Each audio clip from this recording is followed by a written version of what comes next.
Hey guys, welcome back to your Day 5 MPL-SG recap. Notorious Villains vs Kingsmen. Now this series started off really good for NV with a surprise Kadita pick, catching Kingsmen off guard and making the series a quick 1-0. In Game 2, they tried a 4-mid strategy, which was working at first, but a series of mistakes would end up costing them the match, as well as the entire series as Kingsmen managed to come back strong, winning 2-1. ALMGHTY vs Forsaken. Now while Forsaken still lost this series 2-0, you cannot deny there has been some significant improvement in terms of the scoreline, as they still managed to keep on par with their opponents ALMGHTY in terms of the kill score, taking apart some of those team fights for themselves, but ultimately still falling short in the winning department as ALMGHTY run them over eventually 2-0. RSG vs Impunity. Whoa, I tell you, no one expected the results here. A 2-0 in favor of Impunity, taking down big dogs RSG in a major upset. Substitute player Soren making his presence felt with his Chang'e as well as his Faramis plays, putting Impunity on the board. EVOS SG vs Explorer. Well, another day in the office here for the EVOS SG boys as they make short work of Explorer, marching into those bases with sub 15-minute dominations. And now while it was a 2-0, Explorer did manage to find a few cracks in EVOS SG's armor, taking a couple of surprise snipes here and there. But ultimately, EVOS reigned supreme, 2-0. And that is your MPL-SG Day 5 recap.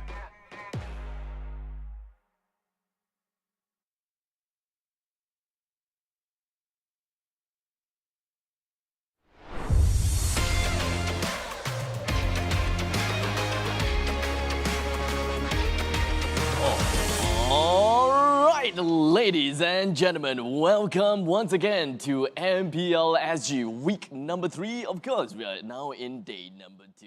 My name is Abstract and with me here is Riz, and we'll be the casters that will be walking with you through the entirety of the first half of today.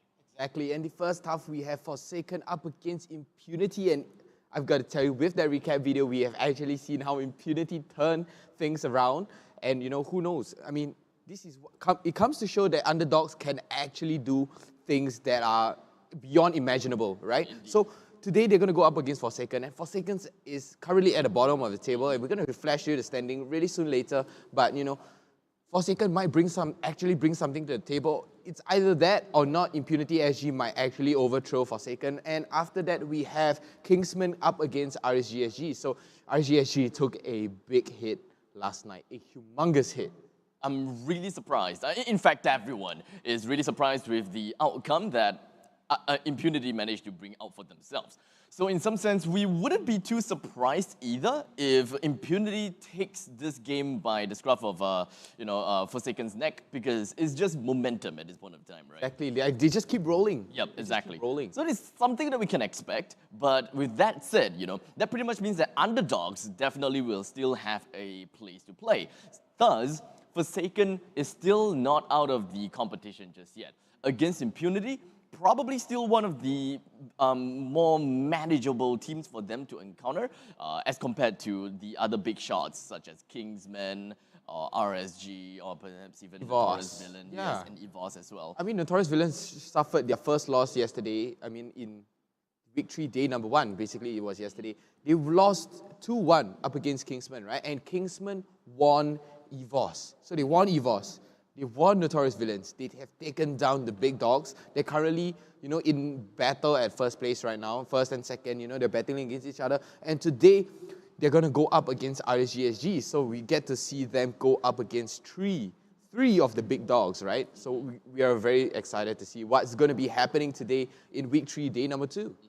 Speaking of excited, I'm pretty sure that you guys should be excited for the Mobile Legends adventure as well, because it is, after all, a true casual, true idle game that you can enjoy during your own absence from basically your phone.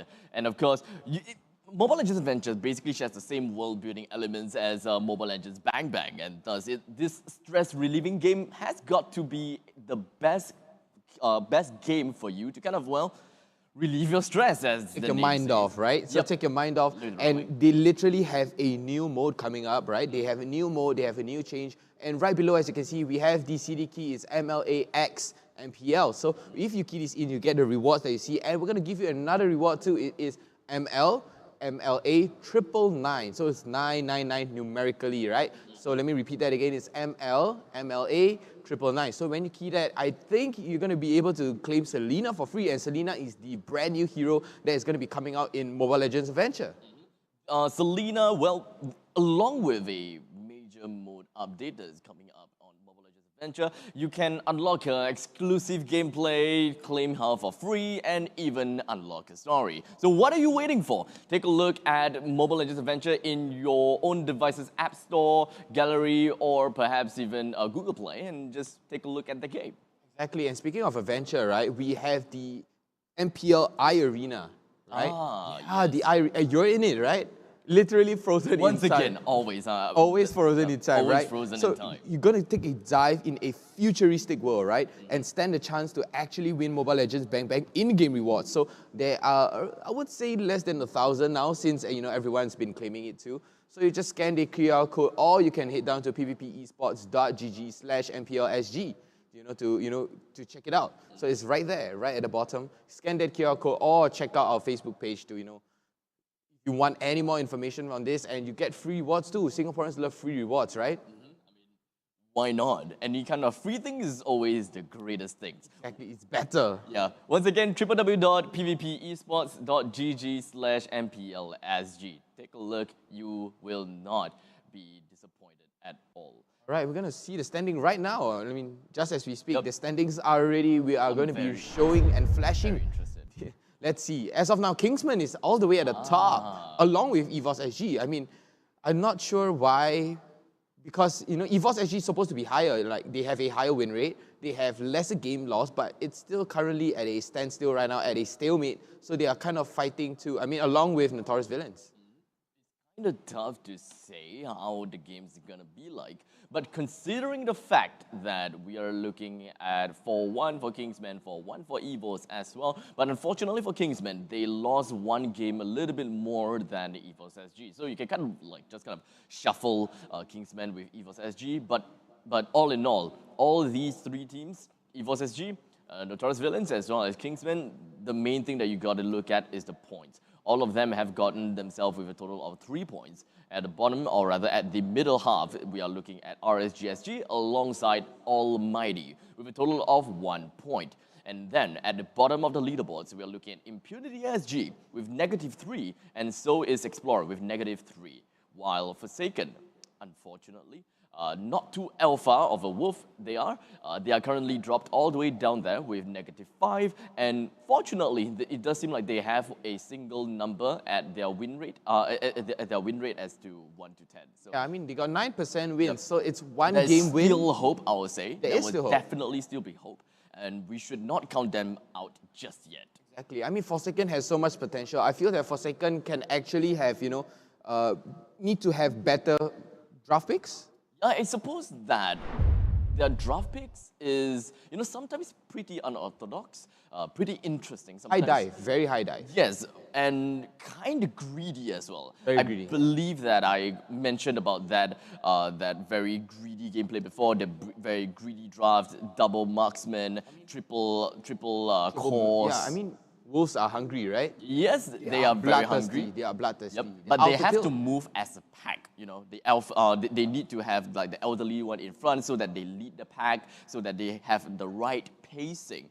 And thus, pacing in the game is very important. And I do think that Forsaken have yet to take themselves up to that kind of pacing. And thus, they need to watch a lot more replays. Exactly. I feel they lack kind of like a communication frequency. I suppose so. I think it's really more about the strategies, how they problem solve for each different things. Oh, my bottom lane is getting ganked. What should we do? We have different choices. Do we fight back at the bottom? Do we have a chance? Or do we take this chance and take some other objectives? Trade back, right? To equalize that net worth, at Equalize least bring you or back up. Get an appreciation for it. Yeah, at least bring it back up so you do not lose more members or even, lose the tower. Easier easier said than done. But I'm really hoping that Forsaken managed to watch a good amount of VODs, and thus I do hope that the VODs that they were watching is pretty much Impunity's games, because I would really want to find out what do they have got to say against Impunity. Probably they could be banter, they could be BMs. Yep. Let's take a look.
You used to be a hyper carry / marksman, and now you are playing side lanes. How has that transition been? You know, that roles change can't be easy. It's quite difficult to change role because hyper carry, you're more of a person who have to positionize yourself to get a better angle to catch opponents. But for offlane, it's more of going into the enemy to catch them. So one is a more defensive role, one's a more aggressive role. Yeah. Okay. Why his team calls him the most toxic player? Why are they saying this? What do you do? Usually in games, I might start screaming sometimes. Okay. At the enemy or? At the enemy, because some team comms are pretty annoying, like regarding pokes. I don't want to go back to base because I want to continue fighting. When he keep on poking me and I get annoyed, and I'll like start screaming. Like, when you say screaming, you mean all chat? No, like in the Discord that I'm in. Right. Impunity, same thing.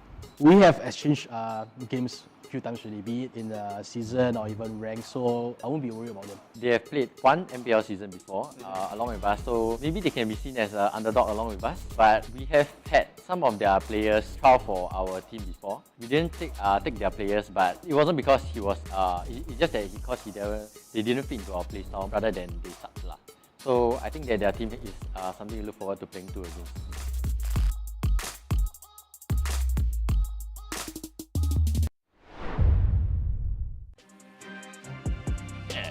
And they are live with Forsaken versus Impunity SG. Going to be the one to break off, or rather start off, today's games. How is the game gonna be like? Will Forsaken take a point away from Impunity, or will they take all 2 points away from it? Definitely something that we would want to watch. I mean, both sides mad respect for each other, right? They have mad respect for each other. And okay, I've got to say, Tiny would kind of be a weak link, since from that interview we can see that annoying team comms annoys the hell out of him. So your strategy is basically to tilt Tiny, right? If I'm in Forsaken shoes, I feel that I could, tilt them to my likings, right? Like, oh, it's in my favor. You're going to be tilted. Oh, I'm going to use that to my advantage, right? And we have actually seen how Impunity played against RSG yesterday, right? In the previous game, we've seen how they actually use a team comp that annoys RSG back in return. Honestly, right now, the main thing that I'm looking out for is how greedy. That's right. They have been greedy for quite a bit, especially when it comes to day ones of kind. And looking at their previous picks before, it does seem like yes, there's a bit of that. The greediness. Sometimes they go for Yuzhong. Yuzhong is fine. Sometimes they go for Granger and Harif. But it's not so bad already, considering that Granger and Harif is kind. So it does seem like the games that I missed out is pretty much the games that Forsaken have, kind of changed their playstyle a little bit. Just a little bit, but I feel they're still very damage hungry, right? Like, they crave damage so much, they forget about CCs. So I feel, okay, if I can recall, I think it was EVOS on Kaja, you know, if I can remember correctly, right? It was painful, right? So you have amazing off-laners to pick out enemies like Bane, we have Kaja, you know, and the supports right now is the hottest thing in MPL. It is currently basically what we call it MPL meta, right? MPL meta, yes. Yeah, MPL meta, we have Rafaela, we Yes. have Angela, right? Yes. Even yesterday, we have seen a triple support. We have Faramis, Rafaela, and Angela. Where's Estes? Where's the love for Estes? Oh, there was an Estes. It was after that when I think it was Impunity that used Estes. Oh. Yeah, against RSG SG. So they played a very heavy support game, right? So Impunity SG, there was Reminiscence, right? So Reminiscence actually, you know, he got covered so well. That's why I feel that, you know, like in the interview, Impunity said that one of Forsaken players, you know, some of the Forsaken players actually tried out for their team and didn't really fit their playstyle. So Forsaken is a very dive in straight to your face, you know, I'm going to bite you off, bite your face off kind of thing, right? As for Impunity, it's more of a passive, aggressive kind of team. So, you know, I'm going to defend my teammates while going aggressive at you. So I would assume that Forsaken is the kind that whereby if they manage to get themselves the first, like the early game advantage, very likely they know how to snowball and they know how to take their lead and understand how to like literally win the game from there on. But we have seen a few times that they doesn't seem to know their own win conditions, and the fact that they don't really know how to, you know, kind of change the tides of the battle to favor themselves. But, well, speaking of Forsaken, I suppose that we should take a look at who is going to be playing in today's games in each of their individual teams. Coming in from Forsaken as well as Impunity. For Forsaken first, it does seem like we are going to be looking at EVOS, Kai, Bao, Flash, and Double playing in the first game with their sub player on Poo. I've got to say, we haven't actually seen Poo play.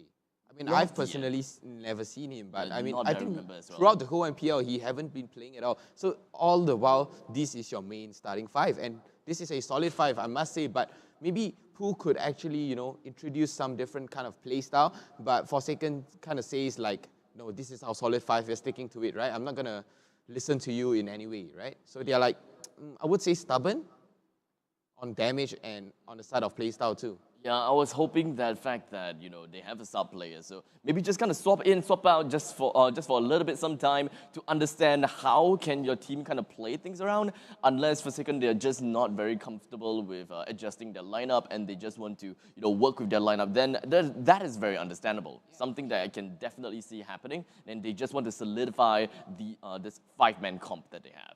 Yeah, I mean, I feel that, like you said, you know, switcheroo, a little of switcheroo, try things around. But hey, enough of switching. Let's switch over to Impunity SG. So we have Reminiscence, take away Miku, Tiny, and Soren. So, okay, we've seen Rum play.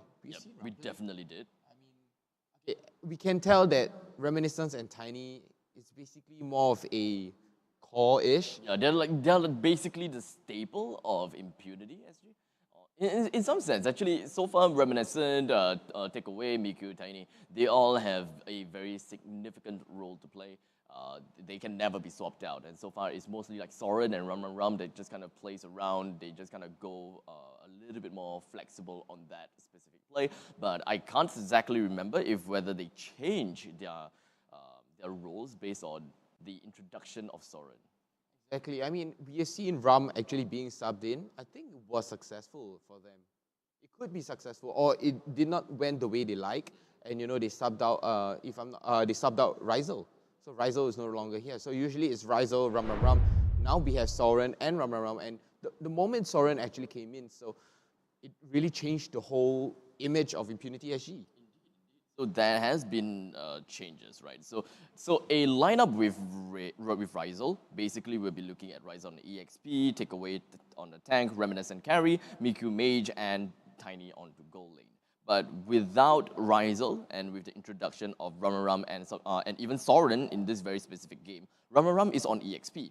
Takeaway onto tank roam, Reminiscent onto carry, Miku onto mage, and Soren on support. On gold lane. So it does seem like there's a lot of flexibility around, and by no means do I dislike that, but sometimes I do think that it is, in some sense, it is better for you to fixate yourself onto a single role, especially if you're dedicated to a The picks, basically, right? Comfort roles. Yeah, comfort the role. most, Like the the best most role. comfort. Yeah. Yeah, because whenever I think about things, right, it's always like, if I want to go flexible, it is because I want to do matchmaking. Yeah, for I want sure. to do matchmaking and those kind of stuff. So Synergy. Sorry? Synergy, right? Yep, correct. So it's all about the synergy, and in a fixed team, you basically know what you want, what your teammates want. So that flexibility is not that needed, in my opinion, right? It's not 100% needed. It's better that you focus on that one specific role and try out other heroes that may work out in that specific lane. Because there's so many heroes in Mobile Legends, in Mobile Legends. So there really is too much things to work with. Exactly. And hey, guess what? We're going to be showing you the nominate and win. So guys, if you're going to nominate the correct team and with the correct reason, we're going to choose the best reason. You can't go with, oh, I think Impunity is going to win just because they won RSG, right, yesterday. So we can't choose you based on that reason solely. So we choose of the best reason, like, oh, I've seen their lineup. I think they have potential, you know, kind of like that. So if you win the nominate and win, you get a random epic skin chest and a team merchandise. So you don't have to pay for it, right? I mean, you nominate the team that you like and you get their merch for free. So if you want to nominate, head right down to www.pvpesports.gg/MPL-SG. So it's going to be open from tomorrow, right? Pretty much, yes. So basically everything that, if you want to do all these kind of nomination, it is brought forward to the next week. So week number 4 is the one that you are able to nominate. But in the meantime, we should also put some attention over to our milestone giveaway. And very recently, we managed to, well, uncover and, well, black out the 10,000 followers because we have reached that very specific milestone. The next milestone we should be looking at is 15,000 followers as well as the 20,000 followers. This is where things are starting to get a little bit spicy, whereby permanent skins as well as permanent skins in 15,000 followers and skin plus the corresponding heroes in the 20,000 followers. So you guys would definitely want to get yourself in this. I mean, if you're going to get the corresponding hero, you get free money, right? So if you already have that hero, you just get the skin for free. And you get money too, and you get to buy the new hero that just came out. Literally a few days ago. It's Glue, right? I believe so. Yeah, yes. so Glue is a tank/fighter. So if, you know, I think it's 14 day, yeah, so we can get to see Glue. But as of now, it's technically a global ban on MPL. Its own the hero needs to Your be team fresh is banning. in the game for roughly about 2 weeks Yeah. before the global ban has been. Right, and speaking about bans, we're Your gonna team go is straight banning. into the ban pick right now. Impunity banning off Granger and Alice. Forsaken banning off Matilda. I mean, Forsaken is so afraid of Matilda. Like, they are petrified. They are literally shaking just from the name itself. Matilda is scary for Your Forsaken. team is banning. There is a lot of heroes that have been banned, and it does seem like Impunity as well as Forsaken have chosen the very specific heroes that they would want to ban first. Impunity banned out Granger and Alice, while Forsaken banned out Matilda and Paquito. One hero that is still available, which is rather surprising, is Jawhead. And we know for a very fact that Impunity will not ban Jawhead. While Forsaken, they will have to consider, right? Do they want to ban the Jawhead? Do they want to give the Jawhead away to Impunity? If not, why? Is there a very specific targeted ban? Your team is banning. I was just going to speak about Angela. So, supports are the in thing right now, right? Like we said earlier. Rafaela is still open Rafaela as is well. still open. So, if Forsaken were to ban Jawhead, Impunity will pick up Rafaela. But if Forsaken ban Rafaela, Jawhead will be picked up by Impunity. It does seem like Impunity, the way that they are banning is that they are letting out one of the meta heroes that they want. So far for Forsaken, right? They ban out Matilda and Paquito. It is definitely heroes that that people want to pick. While Impunity, they ban out Granger as well as Alice. You can make do without them. But if you... More towards Forsaken. It's kind yeah. of towards Forsaken. I mean, yesterday we've seen double play with Alice and Granger on Kai. It's literally annoying the hell out of everyone. Your team We can take is banning. we can pretty much see this as 2 sections. Basically, definitely you can see things as a Your targeted team ban is for the side of picking. Impunity. But it can also be a way of banning just so that they can open up more heroes, more, well, in some sense, stronger tiered heroes into the base. And it does seem like Impunity have rested with Selena, surprisingly, so they don't care about the Jawhead. Right. So I think Your the Forsaken is team gonna is snag picking. or not. Ooh, it might be Pupo support though. I mean, his stun is super long range, and you have, and basically, if you build tank on Pupo, it's insane. So you have tank, you have CCs, you have the traps to even face check bushes, right? And you have Uranus too. So Uranus is a great peeler for you. I mean, you can dish out damage and peel for the team. But if you're gonna pick up these two, you're gonna leave Jawhead open. So Not my cup of tea. no way. Really I mean, not my cup of tea. okay, Like, so- I'm okay Yeah. if Forsaken wants to pick Popol and Koopa. Yeah. But don't pick it on the second pick. Because no one Your in team this is picking. world at this current meta will pick Popol and Koopa and will ban Popol and Koopa. oh, but Reminiscence picking up his all-time favorite Bruno. So we have seen how Reminiscence play Bruno. It's fast, it's insane, it's quick, and it hurts like mad. It's literally a meta ball flying into your face. But honestly, enough of that. We see the wombo combo that Impunity is trying to push out right now. We have, once the Abyssal Arrow hits you, immediately ejected, Unstoppable Force, you're dead. Yep. Does seem like there is a decent amount of CCs coming from the side of Impunity already. I really like it. They can go for a very aggressive early game strat. While Forsaken, what they would want to look for is very likely tower diving. But they need to find a way to also stop Impunity at Your the time, team is because banning. there is no point, and there really is not much ways that you are able to kind of tower dive Your team if your is opponent is banning. trying to go aggressive in the early game as well. Because Popol and Koopa is so great at tower diving because of the fact that you don't have to care too much about Koopa. Yeah, you can just respawn in a few seconds, right? Around less than Your 30 for team sure. is Yeah, banning. so it's really fast, and he's the one that usually takes the aggro of the tower. So go ahead, rush all the way in. In fact, I wouldn't even be surprised if Forsaken actually picks up on Harley, because Harley is so good at tower diving. High dive. I mean, Forsaken right now with their team composition right now, it's very high dive, like I said. You can use Koopa to your advantage. If Koopa dies, there's the Uranus. You can just keep healing non-stop. By the time the first turret actually hits Uranus, you're already dead, without you even knowing. But hey, enough of that. The ban coming out from Impunity would be Benedetta. On the side of Forsaken would be Yuzhong. So there's no point banning out Paul right now, right? I mean, apart from your solid mage. Pretty much so, yeah. Your So team right now, is the banning. only heroes that both of them have in common to ban is basically fighters. And thus, you can pretty much see that Impunity and Forsaken have decided to literally ban off-laners no matter what. Such as Benedetta, Yuzhong, Esmeralda being Your thrown into the team pool, is and of picking. course, Cho being the final one to be thrown into the pool. Have Eve, Fasa. Eve and Fasa is open. So I feel Forsaken could pick up on Eve. Like we haven't either actually or, seen, yeah. right? We haven't actually seen Forsaken play Eve. I'm not wrong. Eve has high mobility. She has super great damage, but we do not see it on Forsaken's composition. Fasa would be a lot more... Your team high is dive? picking. Oh, never mind. One part of the curse that I never really thought of happening. But yes, Yves is going to be the one that they are looking out for. The last one that you should be looking out is basically an offlaner that is capable of tower diving and perhaps even more CCs and control. Because Forsaken really doesn't have that much of control around the battlefield. They are more of a pick and go kind of people, composition right now. So I feel, what do you think a good offlaner would be for Forsaken? At this moment of time, they don't have a lot of offlaners. Your team is Okay, picking. Harley is picked up by Impunity, so Vamos. it's a little bit of a switcheroo. True, that's right. I was thinking that the Harley is picked up from by Forsaken, but well, alas, I'm completely wrong. So let it be. So we know that Yisun Shin is definitely gonna head down to the middle lane.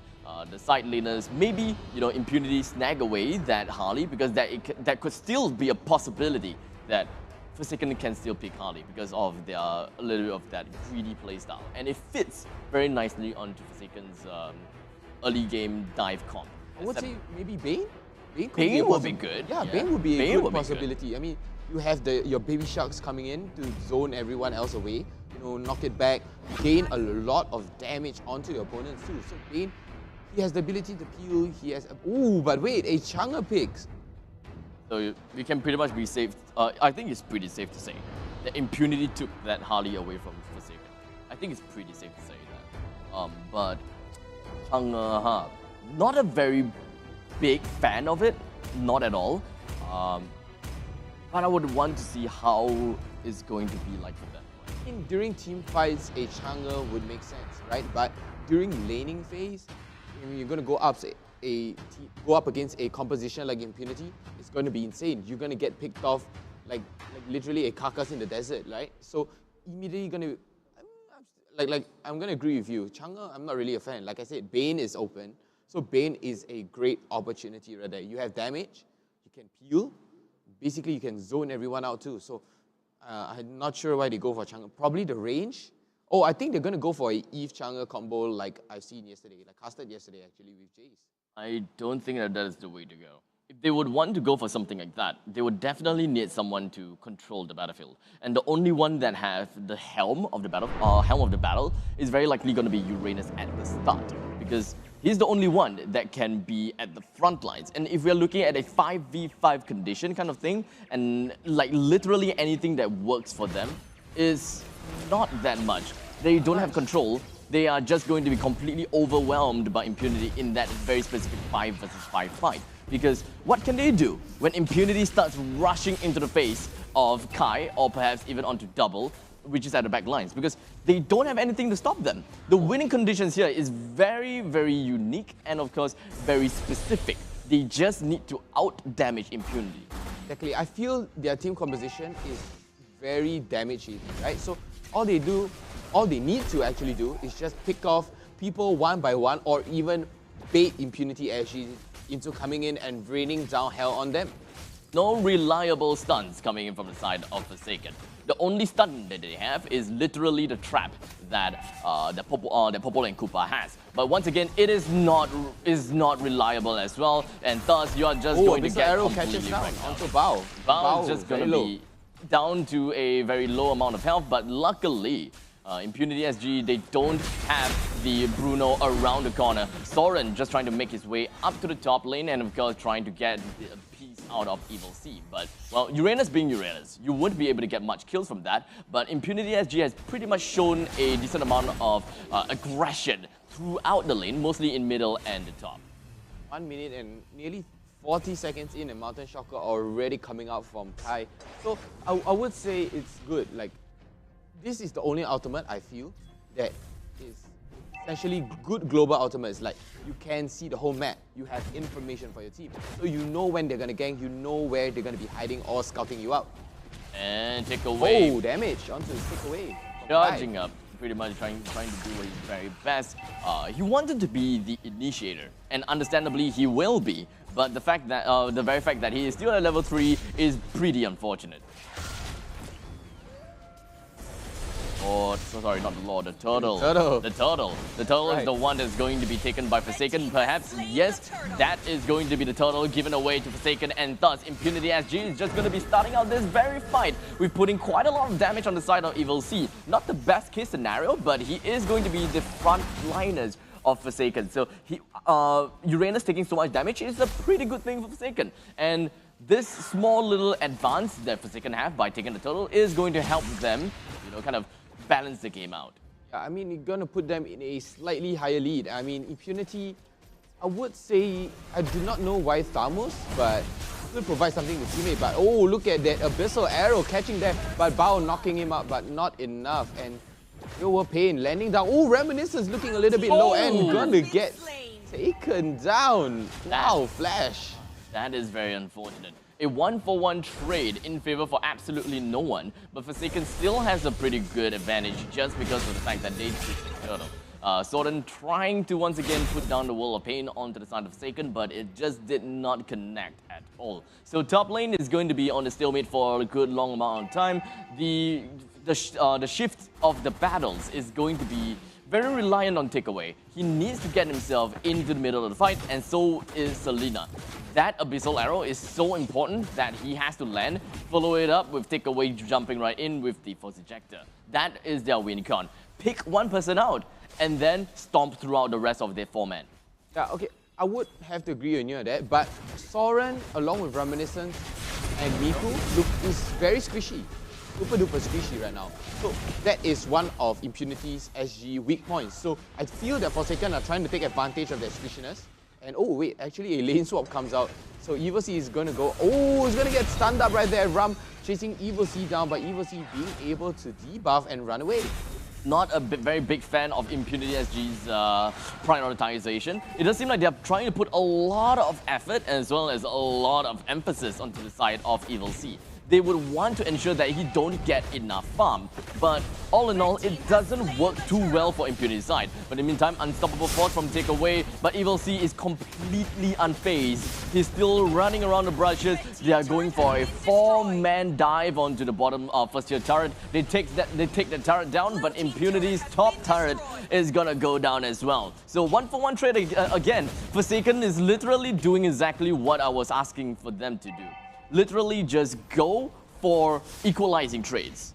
Exactly, they took the turtle and they took the tier 1 turret at top, so it is a fair trade. It's an appreciation already. Exactly, appreciation for Forsaken right now. So Forsaken, 1 turtle and 1 turret, that's money to you. So as of now, Forsaken has taken the lead just by a little bit. It's not too much, but I feel that it could actually snowball for Forsaken right now. It's very underwhelming from the side of Impunity.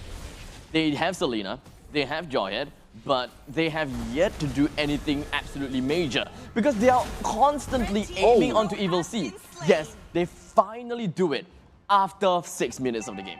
Exactly. Killing EVOS once. Only once. I mean, Soren had to waste his ultimate, his cards, and not only that, his execute. So that's all a lot of utilities used just to kill one EVOS. Imagine that late game that is going to be coming out from EVOS. It's going to be insane. It's going to need more than that for sure. I mean, if they're looking for early game, it's not really the Uranus that they should be targeting. If they want to target Uranus, that is pretty much a late game composition because they don't want Uranus to farm up for the late game, whereby it makes things tough for Impunity. So yes, I do understand to a certain amount of extent that Impunity wants to focus a lot on EVOS. It just seems like whichever lane the EVOS goes, Impunity SG is putting all of that focus. Right, and look at the side of Forsaken here and Impunity SG. They're going to be on either side, both sides of the map actually. So, oh, Forsaken just setting up a gank right now. Baiting Impunity in, look at that. Alright, takeaway going to get stunned, but Abyssal Arrow not going to land on anybody right now. I think they're not going to go for the fight. They're just going to be disengaging. Abyssal Arrow not only catching on Koopa actually. It's not a good fight. No, it's not a good fight. If I were Impunity, I wouldn't contest for this in any way.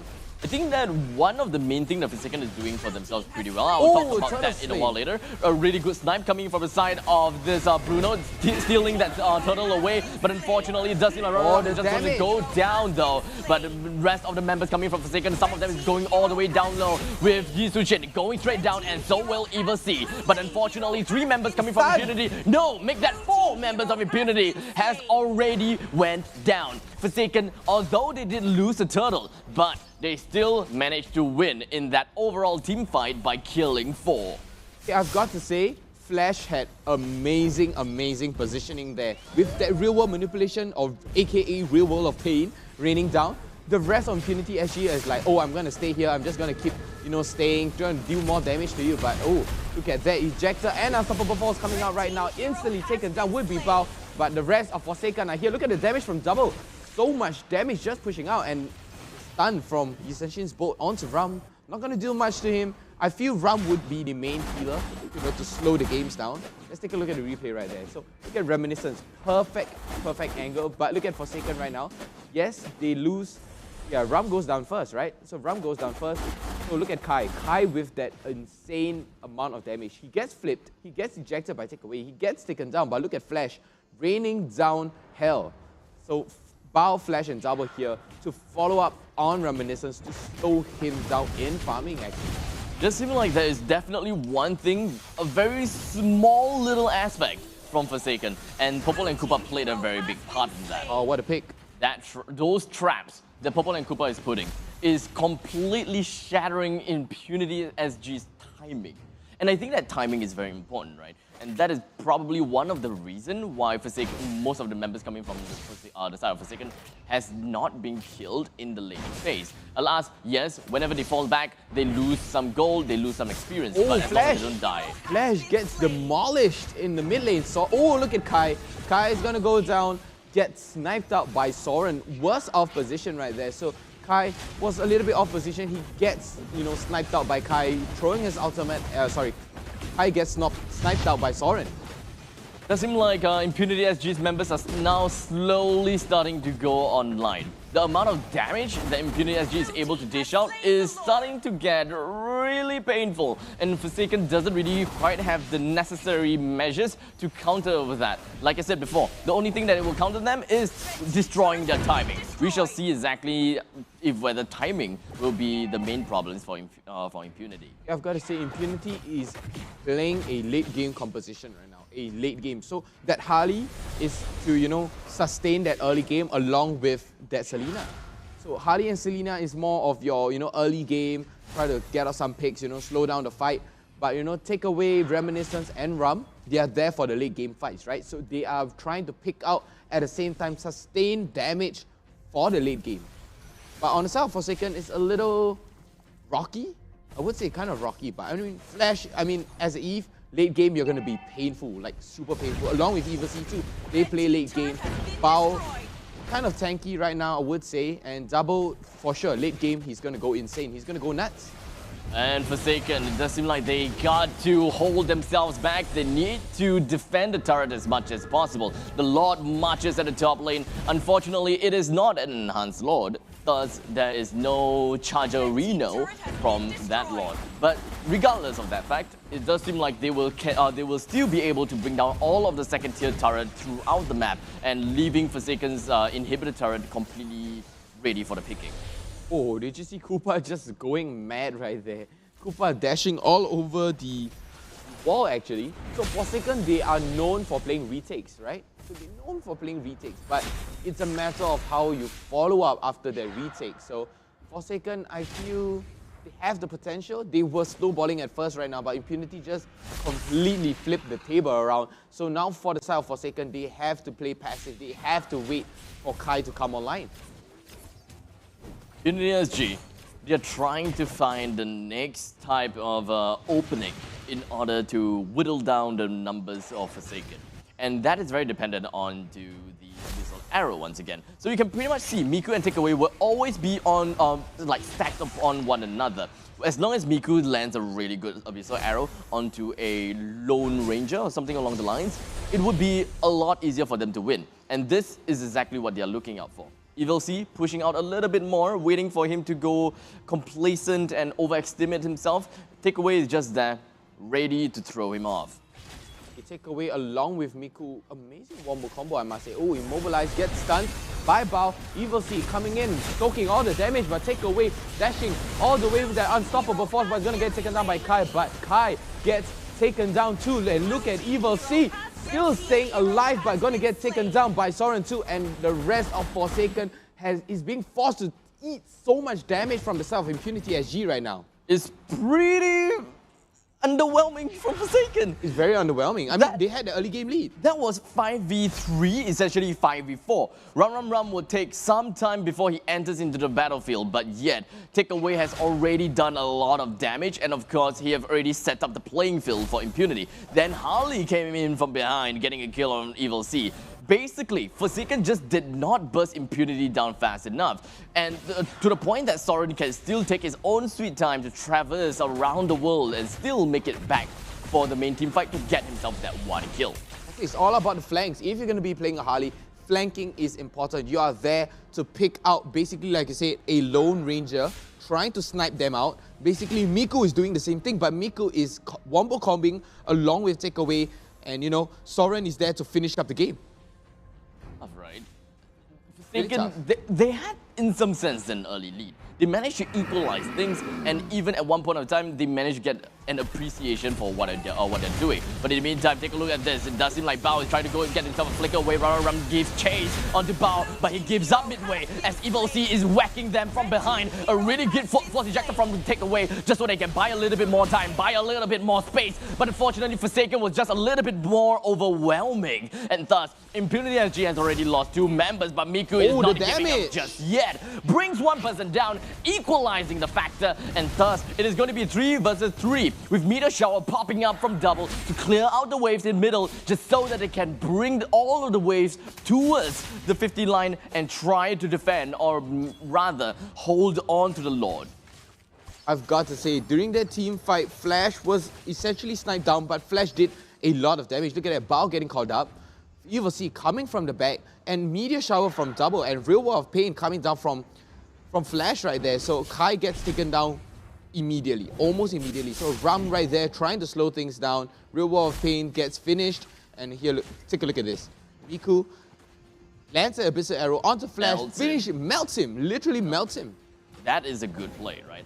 And now Impunity SG, they are ready. They would want to go for the Lord, an enhanced Lord. Take away, he's holding on to the brushes. He's trying to space things out, but he got caught out on the other side of the brushes. There we go, trying to go for Quarter Inferno, trying to get himself a lot of HP and go for the life steal, but unfortunately wasn't able to do quite that. Take away, rushes right in, get a really nice toss. Right at EVOS, they pump in all of the damage right on top of this Uranus, and down he goes. Soren makes his takeaway onto Bao. His HP is down low, but he still gets the final burst down because of that very final burst from his ultimate, and thus Reminiscent closes the game out by getting 1 final hit onto Flash, and that is going to be a really good push down in the bottom lane. Easy kill in the bottom lane. They should be able to take this turret down, and so is going to be the middle, but Miku suffering a bit of damage from the Meteor Shower. Double should not be able to do quite much because he used the Meteor Shower to try to kill the heroes, but not to clear the waves. Not the best thing the Forsaken can do. If he used the Meteor Shower for the creeps,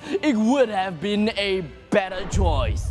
Yeah, exactly. So look at that. If Double were to play, someone of a better off lane other than Chang'e, would have been successful for Forsaken already. Like we seen Forsaken, Forsaken had an early lead, right? They have good pickoffs, but Impunity played it slow. They played late game. They know what their heroes are capable of, especially with Miku. We thought Selena is going to be the support, right? And she just demolishes and melts down Flash. I mean, it is kind of overwhelming from the start of Impunity. Early stages of the game, Forsaken was doing well, but mid stages of the game, Forsaken took a big flop. I don't know why. I've got to say, okay, maybe Kai keeps getting caught out. As you can see, he only builds that BOD and Endless Battle along with the jungle item, right? So Kai, during team fights, right?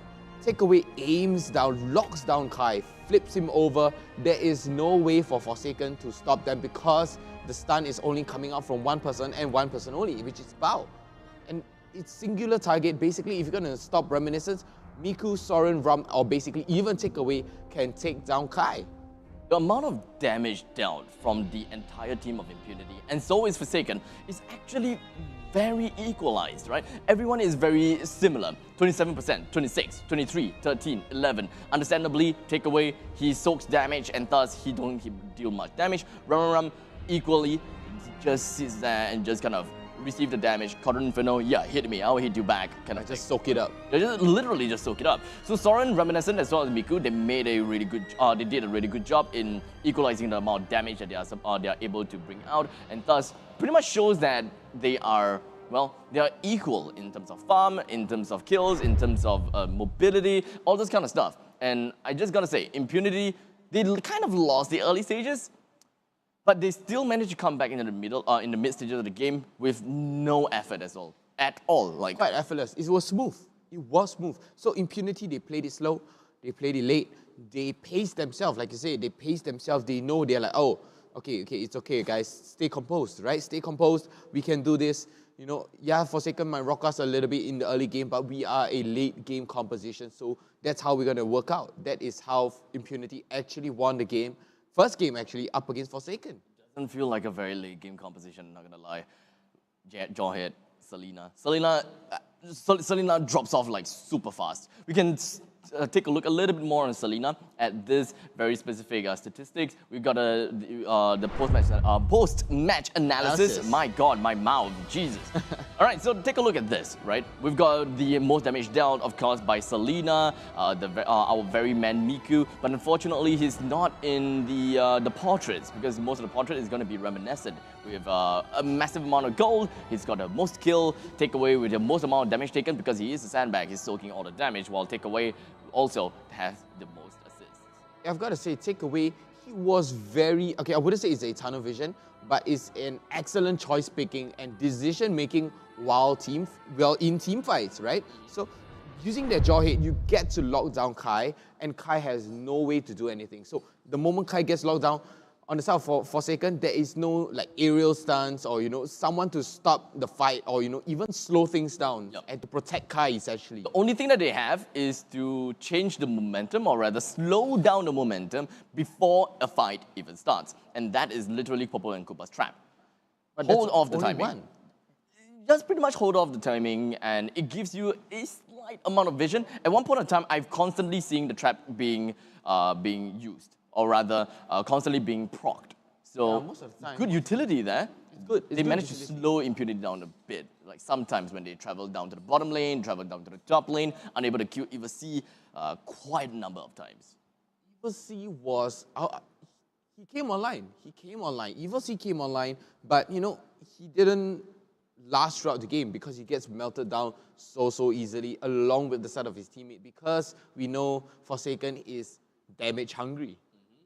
In the meantime, we shall take a look at the MVP as well, which I am very confident to say it is going to be... Oh, you're wrong. Okay. It's Miku. Wait, what? I mean, he has the highest kill, but Miku straight up with the MVP. Death, I suppose? Okay, I've got to say maybe because of his pickoffs, right? His pickoffs are insane. The way he picks off Flash, the way he picks off Kai. Exactly, so Kai and Flash gets picked out by Miku. So we thought the Selena was a mage/support, but instead it was a mage/assassin. So we don't see double mage, or even, we actually seen 4 mage before, right? So this is a new one. We have double mage assassin. Selena was indeed a really good pick. They focused on that, and unfortunately, fortunately for the side of Impunity, Jawhead was given away to them for free, and I cannot understand why. And we can take a look at the highlights and see just how big of a deal this Jawhead is able to put in. And immediately, first thing, we see the Jawhead. Flipped and Abyssal Arrow right there. Bye Bao. Immediately, right? Takeaway, he's always there. Look at where Takeaway is. Literally, actually I can't see him. Oh, he's all the way behind, he's not there. Ram is the one that is soaking all of the damage, and Takeaway slowly makes his way in. Takeaway only gunning for Kai. Yep. That is very good prioritization. Really good prioritization. By losing his life in the process too. Yep, but hey, at least they managed to bring out, or rather kill down Kai, because the main thing is that if your side is pretty much down, you might want to bring down the opponent's core, opponent's carry, because if the downtime is very important. Look at that, Takeaway running all the way just for Kai. Just for Kai, and Reminiscence and Miku is there to, rain down hell on Kai and Flash. And that is the reason why I say crowd control is going to be very important, because Takeaway can just run up right in your face and bring you down. Whereas Kai, completely dead, because that is also Soren's ability. That is just Harley things. It's either Harley or it's going to be Selena, or perhaps even Jawhead. Boom. Just rushing in your face. There's nothing you can do to stop them. No way. Especially with the composition like Forsaken. Yep. Like they thought, look at it. Focus on Kai. They spend so much, look at Kai. Nothing. No one can stop him. No one can stop him because there is no reliable stuns. One thing that Forsaken really needs to add into their gameplay and add into their drafting stage is they need heroes that can lock people down. Not because of the fact that, we like this hero, or hey, I think this is going to blend things well. I think that they are not fulfilling that very specific condition, if whether our lineup can hold down the entire fort. Like, yes, this very game itself, the drafting itself, is pretty good when it comes to creep clearing. Yeah, for sure. tower diving to a certain extent. They will be pretty effective in their own specific lanes as well. But if you take a look at Mobile Legends, it is never a 1v1 game in lane. It is a 1v3 or perhaps a 1v4. Are you able to survive that? Were you able to stun someone who's trying to rush right in your face? That is not the case for Forsaken's lineup. I've got to say, Forsaken, their draft picks are a little wonky right now. I feel like they're going for comfort picks more of, reliable picks, like to counteract. So Forsaken actually has the chance to take Jawhead, right? But instead they prioritize Poople. Yeah, I mean, they can pick Poople and Cooper as the last one. I'm cool with that. For sure. But don't pick it for the second one. Exactly. You're throwing away such reliable heroes for a hero that cannot be, that is not that reliable in some sense, right? Like, you don't have like the proper statistic to say that, oh, Poople and Cooper is going to be the way to go, as compared to us saying, Jawhead is the way to go. Which one is more credible? The Jawhead one or the Poople and Cooper one? Sure, Jawhead. I mean, you have the lockdown ability, and we've seen EVOS play Jawhead, right? So I do not understand why he went for Uranus instead of Jawhead. Probably he feels that he could tank for the team, right? So he feels that he would be the peeler for the team. Well, I hope that Forsaken learns a little bit of thing or two in this game against Impunity. In the meantime, they can have a little bit of a team meeting for about 5 minutes, because that is going to be the time of our break, and of course your break too. So ladies and gentlemen, we're just going to go in for a really tiny little short break, and we will be right back with you.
EVOS, the power of audio.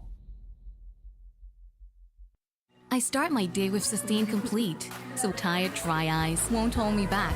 Sustain Complete, the all-in-one drop that relieves all types of irritated, tired, dry eyes. Sustain Complete. 2 drops, 1 unstoppable you. Take the 2-drop challenge.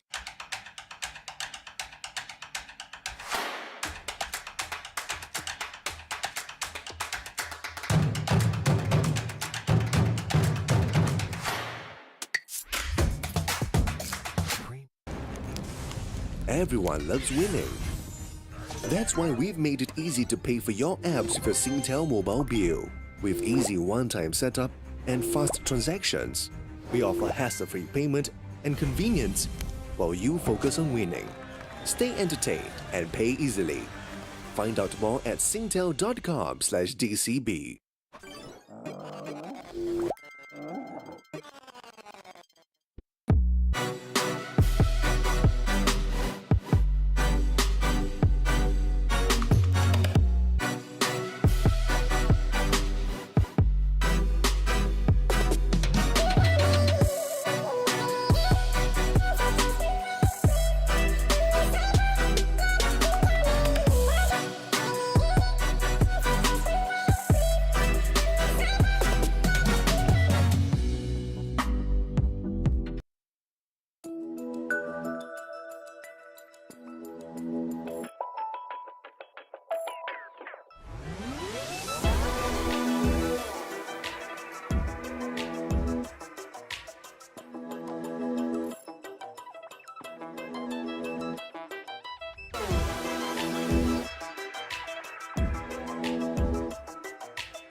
EVOS, the power of audio. I start my day with Sustain Complete, so tired dry eyes won't hold me back. Sustain Complete, the all-in-one drop that relieves all types of irritated, tired, dry eyes. Sustain Complete. 2 drops, 1 unstoppable you. Take the 2-drop challenge.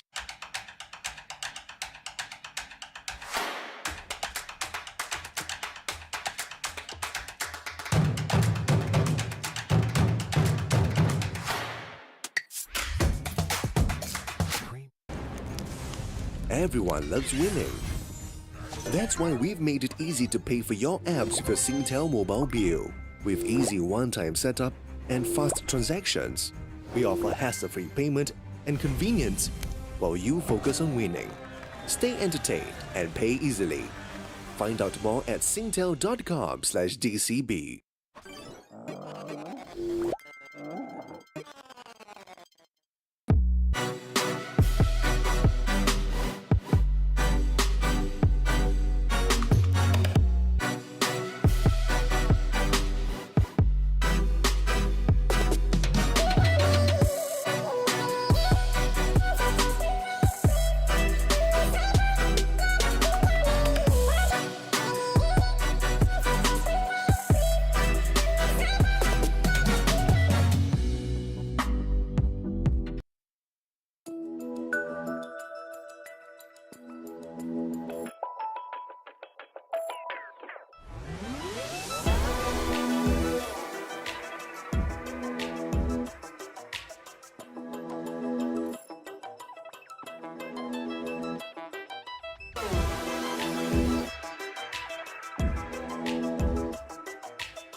Alright, ladies and gentlemen, we are now back in for yet another game. Of course, we're going to be looking at Forsaken versus Impunity, with Impunity taking 1 point away from Forsaken, but the question still remains. Is Forsaken still going to be able to take 1 point away, or are they just going to give it away to Impunity to rest it with a 0-2? I mean, I think they need to work on their drafting, like really for sure. You can't be too greedy, right? You do not bite off more than you can chew, right? Exactly, that is what Forsaken is doing. They're biting off so much that it's going to literally implode their stomach from inside out. Indeed. So I feel Forsaken, could go for a heavily CC team, but I feel that that's not their playstyle. It needs to be balanced in some sense. It needs to be balanced. Like, okay, in a pub match, for sure, if you're going to be playing a heavy damage team, no worries in a public match. But this is MPL. It's all about supports. It's all about hard guarding. It's all about, basically triples. I just want to see that triple support again. Triple supports is so good. Like, it can rock professional veterans like RSG. And it worked out. So I do really like to see something like that as well. But ultimately, for the side of Forsaken, I just want to see them, kind of equalize things a bit, add more conditions into their draft picks. Because so far, the conditions is just like, oh, we can work with this, we can work with that. We are going to counter that hero. We're going to counter that hero with this specific hero. And this and that and this and that. But all in all, they just kind of forgotten that final condition, and that is the win condition, plus how are they supposed to win in an aggressive fight from the opponents. And that was the very testament in the previous game, whereby Impunity just ran to the face of Kai. And there was absolutely nothing that Forsaken could do, because you can't body block, you can't do anything of that. You can't stun them. You're just at the mercy of whoever is just rushing right into Kai. It kind of makes sense, right? You banned off Angela, you banned off was it Rafaela, Angela. You still have Estes, right? You have that healing, you have that slow. It slows down the gameplay, but as you see here, speaking of slowing down the gameplay, Impunity SG banning off Matilda. I think Matilda is one to be afraid, right? We have seen RSG played Matilda. It was good. Sana had great stunts, but it just didn't work out because the follow-up was a little bit too slow. On the side, we have Granger too as a ban as respect to Kai. They know Kai loves Granger a lot. But Kai plays Roger too. I'm not sure why he didn't opt for Roger or why instead for YSS. But okay, maybe Mountain Shocker gives some sort of information for your team. Not again. We are now back at the same place, whereby we are talking about the fact that Jawhead as well as Rafaela is, well, available for the picking. It really depends on what Impunity SG is going to ban. Is it going to be a Jawhead? Or is it going to be a Rafaela? And that will be the biggest question that we have for everyone. And, well, basically, if you guys ban for Rafaela, then Joy is going to be picked, vice versa. But Forsaken doesn't seem like they are the biggest fan of Jawhead. Like, they focused more on the Popol and Cooper. And you may argue with me, like, Popol and Cooper is better to fight against the Jawhead as well as the Selena. So we can't get a Jawhead. But I think people are forgetting the fact that Jawhead can be used in the offlane as well instead of just roaming. Yeah, okay, so Impunity SG banning off Chang'e. Okay, so Forsaken, they might pick up Jawhead here, or they could opt for Rafaela. Then either or. And I would believe that Forsaken would probably not pick either or. It could be. What if they pick Pupo? I would definitely jump down right now. Jump down from the building. But they opt. Okay. Alice. Okay. I would respect this. Yeah, I would respect this pick. Right. Alice on double, especially. Double plays Alice like a madman. Right. For sure. But can his one Alice beat a Rafaela and a Jawhead pick? I would say probably. But not as much. It depends on the rest of Forsaken's lineup right now. I mean, Impunity can't exactly just jump the gun just because of the fact that, yeah, this hero is available, it's top meta pick, everyone's picking it, and thus we're gonna go for it. No. Impunity is just like, yeah, there's Yves, yeah, there's Benedetta as well. We're gonna be picking that, and thus, that is going to be the case. We can understand that Benedetta will have a decent amount of mobility as well as escape mechanism to run away from Alice, but not necessarily that one hard counter. It's more of a little bit of that soft counter that Ramaram, or rather the Benedetta, is able to put in play against the Alice. But still, a lot of these heroes are still available, and thus Forsaken is going to work with that Rafaela pick as well as that Rafaela. Claude. Yeah, Rafaela and Claude. Yeah, Claude, yes. Okay. It looks promising right now for Forsaken. Impunity, it looks like they're going for a Forsaken strat right now. So, okay, I have rebranded this in-your-face die strat as Forsaken strat because they are just purely damage hungry. Okay, Impunity SG, we know they're very passive, right? We know they're passive, so definitely they should go for alternative other than damage right now for Impunity. You know, the funny thing is that Selena as well as Jawhead is not banned. And Impunity SG is not going to go back to the same way as before. You're trying out something a little bit different, something a little bit new, and thus something very confusing as well. Crowder though, not a fan.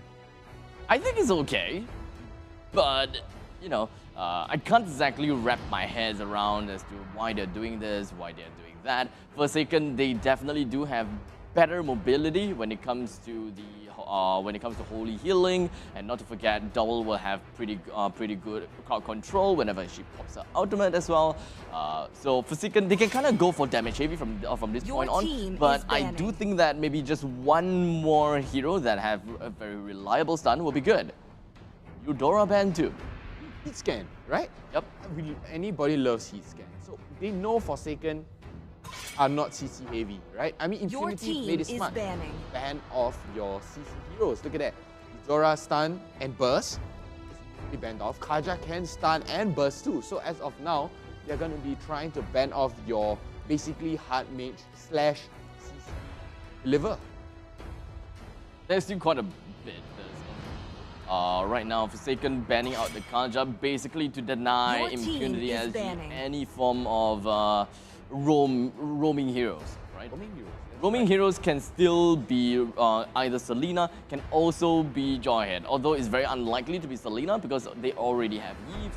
They also have the Esmeralda, and that is just stacking magical damage upon magical damage. So Jawhead is very likely still going to be the best pick that Impunity SG will be looking at. As for second bans it. Yeah, but it's kind of iffy, right? If they were to leave Jawhead to be the last ban. Your like team that. is Yeah, there you go. Yeah, I Told mean, you so. that doesn't really happen a lot. Not much. Usually when Jawhead is available, snap pick. But this time, Impunity versus Forsaken is kind of like, yeah, here, take this. No, take it. No, you take it. No, you take it. And then for second, it's like, you know what? Let's just ban it then. Just ban it away. So on the side of Impunity SG now, I think they're probably going to go for a MM on the last man. Probably Reminiscence is trying to, look at the side of Forsaken, see what is their team composition right now, and hopefully choose a Bruno, actually. I mean, he did snowball, right? He did snowball quite hard, but Miku was the one that was our actual MVP in the end. Your team is going to see how that things are gonna work. They went for a Khalid. I said before, I do not like Khalid, but you liked it, so I'm just going to, I'm just gonna swallow the pill. We shall see how Impunity SG is going to play this out. With two final picks coming in from the side of Forsaken, they have already fulfilled their mage roam. They can still go for another mage support. It really depends on how they want to see things or how they want to do things. Alice is definitely going to go to the side lanes. Claude goes to mid. So thinking about things, I mean, Bao, or rather the Rafaela, is the mage. Tank support, whatever you like to say it. Slash everything. Yup, Fasa is gone. So don't bother about that. They can still pick Selena, and that is still very possible. Selena pick as well. Agura is actually quite good right now for this composition, right? Okay, so imagine, yeah, look at that. Told you, right? I told you. Okay, all did. I'm a beast. All did. You will see with the child too. Oh, this is looking good for the side of Forsaken. Okay, so back on Khalid, right? Yesterday, I think it was. I can't recall, I think it was Soren.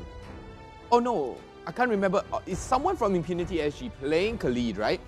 And they managed to clutch against a Chow, which is in RSG. Right. And getting that 2-0. So I feel Khalid is more of their comfort pick. So we shall see how that's gonna go, but Forsaken's lineup is a lot more impressive than the previous game. They have a decent amount of nuke. When it comes to big team fights, they have great isolation factor, they got great mobility. In fact, all of their mobility is pretty done. What? A Johnson? No way. No. It's a, I don't know, it's gonna be Stunfest here. Hi, are we getting a remake? Are we getting a remake? I think we are, I'm not sure. But, what? Okay, wait. No, I'm just stuttering right now. I'm so lost. What kind of drafting is this? Okay, let me just take a look at my tiny little trusty spreadsheet and take a look if whether we even had any Johnson. I doubt so. A no. I doubt so. Yep. Okay, so Johnson in MPL, played by Impunity SG, and they also have the Khalid and... Wait, hold on a second. Yeah, there's no marksman on the side of Impunity SG. Where's the core? There is no core. The whole team is the core. Soren is the core. I think Soren, right, and Takeaway will be dishing out most of the damage, along with Khalid too, right? And okay, Khalid. Reminiscent is not playing as a Joy. Is not playing as a Johnson, right? Reminiscent is not playing as a Johnson. I think right? he is. Okay, he's not playing as a Johnson. Am I right? I think they are. Let's go. They doing as a bamboozle. Oh, it's Soren. It's Soren. Oh, it gave me a shock. It gave me a shock on my life. Wait, but is it an off lane? Yeah, an off lane Soren. Off lane Johnson. Wow! Taking a little bit too much of a damage right now, but okay, still okay. They're doing all right. Okay, so understandably, Reminiscent that is playing as a Benedetta will be the one that is pretty much going to be the core. Takeaway that is playing as the Khalid is, of course, the tank support. Ram hits himself to the side lanes as well, and so will this Johnson. While Miku, playing as the Eves, He's pretty much going to be holding himself down at the side lanes, in the middle lane to just kind of get himself a little bit more of gold and EXP for himself. But what really bamboozles me the most is the fact that they have chosen Soren to play in the side lane. I mean, a Johnson side lane, okay, I tell you, if you're going to do that in pub match, you're going to get flamed, for sure. Like, who does this? Like, I don't get it. It's still rocking me. Is this their new weapon? The Shinheki? Oh my god. It could be their new weapon.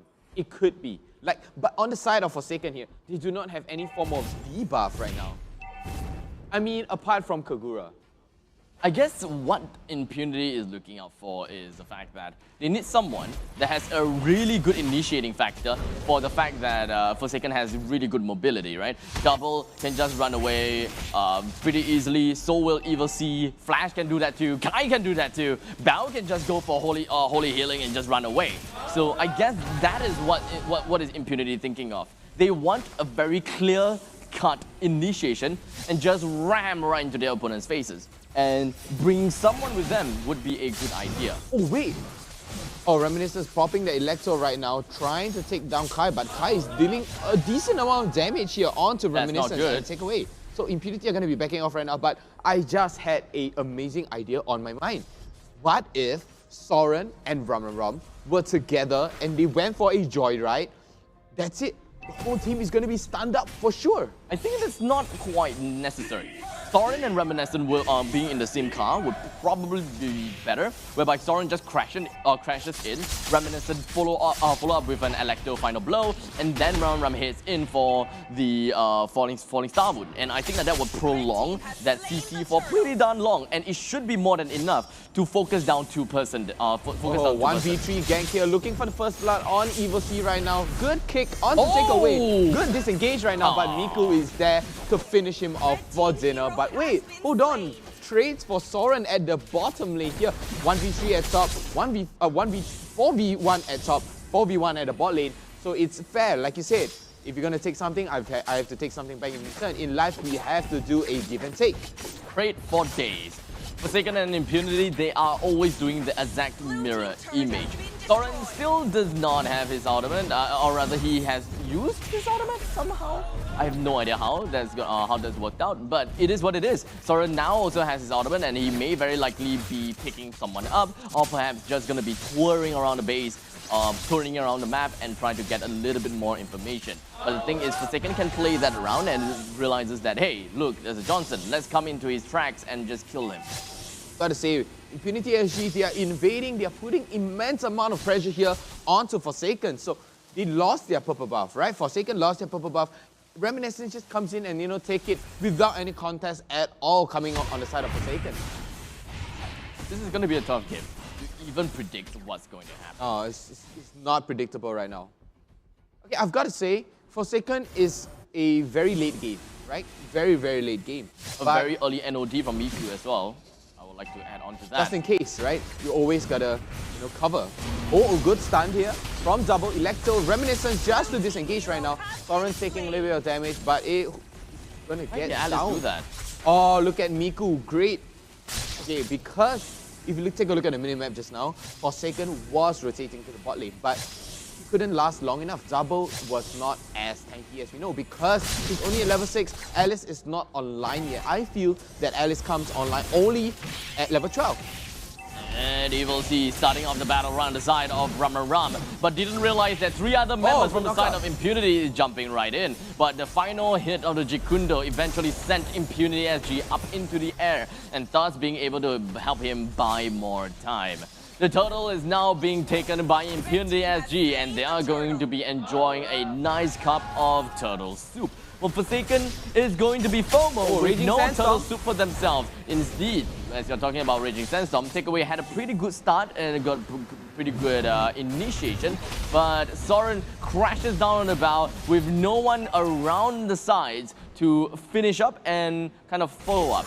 It's more the fact that Soren just wanted to harass Bao. Okay, I've got to say, Kai has not come online yet. As we see just now, he nearly took down, if I was not wrong, Takeaway.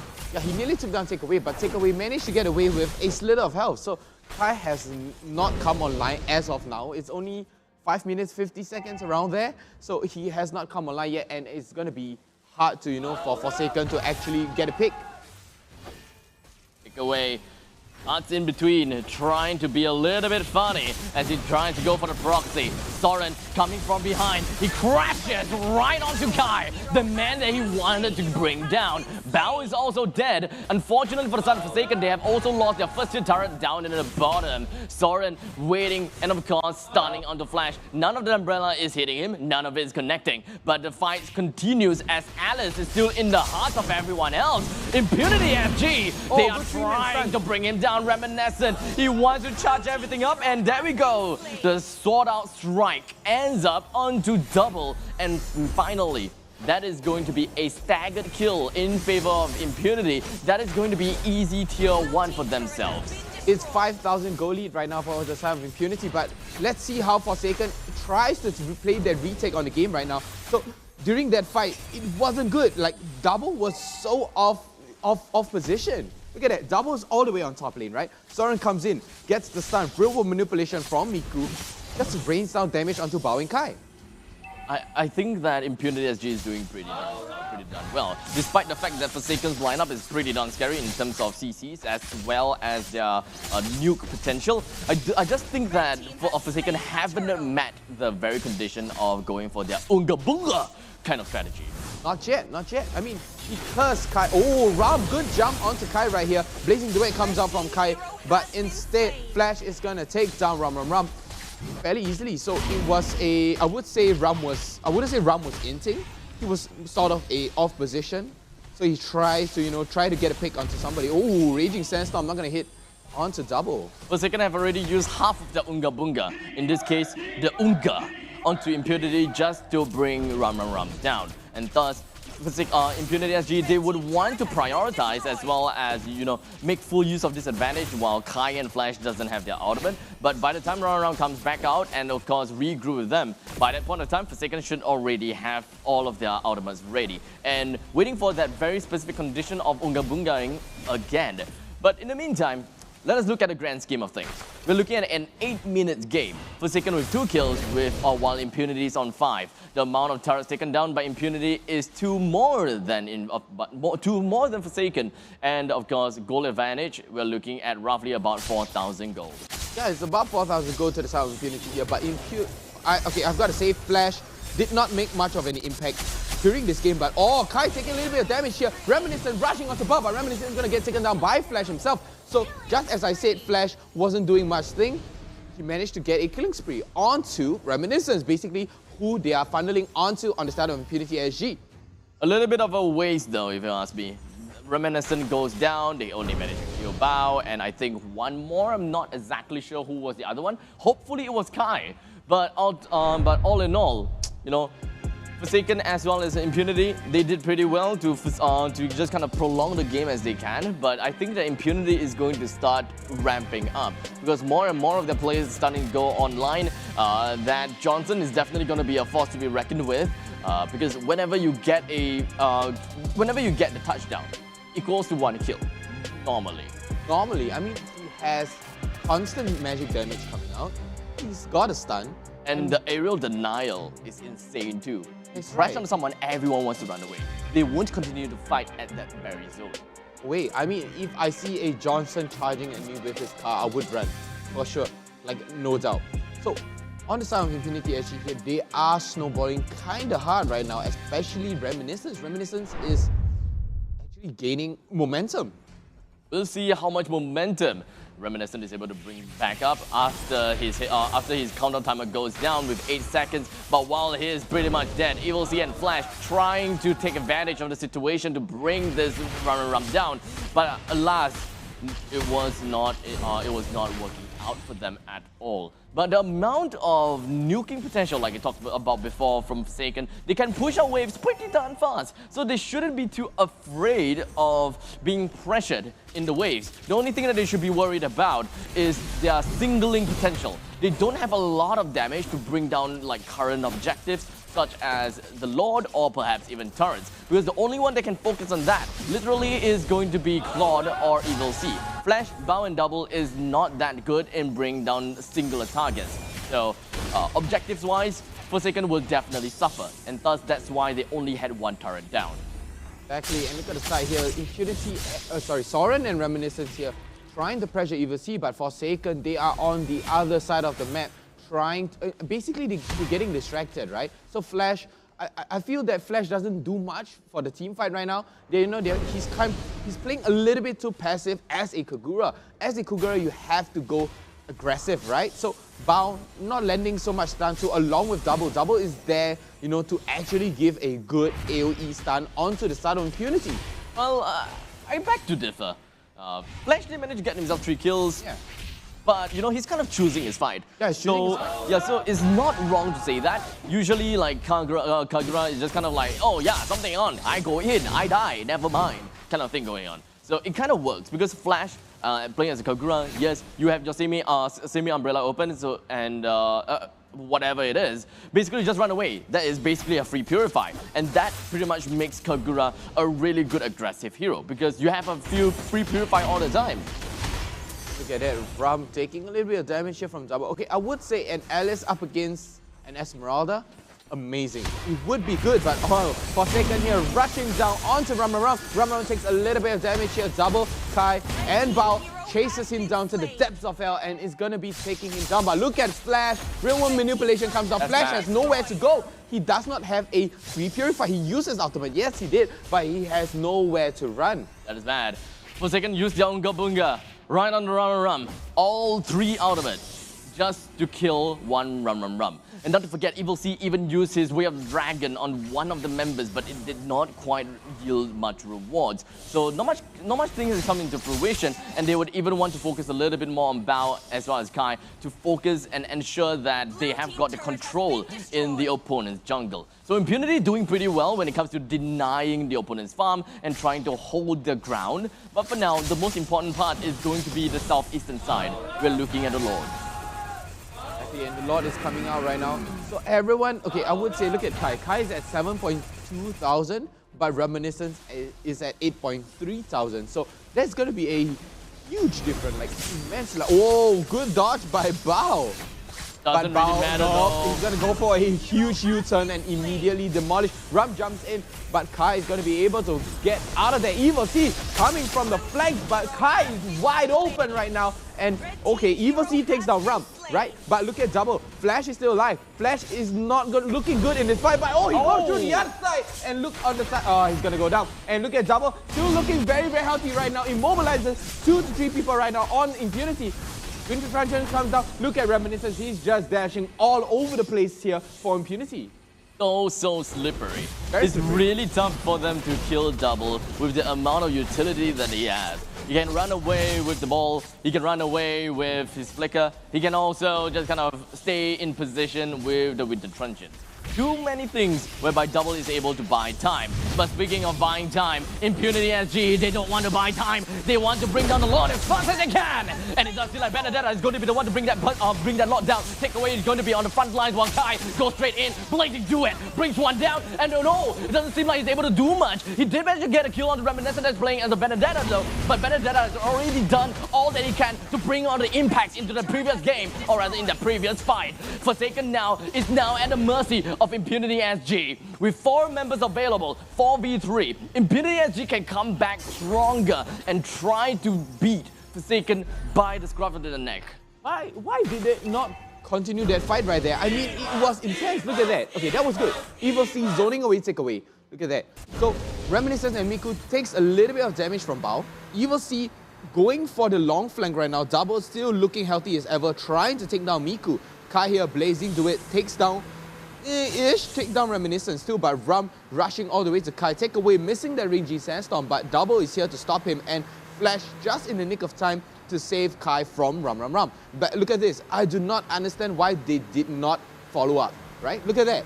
Double is strong. He's already at level 12. He's already online. But here we have Soren along with Takeaway trying to push down along with the enhanced lock. But here comes the stun.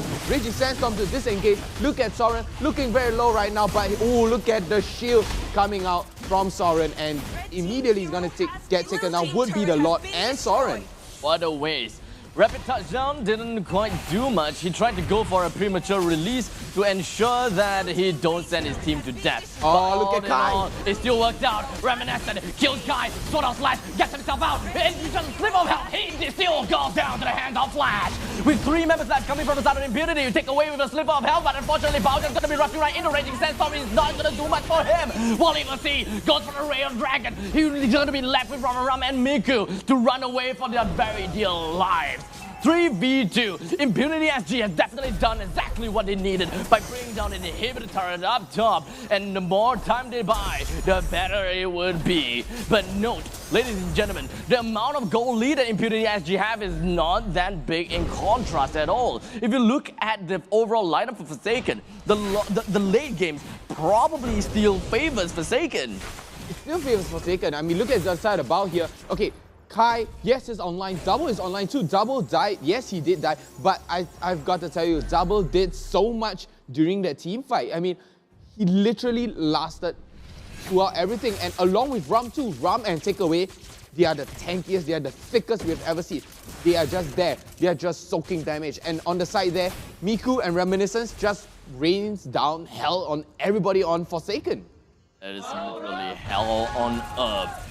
Impunity, though, they are trying to get themselves in the seeds. A Raging Sandstorm immobilizes one, but the thing is, they don't have a lot of damage down to Double. But this is going to be the catalyst to start up the next battle. Oh, Immortality! Now, he goes down, but he comes back up, but he's still going down. All of the connection from the side of Kai tries to go for the blade to do it, but unfortunately wasn't quite able to do quite much. But EVOS goes right in, way on the Dragon, chasing after Miku. Take a look from behind, he's still chasing, but back on the Kai. He teleports himself back. He managed to juke Reminiscent out of the way while Takeaway is still holding it all. He goes for Raging Sandstorm, manages to land right on top of the members coming from Forsaken. 2 members from Impunity SG is still alive, while Kai is the last man remaining. Will he be able to hold down to the fort? Very, very unlikely. Okay, I've got to say, Miku gets sniped down by EVOS. That was a good play. So EVOS actually slowed down the play, gave Kai a second chance at life. Bao, yes, he propped out his immortality. Yes, he died. He did use his ultimate too. It is amazingly, it actually slows down the gameplay here. So Forsaken needs to hold the base long enough for everybody to come out right now. So I've got to say, EVOS went for the flank. He went for Miku. It was amazing. He slowed things down because Miku was one of their 2 damage dealers along with Reminiscence. The base is now a barren wasteland. It's literally bald. Yeah, so there is going to be a lot of nuking potential that Forsaken has to put out into the battle. They need to do whatever that they can to ensure that their lanes are all fully pushed out. But that also means that they will have to expend a lot of skills onto creeps, mega creeps, to ensure that, well, their core don't go down. And Impunity SG may very likely just take that very specific call to kill the members of Forsaken while they still have their ultimates, or rather their skills, on cooldown. I would say, okay, Reminiscence, he was fast, right? He was really, really fast. He was slippery, along with Kai. Kai is equally as slippery. Did you see the juke that he did with Reminiscence? Reminiscence like, oh, I'm slippery. And then Kai's like, no, I'm as slippery as you, right? So it's a battle of, who catches who first, right? And okay, I've got to say this time, Forsaken, Kai is actually not as open as compared to game 1. So I feel that Forsaken actually has a chance to go up, to actually take this game away from Impunity and potentially bring it to a tiebreaker and draft better than before. So at this point of time, the game essentially can be called for Impunity already. Because, well, it is very hard. It's not much of a comeback potential for the side of Forsaken. It's still possible if Forsaken manage to hold one very good push down to the top lane. Like, if Impunity makes a mistake here, and Forsaken brings the members from Impunity down, they clear the wave up top, then it's all good. Rapid touchdown from Soren, waiting for things to land on top of Double. He's going to be the one that takes the damage. The Lord goes down to Forsaken. That is going to very likely gonna be one of their redeeming factor into the game. All they gotta do is go back. The Void Crystal lands on top of Bao. Bao gets done. Reminiscent continues the damage onto Bao, but none of the damage is still gonna be enough to bring Bao down, and thus Forsaken with the Lord is going to help them hold out the battle just a tiny little bit longer and help them equalize the amount of gold available. Look at that steal to get right themselves at the the win. tip too. Oh, okay. Let's take a look at that. The Lord is at 12,000 right now, right? Okay, Soren stuns up Double. Double comes in with his first skill right at the tip of his ultimate and he steals the Lord away from Reminiscence. And Reminiscence didn't even use his retribution. That was a retribution from Kai. Kai did a retribution, but it was not at the critical point of health where it can immediately die. And it just so happened by the stroke of Forsaken's luck. Double is the one that got it. Oh, look at Takeaway taking so much damage here, raising Shanstorm to disengage. But Kai is in the middle of it all. He's going to be able to escape, but is going to get taken down by Soren. And so is Flash. Flash gets taken out just like that. Impunity SG melts a lot, melts Forsaken. Kai and Flash is down. You do not have any damage. And EVOS is trying to focus down on the bottom lane, inhibit the turret. But unfortunately, does seem the reinforcements coming in is a little bit too fast. The middle lane second tier turret is almost at its breaking point as well. EVOS very likely will want to go for a very steady push down in the bottom to ensure that Forsaken's core is still intact. Exactly, so they are buying time right now. Forsaken is buying time. EVOS loves to flank, right? So I would like to see if EVOS actually played, heroes like Benedetta or even Harley, someone who can go for the long flanks. But oh, look at EVOS right now in a dangerous spot. I mean, we're talking about Cho, so right? he can get himself away pretty done. So no problems about that. He can still kind of hold his ground, do things pretty nicely as well. But Forsaken, I want to see him then come back. The amount of goal lead is non-existent now. There is no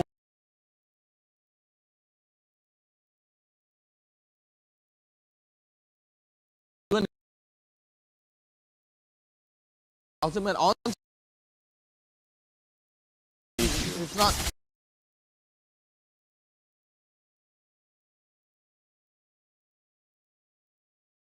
They can put a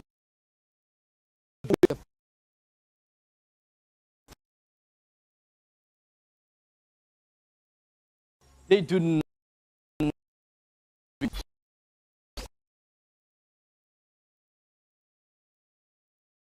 use it.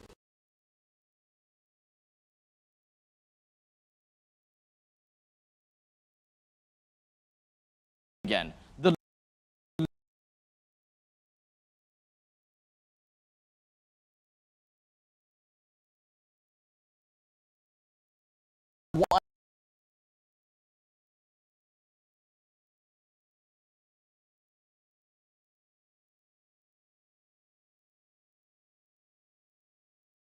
is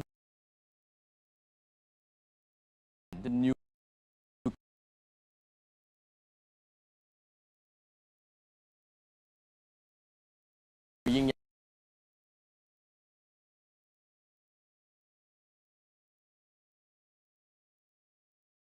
just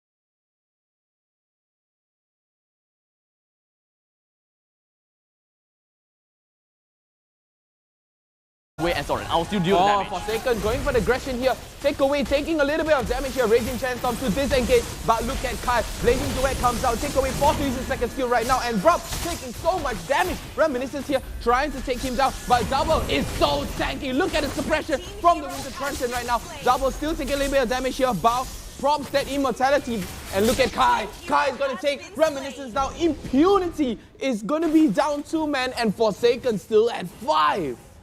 5-man Forsaken. That pretty much leaves the Lord available for Forsaken to pick up. Their HP though is definitely a cause for concern, but not that big cause of concern, because Forsaken, they understood exactly what they want to do. They will have the main bulk of their body to bring down the Lord, while Cho pushes and of course bring down as much pressure as they can. This Cho is doing a good job. Yeah, the Cho is doing a good job. He's basically, like what we say in Singapore, left flanking, right flanking, all side flanking, right? So he goes for the flank, he goes for the push, he pushed that aggression in order for Forsaken to gain that objective, which basically is the Lord, okay? So, takeaway. During that fight, takeaway was a little bit too far, right? He was pushing a little bit deep, he uses Raging Sandstorm to disengage, but still dies, right? So, okay, Bao still has immortality, right? I think it was doubles, right? So double, oh wait, no, it wasn't double. It was, I think, yeah, okay, Kai propped his immortality, so it is a good choice for Kai, but they have to play the waiting game because Kai does not have his immortality. He did get propped up, but he was the one who finished up the match, basically the team fight.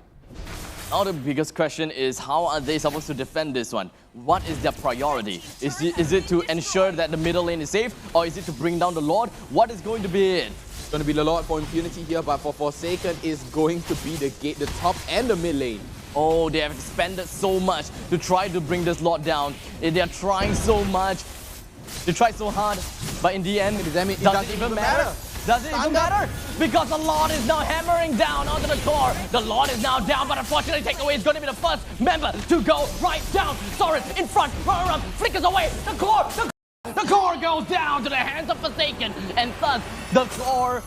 Oh my God, this is literally game one, like day one, game one kind of thing. It will always be a 2-1 victory. That's right. I mean, Forsaken, look at that. Just as I said it, if you have good team composition, you have good drafts, it's possible to win, right? Look at, like we said, good nukes from Forsaken. They played it slow, they played it easy, right? So just like that, Forsaken is able to take game 2 away from Impunity SG, putting up a fight, right? So big dogs like RSG, Impunity won RSG with 2-0, Forsaken taking 1 game away from Impunity. So, I mean, I'm very confused right now, Eugene. What are your thoughts? Mistakes were made. Probably I would just say that. Mistakes were made. Impunity SG, they just couldn't find the best way to close the game against Forsaken. This nuke comp is very scary. Whenever you get caught out by one of them, it's very likely that you will basically go down to the ground. But I would still say that Johnson's just not the way, man. Not the way, but take away with 200,000 damage received. So takeaway is, okay, so you got the thick boys, aka thick girls / boys. You have takeaway with Khalid, you have Rum, and you have Soren, right? So these 3 people are hard enough to already burst down. And you have Miku and Reminiscent dishing out the damage too, but Reminiscent not dealing as much damage as we thought. I mean, he is slippery. He's playing, I feel that he's playing for picks, right? Impunity are playing for picks, but Forsaken is playing as a team fight strat. So Forsaken going for the team fight, Impunity playing the Forsaken strat, right? They go for picks. They go one by one. They don't opt for damage. They basically funnel everything to Miku and Reminiscence. So it's very confusing as to where most of the damage coming in from. It's like, if we are able to see like the segmented part, like early game who deals the most damage, mid game who deals the most damage kind of thing. Because I can be very, very reliable to say that early game and mid game is Yeve's game. Yeah, for sure. And then for Esmeralda, it's more of like the mid game, just the mid game. The late game doesn't seem like that strong for Esmeralda for some reason. Much. That's why he got himself inside the chocolate factory. But ultimately, for Johnson though, I think that it was kind of underwhelming because they didn't try to fully utilize the rapid touchdown. And because the fact that utilizing the rapid touchdown all the time, it also leaves you in shambles, because when you are so pressured to use the ability, you will end up using it at the wrong time and then sending yourself into death. Exactly, but okay, Rum with that Esmeralda, right? She jumps in. Esmeralda jumps in. She has that potential to stack up her shield like insanely, right? Like basically gives her a second life, almost as comparable as Masha, right? But I feel that they are just utilizing Esmeralda for her ultimate. Basically, I feel that jump is not really as useful. I mean, it's a split second stun, right? It's nearly 0.5 or 0.8 second stun. It's enough to initiate, right? It's enough to initiate along with Raging Sandstorm 2 and Rapid Touchdown, but it's not as useful as we thought, right? But anyways, let's take a look at the post-game analysis right now, coming real soon, flashing up on the screen. I wonder, who is it going to be like? Is it going to be, as in who's the one that deals the most damage, who's the sandbag? Reminiscence. Who's Kai? Is the rich guy. I is the rich guy. I mean, he is the Claude after all. So he's the one that has the most goal. Reminiscent has got the most kill. And I think that this is like the first time in a long time where every single title has its unique player. Oh yeah, that's true. Everyone is different. It's usually someone of the same, right? Like the rich guy and the carry, usually it's the same. Yeah, and This very sometimes case. the sandbag is the forgotten one too. Yep, exactly. So in this very game, it does seem like even though Forsaken won this game, Kai is the only one that is up here. It doesn't mean much, to be honest. It really doesn't mean much. But in terms of averaging out, yes, Reminiscent will have most kills. Averaging out, take away receives most damage, and averaging out, Miku deals a lot more assists. So basically, a lot of participation in team fights, and that is understandable because Impunity has a lot of fights going on, and they managed to snag a lot of kills for the Son of Forsaken. But for Forsaken, they just managed to just kind of get themselves in the right headspace and then turn the game around.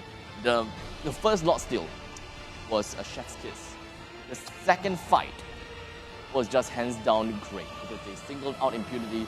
They ensured that their Unga Bunga Wombo combo just pretty much worked on the Sun Impunity, and it was not like it was not just jumping right into Forsaken, right? Like Impunity, they don't have like all 5-4s, like. So it's more of a More one like finger, a one throw finger. in, throw in kind of thing going on. That kind of stuff. So it was kind of sad from the side of Impunity. A little bit of communication breakdown at the final point. We can pretty much see more of how that looks like in the highlights. So let us just roll the clip and take a look at the entirety of game number 2 and how it unfolded. I've got to say, I mean, they're strong. I mean, Impunity, yeah, they have sort of a good, I would say, strat. Oh, we have the MVP first, and it's going to be Kai with 549, 742 goal per minute. Okay, I've got to say, highest goal per minute we have actually seen is 962. It's not that much though. 742 is not that much. But the very fact that they managed to turn the game around that way is still pretty impressive. Respectable. It's respectable. Very respectable. And I will say that, yes, it is very likely it is going to be it is going to be because of Impunity just couldn't close the game, man. Impunity just couldn't close the game, and that is sad. That is ultimately sad. But Forsaken, being able to win a game like that, I'll give it to them. I've got to say, Kai with 112,000 damage, alongside, on the opponent's side, basically Impunity. They dealt, highest damage dealer was Miku on the Eve, so 81,000. So you can take a look at that difference in power right there. It's almost at a 20,000 difference. But hey, speaking of that, let's take a look at the highlight. Now that is the highlights. I just can't wait for the chef kiss. I just can't wait for it. Literal Salt Bay. Salt Bay indeed. Well, coming in 6 minutes into the game, we are looking at Miku that is just like hiding along the sides. No one is touching Miku at all. It was a really good starting for Impunity. They really had a really good start, but I just have no idea how did it just shamble like that. How did it just Kai and Flash just taking a little bit too much damage right there. So Miku at a great position. Bao just getting caught off guard. You know, I think during the late game, he's like, enough is enough. I'm going to get immortality. But here comes the follow-up. But Reminiscence rushing all the way to the backline onto Kai. But Evil C stopping Rum instead of protecting his teammate, which is Kai. Basically 5 to 9, right? Whatever that, 5 to 10. So Impunity, that is a major lead. And in this game, of course, this is the first lot. First lot. If I'm not wrong. Yeah, it is the first lot. So Forsaken tried to, contest for it. So they were like, oh, just missed it by a little bit, right? So look at that. Kai with Blazing Duets. Reminiscence pushing onto Kai right now. So, okay, let's go to the next one then. Look at Miku. Great positioning. Reminiscence just rushes to the backline right now, but Bao, EVOS, and Flash is all the way just a little bit late, right? Their timing is a little off, but, you know, can sort of, I would say, secure the game out. Yeah, take a look at that. I really have no idea how Impunity lost that game. There's so many chances that it seems as though it could be a game-ending position. Like how they could have ended the game. There's many occasions that they could have ended the game. But this wombo combo is kind of the thing that happened as well. There's so many things that is going on. The amount of damage is just bulking up for the side from Leaves. Look at this Kai. Look at Kai. He goes here. And he stays alive. That's like pretty much the main thing. Good juke. Yep. EVOS is still dead, but all in all, Kai himself did manage to hold out the base, and I gotta give it to them. Let's go. Chef Kiss, are you ready? Ooh, it's amazing. Look at that. Kai taking down Ram single-handedly. Taking down takeaway first. Reminiscent dashing back and forth onto Kai. Kai going to blink away, but he's going to be dealing a lot of damage onto Impunity right now. So they are forced to take down the Lord instead of, you know, retaliating. Look at this. Takeaway was so off position right now. Ram is not going to utilize his jump right here. Takeaway taking so much damage. Ram jumps onto Kai though. So this is the great part, right, of their game, is because they are focusing on that 4v4, and this very specific 4v4 is very advantageous for the side of Forsaken because of that nuking potential that they have on their side. So it's amazing. It is absolutely amazing, and Forsaken made full use of that 4v4. They managed to capture Impunity for like in a wide view. Get it anymore. I just gotta chef kiss that moment. I'm gonna savor that moment until I eat my dinner, right? Like, until I eat my dinner, then you know I'm just gonna that Lord Steal. Forsaken. Forsaken Lord Steal with an Alice, no less, right? Like we see actually Kai uses his retribution, right? But not at the right timing. Not at the right timing, but just a little bit more. They forced the rest of Impunity to go back, and Reminiscence was out of range to even use that retribution because the Lord was a little bit more to the left side towards Forsaken, and that's when Double just clicks it in, takes a little bit of damage, utilizing Alice's ultimate.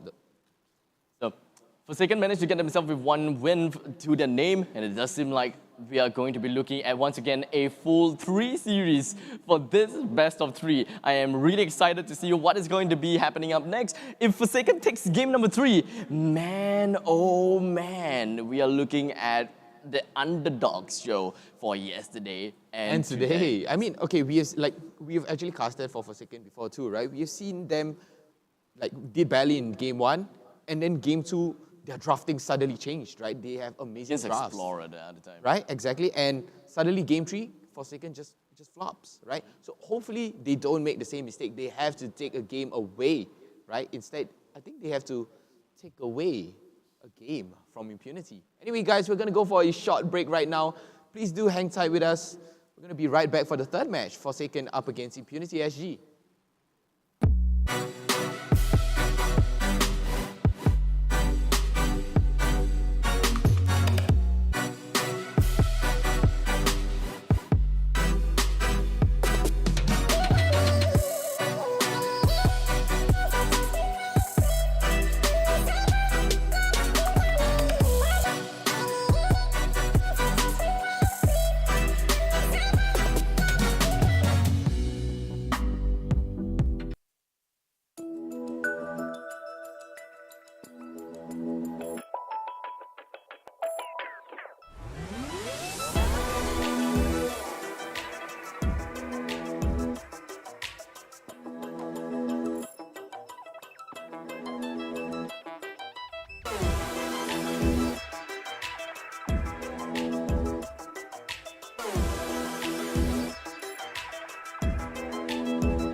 EVOS, the power of audio.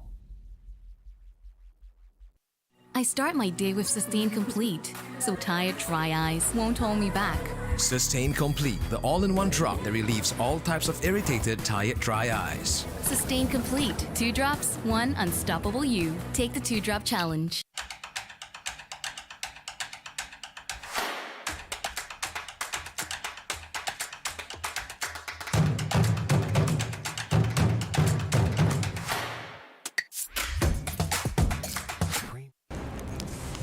Everyone loves winning.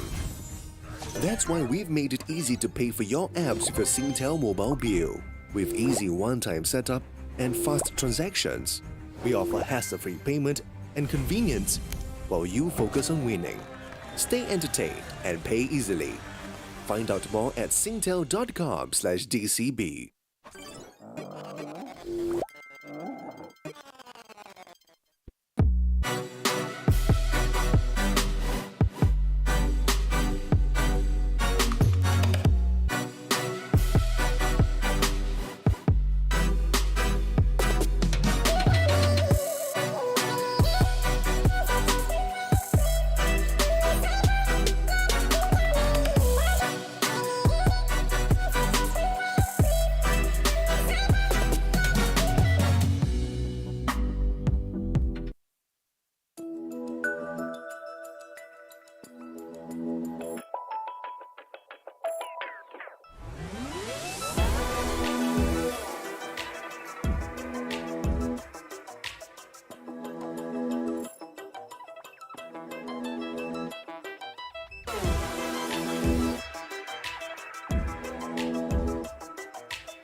EVOS, the power of audio. I start my day with Sustain Complete, so tired, dry eyes won't hold me back. Sustain Complete, the all-in-one drop that relieves all types of irritated, tired, dry eyes. Sustain Complete. 2 drops, 1 unstoppable you. Take the 2-drop challenge.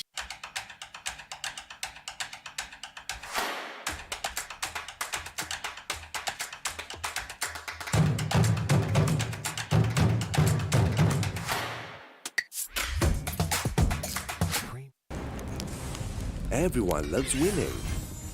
That's why we've made it easy to pay for your apps with a Singtel mobile bill. With easy one-time setup and fast transactions, we offer hassle-free payment and convenience while you focus on winning. Stay entertained and pay easily. Find out more at singtel.com/DCB.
EVOS, the power of audio.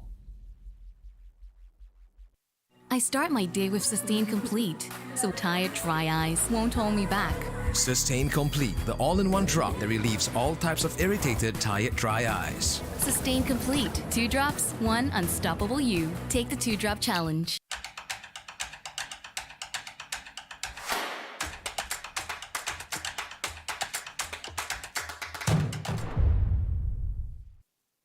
Alright, ladies and gentlemen, welcome back once again to MPL-SG. We're looking at a great best of 3 series, and of course we're looking at game 3 of Forsaken versus Impunity. Who's going to be the one that takes away this entire match? You guys have to sit tight and watch. A 1-1 tiebreaker against Impunity and Forsaken. Guys, I think we should be going into the draft really soon right now. Let's go straight into the ban pick. And, you know, Forsaken, they managed to take Game 2 because of their composition, right? Along with Impunity. Impunity, yeah, they had a great composition too, but I feel that in terms of playstyle-wise, they lagged behind Forsaken very, very hard. There's still a lot of really sad plays from Impunity. Like there's definitely chances. There are definitely points of time whereby they could have ended the game right there and then, but it just did not work. Oh, it just did not work out for them, and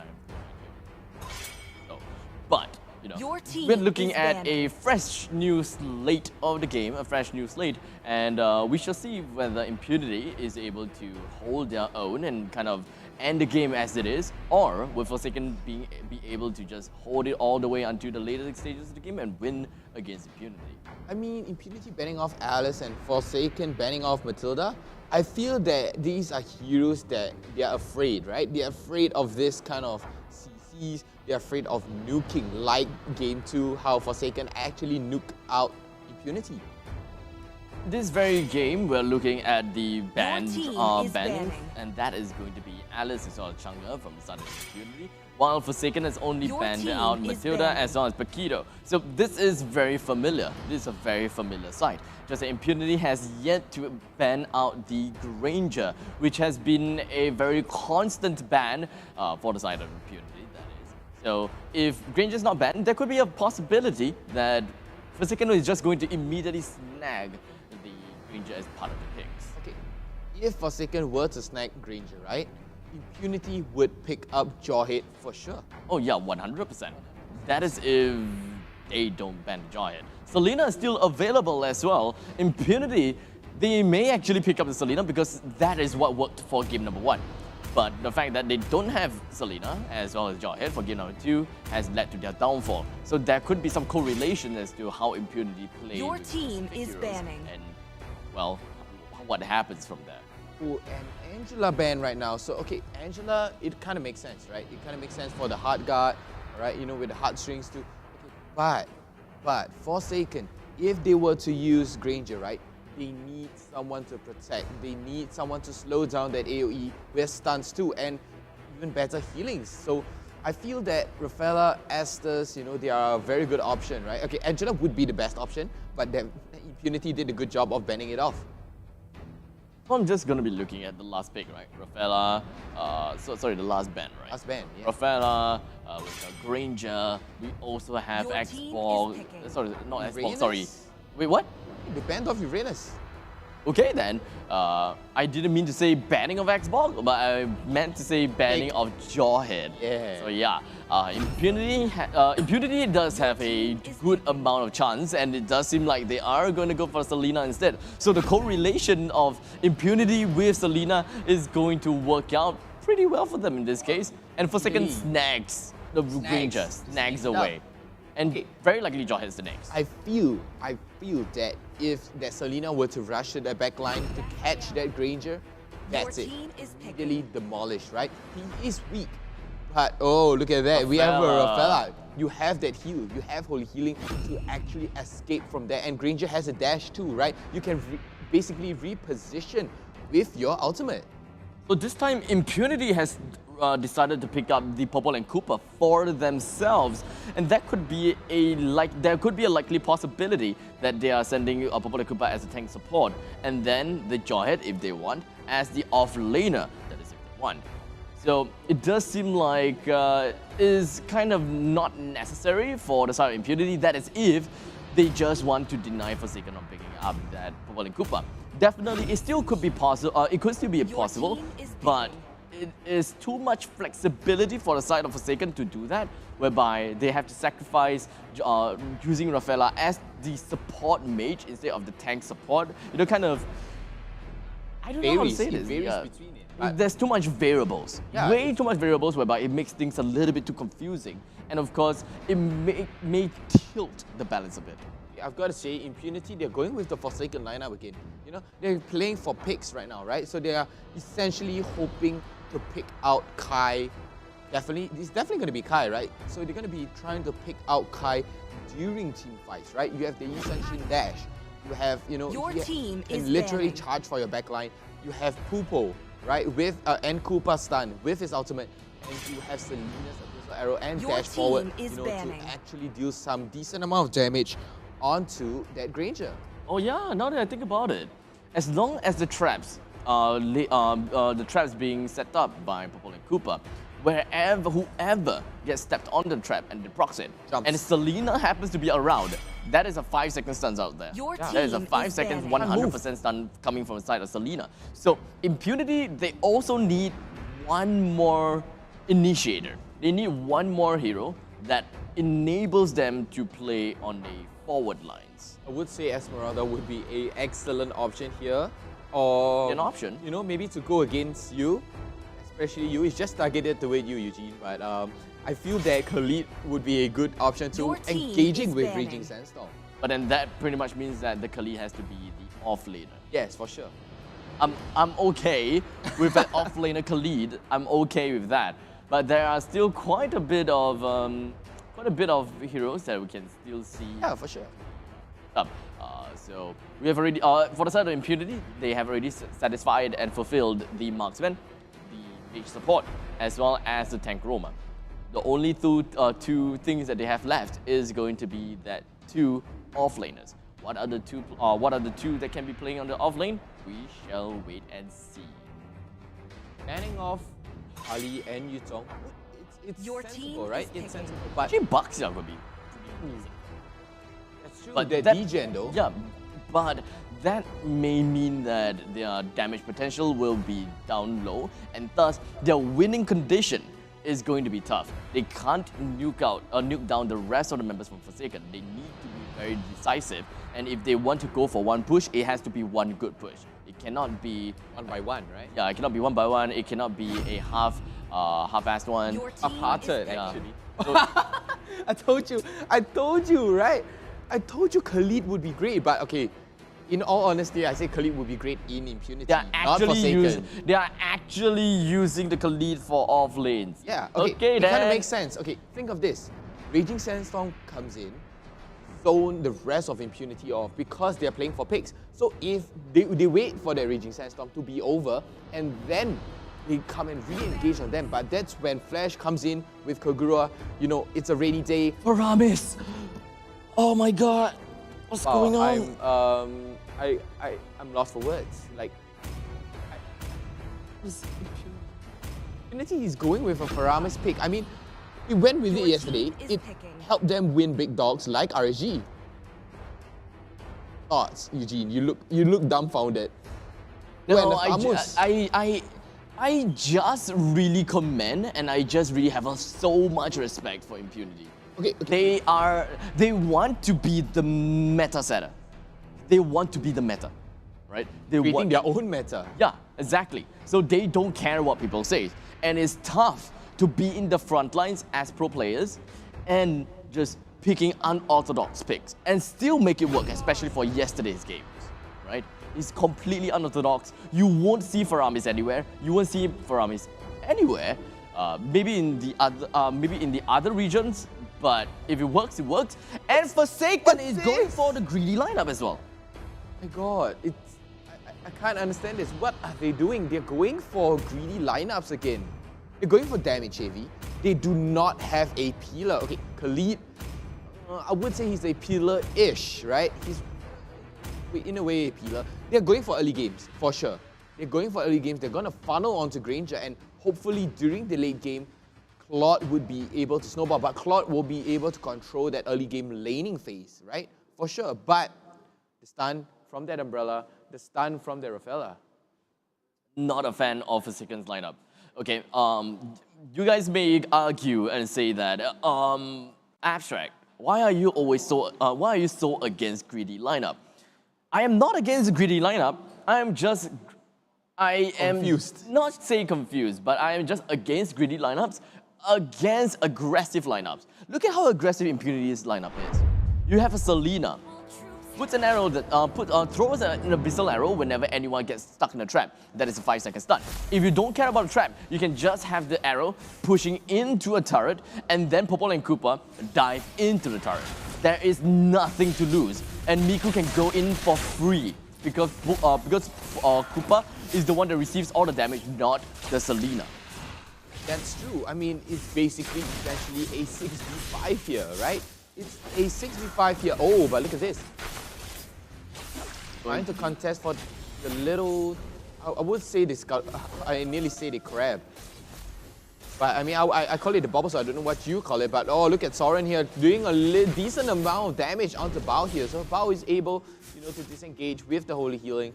And Kai just soloing jungle all the way. And Flash, like I said, exactly like what I said, Flash is going to control the lane. That makes sense, right? That is supposed to be the way. Except for the fact that I am just not expecting Takeaway to just jump into the enemy's jungles like that. I was thinking that they would be focusing more onto the lanes than the jungles, but I suppose that they have changed the playstyles a bit just so that they can accommodate for the fact that it is Kai that is constantly going into the jungles to farm. Alternatively, they can also head themselves down to the bottom because it's slightly easier for them to just kind of proxy the lane in the bottom. Yeah, I've got to say that while you were talking right there, Yubi, I counted how long it takes for Koopa to come back out. 4 seconds. Oh, first blood looking towards Evil C here, but look at that. Raging Sandstorm. Raging Sandstorm, and the second skill prop too. Like I said, Elite, I know it's not your favorite, but he's versatile, right? Really, really versatile. I'm just not a big fan of the fact that they did not proxy the lane to ensure the death of this Khalid. And I think that they had the Popol and Koopa. No. I think Popol and Koopa wasn't with the fight just now. But the turtle is now available. Koopa chased down onto the members from Forsaken, but nothing came to fruition. The main thing is to zone out the opponents and get the turtle for themselves. And alas, that is exactly what has happened. Impunity SG is a lot more passive than I expected. I was expecting them to punish the members from Forsaken even more, judging on the kind of heroes that they have in their lineups. But no, they are not aggressive at all.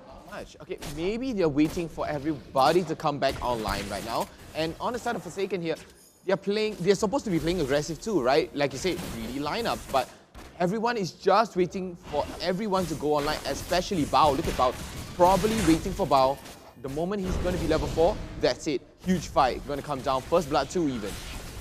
And down we go. Double receiving quite a bit of damage from his side, and it's just going to be dropped to 50% HP. And thus the middle lane will play things a little bit more reserved, while the Claude is happily farming in the bottom lane. The members from Impunity, they are not pushing down the members from Forsaken just yet. That really is not look at much that arrow, Bao. And that is the one that I've been looking for. That is a stun that I have been waiting for as well. As Impunity SG takes 1 kill for themselves and also stealing the buff for themselves. They need to bring the pain. They need to bring the punish look down. at damage onto Kai by Reminiscence. Great. But Takeaway though. Takeaway gets taken down by double. Where is Popol and Koopa? Popol and Koopa is dead. So unfortunately, that is not going to be the case. But that is 2 kills for Impunity and 1 kill for Forsaken. Not that big, unfortunately, but Miku can be prepared to throw down the Abyssal Arrow soon. Right now, it completely dodged, or rather, it wasn't even a dodge, it is a miss. Sidestep. It was a miss. It was just hands down a miss. I feel that was a anticipated sidestep. Like they were just backing off. Yeah. They were just backing off, man. Okay, I swear, that was sidestepping, right? That was clearly sidestepping. It moved in the same direction, man. I'll give that. I feel so. I'll give that. The turtle is now being taken by Impunity, so the way that they are putting themselves up is making sure that Soren jumps into the opponent's lines. A decent stun, a decent reliable stun from Takeaway, but unfortunately nothing else came into fruition, and of course Miku did not go for the Abyssal Arrow. I don't know why. It was a very late Abyssal Arrow. I'm just going to put that up onto the side of Miku, and Flash is still happily farming. Not much. Ooh, Flash. Okay, forced to back away right now from Takeaway and Miku. They're not going for the dive. Disappointed. Very But disappointing. it makes sense, right? Because they don't have vision on the other side. They don't see anyone in the middle. So even I would say that there is a warranted passiveness on the side of Impunity. Like they understood the situation better than I did. Exactly. It's like they have a pair of eyes in the jungle, right? Yep. I mean, they kind of do because they have traps, like literally any traps, abyssal traps. They have. Look at that wombo combo there from Takeaway and Miku. Bao. Oh, okay. Bao managed to get away. Kai forced to prop his ultimate here, trying to zone the rest of Impunity right now, but is not going to be able to. And Flash is still in the lane, just not dying anyway. By Reminiscence here to secure out that kill. Decent amount of damage onto Flash right now. Flash still trying to back off right now. Takeaway taking a little bit of damage. He's going to be flickering back in. Reminiscence know he's there. They're trying to pincer him down. Instantly takes Flash down. Unfortunately for Takeaway though, he wanted Cooper to be the one to head down to the turret, but unfortunately out of range because Flash was just a little bit too far and unable to get Popo to just rush right into his target. But still in the end, Impunity still managed to get it to work out. There is a massive lead that Impunity has got for themselves. Bottom lane turret is down, 2 turrets is down actually, and for the middle, the first tier turret is down. Impunity should be pretty happy with what they have, with Miku picking up the Clock of Destiny, Reminiscent with only on the Raptor Machete, but almost getting himself the BOD. He has to wait for the BOD. He gives you extra base damage, right? Oh, look at Bao. Stunned up. Abyssal arrow is gonna hit, but the stun coming up from Bao. Here comes the retake from Forsaken. Damage coming out. Kai is gonna get hunted down by Miku, but to the rescue is gonna be... Oh my god, look at the damage coming out. The graveyard pops. They don't even care about anything at this point of time. Evil C is trying to go for this. Oh man. Just Flash. wasn't able to do quite much. Just Flash! Blazing, do it! He did not commit onto the kill onto Miku nor onto Reminiscent. He was a little bit too afraid of his own life. Okay, I've got to say, I'm so sorry I stumbled a little there, but it was all over the place. Look at this. There was a fight left, right, back and up, but look at that. Bao landing the stun. Kai pushing good damage onto Soren here, but forced to back because Miku was there. But Bao is there to rescue, but Evil C still tanking so much damage there and Takeaway just with a sliver of health right now. Rum too. Look at that. Reminiscence just dealing good amount of decent damage. Flash really wanted to commit to that. Oh, you see, gets stunned up. Here comes Kai. Kai is going to use his ultimate right now and stunned up immediately. Went onto Soren. Good triple kill coming out.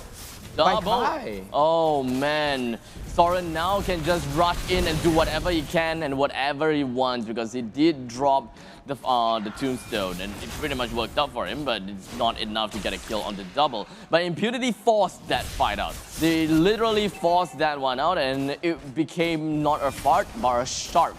And thus, they lost 3 men for them. They lost 3 men. And Forsaken did manage to kind of get themselves back up into the game by getting about 1,000 or 2,000 gold, and that is significant enough. Bring it back to an equalizer, essentially. Almost equalizing, yeah. I mean, Kai, he's kind of like online right now, but look at the damage on double, but good stun here. Miku forced the back. The rest of Forsaken are disengaging right now. So, I think Kai is definitely online, for sure. Kai is definitely online. Flash, on the other hand, I feel Flash is actually the support. He's playing a support Claude. You know, he's just there to fill up the role. He's not there to, you know, make any sort of impact. He's still heading on to trying to farm as much as possible. The main thing for Flash is to get himself money as well as, movement speed. The most important thing from the side of Claude is to get himself movement speed just so that he can be a little bit more slippery in the side lanes, while Claude can be a little bit more aggressive in the middle lane, get himself from jungle to jungle. Yeah, I mean, on the side of Granger too, Granger is fast. You can reposition. He deals a ton of damage right now. But I think Forsaken are trying to contest the turtle.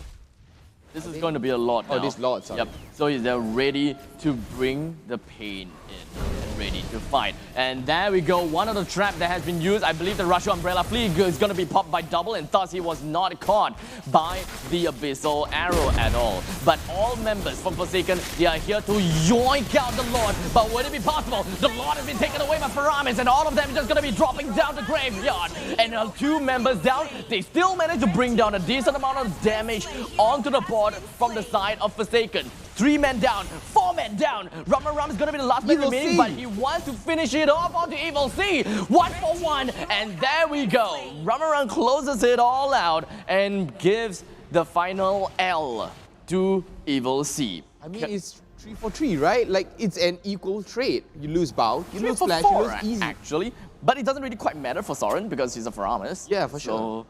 It is what it is. But Impunity kind of forced this tried to force this Lord out a little bit too prematurely. Forsaken, they gain control of the Lord's Pit. They try to do whatever that they can. Miku even jumped right in, popped the graveyard, but they don't have the damage to nuke everyone down. That's right. And okay, I've got to say for Soren too, great Lord take right there. Amazing Lord take. The Abyssal Arrow did not land, it did not connect. But you know what else did connect though? Everything else on the double. Take a look at him. He's also ran away. Russian flee at the right moment of time. The graveyard and Soren. Most of the members from Impunity is now taken down, or rather just only 2 men. That is quite a surprise actually. But Forsaken, they managed to defend the bottom lane inhibitor turret. The middle lane second tier turret is untouched as well, completely unscathed. So Impunity, they must be pretty sad about this. They were unable to close that one out despite fighting for the Lord. Have to force this tower right now. Forsaken has to force the turret. Yep, they're definitely going to force this turret. They're definitely going to be taking this turret. But the fact is that there is no ballistas on the side. So Ramaram brought the ballista down really quickly. Miku still, or rather stolen the Lord away from Kai when Kai is the one that wanted to steal it. Oh, look at EVOS. Not in a favorable position. Mountain Shocker comes down. EVOS gets, you're going to use Raging Sandstorm, but here comes Takeaway using his ultimate onto EVOS. Double stun onto EVOS with the knockup. EVOS still is going to get taken down by Reminiscence right now, so easy pick off. That's what's needed. That is absolutely what's needed. Takeaways with his reliable stun. I completely forgot about the fact that takeaways or Popol can actually just go straight in for the Popol stun. So that is very reliable. That helps. They don't have to focus too much onto the trap in order to score that Selena trap. Exactly, and wow, like I said, Impunity SG, they love one more combo, but they themselves can't take that one more combo from Forsaken. That's how Forsaken actually took Game 2 away from Impunity. So I feel, according to the lineup right now, Forsaken, I wouldn't say they look very good on nuking, but they have the potential to nuke. There is no goal lead. Really good stun coming from Popol onto Bao. But Bao is still available. Let's take a look at the heart of the team fight. Reminiscent HP is down low, but he goes down to the side of double. But most of the members coming from Roram is still alive because of the graveyard. He is holding everyone down. He's holding everyone up. Reminiscent is completely dead. Flash is dead as well. The only 2 members left from Forsaken is going to be Bao and Kai. But Kai, he needs to play a little bit more conservative because anyone can just come in and stun you down because Miku packs a lot of punch. Too much stun actually. So imagine if Takeaway and Miku is right there. I feel Takeaway and Miku are your, dynamic duos in a sort of sense, right? Yeah, they love wombo combo. Miku along with Takeaway, you'll find all sorts of combo. But here we have the tier 2 turret going to be taken down right now. Bao just getting his immortality up right now at 13 minutes. So it would be beneficial for them right now for Forsaken. Second turret is now down as well, so the next objective that Impunity SG should be looking out for is this Lord again. But they should not force this again. I talked about it before, but it does seem like their team fight potential is still pretty good, right? Soren, graveyard, boom boom pow. Miku goes in, snipe 1 person out. Reminiscent can snipe 1 person out as well, but I wouldn't count it on a nuke because Forsaken definitely have better nukes. Especially when it comes to their late game potential. Oh, Bao a little bit off position, face checking that bush right now. So they're not going to go for a fight right now. They're not going to contest. They're not going to go for a fight. They are just baiting. Impunity is baiting the Lord. They did not follow up on the kill on the Bao as well, because unfortunately that positioning was not the best for Impunity. Forsaken was pretty much rounded up around Bao, And if they were to make any wrong mistakes, that is a lot gone. That is a lot of turrets gone. And Forsaken will definitely start to pick up the lead, especially when we are looking at a double marksman team. Impunity took a little bit too long to go online. At this point in time, things may already be too late. We shall see how this specific fight is gonna turn out as the Deptonata from Kai tries to land everything else onto the side of the Lord, but there's just way too much bodies in between. There's just way too much for him to handle. The Lord, 500 HP. The Lord is gonna be taken by Impunity. It's not too late after all. Forsaken could not find the tiny little piece of evidence to bring Impunity down just yet. The small little cracks, they couldn't pry it open even bigger as the Lord marches down from the bottom lane. They fight, the Lord is going to be fight for the cause. For Impunity, this is probably going to be game over for Forsaken. Flash is the last man remaining, and the next member, or rather all of the members, can only come up in 25 seconds. I mean, and you that do is have not possible, EVOS man. too, but I've got to say, EVOS was a little bit off position. He came in with the range. Oh, look at his stun! Instantly demolished his Flash. Look at Double trying to do something, trying to stop Impunity from ending the game right now. He's going to get a stun. But look at this. EVOS still tanking throughout all these fights. But here comes Bao. Bao's not going to land any stun. Oh, he's going to get a 3-man stun, but a finish from Impunity SG is going to end the game. I've got to say, EVOS during that crucial fight during the Lord, EVOS came in with the Raging Sandstorm a little bit too late, right? Was a little bit off. He was so off position. Everyone was fighting on the right side of Lord, right? EVOS was on the left side, nearer towards top lane. Didn't come in with the Raging Sandstorm. Probably he was waiting for the right moment, but by then everyone in Forsaken has already disengaged and split it up, and that cost the life of EVOS and basically Forsaken's game. That is a lot faster game. 16 minutes game, but it could have still be an earlier end for the side of Impunity. They kind of stretched themselves out way too thin, and they were literally walking on tight rope, right? Because Kai and Flash could have went online any time. Look at that, Golden Staff as well as the Demon Hunter Sword onto Flash, while Kai has already got like a massive amount of items ready for the strike. It makes sense, BOD Hunter Strike, right? And look at the damage though. He does not deal as much damage as compared to Reminiscence. Reminiscence has such high burst potential. Look at that, even Soren on the Faramis deals more damage than Kai. I'm so sorry, but I don't want to diss him this way, but Kai, you gotta pick up your damage, man. Soren takes in more damage, deals more damage too, compared to your highest damage in the team. Soren plays a very important role in rounding everyone up, right? He's a shepherd. He's literally the shepherd. He's herding the sheep. chains. He's herding the sheep in. Yeah, and that is what happens most of the time. I see a lot of occasions where Forsaken is just out of position. They are all too close for comfort. Most of the time, it's mostly Evil C, or rather, it's most of the Kagura, the Rafaela, as well as the Khalid. They're always together because of the chains. I mean, speaking about stats, right? Let's take a look at the post-game analysis right now. So, like you said, Faramis played a immense role. Was the one who brought everyone together, just like Risho Harmony J. But let's take a look at this. Rich Guy would be Reminiscence at 13,000, but the carry would be Double. So, okay, I've got to say, Double, he played well. Played well.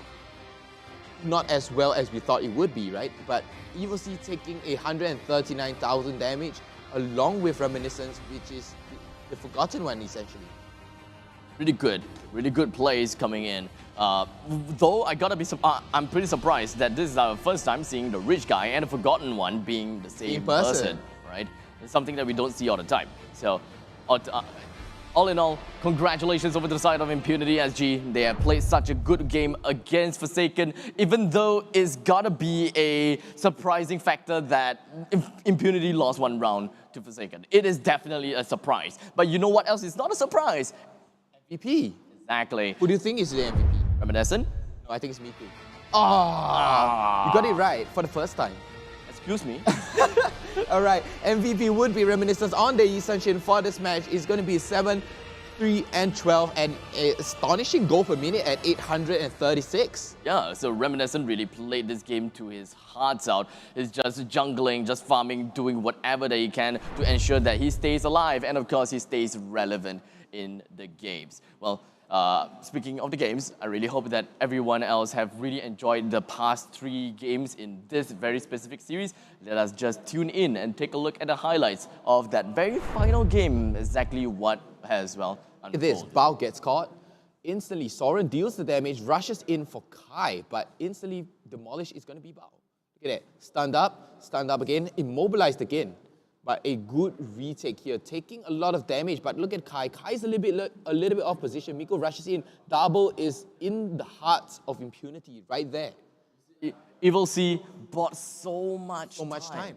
So much time, but Forsaken, they just decided, hey, let's back off. You see, if Flash went in a lot earlier, it would have been secure. Yeah, secure on 3 men, all right? 3 men.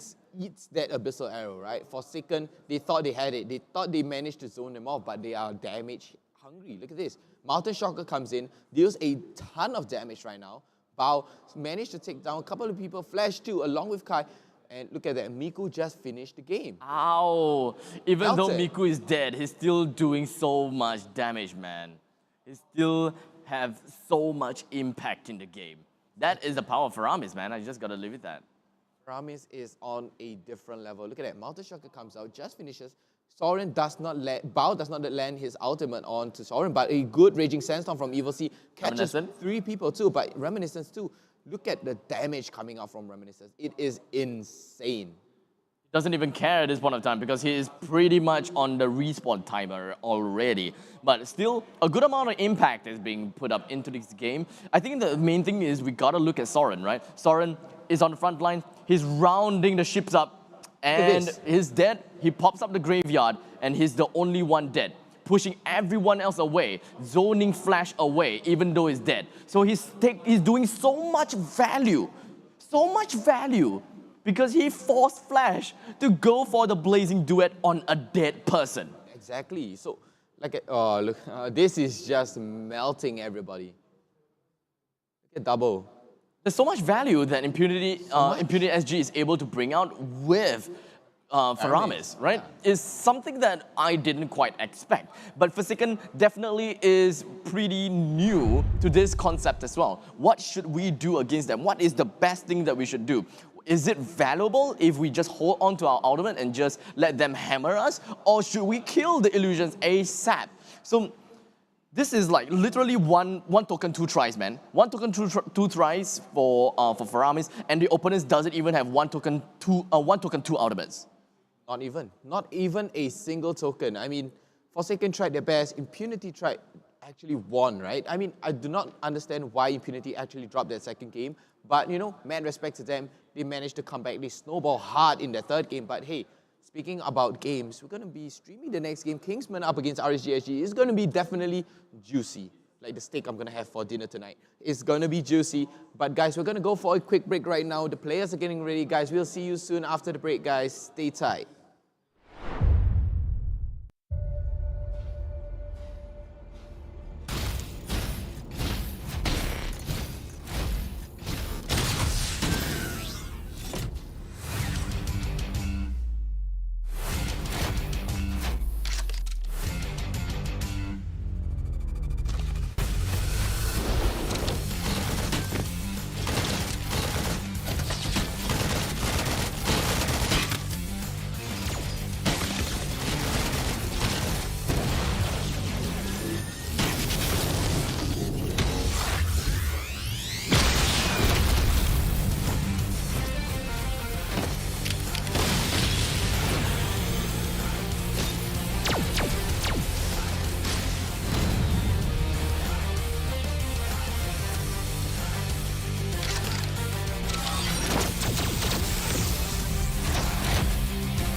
Stall them!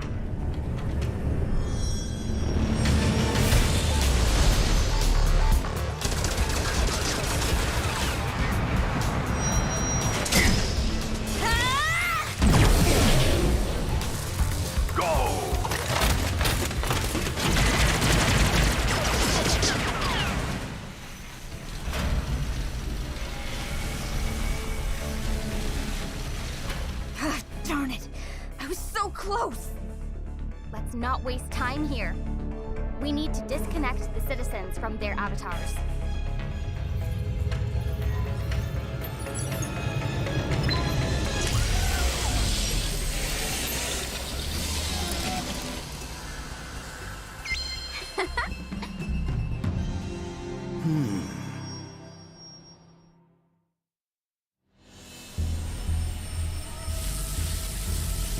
It's time to give you an upgrade.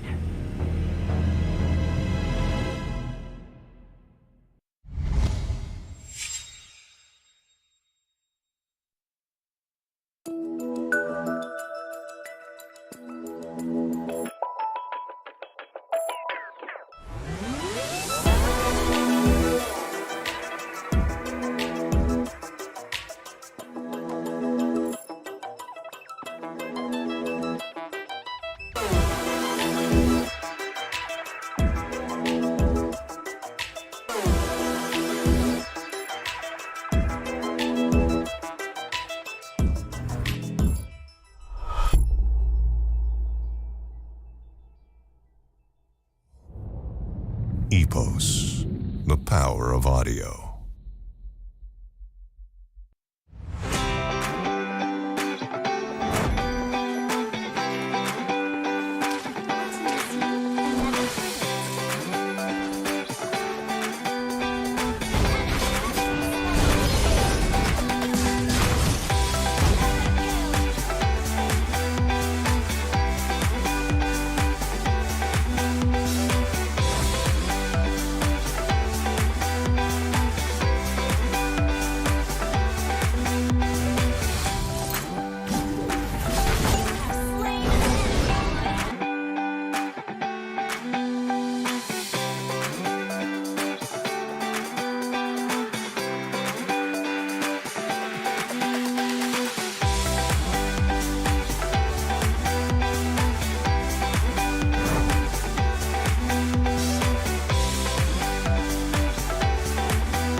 I start my day with Sustain Complete, so tired dry eyes won't hold me back.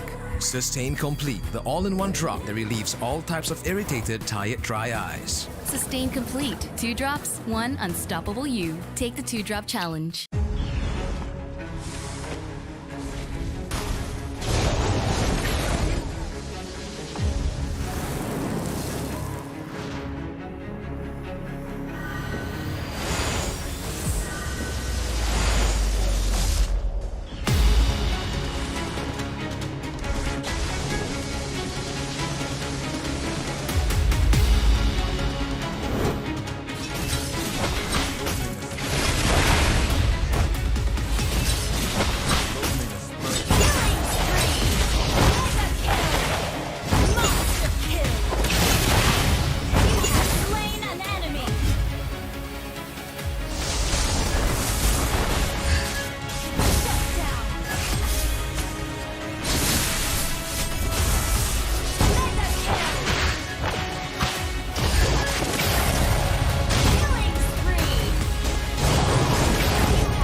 Everyone loves winning. That's why we've made it easy to pay for your apps with a Singtel mobile bill. With easy one-time setup and fast transactions, we offer hassle-free payment and convenience while you focus on winning. Stay entertained and pay easily. Find out more at singtel.com/DCB.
Gentlemen, welcome back once again. We're gonna be looking at the second match of today, and that is going to be RSG versus Kingsmen. Are we going to be looking at yet another 3-game series, or is some kind of big upset impending? Kingsmen are kings of upsetting, right? They knocked out, I mean, they managed to take the game away from EVOS. They managed to take the game away from Envy. Next up is RSG. It could be their shining, right? It's like, this is my time to shine. It's my time to overtake RSG, knock you down to the bottom, right? And push myself way ahead of everyone. I really want to see how this is going to be like, because if Kingsmen just take this game as well, then it is going to be pretty darn scary, because they pretty much wipe out everyone essentially wipe out everyone in this specific bracket. Yeah, exactly. And technically, Kingsmen now just standing at the top, right? Just below them is EVOS. So we're going to see that in the third and fourth match around there, right? But I mean, Kingsmen, they are literally kings. Basically, knight of the round table, right? You have A1, A2. You have Aso. You have Odir, Bambi. And you have Loon too. Oh my god. These lineups are amazing, right? And speaking about amazing things, we have the MLA adventure, actually Mobile Legends adventure, that is going to be releasing new stuff, especially a new hero. Basically, is Selena. Guys, right below, you can see, is the CD key that you can key in and receive the rewards that you're about to see. And the secondary reward that we're about to give you to claim Selena for free will be MLA 999 numerically. So it's MLA 999. Well, I mean, amazing starts with A, adventure starts with A.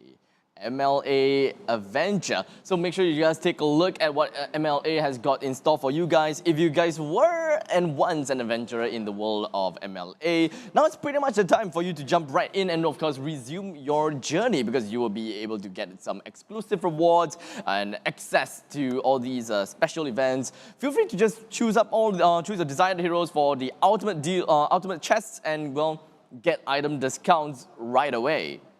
I mean, it's a calling to all the ex-adventurers out there, right? I mean, you've been away from the game for so long, and it is an idling game, so you have been stacking up those rewards upon rewards upon rewards.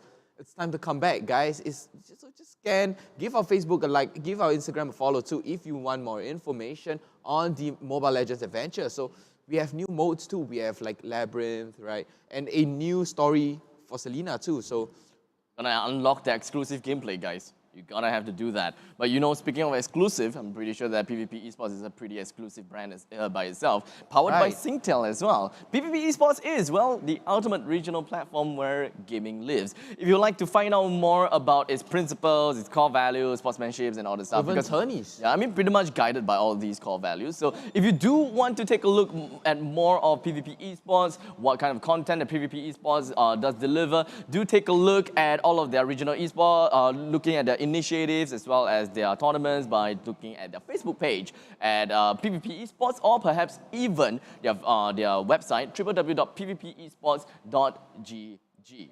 And inside of that very specific website, you can also put a /MPL-SG, and you'll be able to jump yourself into the virtual world of MPL, whereby you'll be able to see quite a lot of stuff in there. You are also going to be able to look at basically it's called the MPL Arena. Chests for you to win. Just look around. There's like 1,000 prizes to be won. Get to see him too. Fastest fingers first, guys. Fastest fingers first. I mean, you have to log in first. I mean, Jace did the most, I wouldn't call him dumb or like, you know, or ignorant. He saw the chest. He tried to claim it, but he forgot to log in. So guys, do not forget to log in first before claiming a chest so that you can gain access to the chest, right? But anyways, speaking of that, we have the standings ready, guys. So as of now, Forsaken actually took one game away from Impunity SG. So Impunity SG has taken away the game, or basically taken away the match, right? So 2-1 to Impunity SG against Forsaken. Next up, we have Kingsmen up against RSG SG. So we have to see the standings of, as of now, where is it at, right? So I feel that Kingsmen's on the top right now. Impunity slowly creeping their way up the table, right? Like I think slowly, -2 now. now. I mean, -2. They were -3, right? They were -3. Probably now they're going to be -1. Yep. Oh, they're -2. So now Kingsmen at the top of the leaderboard solely because of the fact that they won against EVOS. They also won against Notorious Villains. So with that said, they are at the top. 3 points for each of them. The next game is going to be Kingsmen versus RSG. So is it Kingsmen that's going to get 4 points, or would it be RSG that gets themselves 2 points? I mean, this is RSG opportunity right now. But Kingsmen, also on the side of Kingsmen too, this is Kingsmen's opportunity to knock RSG down the table to essentially maybe the bottom bracket, right? And this is Almighty time. Basically, Kingsmen is somewhat helping Almighty here to go above RSG SG to secure the seeding for upper bracket. I'm very curious, you know. If Kingsmen were to lose this game to RSG, that means RSG and Kingsmen pretty much equalize their scores. And that is like a game, that is pretty much a game of rock, paper, scissors. Because Kingsmen wins EVOS, wins Notorious Villains, but RSG wins Kingsmen. So that kind of puts them in an awkward position because RSG will have 2 points, but RSG beating Kingsmen, which beats EVOS and Notorious Villains. So that's why it's kind of awkward, rock, paper, scissors kind of thing going on, the chicken and the egg. Which one comes first? I'm not sure. Which one's first? Oh, actually, I think it's like the chicken comes first. Wrong. Do you know what comes first? The lineup video that is going to be coming up right now, guys. That is going to be coming first. Guys, please queue for the video. The video's here. Let's go.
A lot of people have been talking about you, man, especially your old friends at Impunity. They had a lot of things to say about you joining RSG, something about leaving the bros behind. Can you explain a little bit about that? What happened? Was used to be part of Impunity SG. I went to trial for RSG and by heaven's luck, I got selected. Yeah. Okay. I went in. And why aren't your friends happy for you? I think they might be happy on the inside, but you know, on the outside, they just want to look cool a bit. Yeah. Okay, okay. From what I've been told by your teammates, you are the funny guy. Not really, they just laugh at small things. I mean, you do a lot of silly things from what I hear. You call one of your guys Koopa. Koopa. Yeah, Koopa. So based off the hero, Popo and Koopa. So you're the owner and he's a dog. He acts like a dog. He barks? Yeah. Somehow, I don't know why. I mean, that's pretty good. I mean, if that's not team synergy, I don't know what is. Kingsmen, honestly, I feel they are really overrated. I'm so sorry, but I feel Kingsmen is overrated. Okay, although they have a lot of veteran players, but they really isn't performing recently. So I think we're just losing. I'm not very sure of what the lineup is, but you know, I know a few players that are definitely playing, like Jason, Forza. I think they are all really fantastic players, you know, especially Forza, who used to be my team member in EVOS. He's really a very strong player, and I think it's going to be quite hard facing them.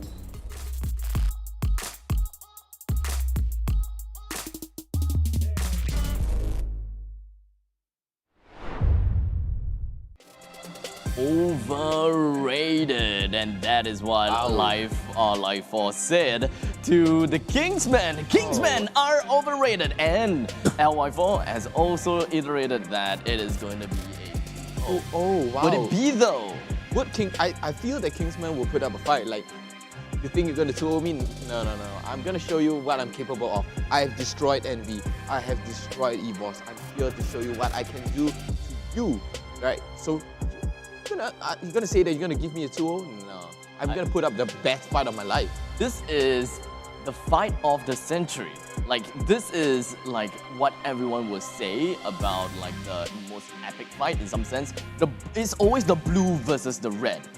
RSG is the blue, Kingsman is the red. That's true. It is always the good and the evil. Yeah. But in this case, we don't know who's the good, who's the evil. It's just the blue and the red. So this has got to be the fight that everyone is looking for.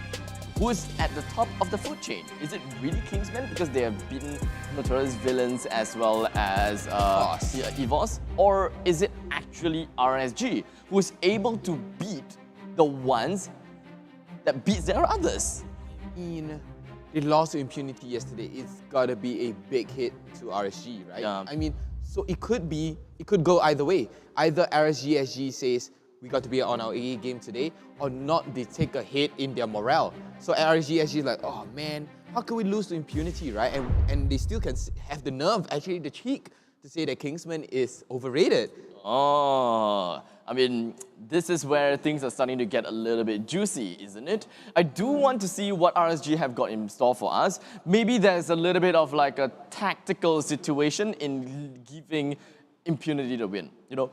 I wouldn't be surprised, right? There could be some tactical things about giving them the win, bumping them up the leaderboard while bumping the other teams down the leaderboard. Because, you know, in some sense, if you know that you can win Impunity, and if only a certain amount of players can kind of like go to the upper bracket or go to the lower bracket, I would prefer the teams that I can definitely win go to the upper bracket with me so that I can have a better time in the upper brackets. More comfortable for you, right? Like, you're already familiar. In some sense, yeah. Because if RSG is confident in the fact that they can definitely hit themselves in the upper brackets with whatever that they do, losing one game, it's not gonna be that big of a deal. Not too much for them, right? Not too much. But I feel that either it can't be a 2-0 for sure. I don't think there will be a 2-0. I don't think it will be a 2-0 for this one. Okay, drafting is not a problem for sure. No problem. Play style. That is the key thing that we are here to look out for, right? So, Kingsman, I think they might have some nerves coming into this, going up against RSG SG, but, you know, they have already beaten the best. They've beaten Envy, they've beaten EVOS, so now they're going up against the big dogs. But, contrary to everything that I've said about, like, you know, questioning whether RSG can actually win against Kingsmen, I actually do agree with LY4 to a certain extent, whereby he said that despite Kingsmen is such a veteran team, they are not performing that well. I feel they're like a rough target team, but hey, speaking about teams, let's take a look at the team lineups for today. Let's see who's on the bench and who is not. RSG, we're starting things off with LY4, Sana, Diablo, Jason, and Forza. Unfortunately, Sync will be the one that is still gonna be in this substitute The bench. Forsaken thing, right? Sync is I'm forever on sad the though. bench. I do want to see Sync in plays though. I really want to see Sync playing. I mean, Singh is the most happy-go-lucky guy I've ever seen. He's constantly smiling. Watch his show. No, come on. You can't say that on stream, man. He's gonna hear this. But Singh, hey, we hope to see you back out on the scene again, right? So anyways, enough about RSG SG. Let's move on to Kingsmen right now. Let's see who do we have up in the 5. We have Odia, Bambi, as well as A1, A2, Azura X, Loon, and Aso. That's gonna be in the starting roster, while Chu is gonna be onto the bench. Still on the bench. Still on the bench. I feel that synergy plays a huge important role right now. Okay, Bambi, we have your main core, right? A1, A2, definitely your core. Azura X has aggression. Aso loves zoning out people. And Loon is there to tank everything. So I feel this is a well-balanced team, in fact. I mean, Aso builds tankiness, right? Loon always plays a very big part. I always have my eyes on him. He always ensures that the fight stays on well. He's always in the front lines. He does a lot of, well, very good stuff, I would just say. He does good stuff. Right, that's right. I mean, Loon, he zones out. He peels. I think he's a very underrated player. Super underrated. He's super underrated. I'm sorry, LY4, we have to disagree with you on this, but but Kingsmen are not overrated. In fact, they are underrated, right? Kingsmen in overall is overrated, but Loon is underrated. That's right. I'm just gonna put it out there, man. Like, I mean, like for example, Odia Bambi is overrated. Yeah, for sure. But Loon is underrated. Yeah, exactly. So I feel this is a balanced all-round team. It feels like a nice round ball. A nice round ball. Yeah, it's perfectly round ball. And you know, speaking of nice round balls, you know what is not round? Nominating people because you need to get yourself into the ages. Oh, that's true. I have no idea where I'm going with that. Maybe the round comes from the O from Esports, right? But anyways, we have the nominate and win, guys. It's going to be starting tomorrow, Monday, 6 p.m. until Saturday, 10 a.m. So guys, nominate for your favorite team with the best reason. We're going to pick 3 people from that. You know, you can't go with gut feelings, right? You got to go with proper reasons too. And you're going to get a epic skin chest, right? And a team merch. So if you want to go nominate for your favorite team with a good reason, just head right down to www.pvpesports.gg/MPL-SG.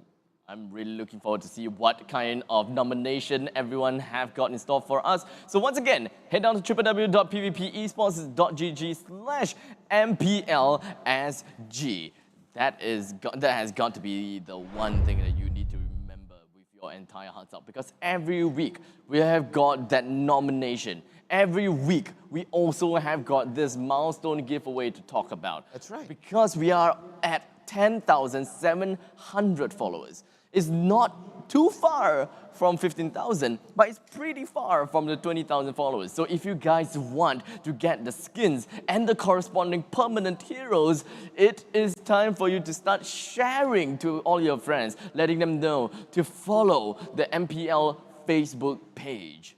Right, so when you share, you get this amazing rewards. So yeah, we're kind of a little bit far off, but the last time that I actually saw it, the list was long. We were only at 5,000. Suddenly, the next week, basically this week, it suddenly shot up to 10,000 followers. So I don't see why it can't happen for the following week and the playoffs. I mean, what you can do is that you can, you know, ask your parents for their phone and just like go for a follow. Imagine your parents are just like, what's this? And then, I mean, you can go for your mom, go press follow, go to your dad, press follow, look at your siblings, press follow, grandpa, grandma, whatever it is. And if everyone does it, man oh man, we're gonna fly all the way up, and it's easy 20k followers, and boom, we've got all the skins and the corresponding heroes. Free skins, free hero shards, I mean, and even magic dust, right? So you can just increase your emblem, right? Instead of buying it, why not just get it for free? Why not get it for free indeed? Get it for free. Yep. And it doesn't cost you guys anything. It doesn't cost you guys to do anything as compared to, you know, going online to Mobile Legends and actually buying a skin. But buying a skin is not that difficult anyways, because we've got the Singtel DCB, the direct carrier billing, whereby all you got to do is just one click, tap, seamless, right? So it's basically fast free. You don't have to key in your credit card. You don't need a OTP. You don't need that CVV, if I'm not wrong, at the back of your card. A CVV. But anyways, yeah, you don't need to go through all that hassle, right? So basically, what all you have to do is use direct career billing. Instantly, one click, that's it. Just set it up. And it comes, just set it up and just one tap. That's all, finish. And it comes straight to your bill at the end of the month. So you can worry about it at the end of the month instead of worrying like, oh, how much do I have to pay now? Do I have to pay this? Do I have to pay this? No, you don't have to worry at all. So that's the seamless transaction. Hey, but speaking of seamless, we have a product sponsors here which actually has that seamless, amazing quality. Look at this. My demo unit. Okay, I'll just hold this one up. This is the GTW 270 Hybrid by EVOS, guys. Look at this. It is amazing, guys. It's so small. It fits in my hand, right? It's tough, it's rugged, it's sturdy, and guess what? We have a dongle that includes with it, guys. Look at this. Look at the box. A little bit of an unboxing experience over here. That's right, and zero latency, guys. This is the key thing that I'm trying to highlight right now. Zero latency, guys. So no cutoffs, no lags, and excellent sound quality, right? Sound excellence achieved by EVOS here, one of our main sponsors. So EVOS is such an amazing sponsor, guys. Thank you so much to EVOS too, along with Sustain Eye Care too. Asia's global seller, right? I love the boxing. Like, you can pretty much see how everything looks like. We've got the earbuds here, we've got the dongle right here in the center, and of course, we've got the casing. It's so small, it fits in your hand, but hey, guess what else fits on my hand? Basically my arm too. The secret lab that we are sitting on, and the players you see now on level 1 is sitting on. Oh wait, Sing is playing! Your team is banning. Oh, thank you! They heard my cry, they heard my call. It is time for Sync to be in the game, as Diablo has been is pretty much on the bench now instead of Sync. God, Sync is we finally get to see Sync in action. Ladies and gentlemen, make sure you guys spam the chat and tell Sync how much you guys want him back in. Because I'm pretty sure, from what I know, a lot of people is asking for Sync to get back into the game, man. Yeah, I mean, he was famous, right, for his amazingly bright hair. He's famous for streams. He loves to play good off-laners. Basically, he's multi-role. So whatever role that you throw towards him, for sure, he's able to handle it. He's sick at playing mage. Mages though. I watch him play mage most of the time, and sometimes here and there, off-lane fighters, whatever it is. Like, he's like everywhere. He does whatever. Yeah, he does whatever. The first time I saw him stream, he was playing Beatrix, in fact. Oh! Yeah, so I was taken aback a little bit. Actually, not gonna lie, I'm kind of looking forward to a team playing Beatrix. Ooh, but I mean, not super relevant right now. Yes, she deals damage. Yes, she has multiple weapons, but it takes time for her to change weapons, and that is mobility sacrifice, right? Yeah, indeed. And when it comes to anyone with lack of mobility on that side, is gonna be rather sad. Well, in the meantime, let's take a look at the entire of the banning and the picking, with RSG going out for the ban onto Rafaela, Angela, as well as the Jawhead, while Kingsmen has banned out Matilda, Selena, and the Uranus. I mean, Sing is not going to be playing Chow. He's playing Chow on crack. He is playing Chow, which like literally is on illegal drugs right now. Mosquito, right? So amazing, but we finally get to see Sync in action right now. But on the side of Kingsman, okay, that's definitely, the Eve is definitely going to go up for A1, A2. So Kingsman, they love to play damage. They love to play zoning. They are all-rounder. They are not as damage-hungry as compared to Forsaken. Esmeralda pick. Esmeralda as well as Yves is going to be in the lineup of Kingsmen. Understandably, Esmeralda heads off to the side lanes while Yves head on to the middle. RSG has already picked one up, and that is going to be Benedetta as well as Fasa. So things are starting to work out pretty strongly, whereby RSG is probably looking at Paquito tank-ish, and Benedetta still kind of, pretty much dealing all the damage. But I can't confirm at the very fact that Paquito is still kind of going tank, because they still have two roles to fulfill. That is a single roamer or a mage support, as well as a off-lane marksman, actually. Okay, I've got to say, RSG, as of now, their composition, they look a little dive They're always on double mage support. Yeah, double mage support for sure. So the fact that there is no Rafaela, the fact that there is no Selena, no Rafaela, no Angela, pretty much means that it's pretty tough for them to stay onto that double mage support because the other mage needs to be like relatively tanky, like what Rafaela is and what Angela is able to bring on the table with all the shields. So I mean, the only person that could actually do that is Esmeralda, but Kingsmen is immediately picks up Esmeralda instead. I mean, if you want to meme, there is another hero that you can pick. It's not exactly tanky, but it is basically 1 token, 2 tries. Oh, I know it. Khalid. No. Faramis, man! Oh yeah, Faramis. He deals damage. Which part of Khalid is 1 token, 2 tries? I mean, it's a hit or miss, right? I mean, Your team is banning. I'll give it to you.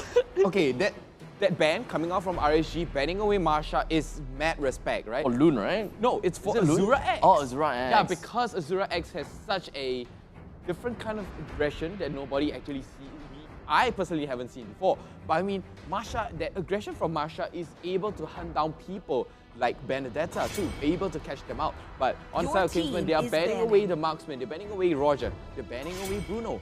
So, your team is picking. oh, there you go, banning away Diggy, another support. Hey, but hey, like you said, Faramis is open.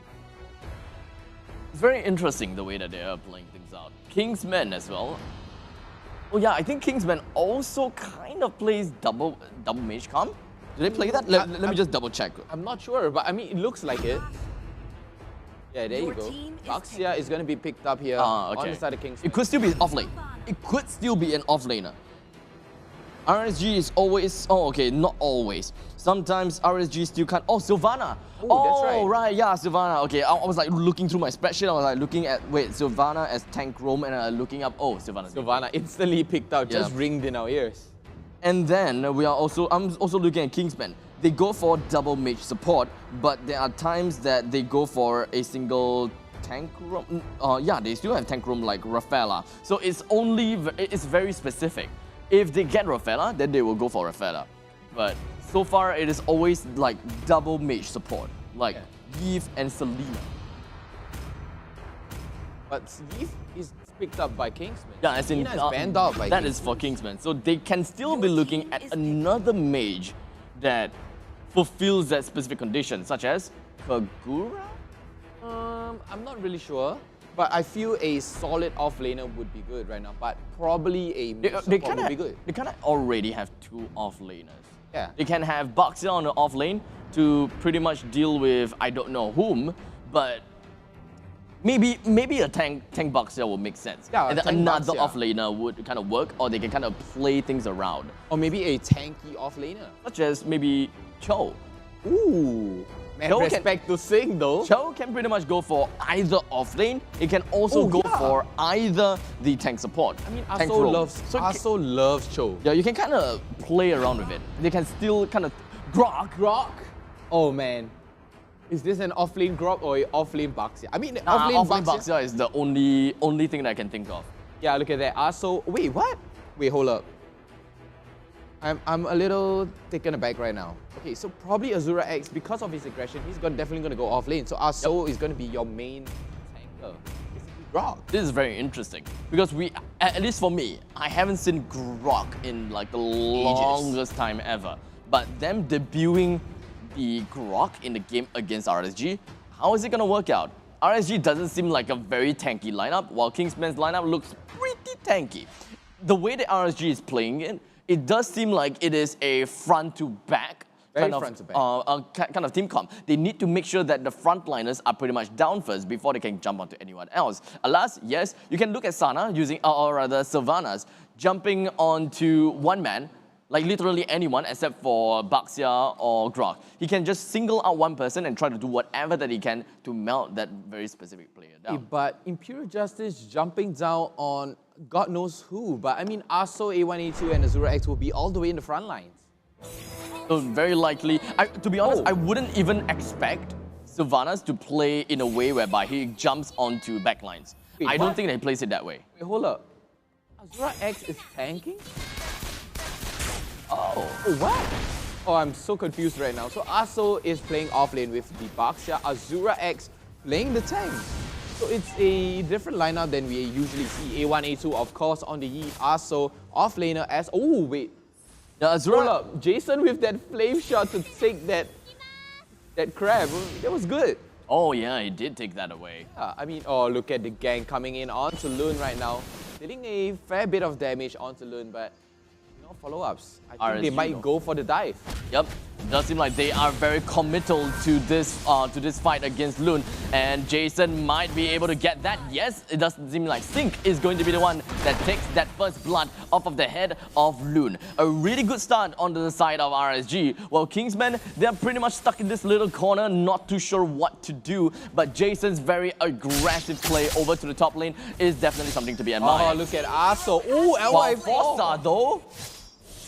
Now this is a different ball game from the game that we watched just now. Like looking at Selena as well as Popo and Koopa, they can go aggressive.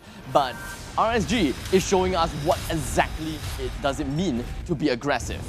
You don't need aggressive heroes. You yourself have to be aggressive. You just dive the turrets and you don't touch them until you are in position. That's right, and look at Azura X. Oh dear, Bambi landing the ultimate onto Jason. Mountain Shock comes down. Oh dear, Bambi and Azura X takes a little bit of damage, but instantly demolished is going to be Jason. Ouch, ouch, ouch, ouch, ouch. That is definitely not something that neither of them were expecting. That is definitely one painful encounter. Okay, I've got to say, I just saw the lineup of RSG. Sana is playing the off-lane Sylvana, right? Oh no, he's playing the tank Sylvana. Yeah, tank Sylvana, yeah. And then Jason is playing the hardcore mage. I mean, yesterday we have seen a totally different thing. Yesterday we have seen Sana play the mage instead, and Jason was the tank. I mean, I guess that they can just kind of play things around. Yeah, and just kind of... that's how experienced they are. I mean, that's what set them apart from normal, regular humans. See what works best for them. But in the meantime, RSG manages to bring the total down pretty darn easily. And when it comes to the gold deficit, it's not too much for the side of Kingsmen as well. In fact, we're only looking at like 300 or 400 gold advantage that RSG has. The Electro final blow from a Live4. He wants to get himself away from all of that real-world manipulation, and he almost got that, but except for the fact that Odia Bambi dealing too much damage using Rhapsody. Sana joins in the fray together with Forza and Jason only to push the Kingsmen away, but alas, it was all too late. Oh, Bambi taking a little bit of damage here. Forza not going to go for the dive, but I've got to say, during the previous MPL, we have seen Jason use Forza on another level. His flame shots are incredibly precise. Like, he secures kill, just like just now. He secured the kill. I do want to see a lot more as to what they can offer, but... Jason. That shot, boom. Oof, Aso. Oof. Now that is a big oof. A humongous oof. And I got to say, Forza is already level 6 right now. Farming really quick. I mean, almost as fast as Odia Bambi, actually. Oh, Sync actually managed to bring Lun down, if I'm not wrong, while the highlight was going on, we were in play. But in the meantime, there we go. Sync completely tunnel vision and, of course, completely ganked out by Kingsmen. But the similar is going to be done at the bottom side, while Aso gets completely wrecked and melted down by RSG. Yeah, I mean, Aso going for that execute was kind of weird to me, you know. Not sure why, but I mean, it kind of makes sense, right? You do want to secure the kill and you do not have that range, so execute kind of makes perfect sense. Red team turret has forward to see how they're going to make full use of the Baxia. Baxia is pretty good in the side lanes, but when it comes to thinking about the HT... Oh, better airstrike from Jason. Odia Bambi gets taken down, look at that, and Lun is stuck inside that Imperial Justice right there. So Bambi just getting caught out by Jason. So Jason, very well done there with better airstrike. Azura X definitely not going to die that easily. It shouldn't be too big of an issue at all, but Azura X, he's super tanky, and that is probably going to be RSG's problems whenever it comes to a front-to-back kind of lineup. Because they can't exactly leave him alone because his power of nature honestly deals a heck amount of damage. They can't leave him alone. So they need to find ways to just kind of single one person out and ensure that they have the advantage when it comes to a team fight. Exactly, and right now, RSG is going to take about 2,000, but here comes Azura X. Look at, oh, not even a single damage onto Sync. I have no idea what's going on there. Oh, Bambi! Look at that. I told you, he is precise. He's a sniper, but Azura X uses the ulti onto Forza. Forza gets taken down. And look at Sana. Sana too taken down by Aso right there. And Sync trying to clutch up against Aso, but Aso has that degen and damage. Jason gets taken down too, but where is LY4 in the team fight? He's all the way at the bottom lane. And I think that he pretty much took the turtle. I'm not too sure actually, but at this moment of time, RSG, they are trying to go for an equalizing factor against Kingsmen. Things are not looking grim for either side. It is very equal. While Singer tries to get himself away, really good jab to get himself out of the way. Oh, LY4. The Rhapsody from Odia Bambi completely misses LY4, while LY4 continues his pursuit up to the top lane. While we are looking, Phantom Airstrike trying to get the heck of the damage onto the side of Kingsmen, but it doesn't seem like much is going to be done for the side of RSG. The only thing that they got to do is to clear up the creeps and ensure that their turret still stands up on top. Oh, look at Jason. Oh, the wall comes out. Jason has nowhere to run. I've got to say, good jump onto Loon too, but look at Sana. Sana is going to be able to disengage using that Imperial Justice lifesteal at 120% lifesteal. Now, RSG, everything just did not come to fruition. Sync is doing well on his very own, getting himself a kill onto A1A2. But in the wider team perspective, Kingsmen definitely did a pretty good job in destroying the turret at the top lane, as well as punishing RSG for trying to defend. Now, RSG is definitely going to be a little bit more careful when it comes to defending turrets from now on. Sure, but here comes Odia Bambi picking up that purple buff. Azura X looking to take a little bit of damage here from RSG. Mountain Shocker comes in, reviews the whole of Kingsman right now. Aso on the flank, not going to be catching up. Oh, he catches down Sana too, and the wall perfectly execute the wall right here. Forza being forced into the wall right now, and Sana on the other side of the turtle. A1, A2 secures the turtle. Oh, but wait! What a steal! That was a steal! How? Jason stole the turtle with the flame shot. Wait, no, it wasn't a flame shot. No, it was the feather airstrike. Whoa! A steal. I've got to tell you, Jason is incredibly precise. I think...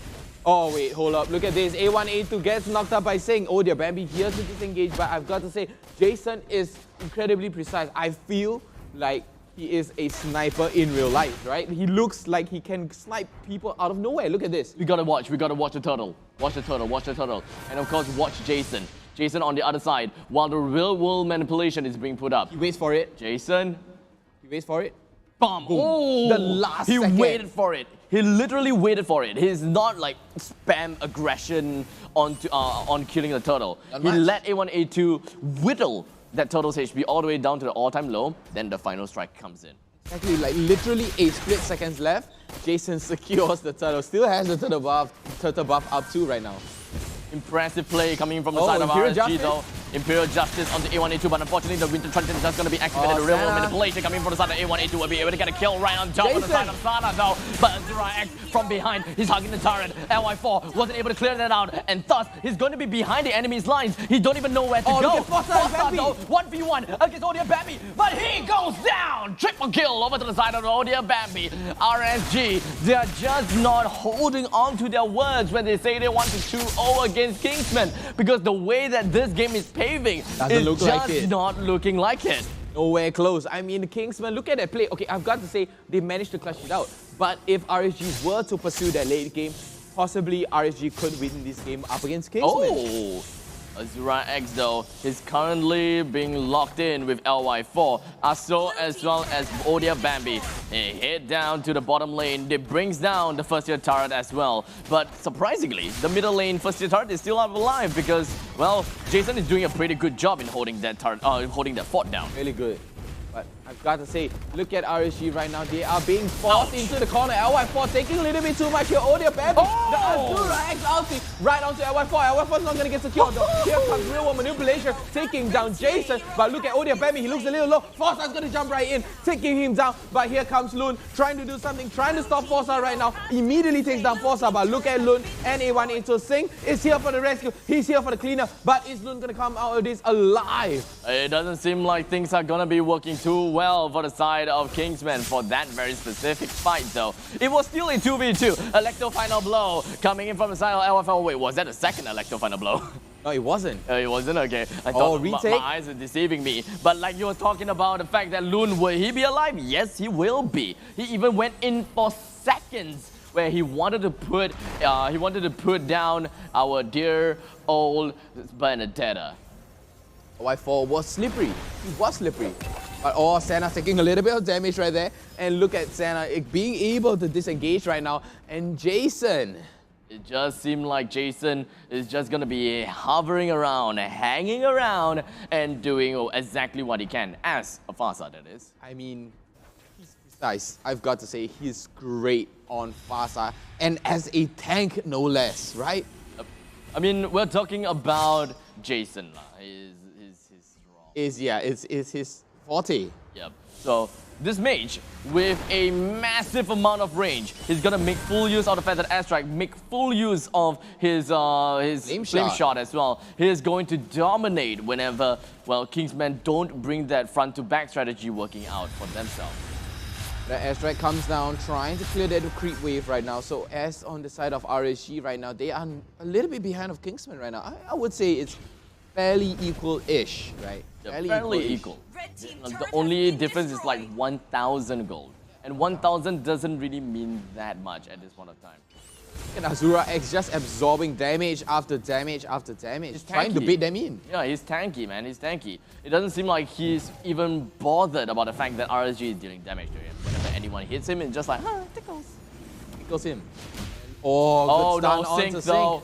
Sync is not in a good spot, but Sana, he positions himself to ensure that it basically tells Kingsman, hey, Sync is not alone here. I am here to jump in anytime and whenever he needs me to do that. But Sana now though, he's in a very vulnerable position. We are looking at a Void Crystal being dropped onto Sana. Sana holds things out. He wants to push Kingsman away. They want to ensure that they hold onto this 50 line. But Sana, he's all alone. I'm not too sure how long he can last and how long he can just hold this position. I've got to say, Azura X, Lun, along with Arso, they are very well positioned. They always stand in front, protecting Odia Bambi along with A1A2. Because they know for a very... the damage! Ouch, he's gonna go right into it.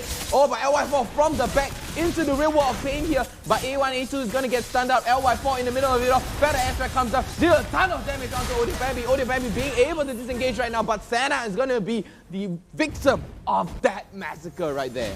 That is unfortunate. While Sync tries to run for his whole dear life, only to be completely chased down by 3 of the Kingsmen, all donned in suits and dressed to kill. While Sync goes down and Aso takes that kill for himself. 3 of the members coming from RSG, they want to bring back the pain, and of course they want to go for a little bit of a revenge call.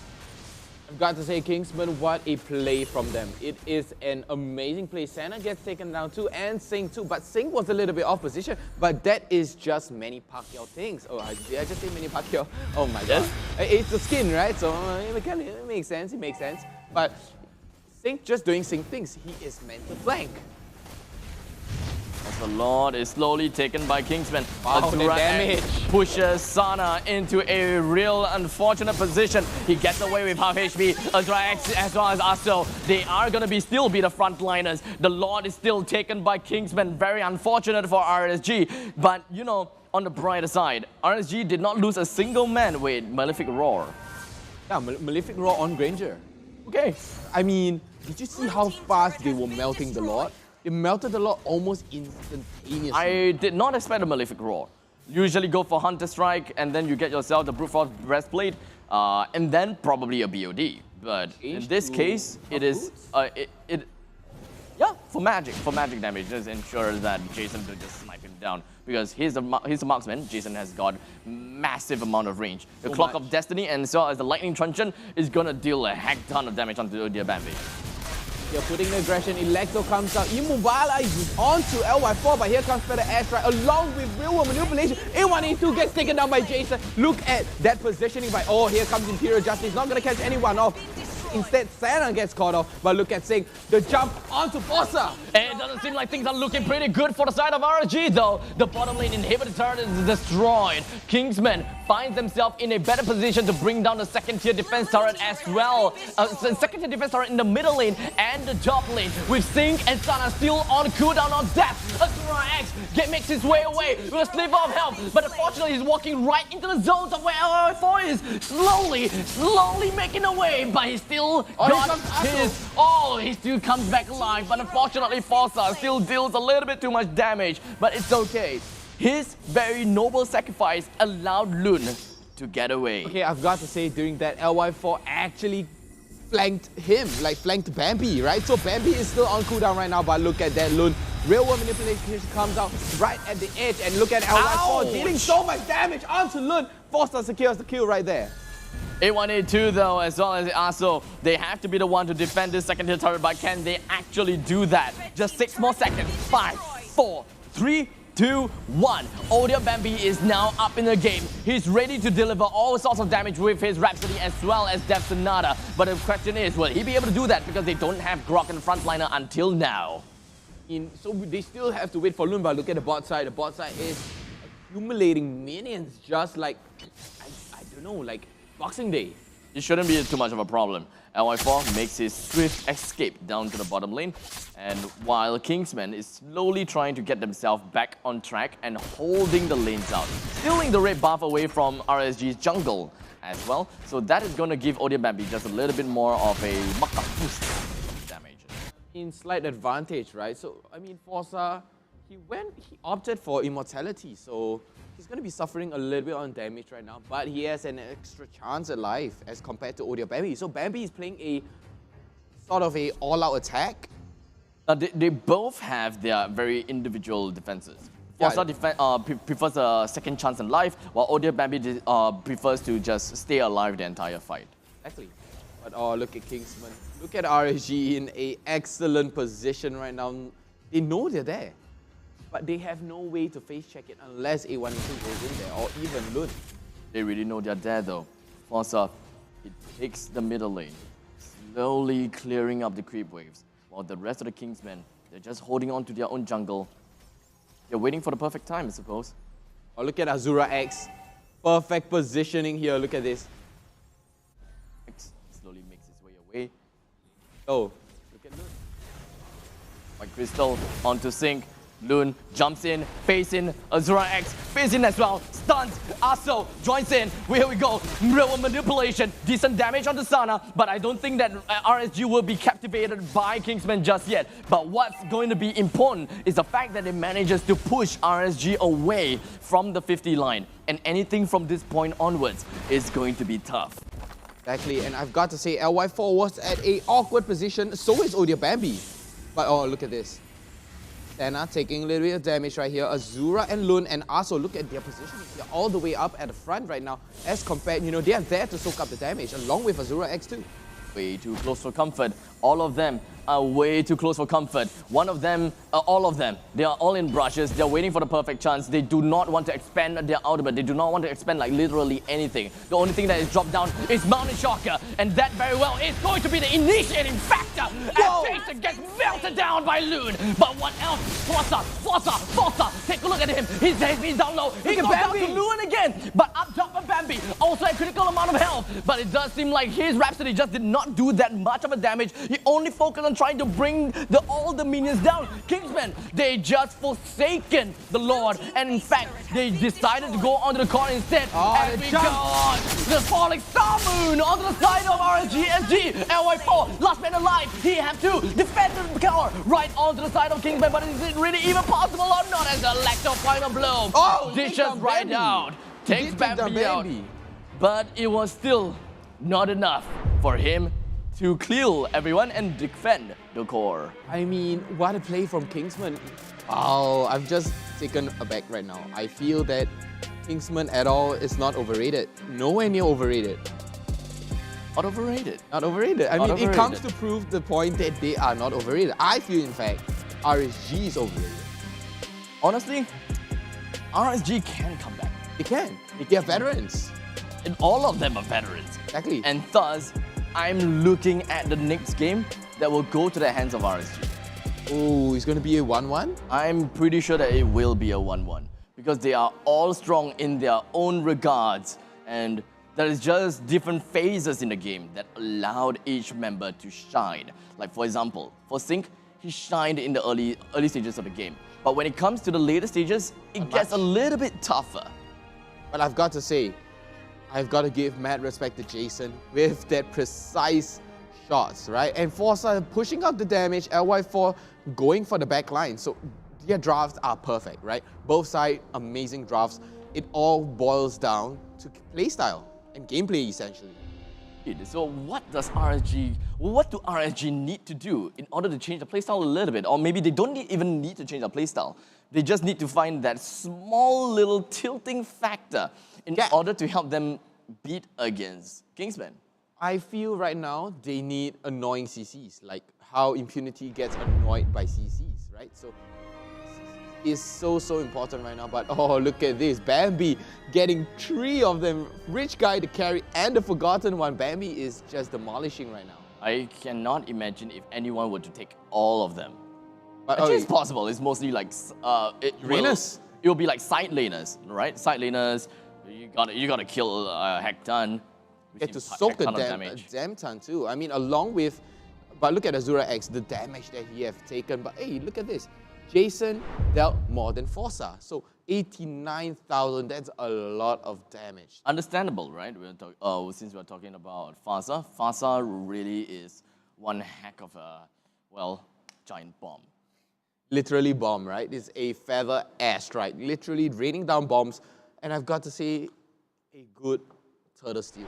Good turtle steal. Audio Bambi is MVP for sure. Yeah, that's right. 7, 5, and 13. No questions asked. No questions no asked. questions No doubt. asked. Literally no doubt. But hey, Bambi played very well today. Phenomenally. But I mean, I feel there could be room for improvement too. Like, at times, he was a little bit off position, right? But he still finds a way around it. Took a little more time to come back into the fight and then finish off the fight with his amazing damage. Because of the fact, because of how Audio Bambi played, he plays in a very aggressive stance. Very aggressive. So whenever he finds an opportunity to just bring out the Rhapsody damage on the opponents, that is like half HP gone, man. Remembering Forza in the middle lane is just like casually walking around and suddenly just a random Rhapsody, all 3. I think it's just 3 shots. All 5. All 5? I think all 5 of the Rhapsody shots hit him. And Audio Bambi just needed to clean it all up by using Death Sonata. The first one hit, the second one misses, and the third one was body blocked. Yeah, I mean, it was good. It was good. He has such an aggressive playstyle. I mean, especially for RSG side, I feel RSG weakness is aggression. Because RSG are so passive, over-aggression could be their main, weakness. I beg to differ though. I mean, the early game is like super aggressive. Super aggressive, yeah, that's right. But during the late game, that's where it all boils down. Especially yesterday when they went up against Impunity and lost to Impunity. Impunity was aggressive, like a wolf who haven't eaten in months. Just going all out, ham. I'm really interested to see how things are gonna be like for the second game. But before we even jump onto the second game, let's take a look at the highlights for game number 1, match number 2. This is gonna be like super early into the game. Yeah, it's 1 minute and 52 seconds. Look at that, Bambi already securing a kill, but look at this. This was so good. Look at this. Flame shot, boom, finish him off. Disgusting. Disgusting. Well, this is going to be other part. Well, we are considering and thinking, why are they not initiating at the top of the turret? And apparently, they were having a fight in the opponent's jungle. Jason taking so much damage from Azura X right there, and look at Arso along with Sync. There's just nothing that Jason could do after being blocked by the Grok. Look at Y4 instantly demolished. Loon just jumps in. Look at Azura X. I love this. Look at the wall. Honestly, yeah. Honestly, Grok is such a big impact in this game. Super huge. Like you see, look at the wall. Look at that wall, man. Along with the right ultimate onto too. Forza, he got stuck in the corner. There's nowhere that he could go. Azura X and Audio Bambi just literally nose-dived in the face of Forza. They literally kamikazed it. Yeah. Literally kamikazed it. It's not even a kamikaze if they're not dead. It's true. But oh, look at this. Look at Jason. Wow, look, he melted away. And look at Singh, gets melted too by Audio Bambi. And I've got to say, amazing aggression coming out from the side of Kingsmen. Ouch, look at that. Oh, boom, finish. It was a mistake from Forza to try to go on a battle against Zodiac Bambi. Look at Jason right here. Almost gotten the kill onto Aso. I mean, there was a assist coming out from Aso too. Look at this, Forza immediately gets demolished by A1A2. And Lun right there to tank it all. Sing tries to enter damage. Yeah, Sing tries to enter into the fray and just push everyone off guard. But at this point of time, A1A2 dropping down the real world manipulation while, this is literally a Fasa versus a Eve matchup. That's right, they're both raining down ultimates on each other, right? They don't even care about the main bulk of the human body. They only care about who's faster, who kills the best. Apparently, Fasa won. Exactly, but in that last fight, that's right. I mean, like, Fasa, Eve, they're like, Eve is like boom, Fasa's like boom, Eve is, and then Eve gives it boom back. It was literally a trade of damage. Yeah, I mean, like, it's literally a battlefield, right? It's just raining down and down and down, non-stop, both sides exchanging, but it comes out, Eve is stronger than Fasa in the late game. But early game, you see in how Jason snowballs it, but Eve is way stronger. I mean, new heroes tend to be a little more broken, but I wouldn't say super broken. You know, super to a certain point, not super broken. But speaking of broken, there's one thing that will never break on you because of how professionally structured that they are. Secret Lab chair, and that as well, because it's like super solid, right? Solid, but well. It's super solid, and so is Secret Lab chairs. On Omega, right? Yeah, we are Omega. Omega, we're sitting on Omega. Home sign right there. Yep. So if you guys are very interested to take a look at what Secret Lab has got to offer for you guys, do take a look at their page at secretlab.co with all of the wide range of selections of chairs that they have, ranging from like many different games. We even have World of Warcraft kind of patterns. Skins, right? Yeah, a lot of skins for your chairs. You know, it's not in game that you get skins only. Even in real life, you will get skins. Exactly, and a 5-year warranty too. I mean, you got to double check with them, right? It's what we actually see in the advertisement is actually 5 years warranty. Well, if you want to feel like professional, make sure you get yourself a Secret Lab chair. In the meantime, we're just going to go off for a short break as we kind of head out, or not really head out, but really kind of like head off the camera and get ourselves a little bit of refreshment of a H2O. So, right. So take care, ladies and gentlemen. We'll be back again for game number 2.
EVOS, the power of audio. I start my day with Sustain Complete, so tired, dry eyes won't hold me back. Sustain Complete, the all-in-one drop that relieves all types of irritated, tired, dry eyes. Sustain Complete. 2 drops, 1 unstoppable you. Take the 2-drop challenge.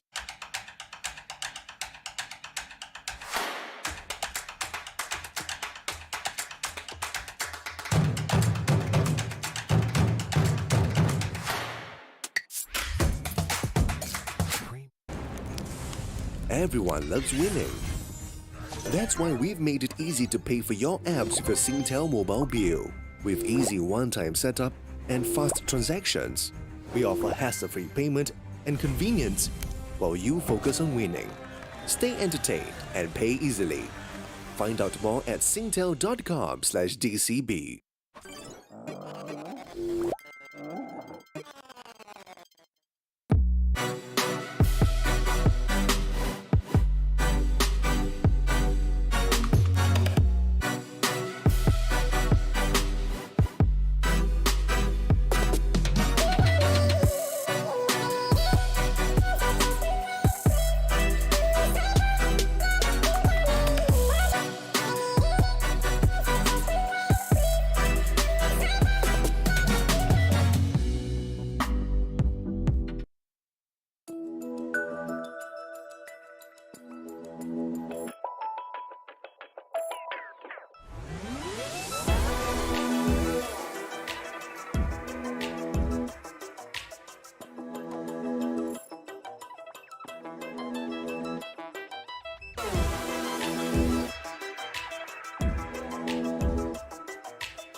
EVOS, the power of audio.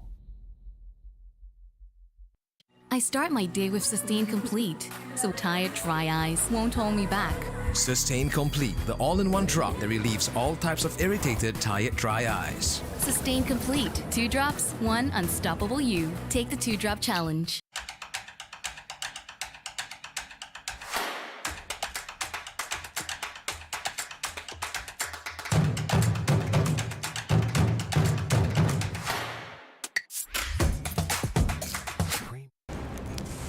Everyone loves winning.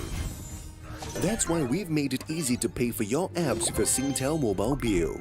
With easy one-time setup and fast transactions, we offer hassle-free payment and convenience while you focus on winning. Stay entertained and pay easily. Find out more at singtel.com/DCB.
Alright, ladies and gentlemen, we are right back with you guys already. And of course, we are going to be looking at the second game of match number 2 between RSG versus Kingsmen. And what is going to be the results of that is definitely going to be a very big question mark for us.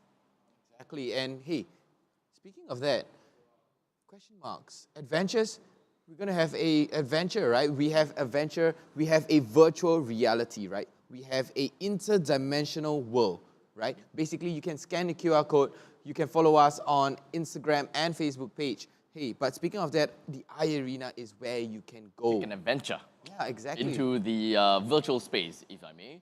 So, if you guys want to find out more about, getting yourself like 1,000 different chests and just kind of win some stuff, that is going to be the QR code that you want to find yourself in. Or if you can't scan it, you can just head on to www.pvpesports.gg/MPL-SG.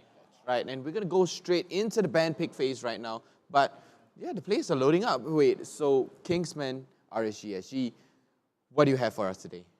My predictions is actually 2-1. My prediction is 2-1 in favor of Kingsmen. Ooh. So I do believe that RSG should be able to take up this second game. Yeah, look at that. RSG bans off Eve almost instantly, right? Like, but they're so scared. I mean, on Kingsmen, they ban off Roger because they're scared of Force's Roger. But there's a few heroes out there. Your team is banned. Oh no. Yeah, okay, so respect bans. Xbox is still out there. Matilda is still up there. It's still on that Xbox, right? Akita. Did I say Xbox? Yeah, you said Xbox. Jawhead. Jawhead. Oh yeah, my god. Xbox like, okay, Matilda bans off. Yep, okay. Jawhead is still out there. We are also looking at Rafaela. That's still out there. Angela. Oh, Hands look down. at that. Okay, Instantly so picked Kingsman up. picks up Angela. RSG is going to pick up Rafaela. Without a doubt. Without a doubt. They are going to pick Rafaela. Passes up. I mean, if you want. Nah. I mean, yes, burst down. they can use Rafaela and Fasa. Oh. But John has 1 point. Okay. And Alice. Okay then. They are trying to lock down people right now. They're trying to lock down Odia, Bambi, essentially, and A1A2. Rafaela on Kingsmen. Oh, are they? Harris? Oh, Harris, okay. Zeman Force. Masha. Yeah, I mean, oh, Baxia. I mean, it sounds like It sounds like the same thing. Yeah. Baxia. Right? Baxia. So Baxia would be good, right? I mean, Like Lena? Definitely Silena. But I mean, oh wait, imagine this. Imagine Harris comes down, throws the Zaman Force on the floor, and the hard guard comes in. Insane. Sounds good. For sure. Esmeralda will play a very big part. But, oh, Loi. Did we see Loi? I don't think so. Like throughout the entire tournament? Yeah. Yeah, we did. Like once, I think. Once or twice. It was once or twice. Once or twice. Yeah, it was once or twice. Brings everyone together like Racial Harmony Day. And here we have Jawhead here to actually essentially lock down people, flip him back into the arms of RSG, give him a nice warm hug. Pretty scary. RSG lineup that is. But there is still quite a bit of heroes that are still available out on the board. Chang'e is being banned out from the side of RSG SG because RSG knows that Kingsman pretty much plays a tank support and a dual mage support. So there is a little bit of differences, and both of these teams is quite similar as well. Yeah, but their playstyle is very, I would say, well-rounded, all-round. But RSG has so many kinds of tactics that I mean, they don't usually pull it out unless they have to, right? So look at that. Banning away Bruno, banning away Chang'e, and Kagura too. Like, okay, I would say Kagura is a good ban, but Chang'e, I feel she can be easily counterable with Loi. Kagura is not really a necessary ban in my opinion. Oh, really? I Why do you have to always go against me, Eugene? You're always against, but Hayabusa. You like it? No, I don't like it at all. Oh, I like it though. Like, what are you afraid of? Like, how squishy can you be? You're looking so tanky already, including that Angela on your team. You have Harith, right? And you have Baxia. Like, how? I don't get it. In fact, right, I was kind of expecting Kingsman to pick up the Hayabusa instead. Because with the Angela, it unlocks them the potential to split push really well. Because Angela can be anywhere in the map and it can just join into the team fight anytime that she wants. That's true. But she has to give up the lane, right? If she's going to go off lane. So basically she just go off like in the later stages of the game. Just push whatever that she can. Just put some balance there. Oh no, RSG. What's this? No. What's this lineup? I don't get it. Is it a... Oh my god, RSG SG, they are going for a pick draft, right? Like they're trying to pick out people, right? Like Loi, gonna grab everyone together. Sing is the one, not Sing, maybe someone else, maybe Jason was there gonna be the engager essentially, and the lockdown coming down from Jawhead, and Ling is there to finish up the game. Your team is picking. Oh, Lunox and lost. What are we seeing? I don't get it. I'm dumbfounded again. Like. Today, no, we're gonna be very honest with you guys. Our color is like not super high level, so we actually need some understanding as to like what is going on here. Like basically, we're just dumbos. Like Lancelot. Okay, Lunox I can kind of understand. A1A2 plays a pretty mean Lunox. But is there an underlying reason as to why this is picked up for that, why this is picked up for that? We are selectively dumbfounded. Alternatively, the only thing that I can address my dissatisfaction is Ling. Ling is pretty much the only thing that I am not very satisfied with, is because Ling is always been a case to be very reliant on blue buff. Super reliant. So in the very event that you kind of lose control of your own jungle and opponent just playing very aggressively into your own jungle, you lose the blue buff. You will then lose the game in, well... less than 3 minutes? I wouldn't even say in less than 3 minutes, but it is a fast lose, right? Because you just can't gain the control of the map, and it just shoots up. The losses just gets compounded. Hey, look at this. Kingsman not opting to invade that blue buff. So they're prioritizing that blue buff, their own blue buff for Bambi right now. So I think they're going for a Assassin Hyper right now. Yeah, I'm right. Right. They're going for Assassin Hyper right now.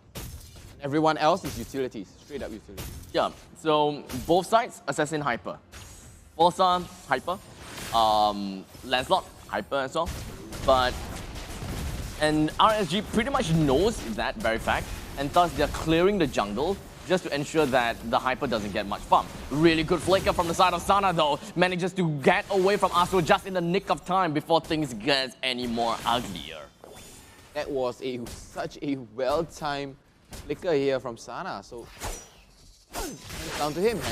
But okay, on the side here, I feel that, Forza, yeah, you have that damage. Oh dear Bambi. So instead of playing the marksman meta right now, they're going to be playing Hyper on that assassin meta. So hopefully to pick up, but first blood with that long range kill is going to be Sana. Bambi. It does seem a little bit greedy from the side of Kingsmen, right? Yeah, for sure. Oh, look at Forza trying to catch Bambi down, but not going to get him Why, down. Forza? Why? Oh, they did not expect that massive amount of damage dropping in. Neither did I. Where did the damage all came from? Bambi, but there was no stun on the side of Kingsmen apart from Azura's X heartstring. So I feel that's what actually made Forza, like literally rooted right there in the turret range.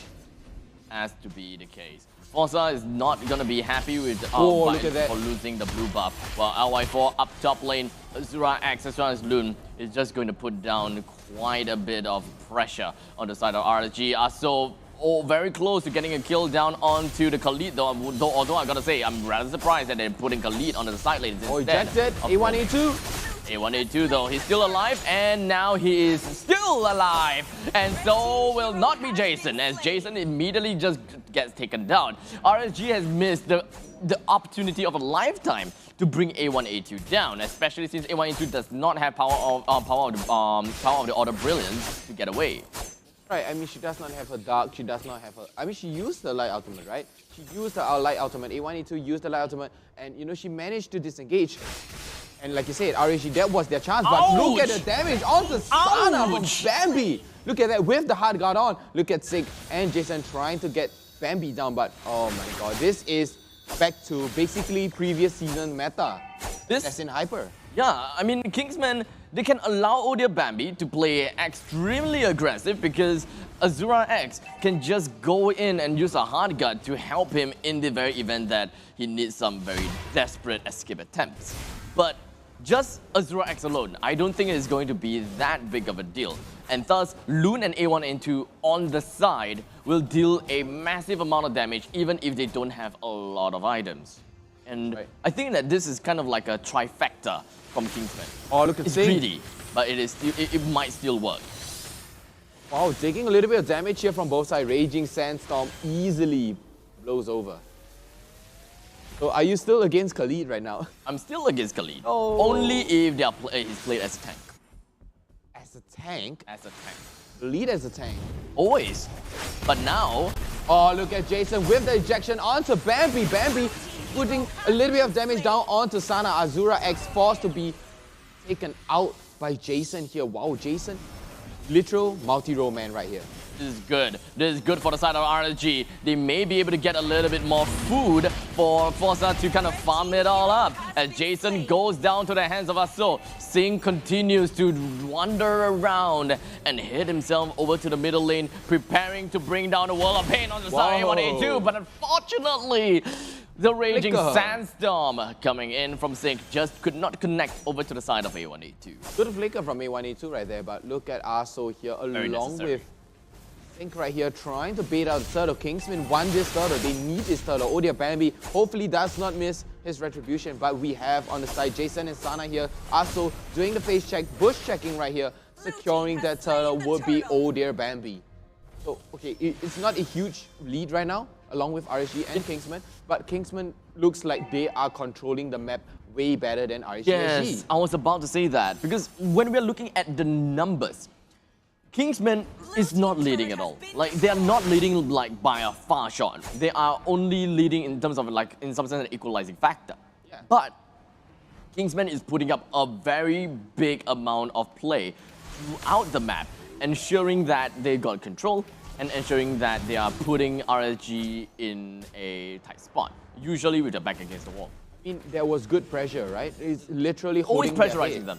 Look Always. at that, Zaman, even using the Zaman Force, trying to catch out. And even power of the Chaos Darkening. Yeah, I mean, trying to catch out LY4 there, but LY4 was fast. He's slick. We know that, you know, LY4 is fast. It's not going to be easy to catch the players of RSG. Their main target right now is Bambi and Forza on both sides. But look at the eject and the hard guard comes out. Bambi being able to disengage. But look at the coming from Forza all the way from the top lane right now. And the damage that just comes out, A1, A2. But the waves of damage coming from the side of RSG was definitely not something that Kingsman was expecting. The amount of shields from the guard onto Odia Bambi is definitely very bolstering. Like the defenses definitely shot up to 1,000. But Odia Bambi, he still went down because there was just way too many damage output from RSG. Just could not get away. Exactly, you have Sana, constant damage. You have Jason with that missile just raining down on you, and LY4 too with that follow-up is fast, like literally quick. But without a doubt though, the main bulk of the fight is very likely going to happen. Forza has bought himself up with the Windwalker, and RSG is ready to bring down some difference of the game. Oh, look at Bambi trying to catch out Sana. A little bit too ballsy from the side of Odia Bambi though. I think that Odia Bambi always heading in first may come up to bite them onto the bottom very soon. Very, very soon. Could be. But I've got to say, if Bambi gets caught out, that's it. They have no way of retaliating unless A1, A2 has that power spike and he needs that power spike. But hey, look at the side of RSG SG too. Forza, if Forza gets taken down, we have Sana and Jason along with LY4 to push out that damage. Because the way Odia Bambi initiates is a very raw way of initiating. Super raw. It's literally just skill in, skill out. But no one else is there to help. The only best thing that they can have is Azura's Hard Guard. And A1, A2, he's in a really bad spot. He's gonna get himself away, but unfortunately, Sink follows up with a Raging Sandstorm. But we're just gonna focus our eyes onto the main bulk of the members coming from the side of Kingsmen. All 3 of them. 4 of them, perhaps. I'm not too sure about all of that, but a Tempest Place coming in for Forza. Just going to be wiping everyone else out. But unfortunately, the damage just not overwhelming enough. The Finch Poise gets himself out of all of that away. As LY4, Sana and Sink goes down to the hands of Kingsmen, and that is going to be a first-tier turret taken down by Kingsmen. Good fight right there. Kingsman actually managing to equalize right here. They need to steal this as soon as possible, but as long as the reset coming in from Jason, really well played. Now they know that they can't go in. Oh no. Look at Forza. What good position though. He's gonna be alive. He might be playing things around, but the main importance is that he takes the purple buff first. The buff is so important. We're waiting for him right now, but oh, look at Jason just zoning out A1, A2. Okay, I've got to say, good damage output from RSG. Amazing output. Look at this. A1, A2. Absorbing a lot of damage. Look at Sink. Time it so perfect, but look at the top there. Sana taking so much damage. Loon right there. Look at his shield. Just intense. Bambi not even, the hard guard wasn't on Bambi. LY4. It was on Loon. It was on Loon. LY4 gets taken down, and look at Forza being able to escape right there. Loon is doing a pretty good job as the offlaner playing as the Harif. Currently with 2 kills, 0 death, and 1 assist. Kingsmen is slowly making their way up on top, and as long as they don't yield any random kills and random deaths over to the side of RSG, it should be pretty much A-okay. Not want any pickoffs right now. But oh, look at the jump onto Sink. Oh dear, Bambi and Loon, Raging Sandstorm not being able to disengage right here for Sink. But oh, look at Arso getting ejected all the way in. LY4 is going to be forced to disengage. Look at the damage coming out. LY4 gets taken down. Ejected is going to be Arso, but Hard Guard comes out onto Arso. Very well timed there from Azura X. Yo, Odia Bambi, that's illegal, man. Just jumping right in and melting everyone, that hands down illegal. What kind of items does he even have? The only thing that he has is the Blade of the Heptases, and now he just bought that one endless battle. And that is going to be more than enough for him to melt literally anyone. Forza has just made his Blade of Heptases as well. They're not too far off. They're really not too far off. I've got to say, the main target for Kingsmen is definitely Sana and Forza right now. They do not give a hoot about LY4 or Jason or Sync. But if they could pick them off, it would be beneficial, but that is not their main goal. The main thing about Odia Bambi is that he's an assassin. And as a Lancelot, you want to secure a 100% kill. So that is value. But you know what else is value? Aso being the one that initiates on everyone else. And the Zaman Force coming from Loon is going to be dealing a lot of damage on the Zaman, and Zaman is going to be running away. But LY4, he is the one that can run away. He is the one that is going to get a lot of regeneration in. So Kingsmen, they actually wouldn't want to focus down onto LY4 at all costs, because the value is just going to go all the way downhill because they can't secure the kill, and that is the main thing that Odia Bambi needs to do, is to secure the kill. As a thing, he goes down to the side of Odia Bambi, but unfortunately it does seem like we're going to be looking at the Zaman Force as well, but unfortunately Odia Bambi is just going to go down to the side of Forza, LY4 in the middle, and everything else. Loon just getting a kill down onto LY4. Absolutely insane. Oh, they're going for Forza. As Forza is going the next one up, the Finch Force was not able to come in on time as Aso deals the finishing blow onto the side of RSG, and Sana being the last man remaining. A1A2 is not going to let him get away, and down he goes. The power of the Chaos Darkening. Kingsmen has now taken that round in a very fashionable manner. Yes. I've got to say, look at Aso. As a Baxia, you are 5-0-3. Look, let's take a look at the fight again. It looks like they were losing, right? They lost it, right? Look at this. Sync, Raging Sandstorm to engage, but Odia Bambi with the damage takes a little bit from that turret there, and Forza all the way from the back. Loon actually slowing down the gameplay. Look at that. He's dealing so much to LY4. LY4, he gains that distance, but it is not enough. But look at Forza and Sana right here. A1A2 to the rescue, takes down Forza. Look at this, and Sana too. Sana thought, oh, I'm gonna be safe, you know, ha ha ha. You know, you're not gonna get me. I have range on you, but look at A1A2. Oh, you have range? I'm gonna go right in your face. Look at this. Damage. He comes online really quickly. Oh, it does seem like RSG side, they are holding down to the bottom as Bambi! Face tracks into the brush, but he gets out alive! This is absolutely insane! All the value from RSG is now gone! Things are starting to get things really badly! Ace Aso brings Sync down, and Odia Bambi still stays up on top and alive! This is not the outcome we were expecting. Odia Bambi is supposed to be dead! I mean, he got ejected, he got damaged so hard, but the hard guard comes out and his second skill comes out. It is such perfect timing and reflexes coming out from Odia Bambi. He was supposed to be dead. That makes no sense. Let's see, how is he going to secure out? Are they going to secure out this lot? Yes, they are going to secure it out, but look at it. Sana taking a little bit of damage right now. Look at Aso sniping down Sana, and A1A2 probably trying to dash over. There you go. Finishing up Sana. Aso deals a heck ton of damage for a Baxia. For a Baxia, man. Just melting them. The Tortoise's Passance is one thing that you should not be joking. 6 kills, 0 deaths, 4 kills.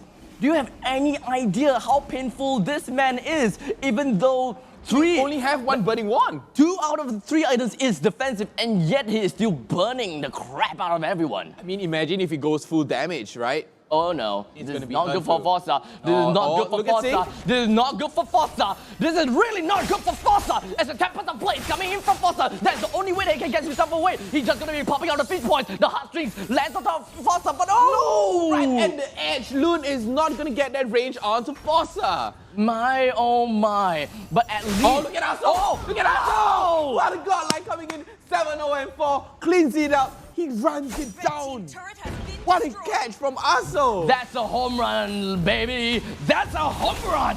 Kingsmen is now going to be leading this game with 5 versus 4 as Jason is going to take the initiation right onto Loon. He dropped down the Zaman Force. The hard gun's just going to be popped right on top of Loon as well as he relocates himself to the bottom side. Bambi goes right in. Perfect execution, but it doesn't seem like he didn't manage to get the execution that we wanted onto Sync. All in all, as long as they manage to get down the inhibitor in the bottom lane, have to go for as well as the one in the middle, LY4, take a look at his HP, completely melted down. Jason wanted to go for more onto Aso as well, but this guy with the Toxic's Passance is just pushing everyone. Look at Loon. No one will want to get themselves closer to us. So even though there's just so many things happening from the side of Kingsmen, I will want to comment on Loon, I want to comment on ODIABABY, I want to comment on A1A2, but all in all, everything is ASO. He zones people out, he deals the damage, he annoys the crap out of everyone. He has the highest value of the team right now. If he is not MVP, I don't know who is. I can't say it's Bambi because he is a core. He's hands down the MVP. I mean, not exactly. Because ODIABABY got like 5 kills and 10 assists. That's like 15 kill participation, while ASO only got 12 kill participation. That's 12.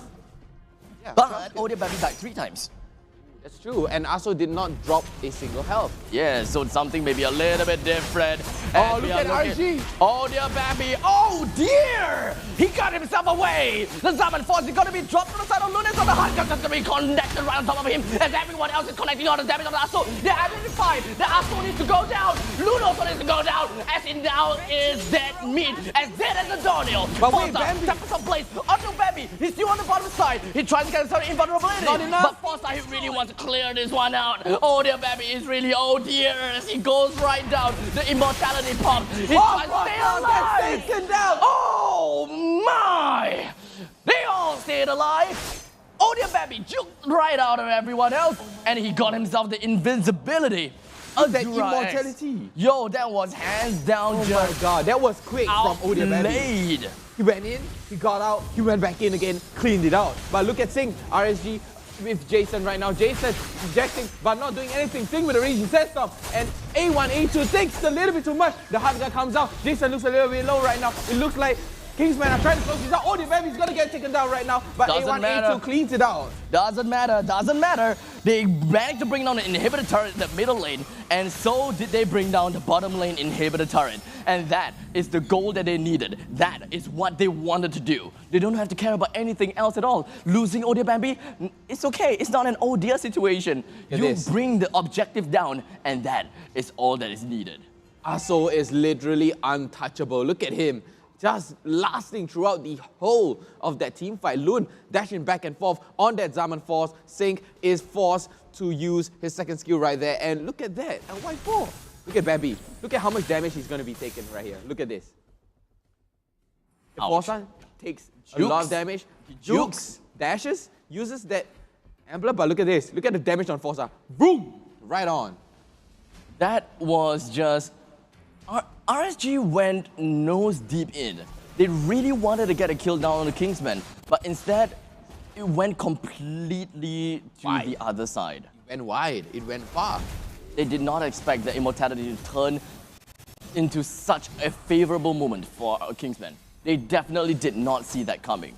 But one thing that I did not see coming is the fact that Kingsmen is up by 14 kills, but yet they are only up by 2,000 gold lead. Look at Sync.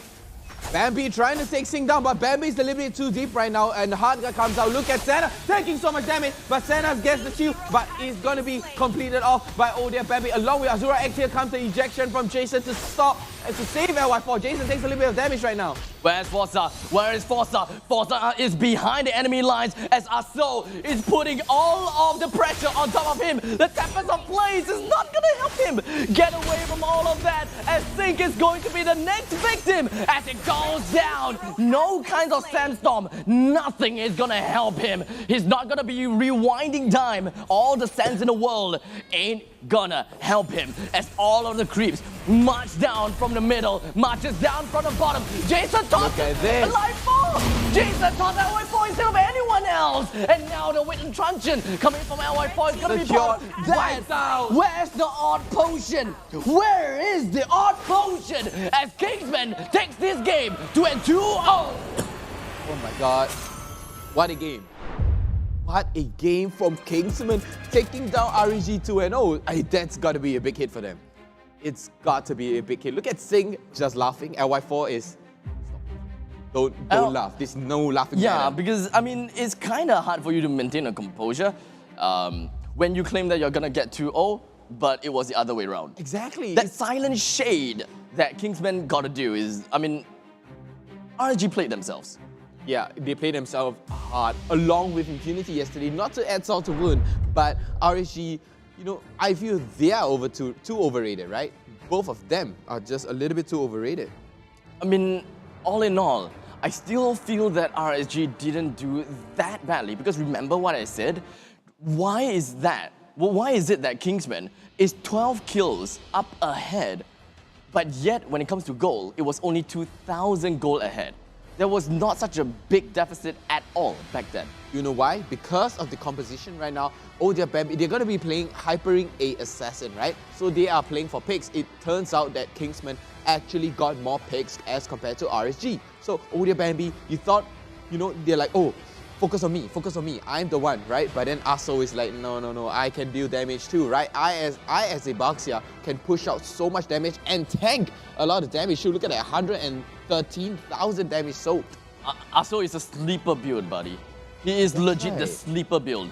I don't even have any idea where did all of that damage come from? Where did all that soaking potential came from? It's like everywhere. And this makes me very curious to find out how the post-match analysis, post-match statistics look like. So let us just roll that right up after that very amazing and unbelievable game that RSG and Kingsmen gave us. It was a solid game, I've got to say. Look at that. Bambi with 14,000 gold. Aso with 8, right? 8 kills. A Baxia no less, and Sing soaking up the most, 185,000 damage soaked, and 18 assists is going to be Azura X. How are we even be able to say, how are we even able to know who is the MVP here? I will still put my coin onto Aso, even though he only died once. I have to agree with you on this. Aso was the main carry of the game. He provided space for the team. Yeah, I mean, if we are looking at a team MVP, most valuable player of the team, I gotta give it to Aso. But when we are talking about individual skills, like the way that they play, it's Bambi. There's just so many things that kind of gelled together, and Angela helped Bambi in the clutchiest points. Like right at the brink of death, instantly just. And yeah, and it's not just Angela that helped Bambi. Bambi helped himself as well. There's so many points of no return, whereby we saw that it kind of looks like a dead end. But we didn't think that when you reach a dead end, you're not supposed to go through that wall. You walk back, and you kind of kill whoever is trying to deal with you. Eugene, let's make a bet. Who is going to be our MVP for today? I feel it's going to be Aso. I feel personally it's got to be Aso. It still probably be Bambi, right? It is Bambi with the highest assist though. His number of assists and kills is just way too much combined. Just way too much combined. So what can you do at the point of time? Yeah, I mean, there's just so many outplay potential coming from the side of Bambi. Everything is just absolutely insane. 7 kills, 4 deaths, and 15 assists, and a total of 744 GPM up to his name. But hey, Eugene, you did say, right, that this is the match MVP, but your personal MVP is Loon, right? Oh, yeah. Loon is your personal MVP. So Loon, I feel my personal MVP would be Aso, not Loon. I mean, there's just so many things that's going on. Loon definitely showed himself outright when it comes to game number 1. In game number 2, everyone stepped up to the plate, like completely outshadowed. Like Aso outshadowed. Actually, Aso, Bambi, as well as Angela. I can't remember who's playing Azura X. They all stepped up to the plate. They are absolutely like. Wait, speaking of plays, let's take a look at the replay right now. The highlights they're going to be showing on the screen right now, I would say Aso and Loon really provides a lot for the team. Look at this. Ejected. A1, A2 gets ejected, but he is on the brink of death. Look at that. This is what you call team chemistry right here. A1, A2 is like, hey, support, now, I need it. Now, if they want to commit to it, they will commit to it. This is like the stark difference of RSG and the Kingsmen against like Impunity as well as Forsaken, because it's really all about like team chemistry and the trust within the teams. If they want to commit, we commit. Yeah, look at this. Aso still standing so strong right there with the hard guard. Sing jumping in. Look at how melted he got. Instantly melted right there, but look at this. Forza all the way from the back. Loon too. Loon provided so much for the team. Look at him. Dashing back, dashing forth, dashing back. Look at that. Dealing damage, taking out LY4 in the process, but here comes A1, A2 and Aso. Aso with that damage takes down Forza. And subsequently, most of the fight pretty much went to the side of Kingsmen. only in some points of time where RSG manages to grasp a good amount of kills because the prioritization was right, such as this one. They prioritize on Aso, the one that has been zoning people out, the one that has been dealing sleeper damage with the Tortoise's Persons, and subsequently, they just got kills after kills after kills, until now, until here. Yeah, finally they took Odia Bambi down, look at this. But melted. Look at Melted, and Jason, he saw the two friends like disappear before his eyes. And he's just like, nope, I'm out of here. And once again, he's also like, nope, I'm out of here. But this final defense from the side of RSG was a huge waste. I felt that there could be still something that they can kind of do, although it's tough, right? It's really tough. But RSG put up got tossed. Just too many times. got there was tossed. no room for him. I felt that, you know, RSG had a better chance with the drafting from the first game as compared to the second game. Yeah, indeed. Both games were marvelous regardless, and I really hope that we can see more of these kind of games because they are just absolutely refreshing. Speaking of refreshing, we have the H2O, which is one of our sponsors right there. You can choose, you know, if you're a Fizzy guy, you like me, you like the Fizzy guy, you can choose the Fizzy guy, or you can choose the original H2O. Exactly. But hey, just like me passing on with that hand motion, we're going to pass on the baton, or rather the headphones and the microphones, over to Hungry Cars and Jays, which are your casters for the third and fourth match coming up for you guys in just a bit. So, ladies and gentlemen, don't go anywhere as we will be giving you guys more jam-packed action here in MPL-SG that will be covered by Hungry Cars and Jays. We will see you guys next week, and yeah, you can see the two of them later. Yeah. Okay. See you guys.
over. Turn yourself in! Alpha, stall them!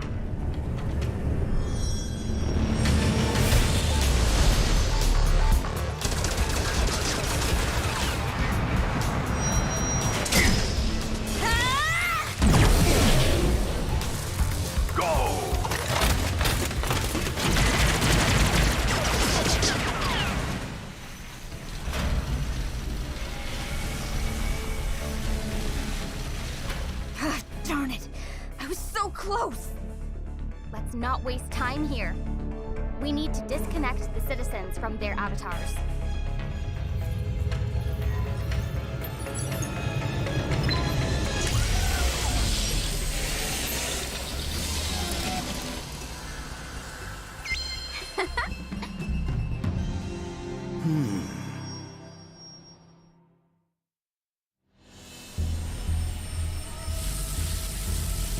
It's time to give you an upgrade.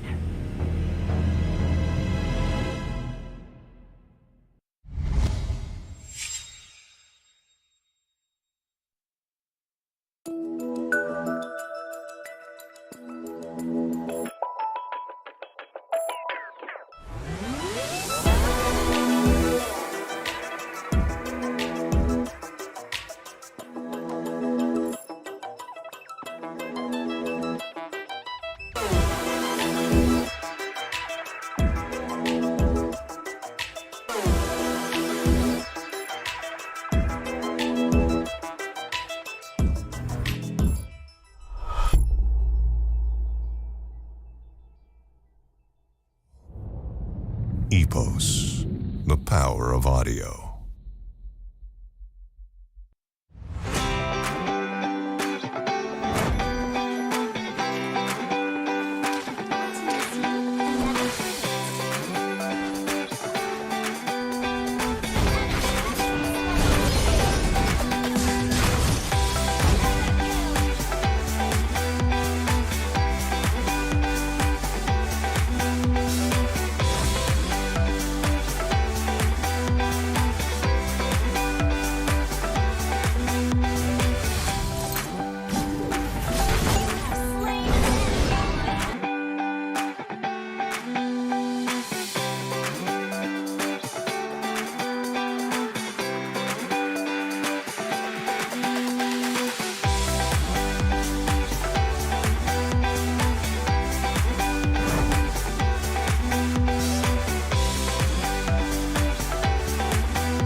I start my day with Sustain Complete, so tired dry eyes won't hold me back.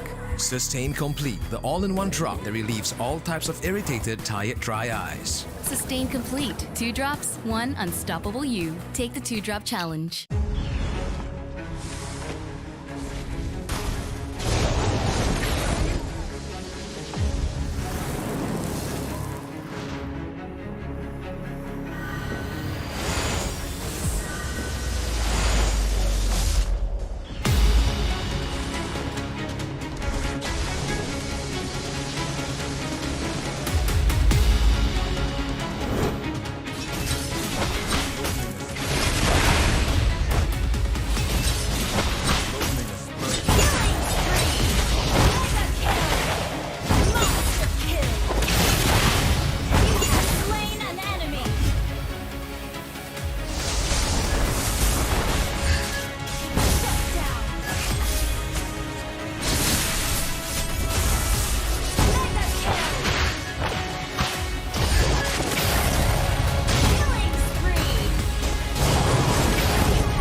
Everyone loves winning.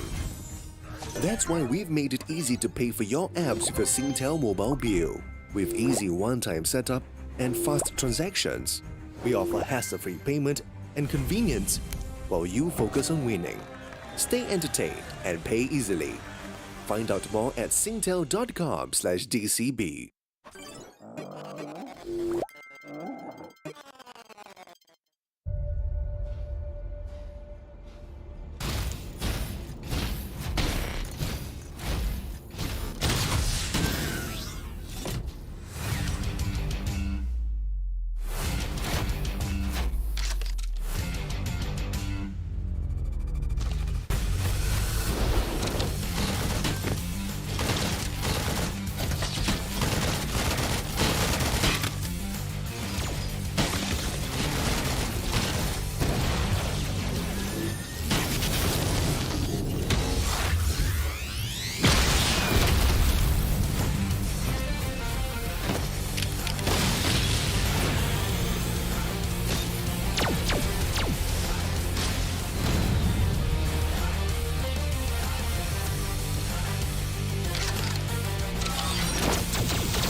Hey guys, welcome back to your Day 5 MPL-SG recap.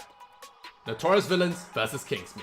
Now this series started off really good for Envy with a surprise Kadita pick, catching Kingsmen off guard and making the series a quick 1-0. In Game 2, they tried a 4-mid strategy, which was working at first, but a series of mistakes would end up costing them the match, as well as the entire series as Kingsmen managed to come back strong, winning 2-1. ALMGHTY versus Forsaken. Now while Forsaken still lost this series 2-0, you cannot deny there has been some significant improvement in terms of the scoreline, as they still managed to keep on par with their opponents ALMGHTY in terms of the kill score, taking apart some of those team fights for themselves, but ultimately still falling short in the winning department as ALMGHTY run them over eventually 2-0. RSG versus Impunity. Whoa, I tell you, no one expected the results here. A 2-0 in favor of Impunity, taking down big dogs RSG in a major upset. Substitute player Soren making his presence felt with his Chang'e as well as his Faramis plays, putting Impunity on the board. EVOS SG versus Explorer. Well, another day in the office here for the EVOS SG boys as they make short work of Explorer, marching into those bases with sub 15-minute dominations. And now while it was a 2-0, Explorer did manage to find a few cracks in EVOS SG's armor, taking a couple of surprise snipes here and there. But ultimately, EVOS reigned supreme, 2-0. And that is your MPL-SG Day 5 recap.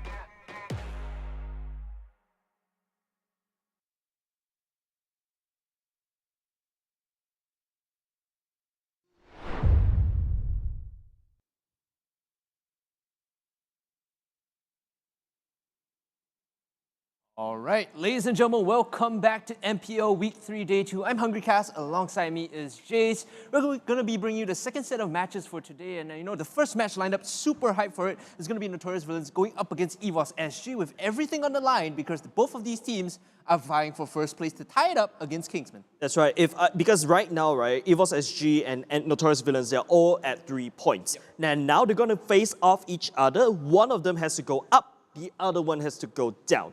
The format is brutal, it's punishing, but it also rewards teams that can get the edge over their opponents. So that's going to be our first best of 3, and leading up, following that rather, it's going to be Explorer going up against ALMGHTY, which we'll talk about as soon as we get there. But before we talk about the matches, before we even go any further in, let's talk about Mobile Legends Adventures, which is a casual idle game that shares the same world building elements with Mobile Legends Bang Bang. It's a stress-relieving game that you definitely don't want to miss. Yeah, you get to dive into engaging encounters in battle, grab huge idling rewards during your absence. Lovable heroes from MLBB will make their debut in MLA, and even more original characters to come will join your team as you advance. All-new ML hero Selena is coming soon along with a major mode update, so do stay tuned to check that one out. You can unlock her exclusive gameplay to claim Selena for free and unlock her story. Of course, there is a code we've prepared for returning adventurers to the world of Mobile Legends Adventure. It is MLMLA999. That is MLMLA999. Yeah, that's right. So ladies and gentlemen, what are you guys waiting for? Hop back into the world of MLA, experience that world again, download the game,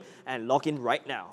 So with that out of the way, let's talk about our first best of 3 coming in. Of course, we do have the standings to go through the impact of the matches earlier today, right? So shockingly enough, let's take a look here. It's Kingsmen at 4, EVOS SG and Notorious Villains at 3, ALMGHTY at 1, sitting above RSG SG with Impunity, Explorer, and Forsaken at the bottom half of the table. I say bottom half, it's the bottom 3.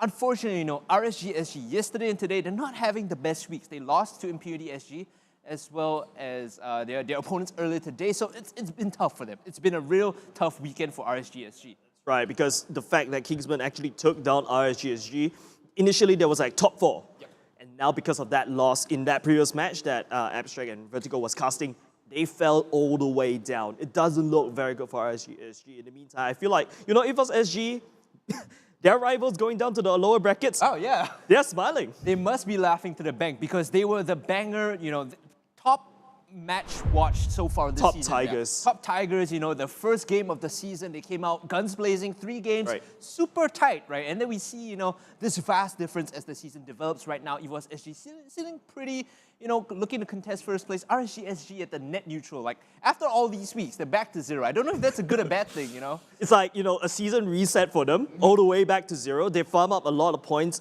from the, you know, from the previous teams, and then now they're like all the way back to 0. It's like a reset button, but you gotta admit, I actually prepared like a rhyme for Kingsmen. Right. You know, like, oh dear Bambi sat on the wall, oh dear Bambi had a great fall. But no. I can't use that anymore. It's such a nice line, but Kingsmen, you know, kind of throwing Chris's plans away to the side. So now we have to think of a whole new thing for them. Right. But that being said, EVOS SG, I was speaking to them a bit earlier, however.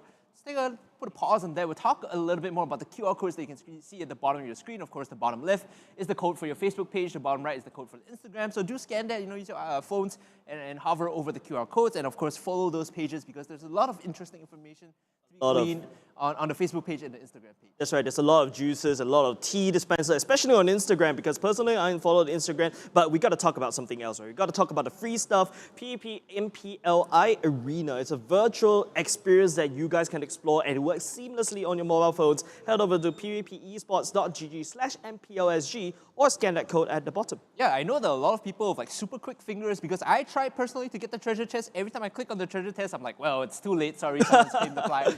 I'm like, okay, fine, I'll try again next week, right? But it's up to 1,000 chests to be won. So guys, take opportunity of this. You know, if you're like me, you like free stuff, head on over to the PvPI Arena and take a look at what there is in store, right? So speaking of other free things you can win, on your screen you can see the MPL Weekly Nominate and Win contest for Week 4. Now, Week 3 is currently ongoing. You guys should know this.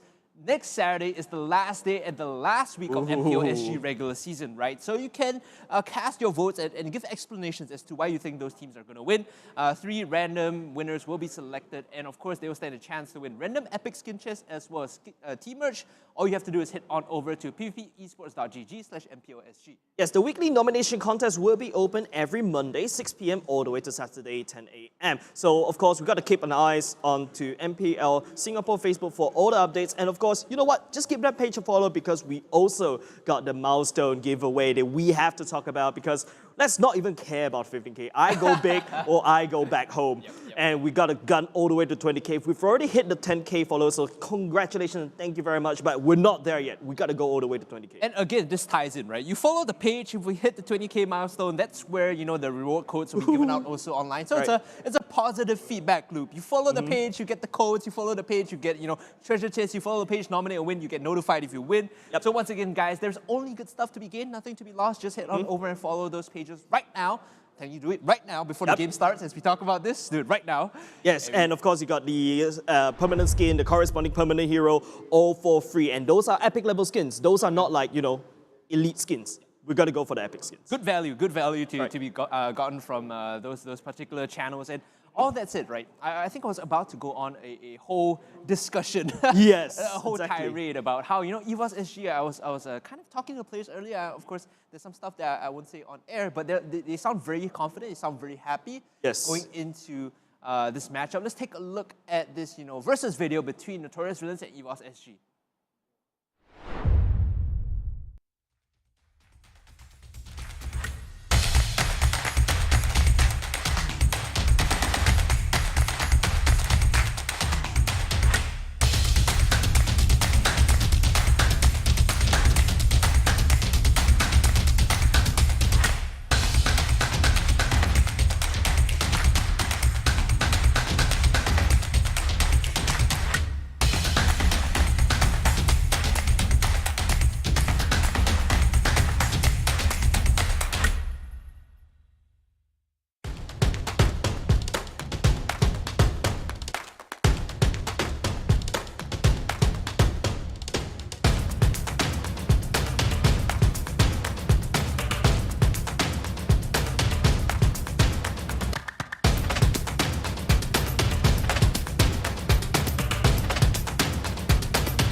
So let's go to your off lane. What kind of heroes do you play? I usually like to play flashy heroes, but I'm not too consistent. So like example, I like to play Cho, I like to play like marksman, side laner, but I'm not too good at it. So now my role is just sustain fighters.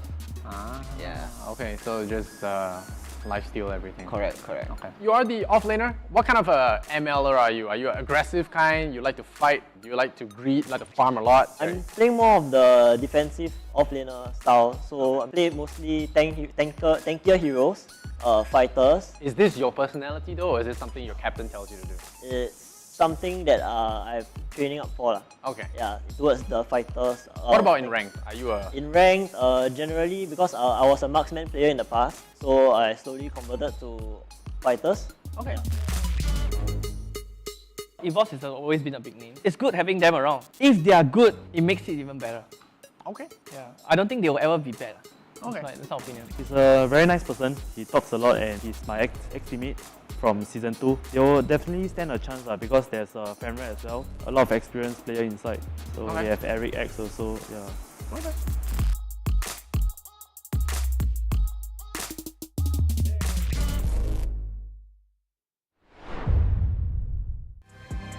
Right, you heard what the players have to say about each other. A lot of mutual respect, but also understanding that this matchup, if EVOS is good as Cole said, it's always going to be good for the scene. So I'm happy and excited to see that the players have this friendly camaraderie despite whatever history and background they have between them. Yep, and I'm gonna call out Girl in terms of being a defensive offlaner, right? Ma dude, Girl on that Yu Chong just ran straight in, busted everybody single down. Girl, you're lying. I think when you look at this player, right, coming in, there's this unique angle when you look at Notorious Villains and EVOS SG, because on the Notorious Villains side, there's a new player in the form of Suna. Pop star, plug and play, you know, relatively unproven. Yep, if I might say so myself. Whereas on the side of EVOS SG, there's Girl, who is, you know, on the similar status of like, they just got him in, they're trying their best to trial him out.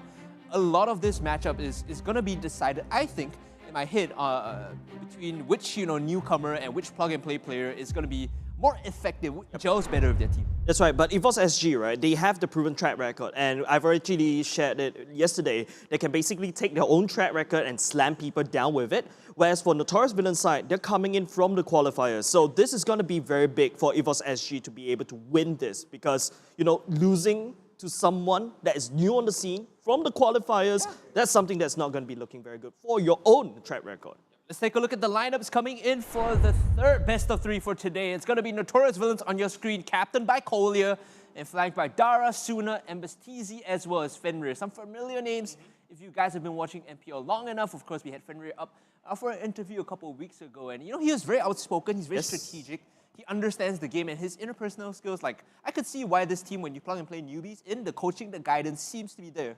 Yeah, but I think in the lineup of Notorious Villains, right, MPL-SG on that Benedetta is something that we have to talk about. He's been delivering very solid games with that Benedetta, so EVOS SG probably going into this game should look at that ban, whereas Kolya, but if you give him the Angela, same thing as well. There are some notable picks here that we want to remind our viewers about. So it's like MLBB's Benedetta, Kolya's Diggy, Kolya's Angela, right? Fenrir's Eve. These are things that I think EVOS SG probably, you know, scouted out. They have prepared properly for it. So that's Notorious Villains in a nutshell. Let's take a look at EVOS SG.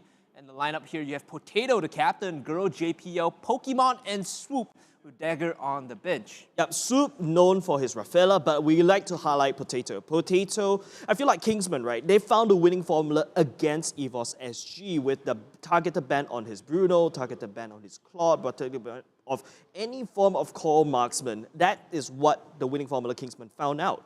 Yeah, EVOS SG, like, when their marksman pool was thinned out, Potato looked a little bit more uncomfortable. He didn't look as stable. And, you know, granted, this guy is still one of the best hyper players in the league, right? You look at his statistics, highest GPM, highest damage per minute. This guy is firing on all cylinders statistics-wise. It's just whether, you know, this pick and ban phase can throw him off his game. I think that's the plan coming from Notorious Villains. If I was a betting man, that's what I would do to kind of throw EVOS SG off their game. Yes, but on this side of EVOS SG, right, we're not only talking about Potato. You also have Pokemon, who has done very good with the Harif, Girl with the Yuzhong. So basically, you're not seeing EVOS SG. Like, you can see from other teams. One man down, that's it. The whole team in full disarray. But EVOS SG all of these players can shine on their own. Yeah, you talked about Potato and Pokemon, like another unmentioned or unsung hero I want to talk about is Soup as well. When I was looking at the stats and preparing for this matchup, right, Potato and Soup have one of the lowest damage taken per minute stats in the MPL, whereas Girl and JPL have one of the highest. So when you look at these statistics, right, it just goes to show that EVOS as a team, the squishy members, they know how to avoid, getting too thick of the fights, avoid getting caught out, whereas the tanks, they're really doing their job. They're sitting in front, they're holding the anchor and allowing their teammates to fight front to back. And I think that's the recipe for any team that wants to be able to team fight well, right? Your tanks, make sure they hold the line, and the carries stay out of position. Yes, and that really boils down to EVOS SG. They know the map very well, they scout it out, they pay attention to the map, and the shot calling coming from EVOS SG always solid. Whereas for Notorious Villain side, I feel like even if they win this, right, that's going to be huge. I need to point out something else as well. For EVOS SG, like we're on the idea of stats. When I was looking at EVOS SG as well, they had the second fastest game time in the league. And that's not because they've been playing like, relatively weaker opponents. Up to date, they've played almost everyone necessary. The only members or the only teams that they've yet to play is, right now, NV, and then going up against next week, ALMGHTY. Yes, and of course, we talk about the stats as well. What's the fastest game that we've actually had? I think the fastest game, it would have been somewhere around like 12 minutes. I don't have the exact number in my head, but I do have the average game time for EVOS SG. So we look at the average game time for EVOS SG. It's 13 minutes and 50 seconds across the board. They have the second highest GPM at 736. So everyone on the team is making sure the gold goes into the way they need. They don't waste the resources on the map. They make sure they can take everything that they want. And they have the highest or second highest team KDA, which is insane, right? Like for everyone on the team to have overall high KDA, like a team KDA that high at 5.1, it just means that they are fighting when they need to, they make use of their power spikes, and they don't get into unnecessary skirmishes like, we'll just die left and right, right? And that just boils to show EVOS SG's track record, right? We talk about how these players, they can function on their own as a one-man army, but technically, they also know when to take the fights, they know what to back off, especially if they are the carry or the support. I look at the team, it's very strong individuals, but a team that is stronger than the sum of its parts. It's how I would conclude describing EVOS SG. On the other side of the coin, we will talk a little bit about Notorious Villains, right? For the most part, Notorious Villains has the second highest objective control, only behind RSG SG. They have 1.9 turtles per game and 0.8 lords per game. That is insane. Like every game, they're averaging at least 2 turtles, right? That gives them so much, free resources and control resources when it allows them to scale in. NV also had one of the, I'd say, graphically smoothest strength of schedule. So like they started very easy with the weaker teams, and then now they're playing all these final rate bosses, as I like to call them. Because the worst part is today they're going up against EVOS SG. Next week they're going against RSG SG. And yesterday they played Kingsmen. These are your top 3 right now, right? If you think about it. I mean, RSG, granted, they've been up and down a little bit, but coming in before the tournament, we talked about them. Before we were even entering the tournament, we were doing our prep and like, okay, so it's Kingsmen, it's RSG SG, it's EVOS, and NV. They're going to play all of them, in these couple of weekends. They've already dropped their game to Kingsmen. That makes it so much more difficult for them to claw their way back up. They need to take down EVOS SG and RSG if they want to place, maybe top 1, top 2 in the standings. But of course, right now we're talking about like standings, right? Top 1, top 2. For Notorious Villains, right? I feel like, in my opinion, coming from qualifiers, they fought all the way hard, and I feel like all the grinding really paid off, and showing that space as one of the top 4s. Yeah, there's definitely a week-on-week improvement when I look at Notorious Villains play, and I feel like the strategy and the execution has been sharper and sharper. When it comes to the draft, I don't see that many gaping holes. As a unit, as a team, there has been that week-on-week, strength-to-strength improvement. Of course, let's talk about the sponsor because, sponsors makes the world go round in front of our table right now. Is this something that's always been distracting me all throughout when, when Hungry Cast is actually running through the stats, I'm like, ooh, EPOS. Shiny, Yeah, man. Nice matte finish, definitely nice weight to it, and a great charging case. The discrete GTW 270 hybrid earbuds are an excellent product for those who are looking for amazing true wireless audio with mobile gaming, the best audio quality and no latency on Android, Switch, PlayStation, or PC. Yeah, and because of this, the dongle at the back, right, which you can, oops. There we go, careful. Oh my goodness. Yeah, better not break it. Yeah, because, it's durable, right? And of course, with the dongle at the back, that actually allows you to have low latency, especially when you're gaming. It can get very irking when, you cast a skill, you're expecting the sound, but it doesn't come out, and it comes out like That 1 millisecond, and as an OCD person, nah. It definitely affects the gaming experience. So GTW 270 Hybrid delivers ultimate sound excellence for the gamer on the go. I'm going to ask production at the end of the tournament, can I just bring this home? Is it okay, guys? Yeah, but I can just swipe it. I'll just take it. Swiper, no swiping. Yeah, Swiper, no swiping. It's just going to go in my pocket like, okay, bye. thanks for everything, guys. You know, go home with that tournament. Yeah, but of course, you know, the best part about ePOS, right, being at earbuds as well, because right now it's a COVID situation, we all have forced to wear a mask.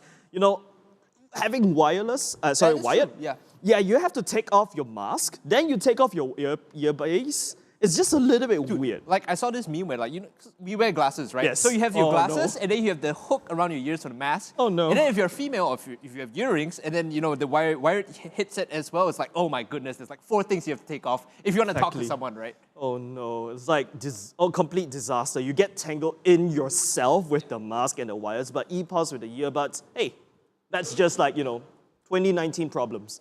19 problems, right? God bless, God bless. I know, right? Another sponsor we want to talk about as well is Sustain, our official eye care partner. And if you're a gamer like us, if you're a caster, you're someone that spends a lot of time looking at screens, your eyes generally will be fatigued to some level. Yep. And I think one of the great things we have here is our official eye care sponsor, Sustain, sponsoring eye drops for us, which is very, very nice. Thank you so much. Very helpful, especially with, you know, Hungry Cast, that the second week, right? You came in. My eyes were like red. Hey, you're not red like this time. Sharingan in both eyes. But you're not red this time around, which is pretty much, so I presume you're using Sustain, right? Yeah, literally every night before I sleep, I drop like 2 drops in each eye. I know they say 2 a day, but like, I like to end load it at the end before I fall asleep. And usually I get a very good night rest because my eyes are like not too dry. I don't have to rub them when I wake up. Yeah, because the best part is Sustain, right? It's actually from the global eye care leader Alcon, and it's the latest all-in-one eye drop which alleviates all type of dry eyes. And you know, being air conditioning, lighting on us as well, it tends to evaporate all that moisture on the eyes, and it just helps us lubricate the eyes so we can blink very nicely. If it provides protection with just 2 drops a day, Sustain is the global best-selling eye care brand for a reason. And of course, they say 2 drops a day, they never say how. So I drop all 2 at night before I sleep. Should be fine. If I drop 3, no one tells Sustain, it should be okay too. Thank you once again to our official eye care partner, Sustain, as well as our official audio partner, ePOS, for making MPL-SG a success. And so far, you know, we're nearing the end of the season. Things have been going from strength to strength. Very good. You know, started out week 1 with an explosive opening match between EVOS SG and RSG SG. Now we're starting to taper off. Now is where we separate, you know, the wheat from the chaff. The top 4, the bottom 4, and everything leading up into playoffs. And my dude, we got to talk about, like, you know, Impunity SG going up against RSG yesterday, right? Where I was casting this game with Vertigo, where like I went home, I was watching the VOD, I was like, wait, what? Like, what happened? We called for a 2-0, but it's the other way around. Yep. It's a tricky one. It's a tricky one. And there's a lot of implications for the playoffs because we saw the standings earlier. Because of that, RSG, they're dropping points after points. Yes. -1 yesterday, -1 today, and now are they even a contender for top 4 is the question, because hot on their heels is ALMGHTY, which is going to be playing Explorer in our 4th BO3 for today. Yes. And very potentially, ALMGHTY is going to win that and jump up in rankings. Yes, and with that said, because of that loss in Impunity SG, right, they don't have that 1-point buffer anymore, and then they lost it against Kingsmen again, so they're definitely going to drop down in the lower bracket. Now, ALMGHTY playing against Explorer, they need this buffer, because the next game that they're going up against next week, it is going to be EVOS SG. Yep. EVOS SG have their work cut out for them too, so today is kind of the deciding factor, and so is next week, right? Yes. So there's a lot on the line for these teams. For people that don't know the playoff brackets or haven't really been informed, don't worry, HungryCast is here to teach you. So that's right. The top 4 will be split into the upper bracket, the bottom 4 will be put down in the lower bracket. It's a double elimination, best of 3 all the way through. So for example, if the top 4 teams, they drop a best of 3, it's fine. They'll just go into the lower bracket and get another chance to play in. But if you start in the lower bracket and you lose your BO3, well, it's an early exit in MPL-SG playoffs for you. So that being said, you know, number 1 will play number 4, number 2 will play number 3, number 5 will play number 8, number 6 will play number 7. So it's just like this, you know.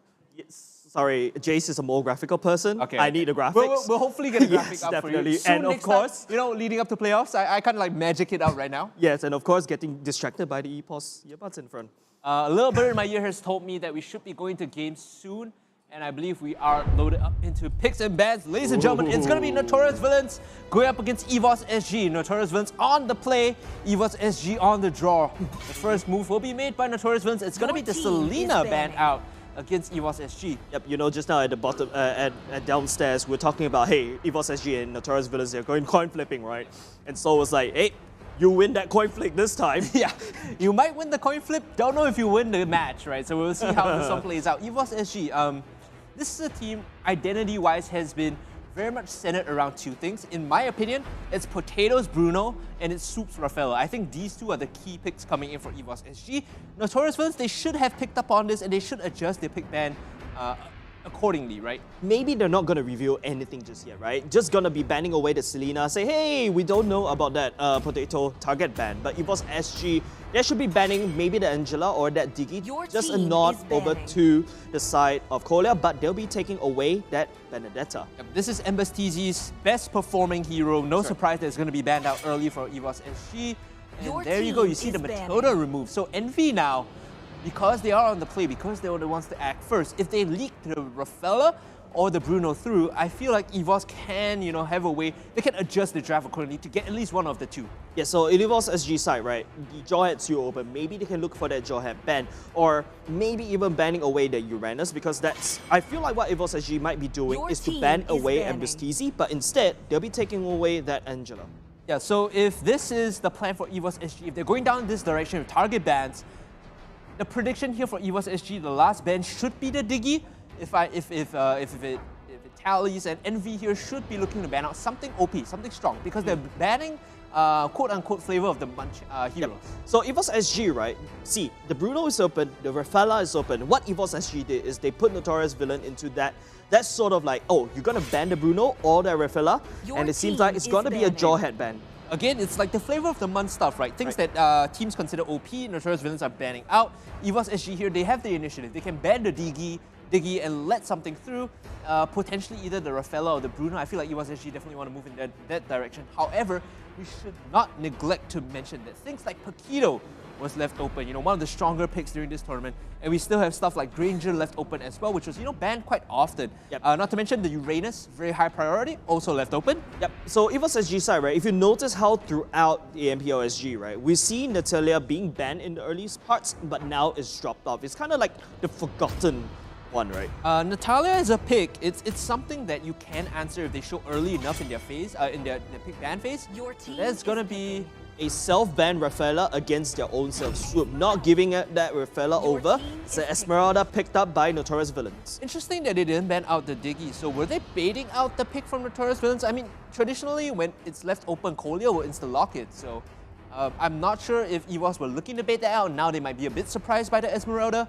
They could also be faced with like, hey, because they left so many things that we want open, are they also counter-drafting against us? So it's a bit of a mind game coming in here. Yes, that's right. I feel like they're playing like a chess, a game of chess right now between each other. Notorious Villain is going to pick up Esmeralda. In my opinion, it's more of a flexible pick. I think you do Bruno Paquito here or Bruno Uranus here. Okay, Ranger 4, Potato and Eve actually coming out. So this could be the Soup Eve. And this is quite a strong opening, right? Instead of going for things that they are comfort picking, they're going for things that they can play but are stronger in this particular meta. We've seen Granger rise to popularity so much in the past weeks, and Eve, of course, has been, permanent ban for a while. EVOS SG, right, they're going to lock in the Granger almost immediately because they are scared of the Notorious Villain target banning. So they're going to select their core first. But this means that Notorious Villains, they can move the initiative. Now they can pick the Uranus because what EVOS SG might want to have this zone of control for that Eve.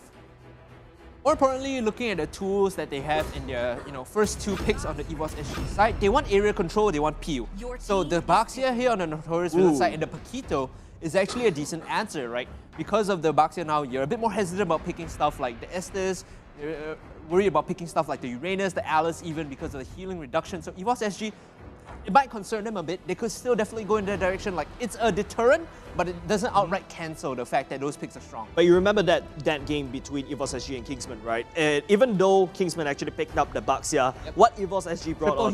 Triple healing. Who cares about that? And exactly yesterday, if I'm not mistaken, I think it was RSG SG who brought in like double Revitalize. So EVOS SG might overwhelm Baxia's anti-healing with a ton of healing. Could be the solution here coming in last 10 seconds on the clock, or should I say less for EVOS SG. They want a tank here. I think they need to fill out their position. Tank, there you go to Uranus. So again, it's the thought process, right? Baxia reduces his healing, but it's still a very strong pick in the lane. Very safe, very stable, and once you pick up Revitalize, it's almost impossible to die barring like a massive mistake. And if you're losing lane, well, It's fine. We'll just cut the wave. We'll go into their base, we'll cut the wave and put pressure on them. Yeah, for EVOS SG to be picking up Uranus, right, Notorious Villains might actually look for the Alice, because what the Alice can do, gap close into the E, because you probably know where she is, and then just stun lock, heal up, and just deny the E. Also, Alice has a very good, lane matchup against the Uranus because it's very non-interactive, right? Neither of them are really going to kill each other, so they just farm it up. One person collects gold, the other one collects blood orbs, but they scale up, right? So Alice could be the answer here for Notorious Villains to go up against the Uranus. Of course, we can't take away the fact that, Baxia could be a side laner. Roger being banned out here for EVOS SG. Yep, EVOS SG, right, banning away the Roger because Notorious Villains haven't revealed their core as of yet. So what's left open, right? The YSS, maybe the Claude or something like that. But Notorious Villains is dead. Moving on to banning away that Alice. Interesting. The Alice pick, we would have theorized that it would have gone against the Uranus. The fact of the matter is, you would expect, the Uranus to be in one side lane, and as EVOS SG normally drafts, if they draft a Uranus here, they want something with a bit more initiative, something a bit more agency in the other side lane. It could be another marksman, it could be a mage, right? But something like a Chang'e would also work. I think the Alice here is not the right ban coming from Notorious Villains. I'm just going to outright say it like I agree. A bit of a waste. Yeah, it feels like that Alice is just exactly going to do what I said earlier on just now. You want to use that Alice to counter farm, in a sense, to actually find a Eve at the back line, find the Grandeur, lock them down, just absorb all their life as the ban phase counts down. EVOS SG will secure that ban on top of Bruno. So you're spot on the fact that they're thinning the marksman hyper pull here. The 1-1 being removed, I think that was played by JPL a couple weeks ago, if I'm not wrong. It could have been Pokemon either, right? Could be Pokemon. Statistically speaking, EVOS SG has a very wide hero pool, so they have the ability to pick up these unorthodox picks. And 1-1 is similar to the Alice. Like, she has agency, but she needs the skill. And I think Notorious Villains are very worried about the side laner because their Baxia right now could be a roamer, could be a side laner. They know Paquito is going to side lane for sure. What is the matchup we want to get? What is the best possible matchup that we can flex this Baxia into? I feel like Notorious Villains, right, is going to be picking that Baxia as a tank roamer, but EVOS SG picking up Lunox. Okay. Pretty good, pretty good. Now, Lunox here, again, you could potentially put her in a side lane. It's something we saw teams do. Again, a bit more agency. Once she hits level 4, Chaos and Brilliance are amazing ultimates to have at your disposal to just make plays happen. It also allows you to dive much quicker and punish people overstaying.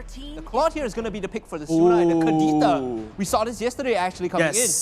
Fenrir, right, was using Kadita yesterday to great success. I would say that you want to dive. I feel like this composition coming up from the Notorious Villains, using Blazing Duet coupled with the help of the Kadita, will be able to look for Eve and the Black Line, burst her down, and go back. You have very good primary engage. You have Esmeralda, you have Kadita, right? Everyone else behind them is just to follow up. The problem here is I'm not sure how tanky their frontline is and how much of them can actually soak damage from Granger, because we've seen a fed Granger do so much work with the Rhapsody and the Death Sonata. It could potentially spell disaster if Potato can get up and going very early on. And what Granger can do is kite backwards. What Notorious Villains with the Claude and the Kadita wants to run forwards, but EVOS SG, JPL with that Cho, IR Pokemon on that Cho. Okay, so this is interesting. Like, is this the roaming Cho or is this a side lane Cho? My prediction here is that it should be the roaming Cho coming in. And then you have the side lane Lunox and the side lane Uranus. Of course, Eve is going to be mid-mage. And they want to secure space. They want to make sure that Potato gets a good start going. Look at all of their draft, the early initiative and the early agency that EVOS SG has. They can make things happen on the map the moment they hit 2, the moment they hit 3, and at 4 is where they're really unlocked. Right, for EVOS SG, they're looking in a strong early to mid game, whereas Notorious Villains, they have the late game answer in the Kadita burst. The Paquito also do a lot of damage. The Claw Blazing Duet to AoE shred every single one down. Like, Claude comes online towards the mid game. He needs the Golden Staff, he needs a couple of items before he gets things going, right? So it's not necessarily the same early game power that the Granger or the Bruno might have. That's right. Of course, both of them do scale very well too. It's just the early power being traded off. But I gotta echo what you said, right? EVOS SG with the Grandeur is gonna spike a lot faster. The Notorious Villain side, there's no one there that could actually soak Rhapsody's damage. So it could be they have to make the Rhapsody miss. They need to dodge around it, they need to put pressure. It's JPL who's going to be on his famous Cho, and now Fenrir, he's caught out an early fight, breaking out EVOS SG. They want to push up the Rhapsody damage onto Suna, coming in, forces him away. And that's the early power from the Granger EVOS SG. They're going to try and push this wave out. Because it is double range and they have the pressure, they will be able to clean this wave and make the rotation. Yeah, so that's going to be good for EVOS SG, right? Getting a quick level 2 or even the early levels going in. They'll be able to rotate straight to the Little Wanderer. They're going to be hit level 2. Instead, Notorious Villains going to go to their purple buff instead. Now look at this. This is really good coming from EVOS. They're looking at steal 1 camp, and this is what they always do when they have the early initiative. Walk in, steal the camp next to the buff, and then walk back with a small advantage. Yeah, and because like how the river is very tight, right? It's a lot easier to dash away, just in case Notorious Villains actually go for that crab. But instead, Notorious Villains, they're going to prioritize that purple buff, so EVOS SG can take that farm without a doubt at all. Pokemon taking a bit of pressure again in the side lane against MLBB. It's the same idea with this Paquito and the Benedetta. Early pressure and good mobility allows you to make plays. JPL though, level 1, sitting on the side, looking to make something happen. Might get caught out here, level 2 now. Alright, at least JPL is level 2, so he could be a little bit more ballsy in terms of these kind of engage. He's gonna be a little bit more slippery. Jump down now, JPL has to be careful, running away. MLBB roaming up the river to assist Notorious Villains. They were worried that EVOS SG had power in numbers, so they call up Paquito, but meanwhile, the bottom side Pokemon, he's going to get punished here. He's going to have to flicker away, and now he's going to get pressured out. MLBB on the plate, comes in, he gets the first blood. EVOS SG, they bleed, and Notorious Villains, they get the early advantage. Yep, and at the same time, EVOS SG making the similar play at the top side, but no cigar over to the side of EVOS SG, as Dara is not the one that gets taken down. Now, let's take a look at the mini-map. You can see Turtle has instantly spawned, as we called it, and Suna is on that. Post-haste, he's going to take down this objective. Fenrir and Collier running interference, not allowing EVOS SG to come in, but they want to force the issue. They might want to contest this. Okay, big Turtle is actually getting contested by the side of Notorious Villains. Eyes on that Turtle. He's going to be taken by side of Notorious Villains at the same time. War manipulation will be able to secure MLBB as Potato's damage on par against Notorious Villains. We'll be able to take him down. We'll be able to play, but the Blazing Duet comes in. Girl taking a little more damage, but the Consecration will probably help him to stay a little bit alive. They managed to get the objective. They back out. They lose the trade there. I believe it was a 2-for-1 coming in, so EVOS SG, they're still a little bit behind. You can see this in the gold. All that time, though, Pokemon was left completely A-OK. He has no issues. Here, let's take a look at this. Replay courtesy of Heisho Instant Rehydrate. So eyes on the Turtle, immediately Retribution down by Suna, and then the fight breaks out. Pokemon, he's not joining in because he doesn't have level 4 on the bottom of your screen. Right. As a result, EVOS SG get wiped there in that fight. Gonna hold on to your replay right there. Potato gets a little bit chunked down, and Patisi coming in just to give a little poke. But Notorious Villains has the initiative, right? They took down the Turtle, and they are now dictating EVOS SG's fight. And this was not the plan. This was not what EVOS SG was looking for. Their composition excels early on. They excel at putting the pressure down. But Notorious Villains, they're answering and replying very well. JPL now getting caught out. Real manipulation might be able to do some work here. And Fenrir gets killed off by the ultimate. Swoop gets the kill credit, and now they're putting pressure down onto Girl as well. Look at this. MLBB with the combos. The left, right, dodge, weave, and bob. Girl, you know, he's a Uranus, right? But if you want to take down Uranus, you need big damage. You need big bursty damage, what MPL-SG giving. But speaking of big bursty damage, JPL will be able to find Collier, but will drop that Revitalize to make sure that he stays alive a little bit more as we see those two tanks dashing it out. Just not anything happen, but hold on a second there, right there. As Dara at the top side, EVOS SG has initiative. Potato will jump on top of JPL, but Collier looking very low. Death Sonata will land on top of there as he's going to be follow up. But Fenrir coming in. Big damage as well. Whoa, Potato gets the leader right there. Fenrir, Pokemon looking very low. Will be able to flicker all the way aside. JPL keeps it right under. Trade for trade. And MPL-SG coming in a little bit. And Swoop is the last one to fall from the side of Notorious Villain. Blazing Duet just for good measure as well. And also, you know, allow him to secure that Turtle as well. Turtle's gonna be picked up. Girl was nowhere near that fight. EVOS SG, they re-engage, and now Girl might get punished here against Collier level 6. He pops the Taurus for poise, pushing Girl away. Transcender Ward is available, so he should be able to pop out. Consecration up 2. Taking a look at this replay, right? Where did things go wrong for EVOS? They get the kill onto Collier, all good and nice, fine and dandy. Then they overcommit a little bit too far. Dara flickers out, Fenrir comes in, instantly pops Potato, and they're like, we have no more damage now, we can't fight, and they overextend. Without the Granger, there's no way for them to win that as JPL. He's gonna get caught out. They push him off this particular pathway inside the jungle, but EVOS SG, they're stuck in no man's land now. You can see the dive coming in. Collier, he's charging up. He's looking to jump in. JPL, he has to dodge away. The Jikundo, now joining in the fight is going to be Potato. Now they could turn this onto MLBB. Oh, potentially, the Collier kill with the way of the dragon and the knockup now. Is he going to die though is the question, because he's so tanky. Yes. Reinforcements coming in. MLBB turns it one round on to EVOS SG. Now Notorious Villains, they get the kill, they back off. It's a 1-for-2 trade. Maybe an overcommit from Notorious Villains, but it will look very good for a second there. Yes, Notorious Villains, right? Suna unable to engage in because after the Blazing Duet, he doesn't really have any mana left. I feel like Notorious Villains, they really want to push down the top side because EVOS SG, they're slowly gaining a little bit of momentum from that one. However, they overcommitted just a little bit. Notorious Villains losing steam a little bit. Suna here looking to claim his buff, pushing Girl off. Dara is on the side, does have the ultimate available. They want to jump in. They lock up. Where is it? They actually get it onto Girl, who actually pops his heal coming through, but he should get picked off with the Blazing Duet. Yep. Battle Spell did absolutely nothing for Girl there. Yep, and in the meantime, at the top side, it's also something that Notorious Villains try to pressure down because that's the only turret that is weak on this side of EVOS SG. Right now, it would take a step back. We'll take a look at overall. Notorious Villains is taking where they want to take the fight. They secured 2 turtle, and they're also the one who actually secured the bottom side turret as well. A lot of the goal on the Notorious Villains side is leaning towards Suna, is leaning towards MLBB, right? So EVOS SG, they need to make a play on these prime members, whereas EVOS SG, their gold is very much split across everyone. They don't have one person that's particularly strong. As you can see in your split cam on the bottom half of your map, Turtle is going to be taken by Notorious Villains. Yep, without a doubt, EVOS SG could probably seek to basically trade objectives. Bottom side, Notorious Villains secures that turtle. They still have initiative, and it's all do or die because Fenrir, he's online already. You saw him 100-0 in Potato win the blink on an eye. That's absolutely massive. They need to space properly. They need to make sure that Soup can get a nice real-world manipulation off and not overcommit, right? The moment you overcommit for the Kadita is when you get punished.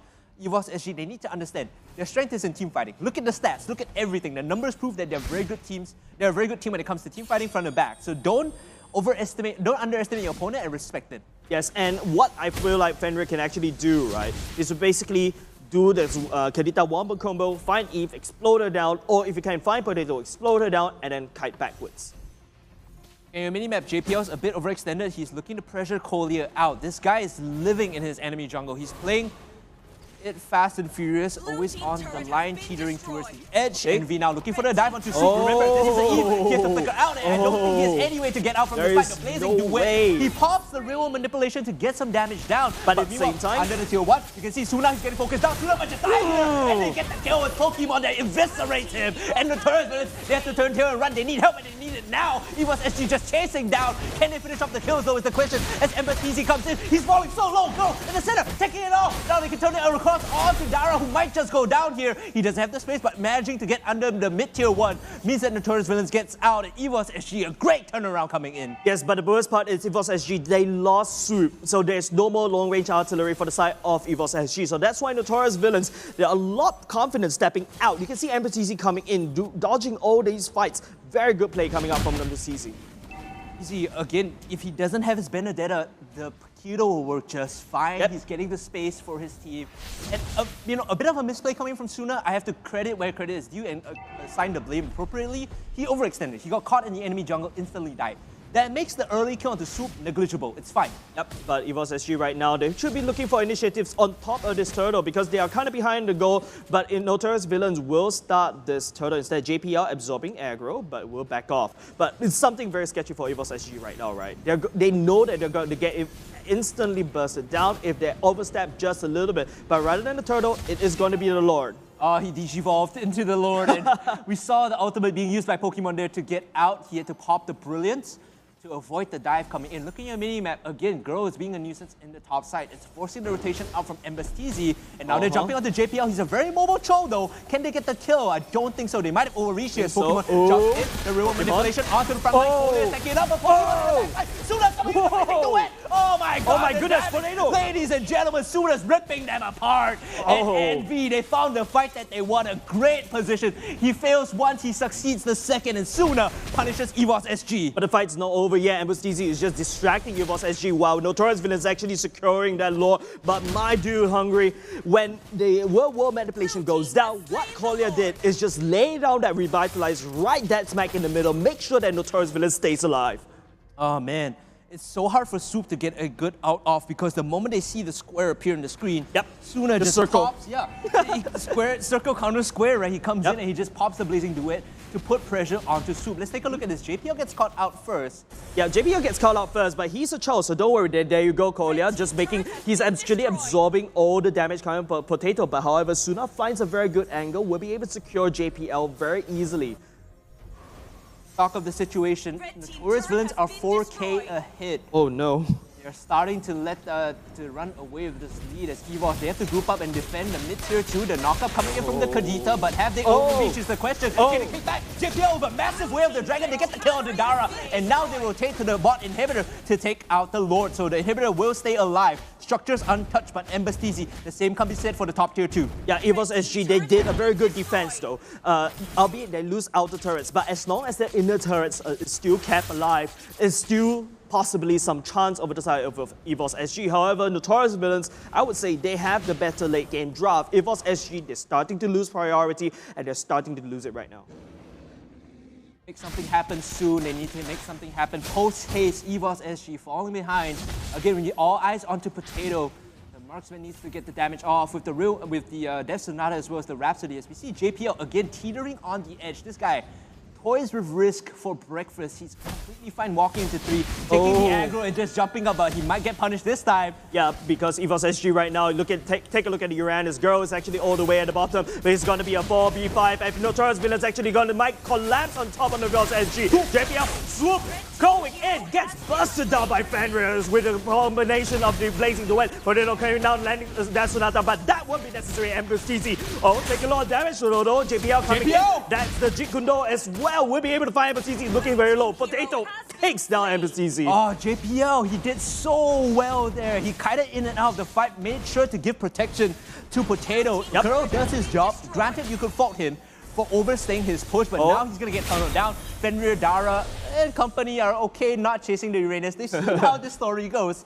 They've read that book before, and again, JPL playing with fire, jumping in, getting caught a little bit, but he might have been the one that, maybe he was the one doing the catching instead. Yeah, let's take a look at the items right here, right? Because, you know, Potato already going in for more defensive items, even that attack the win as well. These are defensive items, so Potato is actually playing a little bit safe. However, over the other side, Zuna is already online with Athena Shield just in case, the Golden Staff as well as Demon Hunter Sword, all the items required. But take a look at Fenrir's item.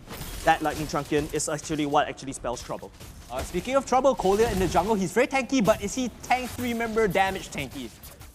Okay, as EVOS lets him go. They want to contest this purple because Suna with that is going to wreak havoc on the back lines. But I feel like what EVOS SG wants to look out for is to secure this dominant position at the top side. As you can see, JPL with a kick will be starting to engage as Swoop lays out but the Dara coming in for the flank. Suna follow up. The Winter Truncheon activated for Swoop, but as JPL kites back in and back out. Potato still left alive. Girl coming in the very last second though, trying to tank out, trying to soak up as much damage, but Suna is on a roll right here. Coming in back, Pokemon still at the back. Girl just zoning out. Dara comes in for the re-engage. JPL looking very low at the same time. The Rhapsody doesn't do enough damage to take down Notorious Villains. Oh man, EVOS, they kite it out at the end. It's a 1-for-1 trade. Kolya goes down, but so does Soup. And again, you can see the problem with this immobile artillery mage. The moment that Square appears, they're on him like flies on honey, and it's always a knock-up. It's always the Blazing Duet. Them pushing Soup away means that he does not do anything in these fights. But you gotta admit, right, EVOS SG, they have that discipline to not disengage. When Dara is on top of him, EVOS SG, Soup is trusting every single one of EVOS SG to protect himself. At this point, if I had to give direct advice, I feel like JPL's kicks, his Way of the Dragon, have been used to pick people off. Maybe position or transition towards using it as a peel tactic to keep Soup safe. And what EVOS SG right now to do is they need to do right now, they're losing this Lord position, which is something that I kind of called for EVOS SG. They cannot give out this Lord. However, the girl is actually at the bottom side, just farming up, just trying to push, split push. However, MLBB might look for the back door. Yep, these offlaners are mirroring each other. You can see they're trying to proxy and hold the wave up. Instead, girl going inside the base with the Transcendent Ward, cutting it out. This should signal to the Notorious Villains that best case now is going to be a 4-5, which is why they start the Lord, and EVOS SG don't have the numbers to fight this. Yeah, Paquito also revealing himself, so it is going to be a 4v4. JPL might not be the one that's going to pull the trigger, or could it be Fenrir jumping in? JPL knocking up Kolya, still okay. Lord half health will be forced to reset, but Dara will be walking straight on. Suna coming in with the Blazing Duet, bursting Pokemon, and JPL down without a doubt itself. Swoop coming in with the Werewolf Manipulation, and that's another, but MLBB finds him at the way in the back line. Potato gets knocked down. At the same time, there's a another split fight happening at the other side. Girl is just taking a JPL, looking very low. Will get back. What? Okay, I take that word back. The shield will be able to allow him to get on the way, but it is Notorious who's gonna get this Lord. Girl, though, still holding a lot of time. He's allowing for Potato to come back in. He's tanking up 4 members in this fight. No. The Lord is not touched at all. Girl is still holding out. He still has his battle spell available. Look at the amount of damage he's just holding. The Lord is still up, and meanwhile, Potato can come in for this fight if they want to contest this. Still, Girl holding the position, waiting for GPL to come in, waiting for Potato to come in. It should be taken away here. It's gonna go away sooner. And now EVOS, they committed to a fight that they can't win. And Notorious Villains say, thank you very much. We'll take the Lord, we'll take the carry, we'll take the kills, and we'll run it down. Yes, and right now, as the Notorious Villains members will be chasing down Girl, you can go see Girl. He's not supposed to be alive, but Swoop will be able to take down Kolya from long range. But Pokemon jumping in a little bit out of position right here. Unfortunately, as Dara continues on the onslaught, EVOS SG gets shredded by Notorious Villains. 9-2-8, the plug-and-play pub star.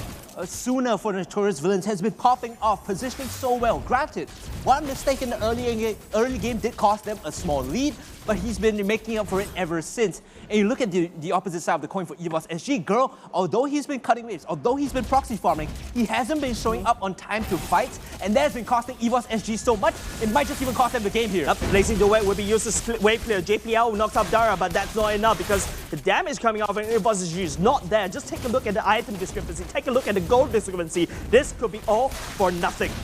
The Lord coming in and is looking to burrow down onto the crystal. Those swings are doing a lot of damage at Envy. They just have to run in. Oh, good backline damage coming in from JPL. He manages to get away with Dragon. But in the fight, here comes the Luna. And here comes Girl. Now they get the 5v5 that they want. But is it enough though? Meanwhile, inside the base is going down very low. Girl still tanking this one up. They have to re-engage Envy here if they want to close the game out. But instead, they say, we'll take our losses, we'll back off, we'll give you a chance to fight another day. EVOS SG still alive. EVOS SG, nice defense going on against Notorious Villains, right? And you gotta admit, Kolya cannot bring the Fountain towards. You cannot bring Fountain towards, right? But let's take a look at this replay right here. This is their Lord fight. You can see how Girl is tanking so much damage out and just buying a lot of time. However, Potato is still out of position. The side of EVOS SG, they're not alive, they're not responding. So, you know, Girl, I don't know how. He's not supposed to be alive right here.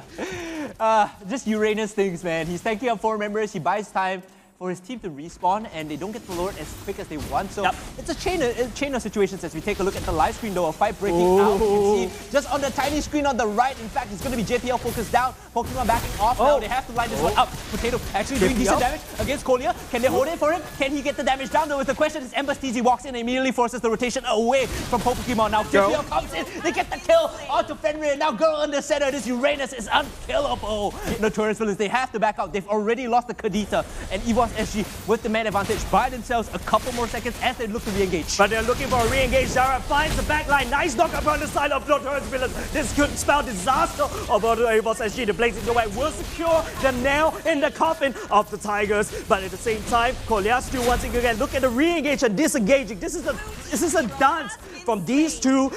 I would say they are top-tier teams of MPL-SG. And there is no debate. There is no debate that these are the best teams that we're seeing, and one of the best teams that we're seeing in the league right now. EVOS SG, look at the stats again, time and time again.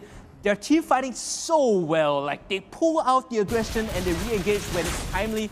Granted, the big mistake that I'm seeing now from EVOS SG is the macro play, right? Yep. It's always someone off the side when the fight is breaking out. They arrive a little too late. That causes them these games. Look at Swoop right now. He goes for Winter Truncheon because you know, hey, every time I stand in the backline, I'm almost instantly like, I need that safety.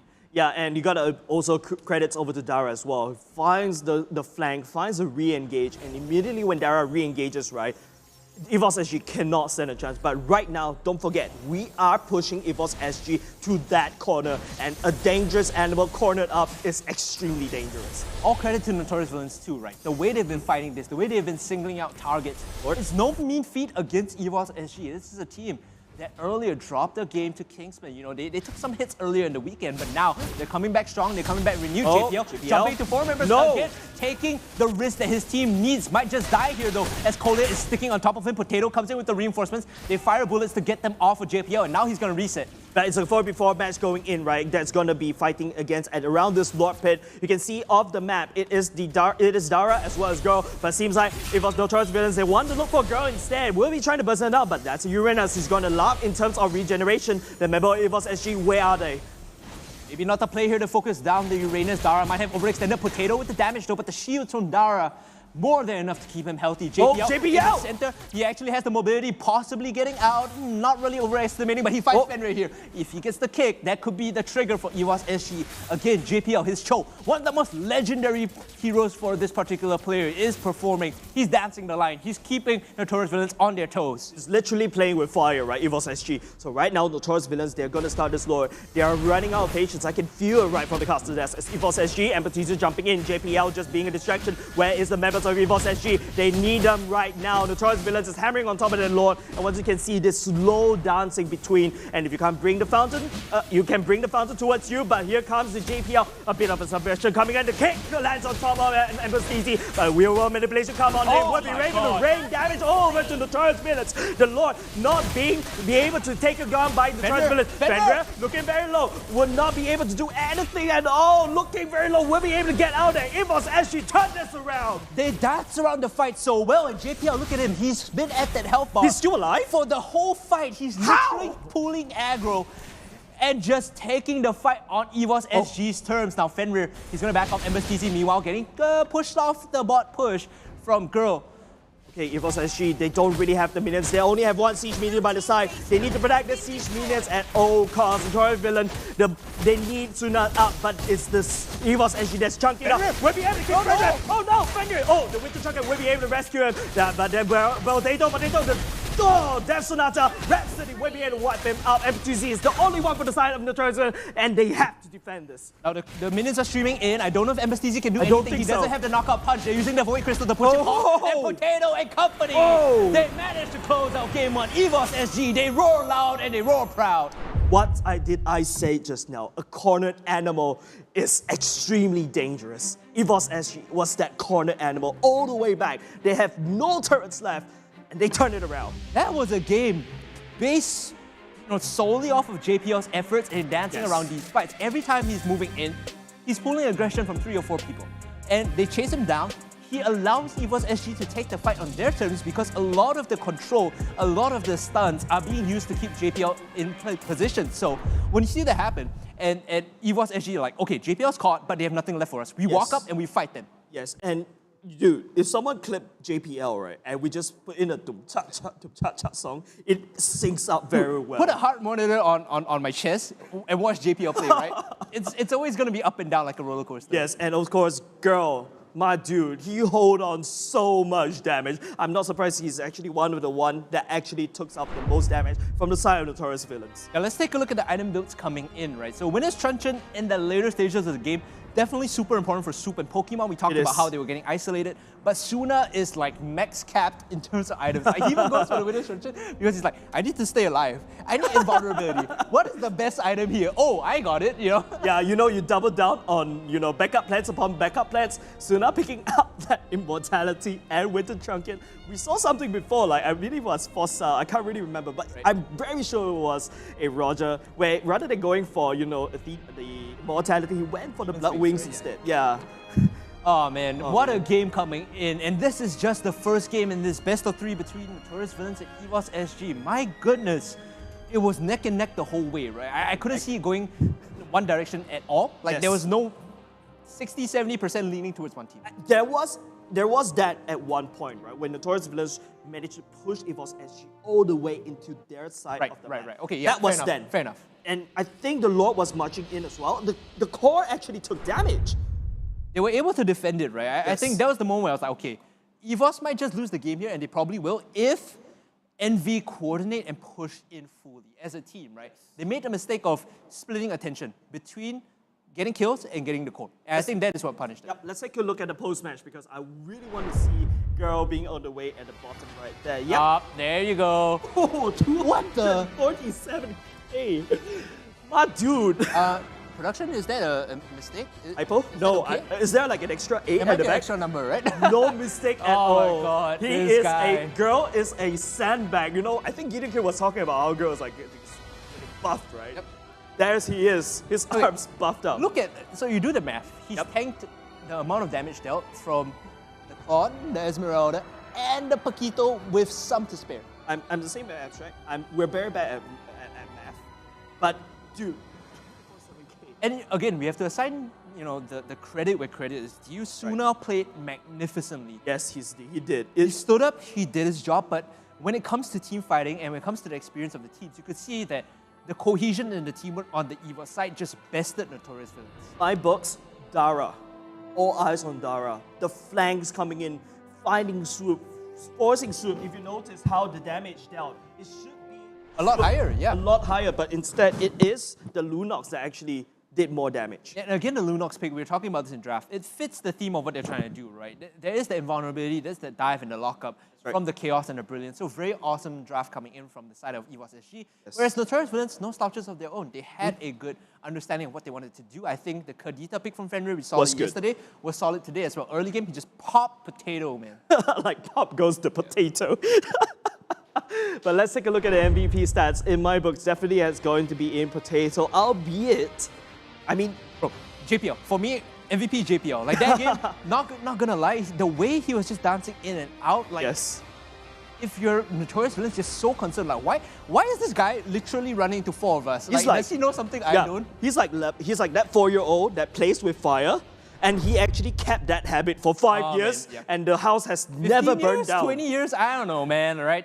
EVOS SG with the first win. You know what's interesting as well? I believe Ivan, the boss and the owner of SG, is in the studio today. So he must be feeling very happy about that when coming down to support his team and knowing that this is a very important match for them to take, right? Like we talked about, what's at stake here? If EVOS SG win Notorious Villains here, they rise up to first place and tie Kingsmen. But if Envy win, their fate is the same. They also move up to tie Kingsmen. So I think it's very much on the line and at risk for both these teams. I feel like, to be honest, it's not about who's going to be tied at Kingsmen. It's all about Notorious Villain, the newcomer, the qualifiers coming in, facing off EVOS SG. One of the best track records in MPL-SG gets taken down by this newcomer. They put up a hell of a fight in game one. Let's take a look at the highlights of how they put up that fight against EVOS SG. And again, Notorious Villains with the early lead, the early initiative, like we said, they were able to get this turtle, and this fight here was very split, but an awesome knockup coming in allows them to actually win this. Yeah, in this moment, right, you can see how Soup is still all the way in the back, but Fenrir pops potato so quickly. Suna comes in, blazing duet, la-da-da, everyone dies. Dara as well joining in before Pokemon got the chance to come in. And again, here's when it went a bit alright, right? They got an early kill onto Kolya, all nice and dandy. Then they try to overdive. Dara flickers away. They overcommit. Here, Fenrir pops potato again. That was a bait. And they don't have the damage. You can see JPL and Pokemon, they don't have the damage to do it at this point. And Bastizi, of course, is going to come up here with the heavy right hook and then finish and clear them off. Yeah, but at the very least, JPL was able to trade, but Suda comes in, blazing duets everyone down. I believe this is the fight where, it's just so neck and neck, right? Keep your eyes on Suna here. Swoop gets the real manipulation off. Suna finds the angle onto Pokemon and JPL while his team is holding up the front line. He comes in with an insane flank, finds the kill. And towards this point, we thought, okay, well, I think EVOS SG are playing on the back foot and they might potentially lose this because the Lord is running in, but they were still able to defend. Yep, and I think this is the one where Potato tries to actually take down, and Girl, that was before, Girl was actually soaking up 5 members. He's like a one-man army and he's still alive. He went in for the second team fight after that and he's still alive for some weird reason. If you ask me, okay, well, Uranus is OP and people are like, no, he's not. Show me your evidence. Where is your evidence? Like this game is evidence of why Uranus is so annoyingly irritating. 24/7K damage taken. In this game, it's just a highlight reel of why Uranus is an annoying hero. And they can make a promotion video out of that, but here comes, I think, Dara landing on, and also a lot of stacked CCs coming out from the side of Notorious Villain. The JPL counter knockup, I believe, actually, before he went down, was enough for them to buy space, and EVOS dances in and out of this fight so well. You can see Girl is holding the front line, Potato is always just behind him. If he walks up, it's to get a free auto and back off, and again, we take a look at how EVOS team fights so well. They get jumped, JPL is holding the front line, Potato and Super on the back. They're fighting front to back. They're killing whoever's in front of them first before moving up. And it's always the tanks, always, Pokemon. It's always JPL that's holding the fort for them, making sure that Potato and Soup are able to dish out damage. This is a team fight that actually says that, hey, this is a split decision, right? As a person that's stuck in Epic, I will go for that Lord. Yeah. But instead, they pull that trigger, they push down turrets, and they're unstoppable.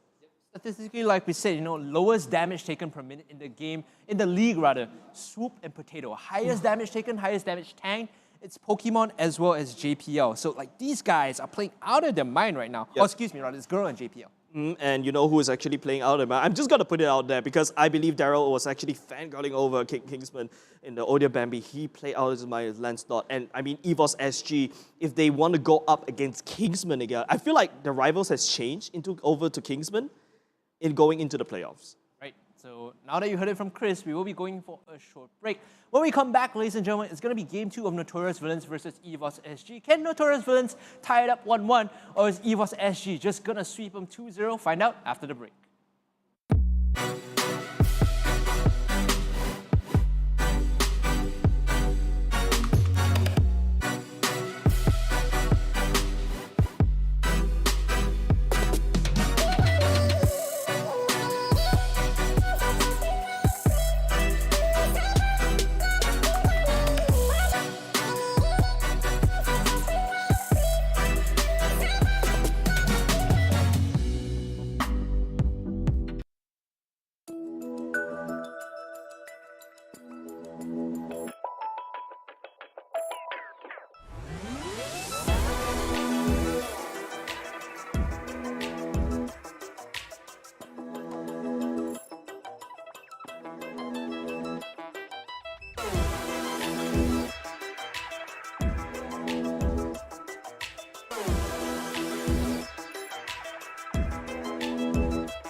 EVOS, the power of audio. I start my day with Sustain Complete, so tired dry eyes won't hold me back. Sustain Complete, the all-in-one drop that relieves all types of irritated, tired, dry eyes. Sustain Complete, 2 drops, 1 unstoppable you. Take the 2-drop challenge.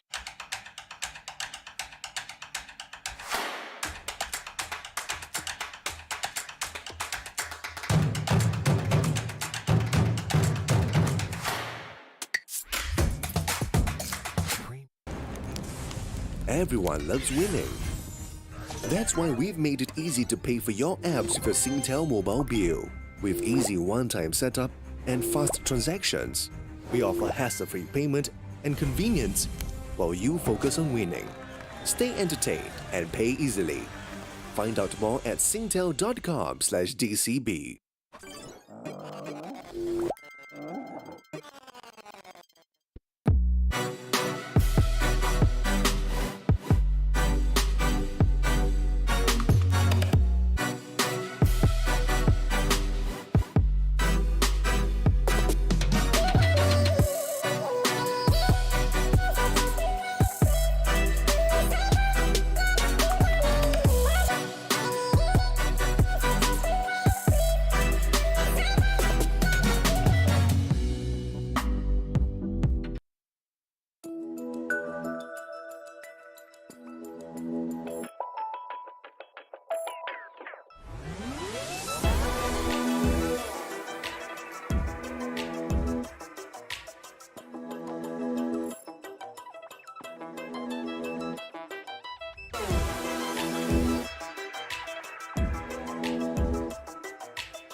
EVOS, the power of audio.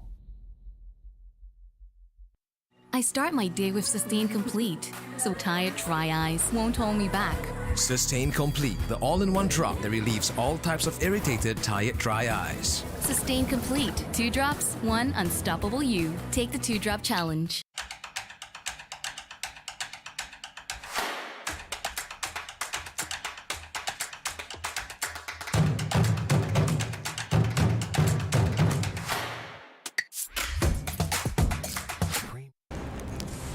Everyone loves winning. That's why we've made it easy to pay for your apps with a Singtel mobile bill. With easy one-time setup and fast transactions, we offer hassle-free payment and convenience while you focus on winning. Stay entertained and pay easily. Find out more at singtel.com/DCB.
Right, ladies and gentlemen, welcome back. We are into the second match between Notorious Villains and EVOS SG. I think when we look at the match, right, how would you describe it? Like, give me one word. A dance. A very good professional dance, as they both respect each other, pushing back and forth in a loving embrace. That's more than one word. That is a lot more than one word. I'm Jace, you know, I talk a lot. Fair enough, fair enough. That being said, we should be going into Game 2 relatively soon. And of course, you know, before we go on, we want to thank our sponsors. And one of them is PvP Esports. You know, you can see the nice logo behind us. Powered by Singtel, PvP Esports is the ultimate regional platform where gaming lives. Guided by its core values of passion, sportsmanship, healthy gaming, PvP Esports seeks to continually grow the regional esports ecosystem through its initiatives and tournaments. Check out their Facebook page or visit pvpesports.gg to find out how you can join in the community events and initiatives. Yeah, but we're entering the pick and ban phase almost immediately, because right now it's just something that is very, very tight, right? Because EVOS SG, they almost dropped the first game. Now Notorious Villains seek to equalize that. Banning. And right now, EVOS SG will be banning away Angela, a nod over to Kolya.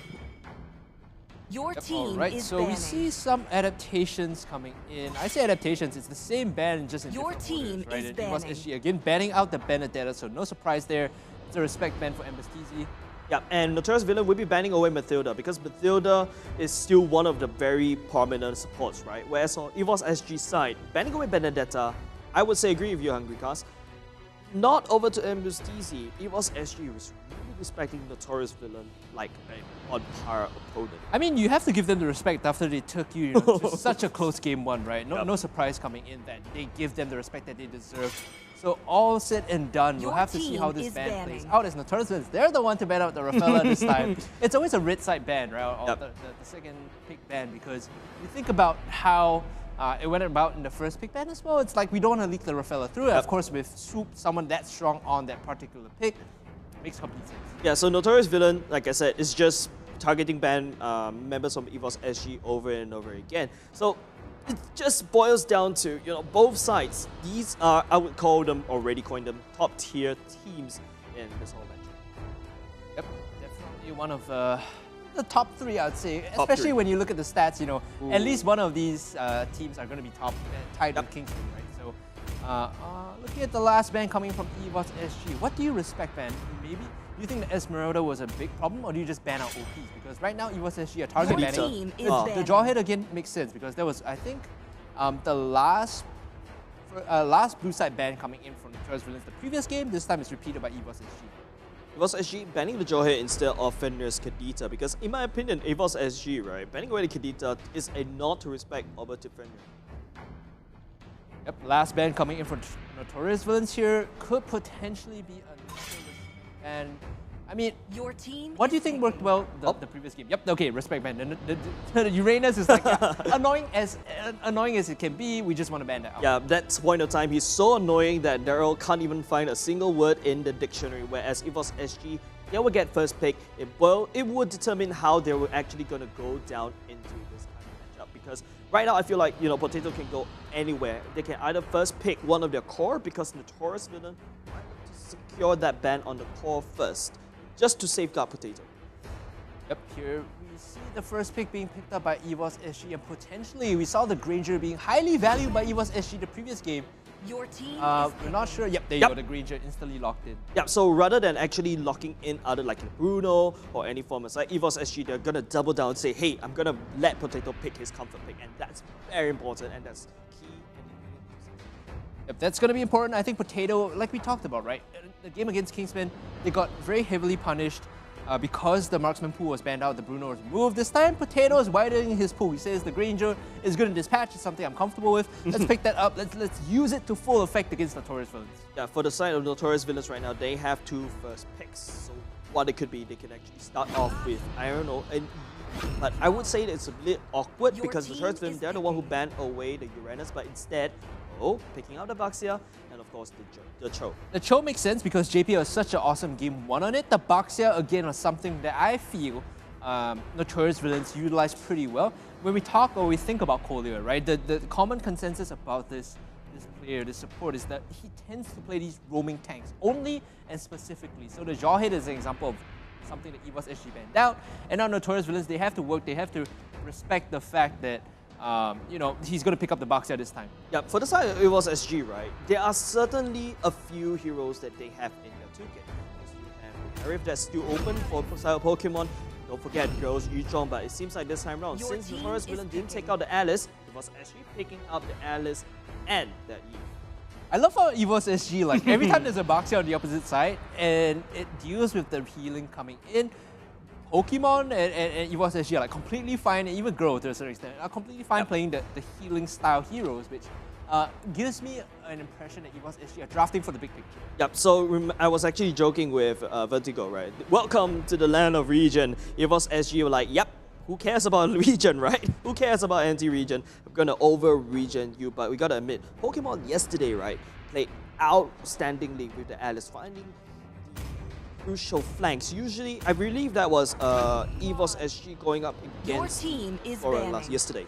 Now, what they did with Pokemon, find the flank, and it is a Notorious Villains pickup for the Claude. Yep, Suna on that Claude had a relatively good game one in the sense that he was finding the angles that he needed to, right? Again, we split hairs, but the reason why Notorious Villains lost, in my opinion, is because they were unable to really match EVOS SG when it came down to team fighting, when it came down to fighting front to back, and EVOS SG got the lead that way. So again, if it's not broken, don't fix it. Suna on that Claw looks solid. So far, though, we see the Kaja being removed by Notorious Villains, and EVOS SG will have the next ban. Yeah, EVOS SG, right, they could potentially look out for bans on mages because they've already secured their own mage. Chang'e taking off the board would be extremely good. Maybe, just maybe, deny them the Farsa because it could be a long-range artillery strike against artillery strike. The Farsa against Eve, though, like, you think about what EVOS SG has in the composition to round off. If this is a Pokemon Alice, then Girl could pick up the Yuzhong to punish the Farsa. That is an option as well. So I feel like right now, if you're Notorious Villains, you don't want to commit down that road. EVOS SG banning out the Selena, though, it makes sense because, well, I think Fenrir can play the Selena, but their composition right now is still very open-ended. They don't excel in any specific niche. It's just a strong toolkit so far, a very all-rounded one. Yeah, well, in my opinion, right, for the side of the Notorious Villains, they have the early game in a sense of control. They have the late game, mid game for that Claude. Whereas on EVOS SG side, you can see there's already starting a storyline. They have the strong power spike for Grandeur. They're going to transition it over to the Alice. Now, they got to find a mid-ground. EVOS SG banning away Selena doesn't mean that they're going to deny the Notorious Villain that early game. Yeah, the early pressure from the Selena is something that EVOS SG are respecting. The Eve also transitions well in the mid-game. I feel like when you look at this team as a whole, right, it's not so much dependent on like which power state you are on, or hold on, the Yuzhong banned out by Notorious Villains. Okay, so once again, prediction coming in. It's the idea that if we want to play Farsa, the Yuzhong must be removed, and girls Yuzhong in the first game of the season against RSG SG was magnificent. If you guys are curious, you know, what made him look so good, go and watch that whole VOD. We talked about how he's always creating space for EVOS SG on this particular pick. And that time where Girl just jumps, dives into 4 members, bursted everybody up. Definitely Notorious Villains is a lot of respect band all across the board, right? Swoops, Rafaela, the Uranus for the Girl, Yuzhong for Girl at the same time. Last man here, you need to take something that is a strong your team is offlaner. I was about to say offlaner, something with agency, right? So Dara's Esmeralda makes sense here just to ban it out, but still there are other options here, right? They haven't reviewed what Fenrir is going to play, they haven't reviewed what Dara's going to play. For the most part, everything else is the same. Popo and Koopa here actually is a strong early pick that interferes with Granger. So now they have this strong early potential, but it also means that Cho needs to be in the side lane. They're going to flex it across, and this Popo and Koopa is going to be going towards Kolya, I think. I don't know how he plays out on that particular hero, or rather, I don't have high hopes for it. Well, Notorious Villains, right? What's going to stun all of us? I'm just going to say, in Jay's imaginary world, no support. Kolya with that Cho, and probably Dara on that Popo and Koopa. Just to spice things up. Well, in that case, then we have to imagine that Popo and Koopa is going to the side lane. I don't like that pick in that position because the early power of Popo and Koopa with the traps as well as the control and having 2 bodies instead of 1 means that you can interfere with your enemy junglers with clear much more. I think Hungry, we both forgot about the existence of Keto Mosquito. Oh my god. Okay. There you go. Right, and Barretts as well. I kind of like the Barretts here. It's It's a threat. It's a threat against Suna, saying if you get too close, I am going to punish you, right? I'm gonna gobble you out and I'm gonna spit you right into the real world manipulation. And there's a lot of good zone control together with Eve, and it's a decent side laner. So yeah, the Barretts here makes sense coming in from EVOS SG and the Paquito, but this also means that one of them is going to have to be played by Girl, the other has to be played by JPL. I think it's a JPL Barretts here.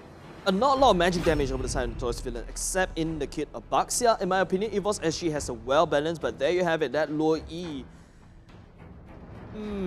So Sophia talks a lot about this, and it's something I agree with her heavily on. Yep. The idea of low E being the natural response towards Popo and Koopa, because they tend to be together, right? You hit the stun on both those targets and they immediately get put together, right? You hit the spells on both those targets, they get put together. It wasn't really an option in terms of like, hey, EVOS already filled up their roster, we have to be worried about low E, but more of the idea that now this low E creates a threat in chokes. It creates problems for EVOS SG if they want a team fight. My opinion is this, the reason why Notorious Villain picks up this low E is, if you take a look at EVOS SG side, they want to clump up, they want to fight in that real world manipulation. Now, if you invite the low E into that fight, the more you clump up, I'm gonna deal a lot of damage to you. It's a threat against team fighting in chokes. It's a threat when you contest in small areas, right? So EVOS SG now, they need to identify this. They need to know, hey, we can't all group up too closely. In fact, we should be fighting in open spaces and splitting the fight up. Maybe, you know, split the Claude as well as the tanks from the rest of the team. And you can do that with Barretts, of course, with no issue. EVOS needs to know this, they need to execute this. But EVOS SG, I feel like they cannot split this fight up, because if you bring in the Eve, you want to team fight, you want to put them together. You don't bring that Eve into a two kind of battlefield happening at the same time, right? Okay, so Pokemon's going to be playing the Barretts and Girl is going to be on the Alice. So they swap it up this time, and I'm interested to see how Girl performs on the Alice coming into this game. The previous game of Uranus, he was a bit late to a couple of fights, which made it problematic for EVOS SG to really get a good 5-on-5. However, when he did show up, when he was fed, he was able to hold his own against Notorious Villain. I gotta admit, that skin is so cute on Pokemon, right? You know, it's like a big chunky dinosaur. But can you imagine when it gets super big? That's something that Notorious Villain should be worried about. But instead, Potato never show up in lane as of now. It's just farming the jungle while Pokemon cuts the way. It's funny that his name is Pokemon, but he's riding on what appears to be a Digimon. It feels like an Agumon, yeah, you right? have to think that's like almost ironic to a certain level. As Pokemon goes in for the harass, he's looking to pressure out a couple of members on the Notorious Villain's side. Now they're rotating to help Pokemon out. This is exactly what you do, right? Popo and Koopa needs to hold this, they need to pressure out. As Dara's coming in, the first blood actually is Potato again gets picked up, and Notorious Villains, they just back off after they get that. Notorious Villains, they're looking very strong in the early game. Now, this is not supposed to happen because EVOS SG, they should have the early game in with the Potato, but Notorious Villains, they're actually taking the first blood, and they do have a Pokemon problem on their side of the map. Potato being set back also means he doesn't get to clear as quickly as he wants. Notorious Villains are still slightly behind in gold, but yeah, but EVOS SG, they have level 4 power spikes. We'll talk about, you know, power spike as a little bit of a bump, but for EVOS SG spike, it is a wall. It's a power spike wall that Notorious Villains will face once the members of EVOS SG beats them. Yeah, you think about level 4, right? Fenrir on this low E, your level 4 ult is not a combat spell, it's a mobility spell, right? You don't really do much, although your level 1 and 2 is strong. As we see the stun come in, here comes the real manipulation. They might be able to pick off the backline here, but no, the range isn't there. JPL, he's gonna get stunned up, they'll back off, they have priority on this turtle, so they will start this one up. Meanwhile, Fenrir is going to recall as Pokemon shoves them away. JPL coming in on that Paquito. It's not a choke, but it'll do just the same. You get the turtle and back off. Now, that is a very good thing, right? EVOS SG is going to burn the ultimates just so that Notorious Villains stay one hell of a way away from EVOS SG as they take the turtle. So that's a very good trade-off for the ultimates so that they get the turtle and XP and, of course, gold. Bit of a lull right now. We expect to see some action happening. I would want to see a dive onto the top side. You can see there's multiple members from the Notorious Villains grouped up. They might want to go and throw, but Alice is a very slippery target to dive if you don't have the control. She walks one way and throws the flowing blood the other, it's hard to lock her down. Yep, and one doesn't simply turret dive, but JPL looking a bit of a problem right here as, Potato gets immobilized. That Sonata doesn't really find Kolya, but the real-world manipulation lands on top of Fenrir. Fenrir gets leeted. 0-1-1 for Fenrir, not the best start to the game earlier. He already got shoved off as Pokemon. He's gonna take a lot of attention here. He's dragging him down to the bottom side, says, come and play, ladies and gentlemen. Yep. Notorious Villains will not bite the bait. As he goes back to the lane against Dara, throws up the spells to keep the spacing there and force Dara to back off. Yep, Dr. Jace is gonna prescribe Notorious Villains having a Pokemon problem in their side of the map because you can see constantly invading, constantly annoying the heck out of Notorious Villains. But hold on a second, MPL-SG finds Girl out of the set, but look at the sustain coming in from the side of Girl. Whoever controls the side of Alice on the side of EVOS SG, he's gonna dish out the performance. Take a look at that, 2v1, picks up 2, and EVOS SG picks up 3, but the fight's not over yet as JPL finds Zenbui at the backside. Now Swoop will take go down, but okay, Girl coming in, taking a bit of trade. That's the turret dive coming in. That's Sonata coming in for the last minute. Cleans up Notorious Villains without a problem at all. Oh, this is bad coming in from Notorious Villains. Colia is looking to make a play here, comes in. Let's have the Alpha Wolf will not activate it just yet. EVOS, they clean up on the top side. And Colia gets a small consolation in that neutral, but still, it's a fight won by EVOS SG. The control is there, 3.5k, 5 minutes in. Yeah, we talk about, level 4 power spike, right? EVOS SG, they found that level 4 power spike. Notorious Villain tried to dive on top of Alice. That's not a good, but as Pokemon swallows up, oh my goodness, Colia! It's Popo and Koopa for dinner, ladies and gentlemen, as Pokemon finds the Devourer there, gets it for his team, and now they have control again on the top side. Yep, a Potato and Pokemon will seek to clear off this top side turret to basically kind of put a bit of pressure on the top side as the Turtle is spawning on the top side. Whereas Pokemon, once again, Notorious Villain, I'm going to prescribe this Pokemon problem on their end of the map. That's Sonata landing down, misses that, doesn't hit. But Dara looking very low, forced to fly away. Oh, they push him off. Meanwhile, mid-side JPL actually might be in some trouble here. It's in between 3 members. Again, we've seen this the past game, but don't think he's going to be so lucky in the second. You know why? JPL didn't actually, it's not very lucky, but let's go on again. Let's take a look at this replay, shall we? Girl actually gets chunked down. So he gets a massive stun off, right? And again, it's not so easy to dive to Alice if you don't have the appropriate lockdown. Yep. And that's exactly what Notorious Villains was lacking here. They turn it around, the reinforcements come in, and EVOS, they manage to clean up. EVOS SG again pick up multiple, they get Fenrir and then Dara at the end. And now they're on Turtle. You can see on your main screen a fight breaking out actually. Notorious Villains looking to take this one. Girl in the center of the fight. He has the blood. Oh, running on the back of Potato. He's still alive. He has to be careful about that spacing. Girl now chasing in onto Suna. Blazing Duet versus Blood Oath. Which is better? It's going to be Suna that's fast away. And Notorious Villains, they tuck their tails and run after losing MPL-SG. Yeah, because Notorious Villains, they don't really have that damage as of now unlocked for Suna. Just take a look at the goalie. That one team fight at the top side just hurt Notorious Villains so hard. And Suna doesn't even have a single item actually going up right now. But Potato, he's a grandeur. He doesn't really need an item to dish out the pain. 8-3 is the kill score right now. 4.5k gold for EVOS SG as they manage to secure all of the objectives that they need. They're opening up the map. You can see top tier 1 already down, bottom tier 1 already down. It's a matter of just pushing into the jungle and taking objectives away. Once again, right now, Suna's going to get his purple. Not sure how that is going to last. Potato comes in, he gets the Devourer, he might get the 1-for-1. He stands and delivers, and now he flickers away. The rest of the team is there to back him up, but it's too late. Pokemon has already gone down. Go! The backside! Oh, the damage, Girl! He's using the Blood Oath. He manages to pick them up, and real manipulation to back him up as well. Almost getting the kill, a 1-for-1. Pokemon goes down, but he gets the core. The worst part is EVOS SG delivers Pokemon on silver platter over the Notorious Villains. Suna is the victim. Once again, that Pokemon's playing out of the mind on top of that Barrett. Just gobbles out Suna like it's dinner. Oh man, I wonder how Notorious Villains are going to pull back here. The goalie ever increasing for EVOS SG, and now because they've taken out the mid-tier 1, they get access into the jungle. They can start making plays and stealing buffs away.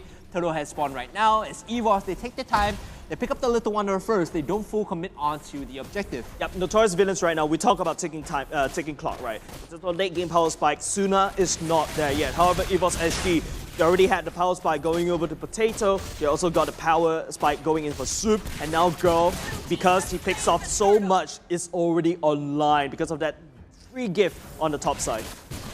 Olia trying his best to push JPL away, but he's coming with the flag. Pokemon. But he misses, and now he's going on to Fenrir as well as Dara. Look at the damage coming in from JPL. He's buying so much time. They need a backup. He needs it now. And now he's going to fall, but the backup from EVOS SG has arrived. The damage from Potato, he gets 1. Looking for the second, possibly finishing him off. And now Olia very low. Oh, the re-engage is coming in. Suna with the Blazing Duet on the swoop. No, he's going to be able to pick him up. And Pokemon's the last members left standing here. An overcommitment from JPL baits EVOS SG in.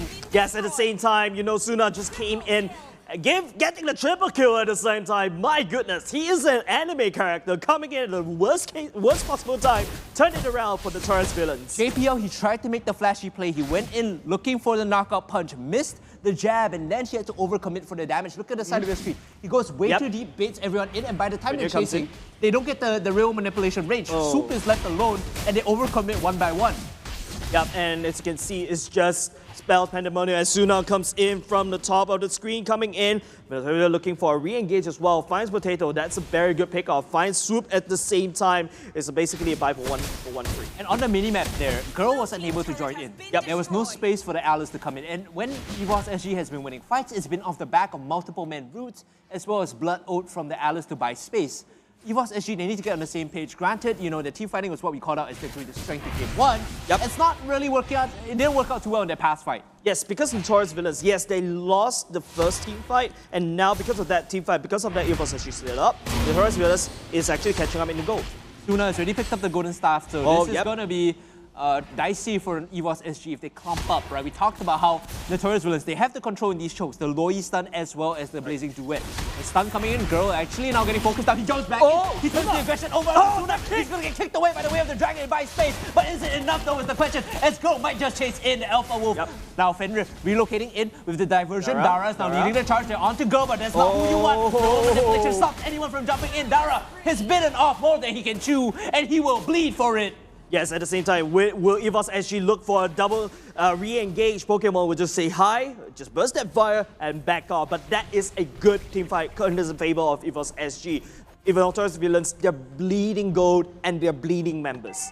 Starting to go from bad to worse here for Notorious villains as the Lord has been started by EVOS SG. Now, focusing this objective down, it's going to be Potato, but on the side of your screen, you can see Kolya, he's getting zoned away. Pokemon, he's holding the line, he's not letting anyone walk through as the Lord has been secured by EVOS SG. Now, do they want to chase or wait for the objective to come up? Because jumping in, it's coming up. Where's the damage coming from? Oh my god! That is absolutely nasty coming in from Girl. He gets one down, it's Fenrir, 1-for-1 trade, but JPL overcommitted too.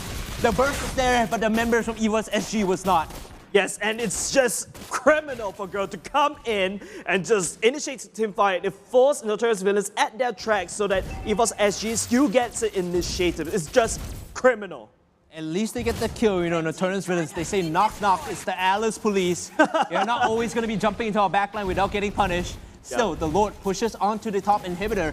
Pokemon, he might have overextended here, gets bit by the Alpha Wolf, Popo and Koopa. Looking to focus him down, but he's so tanky. They don't have the damage to finish him off. He's just standing and delivering damage instead, as the rest of EVOS SG look to regroup and come up to help him. Only a Delta, right? Barrett's, nah, he's gonna survive. He's basically like that Uranus, that annoying Uranus this time around. But truth to be told, you know, Barrett's actually get a lot of armor stack, a lot of magic resist, no matter how you punish him. He's technically like a Uranus, right? But best part is, EVOS SG brings on Barrett's as a debut, showing how overpowered he is. I love that Pokemon's always, since JPL's on Paquito this time, he's not the tankiest, he's not the most mobile, like granted, he's still strong. Pokemon takes up the role. He's now the frontliner. He's holding all of them off, or JPL's assisting his team on the backline. It's such a big difference, a pivot in terms of roles, but EVOS do it so seamlessly. As you can see, knock knock, it's Alice, but Notorious villains punish. Yeah, but it's still a-okay because, you know, Girl, you flicker in, finds that, you know, back end will be able to melt everyone down, but I would still prescribe Notorious villain. Dr. J is prescribing, but hold on a second, MTZ knocking up, Winter Trunking would be used. At the same time, you can see JPL just unleashing damage over to Suna, forced to run away. The backline gets melted down by Girl. What is going on to the side of Notorious villains? I'm gonna prescribe them a Pokemon problem. Oh my goodness, they jumped in the backline. Girl, even though he dies because he used the Winter Truncheon earlier, he manages to trade for Dara, MPL-SG, and Fenrir. Now the only members left alive to defend is Suna and Kolya. The marksman and the slightly weaker tank as Kolya gets jumped up. He's instantly dead here. There's no way for him to play. And now Suna, he might just get focused down too. Oh no, he's turning around with the damage. Endless battle picked up by MPL-SG, not gonna make a difference though. It's still dead. And now it's all nothing for Suna. He stands and tries to deliver, but clutching it out is Soup with the Winter Truncheon. And that's game 2 for EVOS SG. Clean, decisive. We talk about an animal being forced to that corner. EVOS SG snaps back at the bear. Hey, that wasn't an animal in the corner. That was EVOS SG on the hunt. They were the predators and Notorious Villains were the prey there. A clean 2-0 coming in and once again showcasing the depth of this team's hero pool as well as execution. They changed their roles so fluidly. Yes. It's tough to prepare for. Yeah, I'm gonna, once again, it's just a Pokemon problem. Pokemon just creates so much space. Yes, you take away the Yuzhong. Yes, you take away, the Uranus, but just Bara stomping around your jungle and the threat of him swallowing you one members out, spitting in right into swoop, that is a big problem. Problem indeed. And full credit again to Girl. The previous times we talked about this guy's standout performances has been on picks like the Yuzhong. On Alice, it functions the same way, right? You get into the backline, you create space for your team to chase up. Even though you might die after activating the weakness truncheon, it's still good enough for Potato, Swoop, and JPL to chase and layer the damage behind him. You know what I feel, Daryl? Girl is playing Alice like a clod. He's playing Alice like however he wants, man. This guy is popping off. Looking at items man. as well. Oh my goodness, Notorious Villains. Damage? Yeah, look at the damage. 31% on Pokemon, Jesus. Oh my goodness. Very outstanding stats coming in from the side of EVOS SG. And again, what are the implications of this? Right now, EVOS SG, after winning that best of 3 in a 2-0 fashion, they will move up and be tied with Kingsmen for first place, whereas Notorious Villains, unfortunately, they'll be losing 1 point and they'll be dropping down. Yeah, so dropping down at 2 points, Kingsmen and EVOS currently leading the charge, but we saw how Kingsmen did a very good fight against EVOS SG, right? Let's look at the post-match analytics, shall we? As you can see, the damage dealt, look at that. Potato is not the main damage dealer, it is Pokemon. Oh, well, the main damage dealer coming in. Yep, 50k damage over the side of Barats. Massive, right? Just the zoning. Massive. I'm just thinking about okay, how problematic is this when your competition can't really go up? And what I would have loved to see from the side of NV is them using the diversion to kind of reroute their entry path, right? Something that low-E players tend to do when you practice as a team is use that to get a flank angle. We saw that happen yesterday when Sophie and I were casting. Wasn't to be this time, but it's a unique, creative way to problem solve this big, massive barriers in the front line. My take is that the Loi's ultimate channels way too long. That is one of the main problems about that Loi ultimate. That Loi ultimate doesn't feel like an actual ultimate. It's just meh. PP for the game, Potato again, 6-2-3 with 796 gold per minute. Second game on Granger, nothing to be surprised about Potato like we talked about. Highest damage per minute, highest gold per minute, all around solid and stable player. I think when they did drop that match against Kingsmen, he was banned out, right? They didn't give him anything that he wanted. This time showcasing that when he gets something that he's comfortable with, does he shine, man? Yes, and if you notice how EVOS SG in game number 2, they know in game number 1, they were so close to dropping that off. Instant locking Granger just for Potato for him to shine. Like the adaptation in the draft as well, right? There was like a lot of small minute changes that they made during the ban phase as well as the pick phase. They didn't review all too much early on. Even the Alice early was like, where's this gonna go? You guys move. Yeah, we could go. It could go to Pokemon. It could go to Girl. There's so many choices for them to flex these particular picks around. Yes, and yes, let's take a look at the highlight, shall we, ladies and gentlemen? Because I feel like EVOS SG, that was an absolutely monster. Speaking about monster, you have a Pokemon problem in your own side of the map. Yeah, granted, Potato, he walked up, but he got choked, right? He didn't expect to get instantly bursted by 4. Here, Girl, they dive him. That was when they knew they messed up. Yeah, I think this is the winning point over for Girl, right? Because of this pickoff, Girl's power spike is gonna -2, and you give him 2 kills? Woo. And then they go in and finish off even more, right? Fenrir here has overstayed his welcome. Dara joins in, but even though you're tanky, it's every opportunity there for EVOS to just come and dive you and finish you off because Potato is fully healthy, he has the damage, he has the Rhapsody, no problem picking that one up. And right here, that's the small mistake from JPL. Yes. He overdives, he tries to go into Fenrir and Dara, and everyone gets baited out of Swoop's real manipulation. They get picked off one by one, and because of that, it's a recovery for Notorious Villains. Yeah, Fenrir actually flickered back in, albeit just a little bit wonky, right? And Suna's come in to finish the job. This was clean for the side of Notorious Villain, but it's not clean enough. This fight actually pushed the gold lead actually closer to basically try to capture EVOS SG once again, but that's not going to happen. Nice way of the Dragon 2 to get that triple and set it up. Oh, yes. This was when, we knew the nails in the coffin were getting, pushed in already. EVOS SG, they get the Lord, and then Girl comes with the massive flicker, holds them all in place. he and Pokemon tag team the backline up so that Potato and Soup always have space to just walk up and make sure that people feel like they can't auto without getting killed. Yeah, the best part is, right, Potato is always at the back line, and there you go with the Sonata from afar, and Pokemon just burning every single one down. Let's talk about Girl as well. Ooh, he's playing it like a clod. He's definitely a backline threat, right? You look at this, like, why can't the Alice in my games be like that? It's funny because today I'm wearing a shirt that says don't pick Alice, but if your Alice looks like that, pick Alice all the time, 100%, no problem.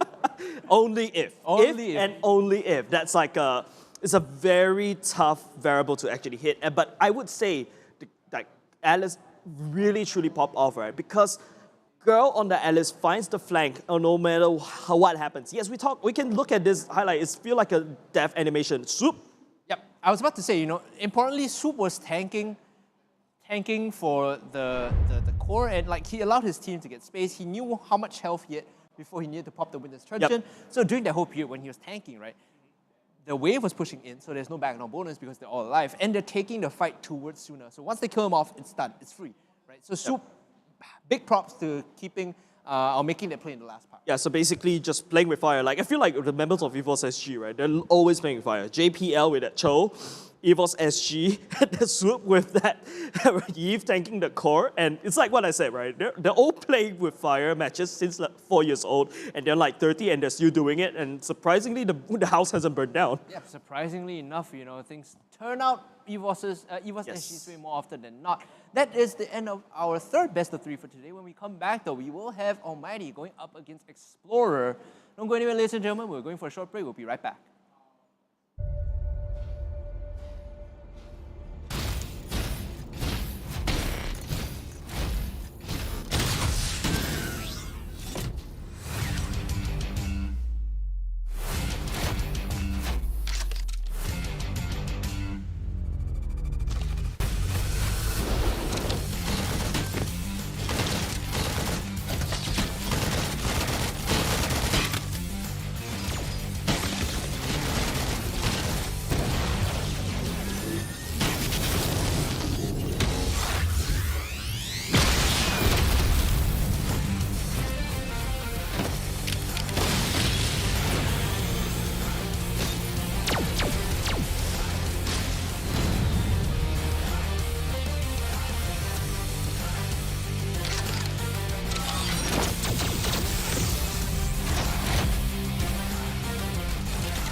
over. Turn yourself in! Alpha, stall them!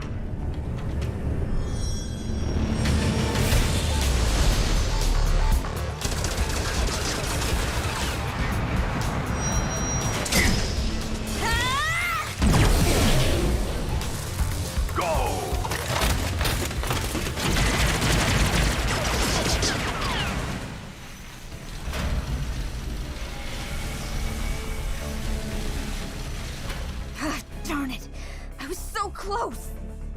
Let's not waste time here. We need to disconnect the citizens from their avatars.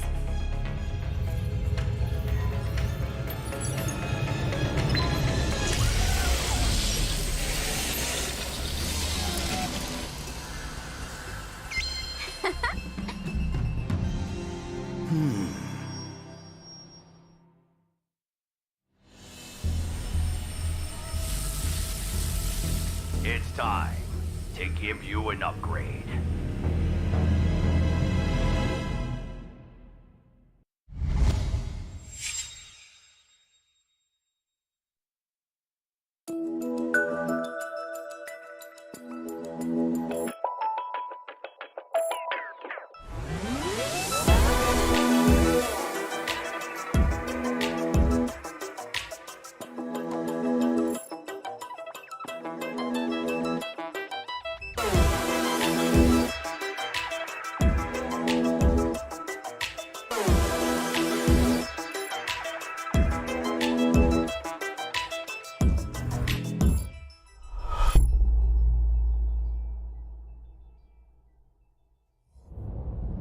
EVOS, the power of audio.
I start my day with Sustain Complete, so tired dry eyes won't hold me back.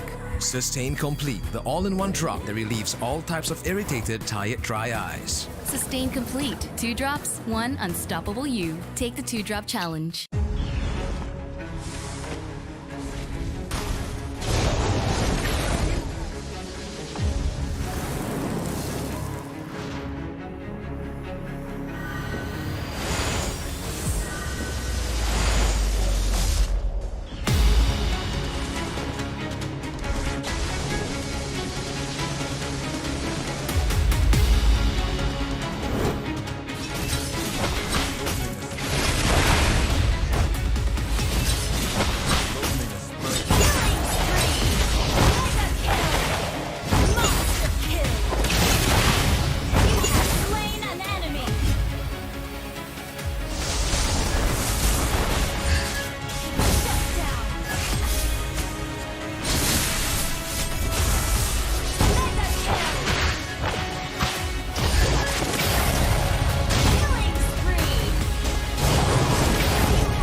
Everyone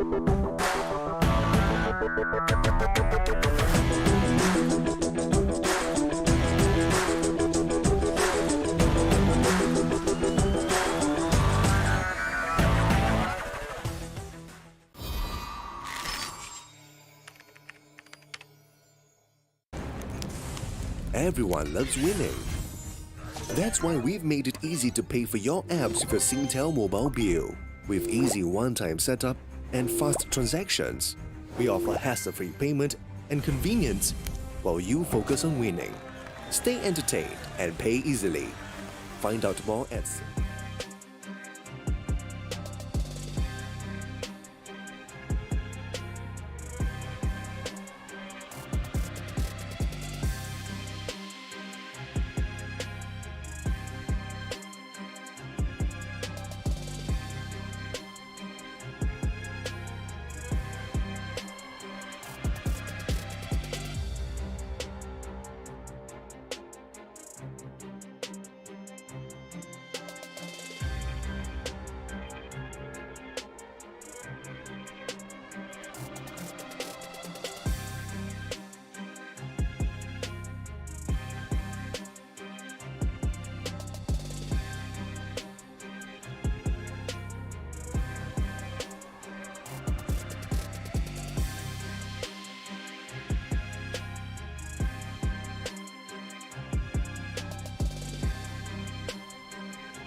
Welcome back to MPL Week 3, Day 2. I'm Hungry Cash, joined by Jace, and well, we just saw EVOS SG have a very good 2-0 dominating performance against Notorious. How do you feel about that?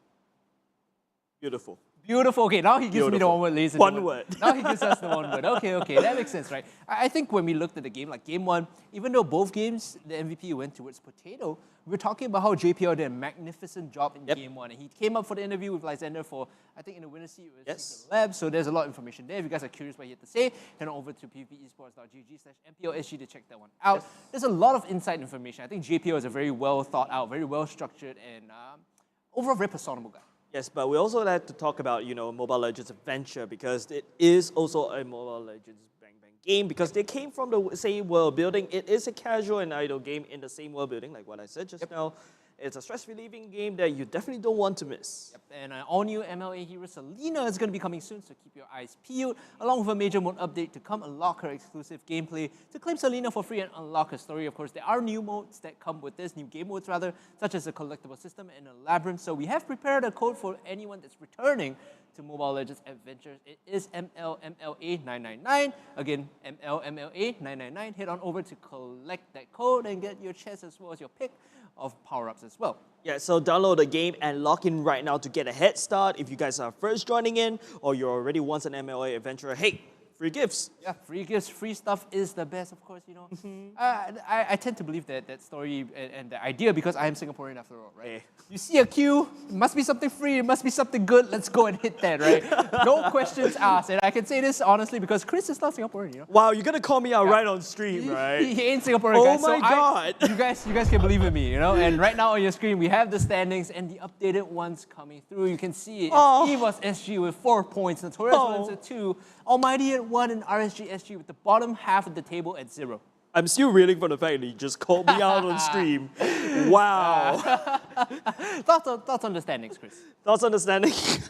I'm still getting affected by it, but gotta talk about 4 and 5. Almighty and RSG. That's the middle of the pack that can shift at any period of time. Because right now, Almighty is going to walk into a game against Explorer.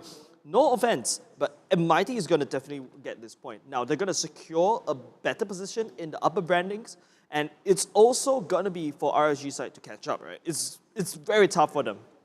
If Almighty wins their game against Explorer, they will tie Notorious Villains for second place, of course, so there is that at stake. Now, you said, oh, well, you don't want to be too offensive, that Almighty is certain to take this game. That's what people said about RSG SG yesterday against Impunity, man. Just got to remind you that everyone was super confident that RSG SG being higher in the standings was going to take that game.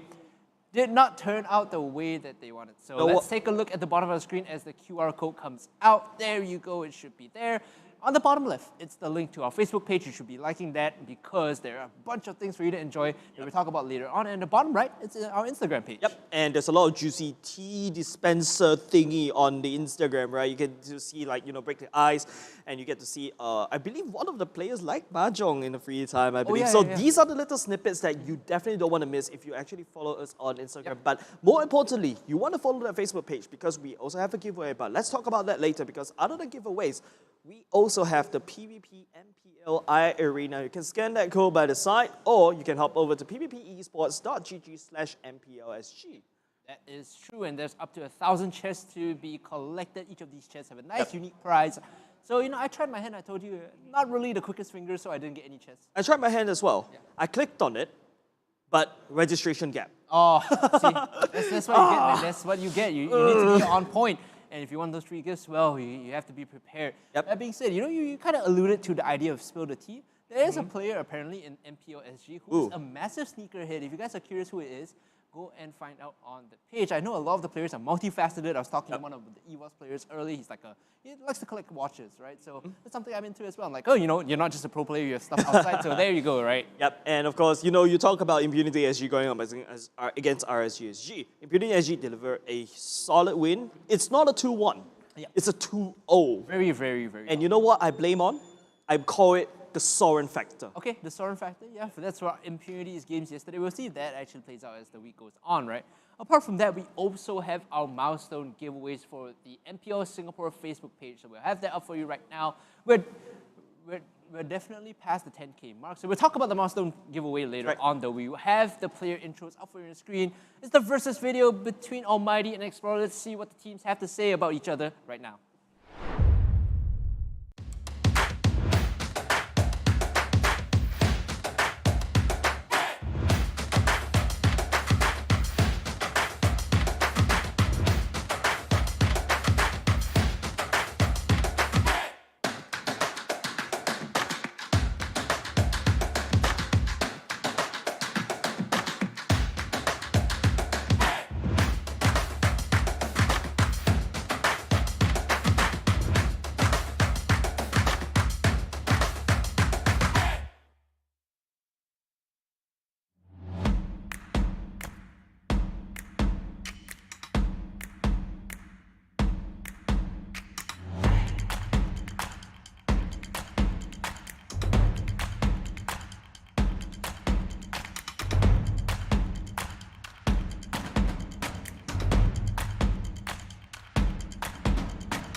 How do you differ from your other offlaner? How different are you guys? I'm usually more flexible with my picks. So maybe our hero pool can be the same. But then I tend to have maybe more pocket picks than the other offlaner.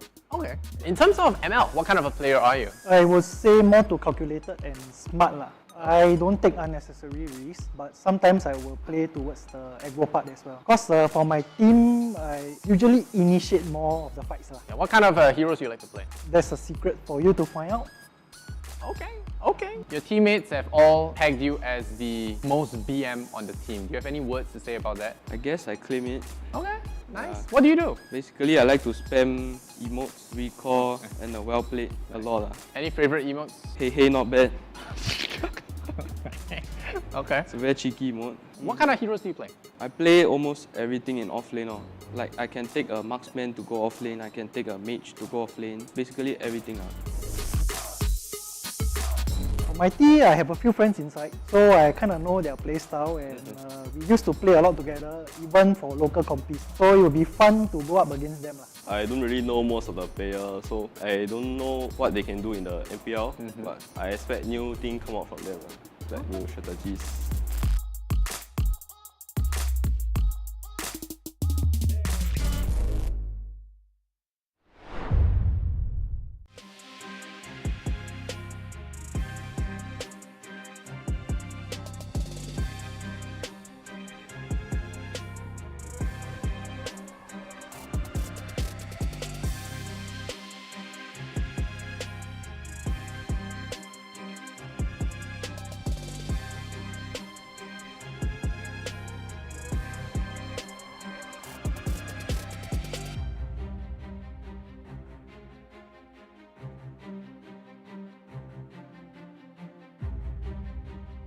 teammates or something. Right? Yeah, definitely. Well, now you guys know if you get Chris or J07 in your game, just report him. It's okay. Just say Hungry Caster you do so. It's fine. Muntan ban him. I mean, it's okay because I'm always stuck in Epic, right? There we go. There we go. Anyone in Epic, please watch out. Please be very careful. Before we cut to that interview video, though, I was about to bring up the idea of the milestone rewards. I believe we have a graphic for that. So we should have that up for your screen soon. And the idea of the milestone rewards, of course, is the more followers we get on the Singapore MPL Singapore page, the more prizes we eventually garner with the codes that will come out courtesy of Muntan. Yeah, Hungry, we are going big. 20k followers, look at that. Let's not even talk about all the way at the bottom. Chance to win one following, a permanent epic skin. Nice skins as well as the corresponding permanent heroes and all the other good stuff, the goodies on the side. This is our major goal for Season 1. Hopefully we can get to the 20k mark. We're definitely on our way. We are definitely on our way. And we're trying our best to get there before playoffs, I think. Or maybe even at the end of playoffs wouldn't be too bad either. Yeah, but you gotta admit, right? 10k followers in just 3 weeks. So thank you very much for all of you guys supporting us. You get not only just to get free skins, right? We're not just talking about the free. The value added that we're gonna add on is you get to follow up all those nice juicy details like what we shared on Instagram as well, on Facebook as well. That's, I would feel, is the win-win. And remember what I was joking about, right? At least you don't get caught out. That game between MPL-SG and RSG SG, who won? And if you say RSG SG, now we know you didn't follow the Facebook milestone. I think the best part of that is just at the end of the day, they have a nice little summary. Sometimes they have the videos as well to give you a recap of what happened that week. So if you aren't really going to follow MPL-SG, like say you're busy sometimes, it's the best place to check in for all the results, all the standings, and all the gossip behind the scenes. Now, that being said, before we go into game, the picks and bans should be up relatively soon. We do have one more initiative that we want to talk about. It is the MPL Weekly Nominate and Win Contest Week 4. Right now, Week 3 is coming to an end. In fact, it is the last best of 3 for Week 3. Week 4, it's next Saturday. It's the only day before we go into playoffs. If you have a good inkling or you have a good idea of who's going to win on that day, head over to pvpesports.gg/MPL-SG to cast your vote. And of course, you stand a chance to win random epic skin chests and team merch. 3 random winners will be selected based on their answers and the quality of response to win these prizes. Yeah, because the weekly nomination contest will be open on Monday, 6 p.m. and will be closed on Saturday, 10 a.m. And of course, you cannot just say, oh, Tembak Tikam, since you're going to call me out, right? Tembak, this team is going to win. You have got to provide you with a good answer, and you cannot just say, oh, because my years in Epic states that this team is going to win. It's really hard to actually guess correct. I think a lot of people tend to fall short, right? So if you can even guess correct, I feel like that is a feat. That's a feat in itself. Let's take a look at the lineups for this final best of 3 for today. On your screen, you should see Explorer, captained by Dora. A bit of a play on words if you know. And Raimi, Jamie, Pebble, and Monchichi filling up the roster. We need a swiper. We need a swiper. Yeah, you could get a swiper in this lineup.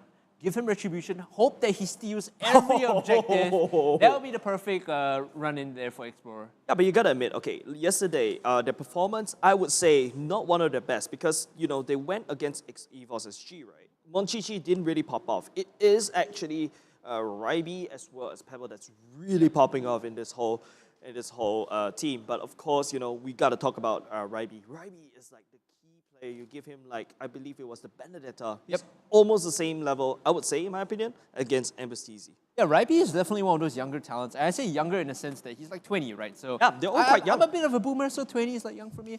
I've been in esports for a while. I look at this guy as okay, very promising, potentially being picked up by other teams. Towards the end of the season, it might just be an option for them as the MPL develops, MPL-SG develops. So that is Explorer in a nutshell.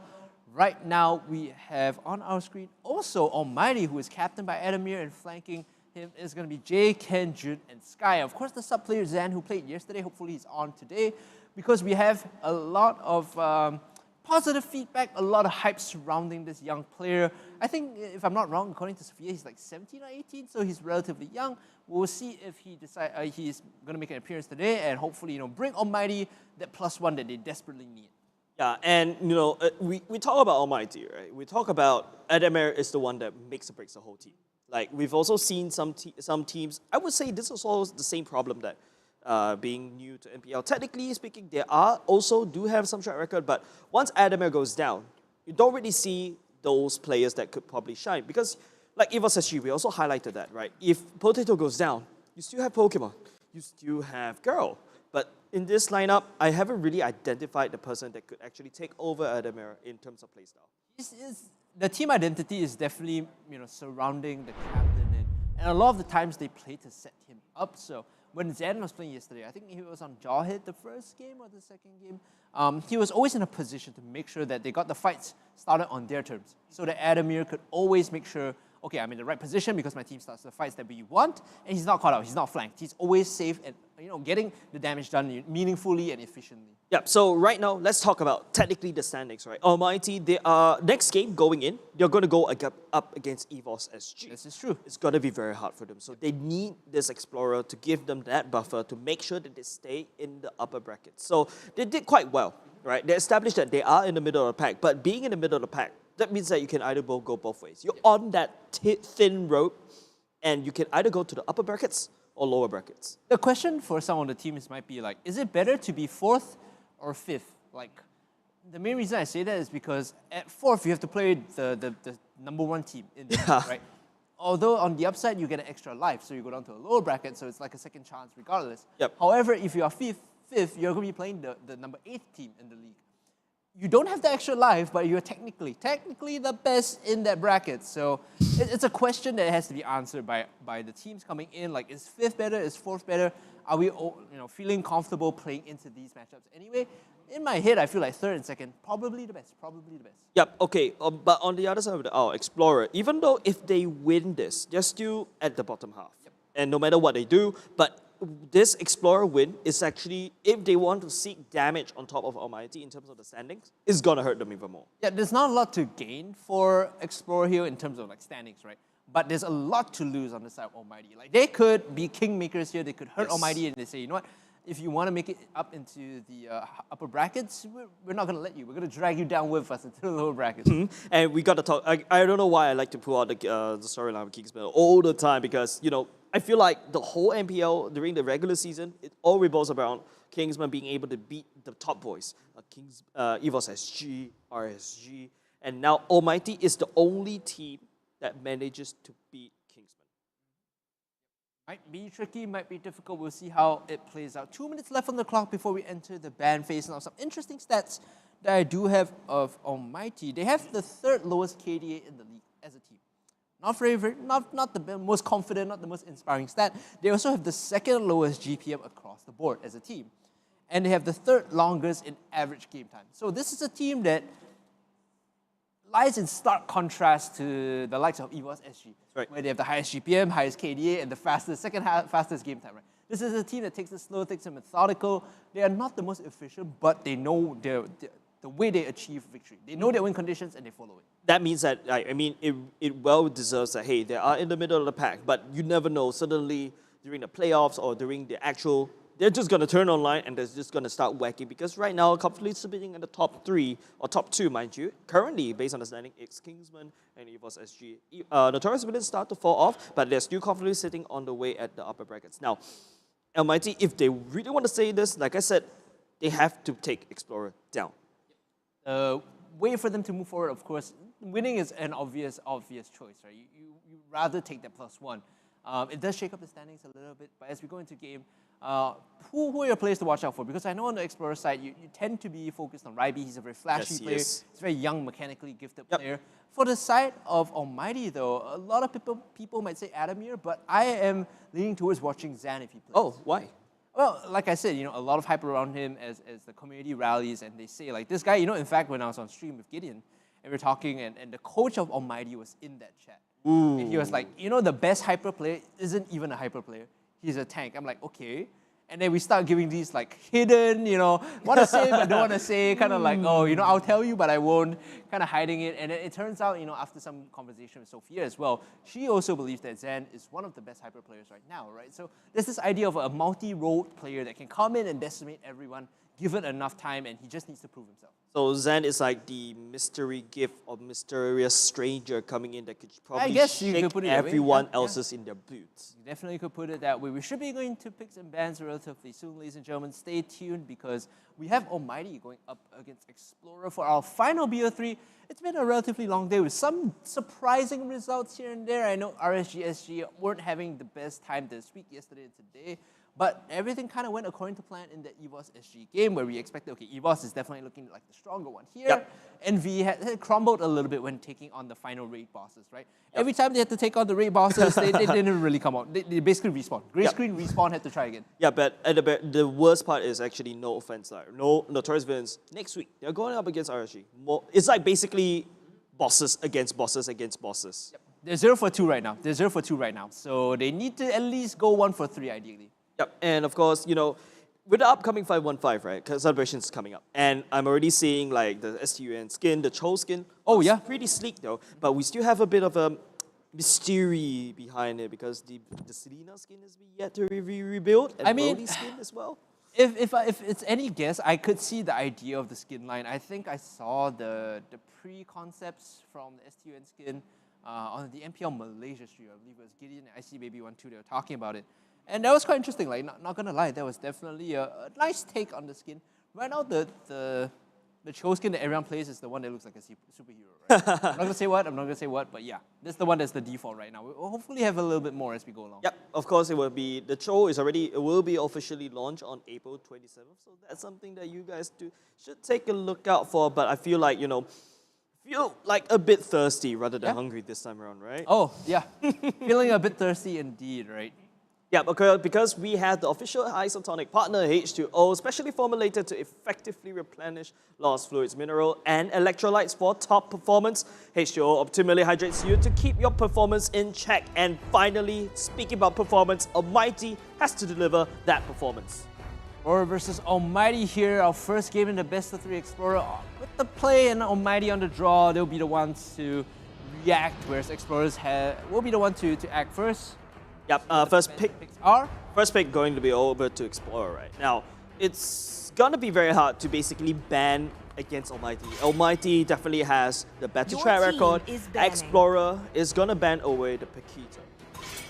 Paquito is gonna be removed. The next ban on the side of Almighty is the Matilda. No surprise there, one of the strongest right now. Her ability to dive the backline, get her opponents, get her teammates out of danger with the guiding win is relatively strong, and this Yisun Shin ban is actually targeted towards Adamir. However, need to highlight before we go on at all, Almighty is fielding Zan, so we're gonna get a taste of the young prodigy this time. It's really fun to be able to see, you know, young prodigies go on the board. So Explorer banning away, you know, the YSS, and then after that, Almighty side, right, they'll be banning away the Rafaela. So, you know, it's like, I don't know. I would have thought going into the pick and bans, I see the Paquito, I see the Matilda. It should be the common suspects, but I don't know. Explorer is going to spice things up with that YSS ban. YSS ban, or a fella coming through. Now, this does mean that Jawhead Selena has been left untouched, so hopefully, or rather, you know, we might see that being banned out, otherwise it will leak through, and Explorer has the first initiative. They could pick up the Selena, they could pick up the Jawhead. Zan on the Jawhead had a very good performance yesterday, something that he's comfortable with. Won't be surprised if they pick that one up. So, or Explorer, okay, they will use their last ban on top of that Selena. Explorer, like what you said, right? If Zen is going to be very comfortable with the Jawhead, I would expect her using Explorer to be actually using that last ban on top of the Jawhead. However, it's going to slip. So it depends on Almighty. What is the last ban? I think you don't ban the Jawhead here for Almighty. You ban something that Explorer wants to play, maybe the Benedetta here, and then you force Explorer to decide, oh, maybe they pick the Jawhead away and you don't give it to Almighty. It's going to be the Kaja though. Okay, so Benedetta is open. Explorer can use to pick that up with Ryby. However, for the side of Almighty though, Jawhead is super open. Zen could seek to pick that up. Explorer picks up Monchichi's Grangers first. Granger, super important pick. We saw the value of that marksman yesterday, or rather, excuse me, in the first best of 3 that we were casting in the third game. EVOS SG have a good understanding of the power of this marksman, so Explorer's gonna follow suit. Now the Uranus comes out for Almighty, and they're looking for a bit more. You know, using a Grandeur up against Uranus, right? I remember there's this one period of time when it is Grandeur that is actually dominant in the meta. I use him against Uranus. Uranus should be able to not be able to kite. You can kite a Uranus with the Grandeur. However, I feel like sometimes it also boils down to the sticking power. Because speaking about sticking power, Angela is open. Almighty picks up Zen's Jawhead. Angela's open, right? But you look at their comp right now, they're not really giving away all too much. It feels like Almighty has an answer to the Angela here. They prioritize the Jawhead for Zan and the Uranus that much more, right? So I think the concept here sticks true to the team identity. We want to set up fights on our terms. We want to make sure that Adamir gets to position well to deal maximum amounts of damage, because if you think about how this team works, it's all about Adamir. So they set up for him, they don't take the power picks just yet. But Explorer, right now, we're entering the second draw. We're still entering the draft phase. Mind you, they have 2 picks, so it could go anywhere right now. I think you do Angela plus offlane here. Esmeralda's there's your offlane. And yep, there you go, Angela. Yep. So Esmeralda against Uranus is, I like to call it wet noodle, but almost to a fault, because you don't really get anything done in that matchup. Esmeralda just wants to hit forward and make plays happen for her team. She's a pseudo tank, right? She has the shields and she has the ability to dive the back line.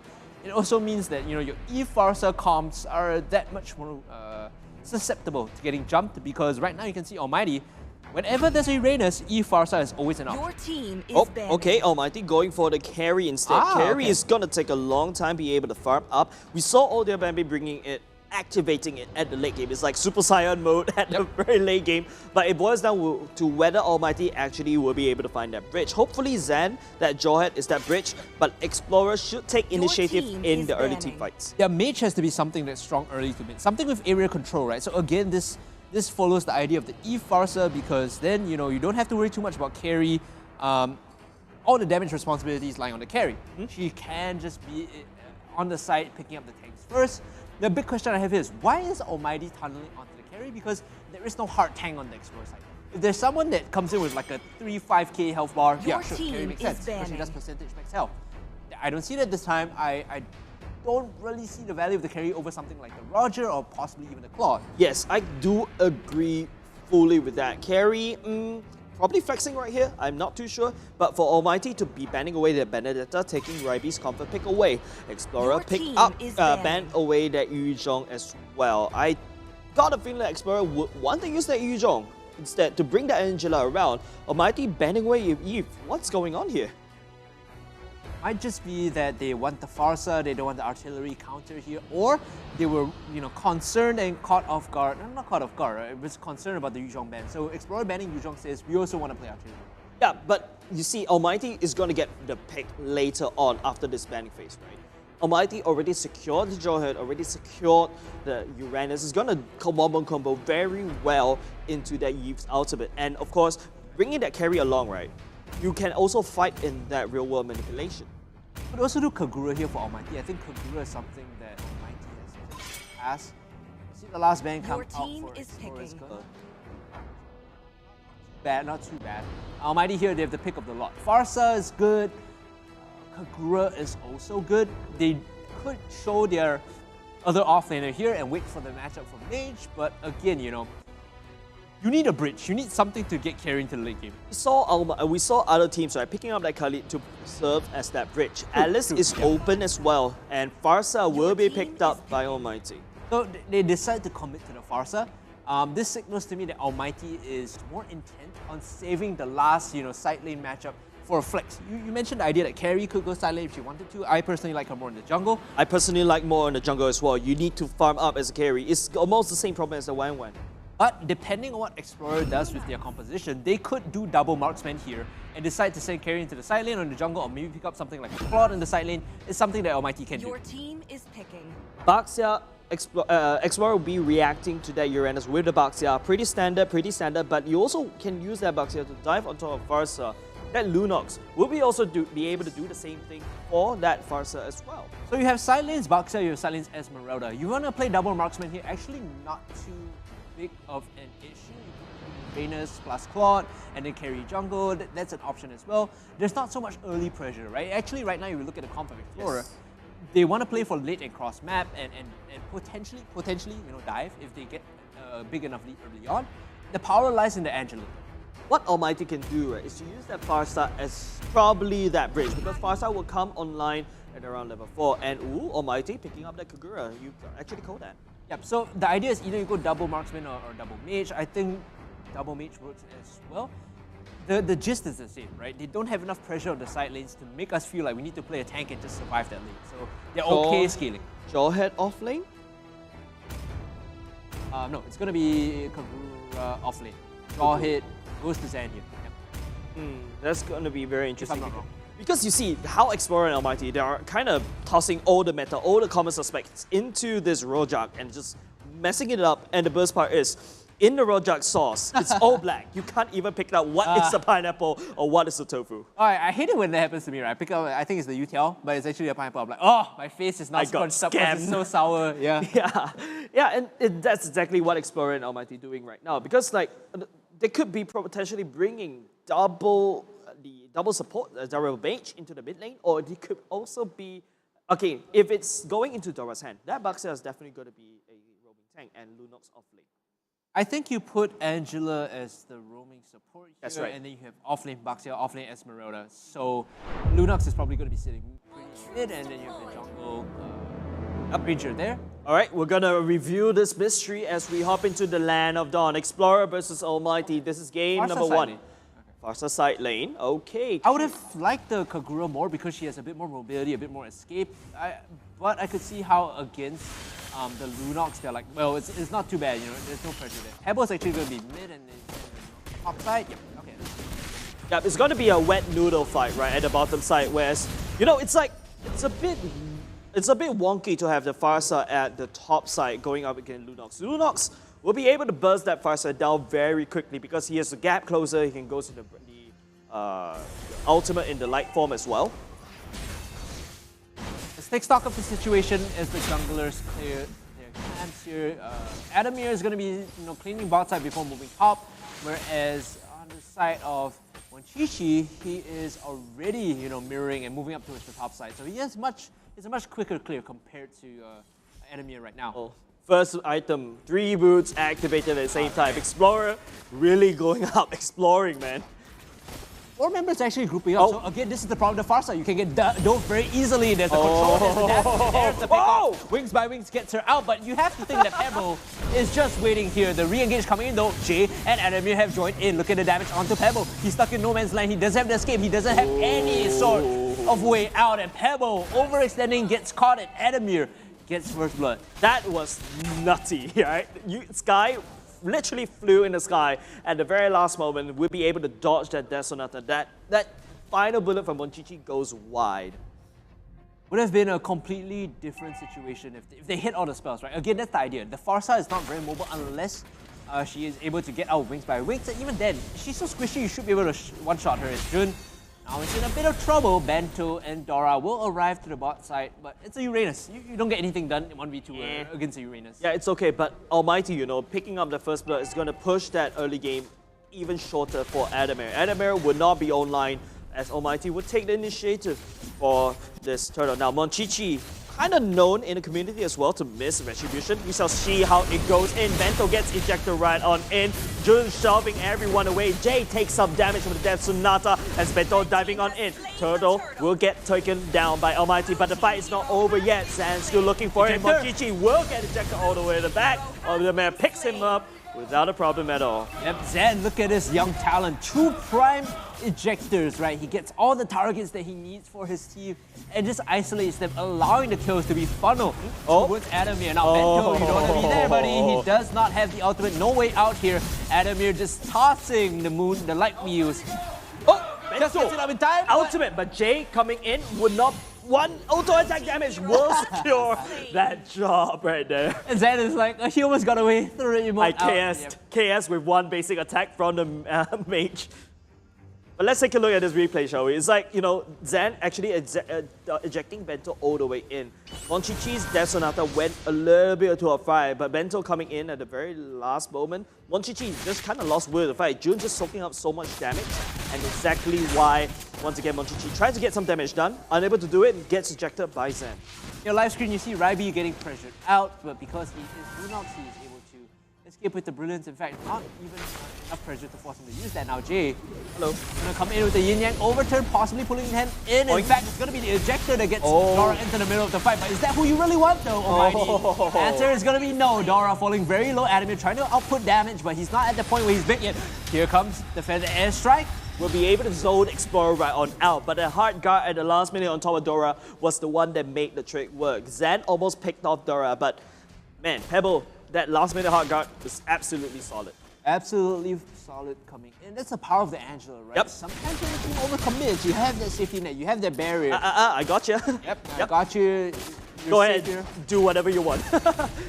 Yeah, but at the same time, Zen, unstoppable force, will be able to find Bento though, but Bento will be at a safety on its turret at the bottom side. So a bit of a low moment right here. Explorer will have the initiative on the turtle. I don't like this play. You can see already Jun's rotating up. They know they need to contest this. Dora's holding the front line, making sure that no one can come in and intercept this. But Adamir, he's getting a lot of free space. Look at the damage he's doing onto Dora. Jay and Jun in the bottom side. If they come in with the flag, though, that's going to be massive. Jay has the yin yang overturn, so the respect is there for Explorer. Now Bento making the rotation up. Jun might have overextended just a little bit. The airstrike pushing them away. They need to finish off this turtle first before they take this fight. Almighty will secure it for themselves, and now they're turning onto Dora, who is well and truly overextended. Might just go down here, and the rest of the team coming in. Almighty, they want to finish this one up front to back, easy as you like. No one really goes down, but the turtle goes the way of Almighty. Very low health bars on the side of Explorer. Explorer hesitated way too much, right? You can see how Monchichi is just like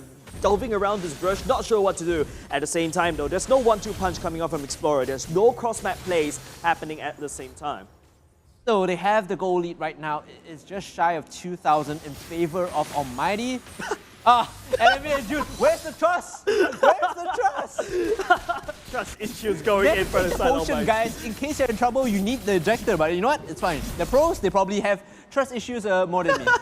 But Dora finds Adamir right there, but no follow-up, unfortunately, from the side of Explorer. Monchichi lands down the Death Sonata. Sand will flicker all over the way. No engage coming out from the side of Explorer, but talking about Explorer though, Ryby is getting dove on. The hard guard coming in at the last minute. Jay picks it up with the umbrella. Oh, that was nice play coming in. A good rotation up to the top side from Almighty. They punish Ryby, but in return, Explorer is going to get about tier 1. They might just get Jun Transcender Ward to get out. So it opens up the distance, so he's not in trouble anymore, but you can see the return. Cross-map plays upon cross-map plays. Almighty, focus down the mid tier 1. Zen is holding guard. He's looking to deny any engage. Bento jumps in with the ult, but it's a little too late. As Explorer gets the objective, they back off, and now they rotate to top tier 1. Yeah, so Almighty is just absolutely out-rotating Explorer, right? In my opinion, Explorer should have the initiative be using the Baxia, using that Angela to have that cross-map play, but that's not happening because Almighty is always one step ahead. You know, while Explorer is focusing down the bottom side, Almighty took down mid. And it opens up the map for Almighty a lot. Adamir has 2 core items at 7 minutes in. Like, this guy is fit. If he gets a couple of hits onto Dora like that, Baxia is not tanky for long. Yep, because, you know, Carry is a tank shredder after all. Explorer will take initiative once again for the turtle, but Almighty, you can see how the members of Almighty start to adjourn upon here. There's a bit of meeting. Dark Guard used on top of Dora, but here comes Jun diving in, making sure that Monchichi's hands are full. Feather airstrike lands damage upon damage on top of that as Turtle once again goes into the favor of Almighty. And now Monchichi, they're getting ganked upon by the side of Zan and Jun as well. Sky flies into the sky as well as Almighty, oh my goodness, takes down Monchichi without a problem at all. I'm not sure if you saw it, but the artillery damage from the Farsa and the flame shots are just like too much for Explorer to deal with.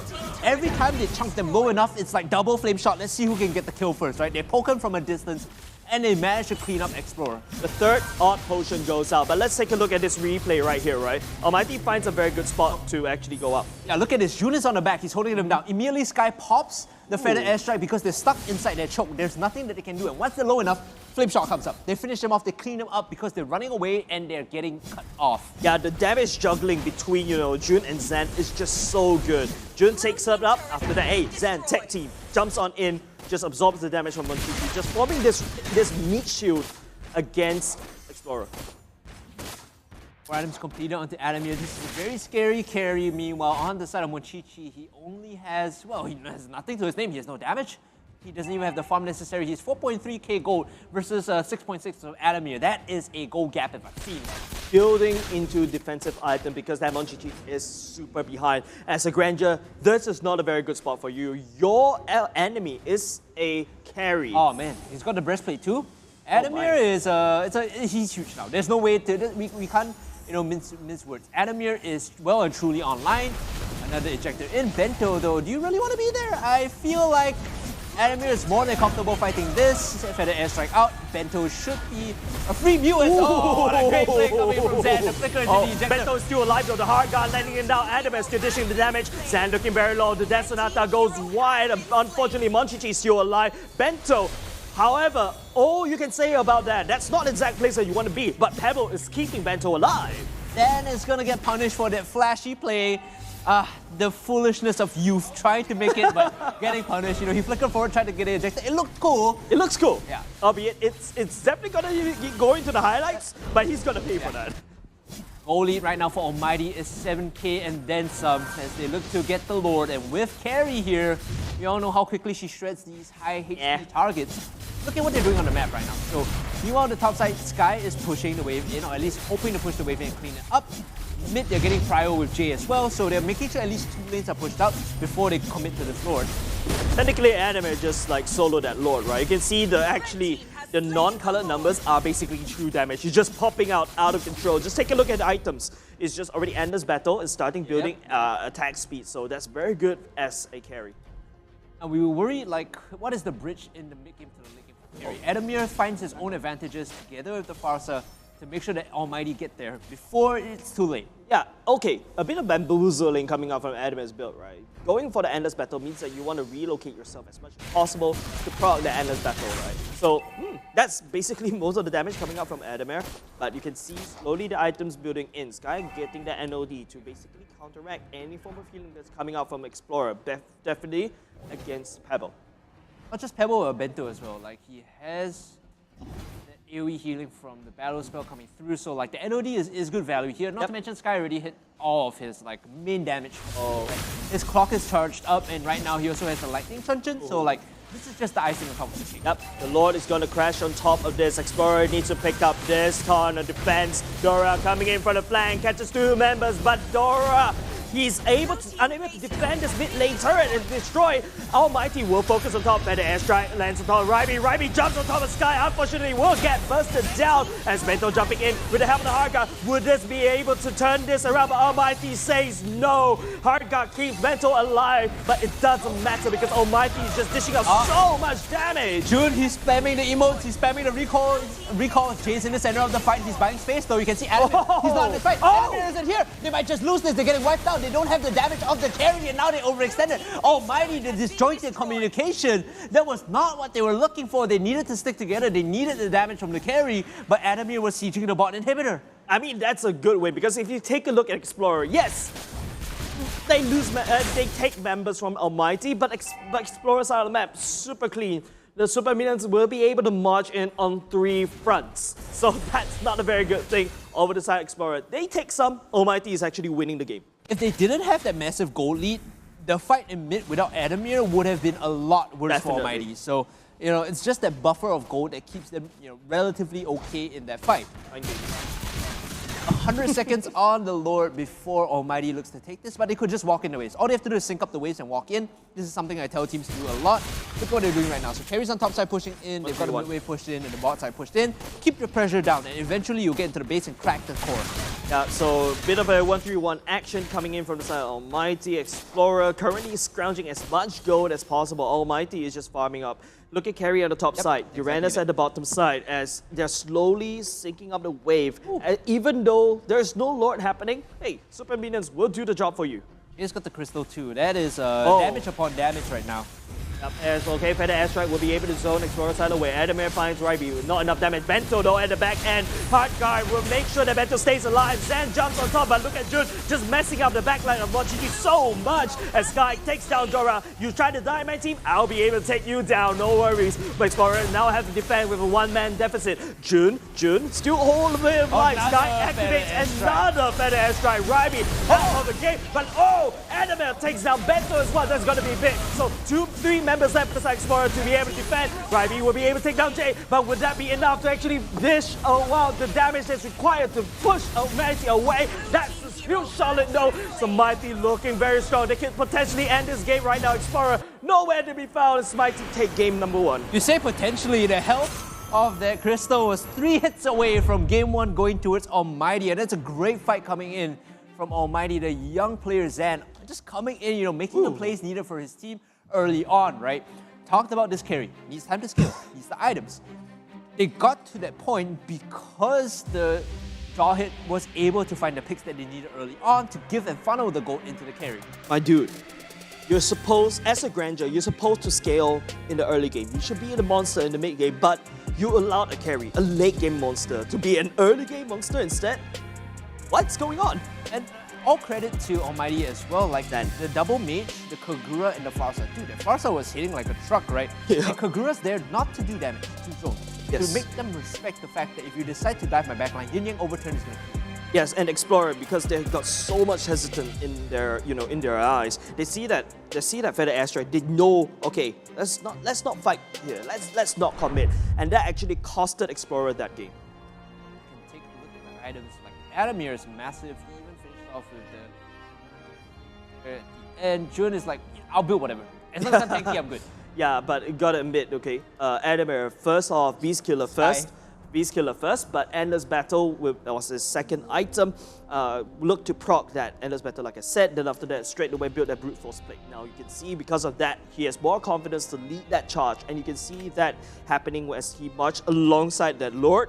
He's like tanking, man. I don't know if you noticed, but Sky is not playing MLBB. He's opening a shoe shop. He has 4 shoes in his inventory. He's selling them at a wholesale price. If you guys are looking for some Nikes, head on over to Sky and maybe ask him if he can give you a brother price. You know what? Okay, since you reveal where I'm from Kuching. I'm from Malaysia. I'm from Kuching, and Kuching there's this one shoe shop, SOS, and that's the name of the. I think it's a shop of shoes. Oh, okay. It's hilarious.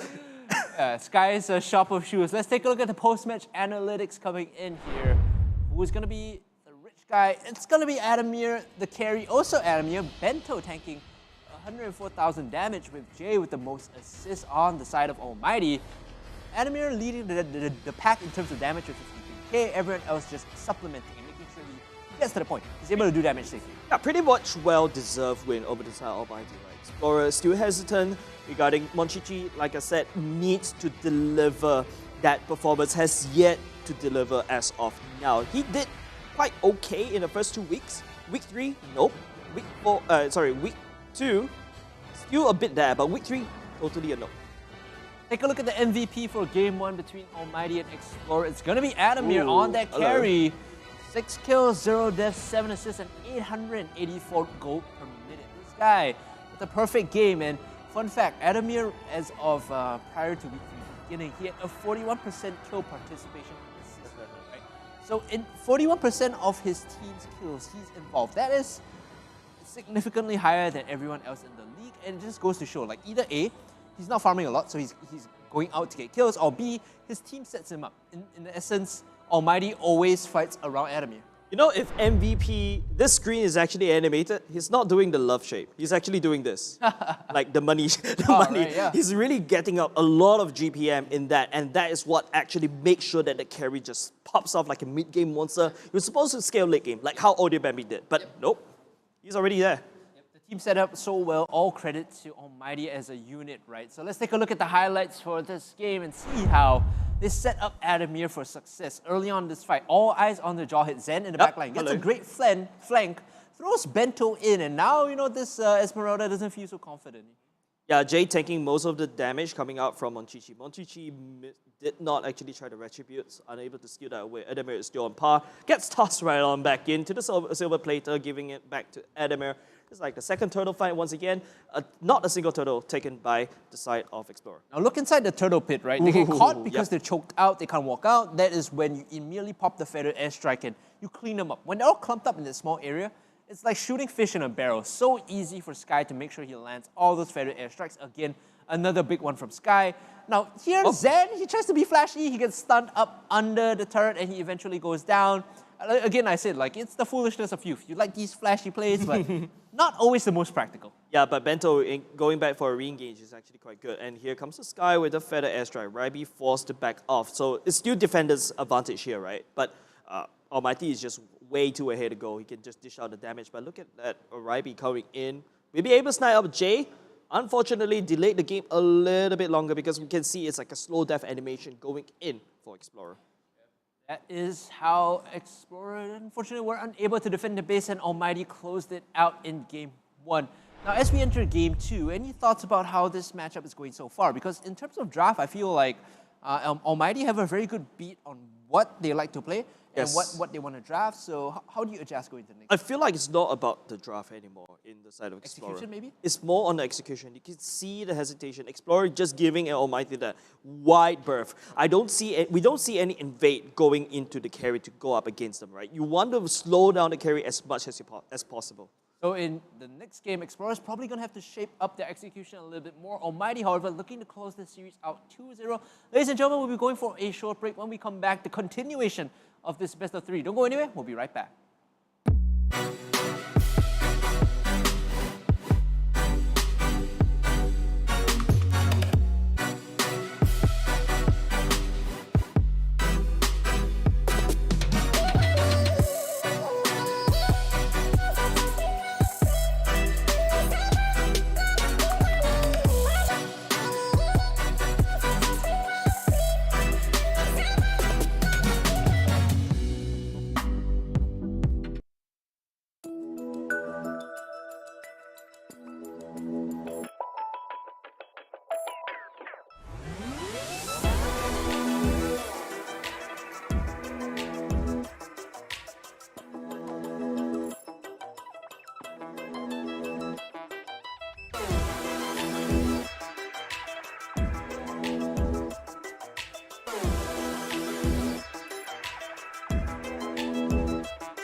EVOS, the power of audio.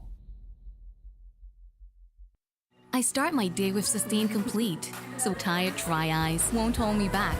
Sustain Complete, the all-in-one drop that relieves all types of irritated, tired, dry eyes. Sustain Complete. 2 drops, 1 unstoppable you. Take the 2-drop challenge.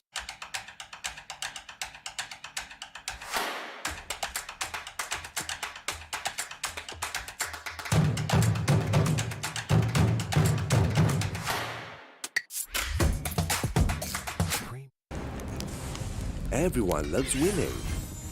That's why we've made it easy to pay for your apps with a Singtel mobile bill. With easy one-time setup and fast transactions, we offer hassle-free payment and convenience while you focus on winning. Stay entertained and pay easily. Find out more at singtel.com/DCB.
EVOS, the power of audio.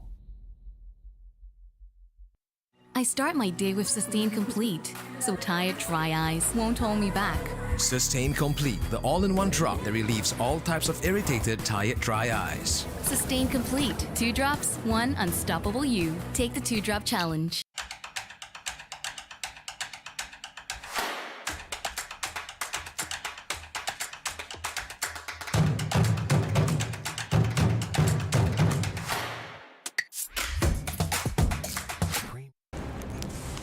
Everyone loves winning. That's why we've made it easy to pay for your apps with a Singtel mobile bill.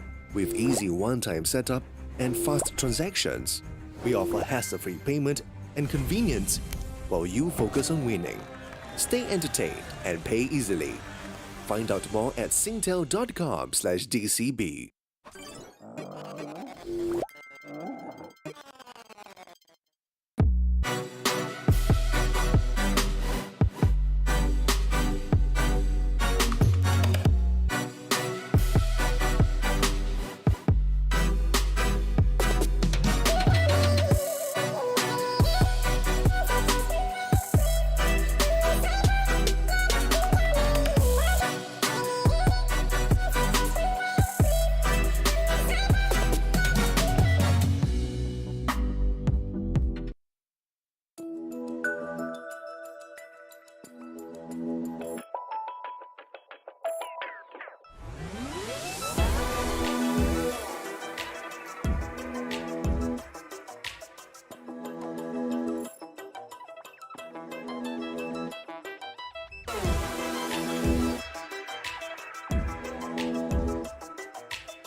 Welcome back, ladies and gentlemen, to MPL Week 3, Day 2. I'm Hungry Cass, joined by Jace. It is potentially the last match in this best of 3 between Almighty and Explorer. I'm excited to see how this pans out because Almighty, they might have found a chink in the Explorer armor, right? I think right now their drafts are pretty solid, but the Explorer execution leaves a little bit to be desired. Yep, giving a lot of respect over to the pro teams. I think that's a problem over to Explorer. They also did almost the same problem against other teams with better track record. So remember what I talked about, getting track record, slapping people? Yeah, Almighty did it much worse against Explorer. Yeah, for sure. And before we go into the game though, we do want to shout out one of our supporting partners, which is Subway. Hit refresh on your taste buds every day with Subway's new flavor of the day for a limited time only. Subway is serving up 8 different subs for 7 days a week and 4 new veggie subs as well. Grab yours now. Extremely healthy, and I could definitely use one because I am starving. Well, you are living to your name after all, Hungry Cast. But of course, sitting on those chairs, you see our pro player sitting right there, is Secret Lab, the award-winning comfort for long hours of work and play used by esports professionals all over the world. It is also award-winning comfort meets the biggest mobile game tournament in Southeast Asia as the official chair partner of Mobile Legends. Your team Professional is League Singapore. Thank you very much, Secret Labs. Secret Lab will equip the best MLBB players and casters with the same incredible comfort trusted by the world's largest esports competitions. Notice me, Secret Labs. Right now we're going to pick some bans, and after all of the shoutouts, let's take a look right now. Granger banned out, Paquito banned out by Almighty. On the Explorer side, we see Matilda and Jawhead. So now shifting towards target bans a little bit more. Of course, Matilda is one of those picks that you should never leak through. Or maybe it's just Explorers that your team is banning. I feel like that is something that they want. Angela being banned out by Almighty though, so both teams taking turns to target ban their opponents out, right? It's the Granger and Angela for Almighty. It's the Jawhead so far for Explorer.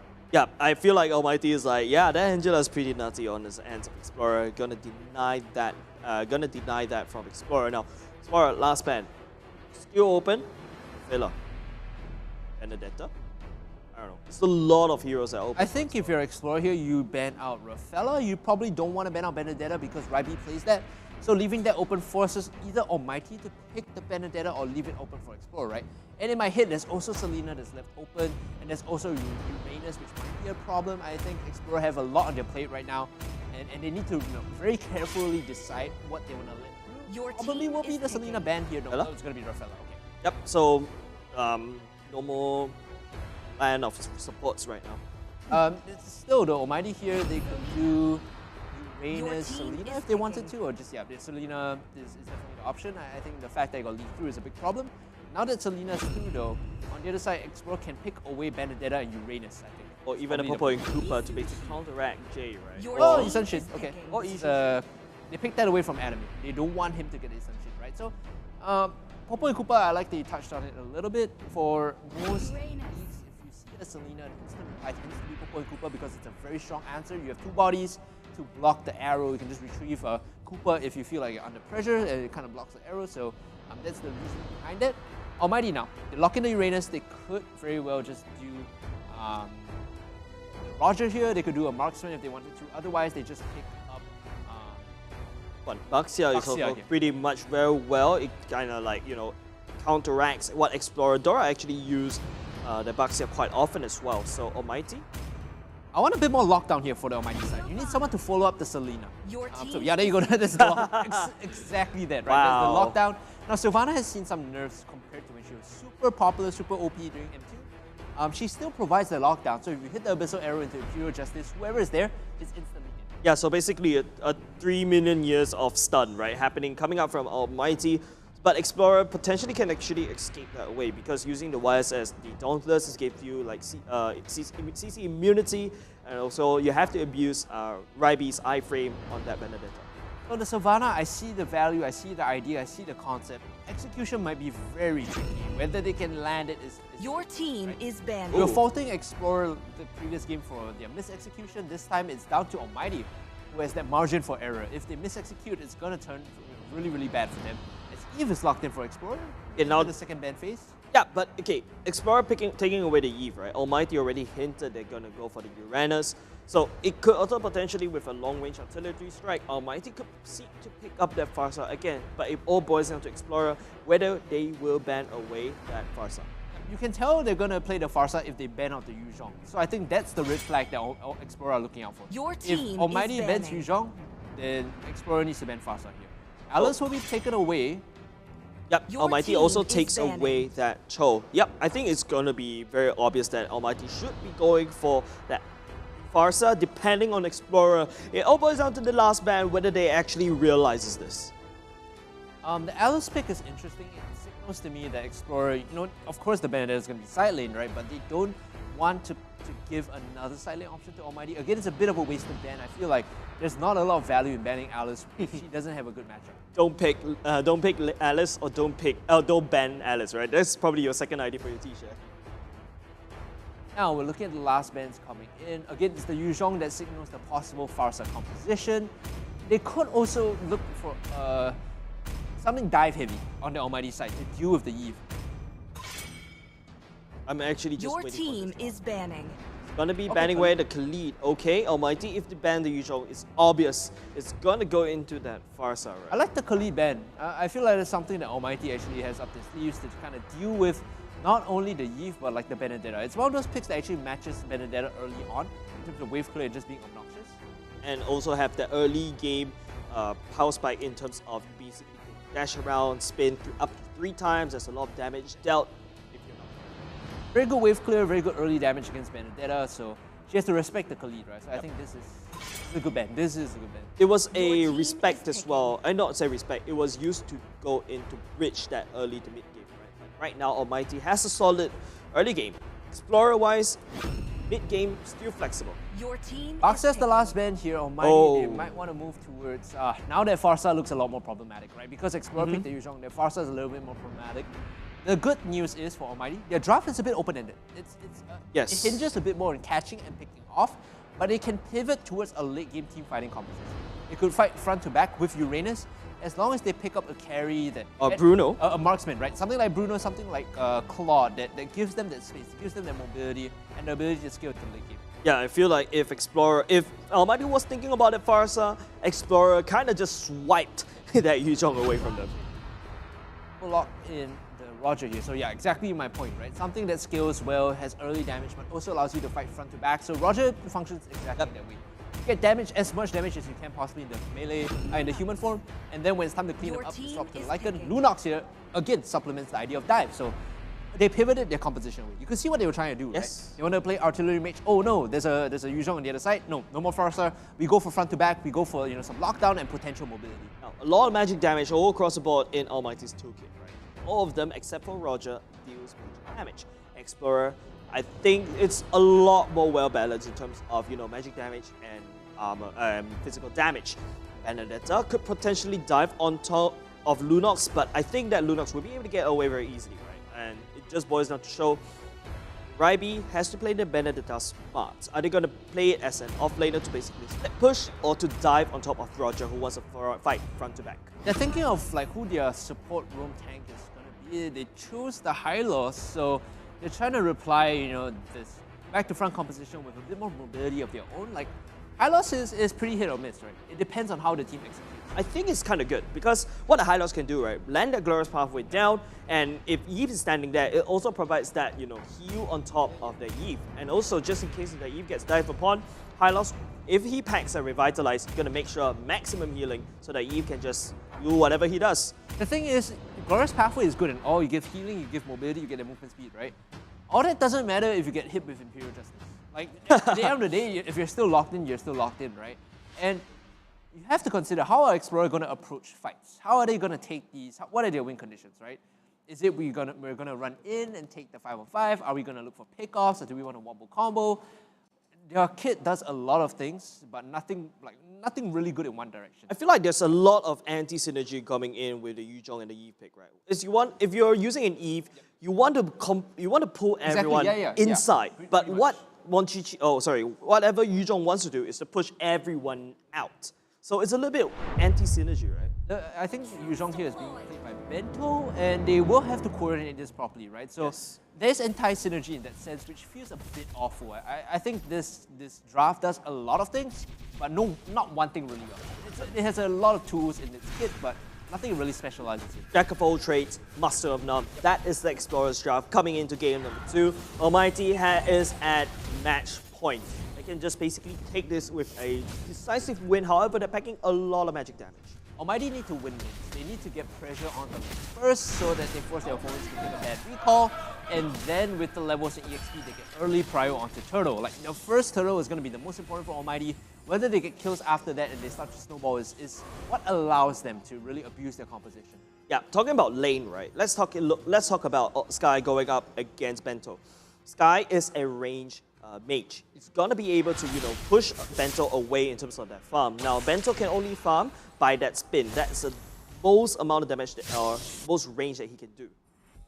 Already Zen with level 2, he's looking to be on the map, right? He's set down some traps here and there, trying to control this turtle area, but even though turtle is going to be spawning on the top side, he's looking for a pick. Ideally, as Selena, and this early in the game, you're looking for a pick because you want to be able to combine your lockdown with Sylvana and the damage from the Roger. There you go, that's the lockdown, that's the chain CC. They Revitalize. Revitalize, the Mountain Shocker will be able to push Almighty away, so that's a very good ultimate coming up from Monchichi. But you see the idea, right? If he didn't have the Revitalize there, or if he was slightly less tanky, he dies. So they're trying to combine the Sylvana, Selena power early on to find picks.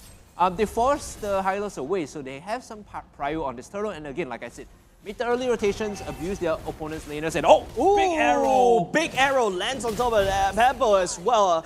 But Adamera picks it up. But like I said, it feels, Explorer right now, don't forget, rocking that Revitalize is a big win for Almighty. Going into this fight right now, Dora leading the charge. No Revitalize for Dora, so that's something that Explorer has to keep in mind. Jay finds it, stun locks on top. Monchichi down, follow up damage. Bento splits everyone apart. Pebble doesn't have ultimate right now. It's not online yet. Ryby coming in will be able to find Sky out there, but execute did not actually land. They're still fighting though. Jay is getting chased down. They are okay losing to Sylvana. The Mountain Shocker actually killed Sky while he was basing. Now this is problematic. I think Almighty overreached in the fight. After they got the kill on the Monchichi, they should have backed off. Especially with the Black Dragon form coming up. You need to respect it. Now Zan, he should not be here as the Selena. That's the turtle going the way of Explorer. You need to understand that Ryby's Benedetta is a work of art. He's so good on that hero. It's always problematic if you overreach. Little Wanderer suspicious, working for Explorer, but let's take a look at this replay right here. Zen? Think about it. They got the kill onto Monchichi first, and here is where they overextend. They immediately pop the black Dragon form. Explorer is a bit split, and then Ryby comes in to clean him up. Yeah, Pebble coming in a little bit too late. That's a little bit out of position from Pebble, right? So Ryby will be able to dish out the damage that's required. Unfortunately, won't be able to find Sky. Sky being a Lunox, he wants to be in a thick or thin, just absorbing so much damage. But ooh, MonChichi with that ultimate, so good. Very big value from their Mountain Shocker. MonChichi 1-1 and 1 now. It's not the best start, but because he got the turtle, it's a lot better than he wants, right? It would have a lot better than what would have been normal. Bold is leaning towards Almighty, but there looks to be a potential dive here as Explorer. I don't see why they're grouped up on the top side. There's really nothing much to take here. Yep. For the side of Explorer, yes, they took turtle, but Almighty still has that gold. He still has that turret lead, right? It's just all about farming, but there you go. Roger in the mid lane will be able to dish some damage on top of Benedetta, but I think Roger is still chasing Benedetta. Okay, so they've grouped up on the top side to take the top tier 1. June is going to cut the waves, and eventually this structure is going to go down. A big arrow in does not find anyone as the wave clear comes through. Like, Spiral Strangling is a very irritating spell. Yep. It gives you that level of immunity that like you don't want to do anything the moment it comes out. Almighty is actually cutting 2 waves at the same time, so this might actually deny the farm over to Almighty. Adamare looking very low. Ryby decides to chase. Ultimate will be able to be proc. Oh, the arrow! Stun. Good stun going over to the sand. Now Ryby is on a whole lot of danger, but unfortunately that Roger will get taken down. Now the members of Almighty started to move away, but the Glorious Pathway finds June as well. The law and order. Now June forced to bash away. I don't know, man. You need to ban Ryby's Benedetta. This guy is just too good on this pick. Yep, he is. I don't know what to feel, man. Like, Explorer, I don't know. This could actually be an Explorer win. We talked about execution being important for Explorer. They actually execute that dive very well. Yes. And now they get the drop onto the turtle. Like, there are two components to executing, right? As June is going to get caught here. The first component is playing properly. The second is punishing your mistakes when they miss it. Yep. Oh, okay. Off the map. Adamare will be off the screen. Adamare picks up Bento, so no more Dragon going in for the side of Explorer. It is going to be a 4v5 walking into this. Dora has no mana. If they pull the turtle to the left and try to nail someone with the arrow, this is actually going to be a big fight for Almighty. In fact, Almighty also has the man advantage. I don't think Explorer fights here. It's a big chunk onto Zando. Yeah, big damage coming out from MonChichi, right? But Jay looking for the flank. Okay. Okay, this is go from Almighty. Finds an arrow on top, but Pebble with their world manipulation. Jay finds it, but Pebble looking very low. At the same time, the fight is being split up. This is not going to go into the favor of Explorer based on theory, but Explorer is actually pulling this off. Jun is running now. If he gets out, it should be fine. Oh, man. He even uses the Transcendent Ward and the regen. Okay, I don't think Ryby gets the kill here. Going to run him down, but Jun is probably going to be able to sustain this. And in fact, MonChichi, because he was chasing for that, he gets punished, and now Ryby, he can't do anything. This is the problem. Greed is good. Now Jun is just healing all the way up. Jun is basically bringing in a fountain towards himself as he's just looking at all those green numbers. A misexecuted fight from Explorer. The moment Hylos got caught, he's fine. He's a... Oh yeah, he's a Benedetta, right? Yep. Usually that should spell disaster, whoever gets hit by the Abyssal Arrow. But hey, Benedetta makes the dream work, right? Yep. So that turtle fight, right? You see Explorer, they don't have the man advantage. Just take a look at this replay, courtesy of H2 instant rehydrate. Yes. He gets nailed by the arrow. Dora overextends and he drags his team into this. And this is not where Explorer wants to be because Bento is only now coming up. And they're able to isolate the fight. Anyone diving the backline instantly dies to Almighty, whereas Jun, because he's a Uranus, he's able to buy space. So it's the idea of your backline and my backline are both going to get domed. At the same time, Explorer diving on top of Sky, but I don't think there's any damage Explorer will be able to find on top of Sky. But Explorer take top lane as Almighty will trade that objective. Bro, it's a Lunox, like, there's no way he dies here. Immediately pops the Brilliance and they commit the Glorious halfway as well as... We'll be able to take away that flicker, right? But Explorer creates some space at the top side. But at the same time, Almighty should seek. Actually traded it, but MonChichi. If he dies here, that is not worth it. Oh my god. Oh my goodness. Explorer was ahead at one point in time. Now Almighty will be ganking on top of Jay. Will go down. Now Almighty takes out the mid lane. Almighty here, you can see they're making the rotation. They know that Explorer have overcommitted, so they're looking to kill anyone that overstays. Thankfully, Explorer, they group up and they exit stage right. But man, Jay getting the kill onto MLBB is like hashtag not worth. Now they lose the turtle. The Explorer was actually doing fine in early game, right? You gotta admit, it was going over to the side of Almighty, but Mountain Shocker coming in. The Glorious Pathway lands as well. The, turtle given away to the side of Almighty. Ryby will be trying to look for Zan. Zan forced the flicker, lands the Abyssal Area on top of Dora. So, Explorer disengages. See, the problem with the Benedetta sometimes is that because of your mobility, you are always jumping in before your teammates get there. And sometimes that results in them overcommitting. Sometimes you don't get the follow-up that you need. That's exactly the situation there. Ryby comes in, everyone else is behind. Hylos has no mana, and Dora is unable to chase in. Now they lose quite a bit here because they're overcommitment to the bottom side, and they could lose even more if Selena gets the right flank onto Dora. Yeah, I feel like right now, Almighty and Explorer, they're trading objectives, right? They're trading turrets, they're trading turtles, left, right, center. Gold leads 2 goals into the side of Almighty. And I don't know what to feel about this. Going in Explorer, they're looking kind of promising in the early game, but slowly, it all boils down to Ryby, right? They could find the pick here onto Dora. Actually hits the stun. Jun is there for the reinforcements. The map is split right now. 2 members of Almighty in the bottom side, 3 on the top. If they catch Jun here, which I highly doubt so. Oh, it could be a 2-for-1 thing as they'll be able to try to find, but MLBB, he gets actually stunned by the Sylvana, will be able to revitalize, will make sure that Almighty stays slightly alive, but Adamir coming up for a re-engage. Will be able to find Dora as well, and now Almighty is looking for blood. Will be able to find Lycan Pulse, just 1 Lycan Pulse away on top of Bento. Oh, he's gonna commit, he's gonna find that Dragon Boy all the way at the back. Black Dragon Boy will be activated as Adamir. He's looking for blood.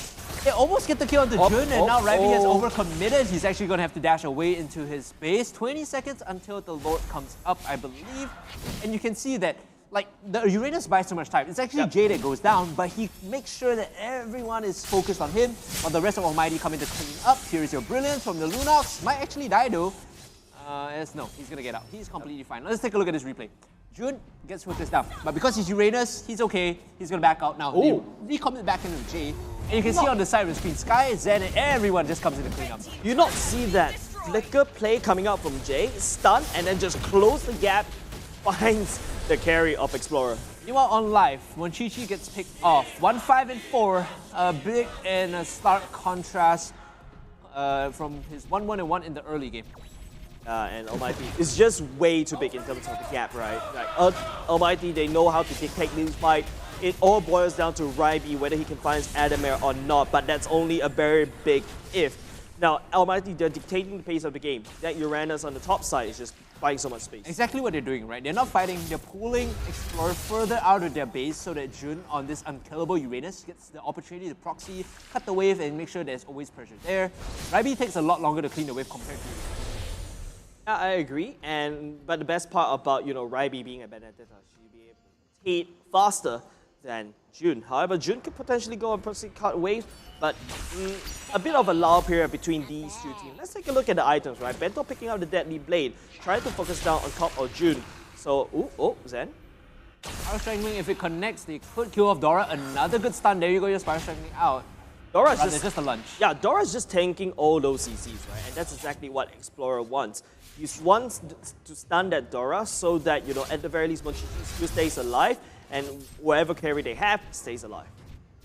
Setting up the wave so that they can take the turtle. Again, it's gonna reset, right? So you have Jun going to the top side to clear the wave and match Ryby. Meanwhile, Zan on this Selena is just gonna be throwing arrows, hoping to stun someone, hoping to kill someone off. A bit of a showy match right now as they say hi and goodbyes in the jungle. At the same time, it is going to be Jun and Ryby that's going to be able to try the split push. But it's a bit of a hit or miss over the side of Explorer. Jun rotating down, he's going to get first drop on this. They're going to start up Lord because they know Jun has cleaned out the wave, whereas Ryby was unable to do so. So there's 1 minion just creeping up the top side. Now this fight might break out. Explorer might have the opportunity as they pop the Black Dragon form to go in here. They really didn't fight anyone. Meanwhile, the backline, Ryby, he's getting caught out. He has to turn the fight around. Almighty, they're still fighting this Dora in the center. Ryby, the Electro Final blow. Zen is okay disengaging. They used a lot of ultimates on the Explorer side. Meanwhile, Jay still has his, and so does Adamir and Sky. So they could re-engage if they want to. Sky on the flank. Sky on the flank though will be able to find MLBB. Look at the burst damage coming out from Sky. They will trade 1 for 1. But here comes the kill for the side of Adamir as the pebble lands down. But he's going to get chunked down by Jun. Bento won't be able to defend the long-term artillery as Dora gets chunked down. Jun, Jay, Zen still alive, but Jun, I feel like he's doing a lot of damage, but Bento with the Deadly Blade still be able to look, but hold on a second, let's take a look at the Ryby, finding Jay at a very good angle, takes him down. It's a wet noodle fight here, Transcendent Ward is not up, Bento actually gets the kills off. Meanwhile, Zen was unable to really join in that fight. That's a big problem, right? I think because, hitting the stun though is good. Hitting the stun might be very good. Mountain Shocker coming in. Ryby will be able to get out. I mean, that's just Benedetta things, right? That's Benedetta things. Good flank coming from Sky at the start of that fight, but I don't think Adamir had any business, being in the center of that. If your Roger survives there, you probably actually fight it out pretty well. So a bit of a misexecution coming from Almighty. Yeah, Explorer was able to deny Almighty from that enhanced Lord. So that's still a good win because you can take a look at the gold lead. The gold gap is slowly catching up. Yep.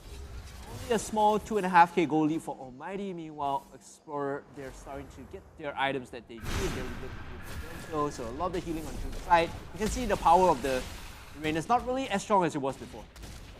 But I would still feel like, Adamir, checking out a lot of damage. It really depends on Bento jumping in on top of Adamir. Is still in human form. Will be able to chunk down the long range damage. Monchichi needs to be able to find these kind of engages, and it all boils down to whether Explorer allows that to happen. Now look inside the base. Jun isn't inside this fight. This is why Almighty is kind of hesitant to pull the trigger. They're just pulling Explorer out so that no one really has the space to go and defend against this very annoying backdoor Uranus. Yep, Almighty is actually buying a lot of space, right? Like, cutting these waves means that Explorer is now on a ticking clock. Yeah, Explorers ganked up in this particular area. They are unable to make any form of cross-play plays, but Almighty would pull that trigger and they send Bento all the way at the bottom. Now this forces the reset. Bento goes back to base. Explorer don't really have their true tank in front of them, so they can't walk up, they can't check angles. If they get hit by that Abyssal Arrow, it's guaranteed death, right? So they have to be very careful about their positioning here. As the stun comes out, Abyssal Arrow sails by, but Monchichi is dead. And that's the problem, they don't have the tank. They face check it and they get punished. Okay. Oh, Dora, the glorious pathway goes into the wall instead. Can't find Adamir at the same time. Jun will be able to find the backside of Explorer, exploring the soft inner parts. But Big Bad Dragon comes on in. We'll be able to try to look for Adamir instead. Bento is on the chase, but Ryby focus on the sky instead. But Bento at the very least takes down Adamir, so that's A-OK for the side of Explorer. Picks up the double kill as well. A bit of wet noodle fight happening at the back end side, but that's still okay because Ryby is chasing down Sky. Okay, that's just Lunox things happening at the same time, but okay, this ultimate would be big. Jumps on it, picks up Sky. Now Jun is the only one that's still alive. The problem there is Adamir again, he got caught in a weak position.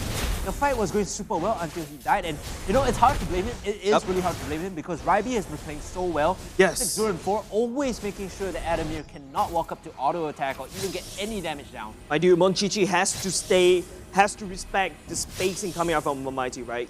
If you get caught out, that's okay. Ryby will be able to find Jay, finds him a little bit. The stun goes okay, but still will be able to shove that. But here comes the Jun, just dishing out so much damage on top of Monchichi as well. Monchichi forced to go away. Now Almighty, Ryby coming in to try to reinforce, but they do not have the retribution right now. Almighty can probably look for this Lord. Because Essential was shoved away, they could actually do this Lord. It forces the reset. They just need to make sure they have control of the area, or they could potentially look for a pick here. Good cancel on the recall. You can see that Monchichi didn't get to base, so now he's going to spend even more time. He's going to have to walk back, and this Lord should be free because they don't have the retribution. A great macro play coming in from Almighty and from Zen. That arrow MVP is the Lord. It's going to be taken by Almighty. Dragon coming in. Ryby looking for Sky, but would that be enough damage coming up the Explorer? Doubt so. They actually blew up quite a bit, but Bento pick up the killing spree. Pebble landing down the real world manipulation. Once again, Almighty is fighting in this real world manipulation. Adamir is down. Almighty tried to pull back. They still have that Lord on their side, but the fight is being split once again. Explorer fighting on two fights at the same time. At the mid-tier 1, the Lord is going to be spawning in the top side, so now they need to answer this. Explorer, they should be able to cut the Lord off before he even gets into the base, but they're looking for the dive onto Jay. That is not the play, ladies and gentlemen. Jun now cutting the wave again. I don't know if he's tanky enough to cut through all 5 members of Explorer though. Maybe 1 or 2 okay. 5 is not the play, man. It feels like ALMGHTY is just distracting Explorer, right? Yeah, you want to back off, you want to reset, don't worry. You want to push this, it's okay. Because let's take a look at this instant replay, right? Brought to you by Instant Rehydrate. You can see Bento diving in so well. Ryby just setting it up for the excited Explorer. Dora makes sure everyone stays alive. But the annoying part is, I believe the Revitalize was actually, was used. Again, you can see it's hard to fight. The backline is always at risk. Adamir 744, he's done a great job positioning himself, but every time the Black Dragon form comes through, or even, you know, the Sword Out State coming in from Benedetta, he's always at risk. Explorer, I think the anti-synergy is starting to bite back, and you know, the fact that Jun is always at the flank, trying to look for pickoff there, and Explorer has this one episode arrow, just has to be careful about. And Sky is basically the answer to Ryby, right? To be able to dodge all of that thing with just one ultimate. Abyssal Arrow, it has to hit, I think, Ryby here, and then you chain stun and kill him. Otherwise, he's always going to be a threat to the backline. The Benedetta must die first. Yeah, otherwise, ALMGHTY can't fight front to back. The funny part is, it's not Monchichi that has to die first, it's Ryby that's actually dishing out all the damage on top of ALMGHTY. Now, Explorer, they're being shoved over to their side of the map. The Lord is already taken down. Let's take a look at the items once again. Concentrate the energy, going over the side of Jay, but okay, Dora finds it, but still okay. Ryby's gonna pull the trigger, we'll be able to fight Adamir. Adamir pounces the Mountain Shocker, but Ryby gets stunned on in. Jay goes in, but Bento coming in with the big back dragon from Jay is gonna get melted down, revitalized. Best part is Ryby is still alive, and now Explorer, they might snap back. Monchichi will not commit to June. Explorer, they have all the members still alive as of now, and that's a good silver lining over to Explorer. Ryby is so good, man. The way he got out of that fight, he got chain stunned, but he was able to open up the gap, and the rest of his team is there to just help him out. Explorer now looking for the mid-tier 2, they could push in, but Jun is proxying the wave.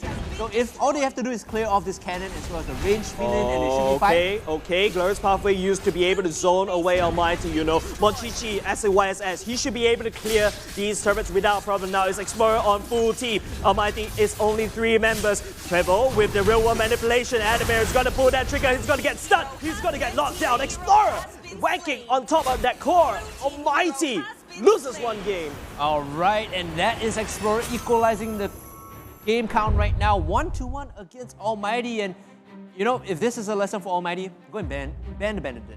Ban Benedetta. Ryby on that Benedetta is criminal. You guys done messed up by not banning the Benedetta.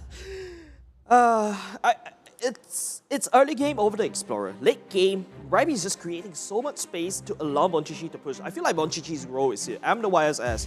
I just wanted to, I can push down the turrets very quickly. They lose 2 turrets, 1 turret and 1 core. It's actually 2, right? 2 turrets, and then after that, immediately off the core. You can see the pushing power in the kit of YSS. Yeah, again, the execution from Explorer is a lot better, but it also looks like the composition is a lot more comfortable. The anti-synergy and all that aside, right? All they have to do is really just play for Ryby, play for him to assassinate the backline. As long as they can get the kill onto Adamir +1, right? So it's Adamir +1, they usually win the fight. Yeah, and also how Explorer did is, right, we talk about the anti-synergy, real-world manipulation, the push off, but it is usually the Black Dragon form that pushes everyone from ALMGHTY into one spot, and Pebble just follows up.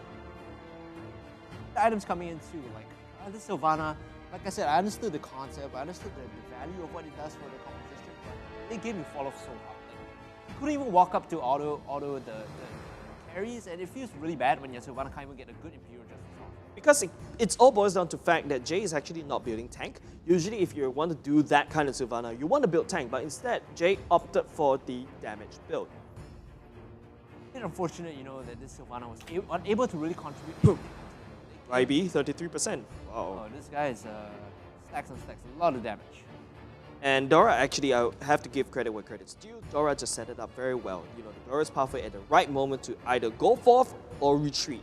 Dora just set it up very well. No offense, not for Monchichi, but for Ryby. There you go, the rich guy is going to be Ryby with 13,500 gold, and the most damage taken was Jin here. Adamir of 8 kills and 12 assists for Dora. Meanwhile, the damage dealt from Ryby, 96,000 in that game.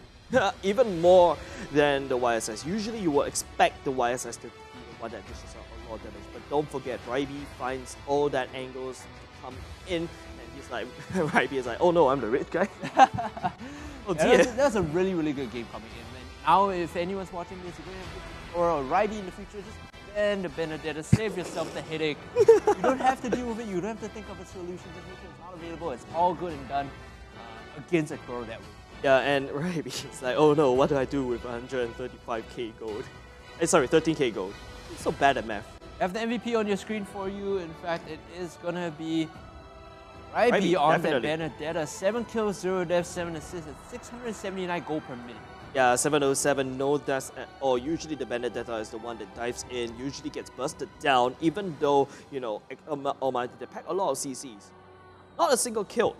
Ryby plays a perfect game on Benedetta. He needs to be controlled. Yeah. You go to the next game, you make adjustments to your draft. I think overall, in terms of execution, Almighty did the best they could, but there was an X factor on the side of Explorer that you really have to respect. All said and done though, the draft, I'll probably swap out the Roger and the Sylvana. Let's take a look at the highlights coming in though, as we take a look at how, and I'll make my point as we take a look at these highlights. Right? The Sylvana early on, you can see the value, right? Yep. You know what it does, and so does the Roger. Very good early damage, very good mid-game damage, but when you're getting forced off angles, when you're getting zoned out, you don't really contribute much to your team. It's not like you can go in and suicide and get your job done, because you need to be present, you need to be there to get your job done. Ryby jumping in is just actually a very good game coming out from Ryby, right? You can see he's able to find that Lunos, he'll be able to zone that out and immediately just gonna let Sky go to actually defend, to basically fight another person. But Monchichi, this ultimate is perfect. Stuff coming in from Monchichi, even though he got caught out. The secret carry was the Benedetta all along, as we see the turtle being taken here on the side of Almighty. They managed to continue this fight to a certain extent, right? I think here is, well, we didn't see the rest of it, but the idea of Monchichi getting caught out, but then having people in the back like Pebble to do damage for you is still solid. Yeah, Jay just like, you know, being assassinated, Monchichi just like that. So Ryby, you know, Gora's Pathway and Dora is just allowing the fact that Monchichi can walk forward, but Monchichi keeps getting focused on the Revitalize coming in, the Lunos also chasing down, and Pebble also just, you know, unfortunate. It's really unfortunate for the Silent Explorer, but it's kind of good for Almighty in the early game. Abyssal Arrow sailing in, but it's a trade at the start of this fight. You can see again, Ryby left completely unchecked. He goes into the back line and makes sure that both Jun and Jay are not able to consistently fight this. He has the damage, he has the gold, he's able to keep them off the back line. So is it Almighty actually disrespecting Ryby with that, you know, the I think so, right? yeah, I think so. Huge disrespect. I feel like Almighty, they're super confident already. They take game one. They had the early game already. They're like, hey, I think we should be able to close this game with a 2-0, but no, Ryby says no, coming in just to equalize that score and bring us to game number 3. A bit of a long one, and it's in line with how I think Almighty tends to play these out. Game 1 was a bit on the shorter side, but for the most part, games like this is pretty typical of Almighty, right? Second longest, excuse me, the third longest average game time in the league right now. They really don't press their advantages all too much, and sometimes the decision making can be a bit short. Yeah, and also because you allow, you know, teams to come back, that might actually bite you all the way back and snap you right back. And Ryby is that little assassin that could potentially do that. Because you have Yu Zhong that's going to scale. Ryby technically should not scale, but he's on the roll right here. But on the side of Monchichi, it's more of a turret pusher, right? Like, dude, Benedetta, you say she doesn't scale, right? But if you have that much gold, she just ignores the front line. She just jumps them in the back line and just kills everyone, right? Ladies and gentlemen, the game is all tied right now, 1-1 apiece between Almighty and Explorer. We'll be going for a short break. When we come back, we'll see who takes this best of 3 series. Is it going to be Almighty or is it going to be Explorer? To find out, stay tuned after the break.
EVOS, the power of audio. I start my day with Sustain Complete, so tired dry eyes won't hold me back.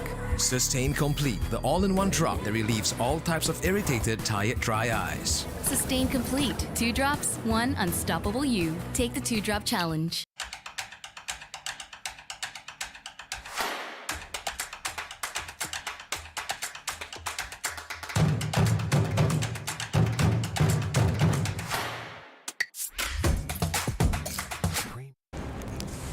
Everyone loves winning.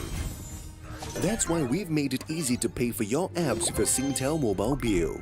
With easy one-time setup and fast transactions, we offer hassle-free payment and convenience while you focus on winning. Stay entertained and pay easily. Find out more at singtel.com/DCB.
EVOS, the power of audio.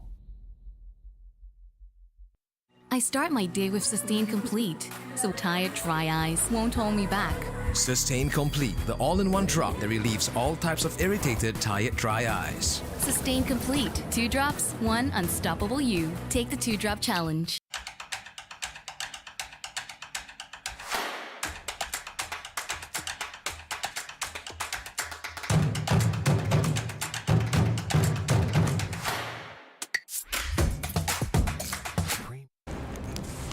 Everyone loves winning. That's why we've made it easy to pay for your apps with a Singtel mobile bill. With easy one-time setup and fast transactions, we offer hassle-free payment and convenience while you focus on winning. Stay entertained and pay easily. Find out more at singtel.com/DCB.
EVOS, the power of audio.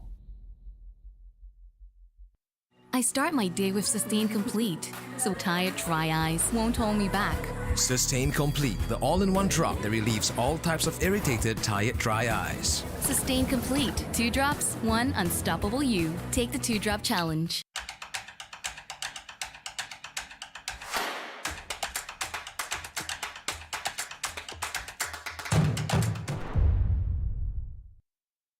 Welcome back, ladies and gentlemen. It is the final game, and when I say final, I say the final game for tonight. It's tied up 1-1 right now between Almighty and Explorer. I'm Hungry Cast. Alongside me is Jace. Well, I think Almighty there, they made a small mistake with not banning out the Benedetta. Ryby is just too good, man. Yeah, Hungry, just bring us all along, right? Because we talk about how the standing is happening for Almighty and Explorer. What happens if Almighty drop this series? For the most part, if Almighty drops the series, which I highly doubt, like I hope they ban the, I hope they ban the Benedetta, they should no longer be in the running for top 4 because the next match Your team is slightly banning. more difficult, right? They still have EVOS next week. And Oh, that's right. If they drop this and they have to play EVOS and they drop that, no more top 4, right? So Yeah. that's the implication of Almighty losing this. That being said, we are into picks and ban phase. It's real quick, it's fast, and it's going to be Almighty banning out the Matilda. It's going to be the Rafaela being banned out by Explorer. I was like, Yeah, so Almighty should seek out the ban from Benedetta, right? It's now Explorer's turn to pick, to ban. They could go for the common suspects to just eliminate all the OP picks away from the hands of Almighty. As of now, you could seek to ban away the YSS like what they did in game number 1. I think right here, Explorer, they ban out the jaw hit, and then Almighty ban out Benedetta. Your Selena team is well, the banning. Selena in the previous game was don't kind get of me wrong. nutty. Yeah, managed to get them early advantages. Your team but, is banning. it didn't skill as well. I think it's a bit of the problems coming in. Yeah, for Almighty, they'll be banning away Paquito, Mosquito. Still common suspects, still the common bans away, so we have yet to see any form of respect bans coming from both sides. Explorer time to ban. I'm still looking at the YSS ban. YSS is something that both teams want. I think right now Monchichi and Adamir both value the YSS. Almighty don't have to ban it though. I feel like Almighty should save their last ban for the Benedetta.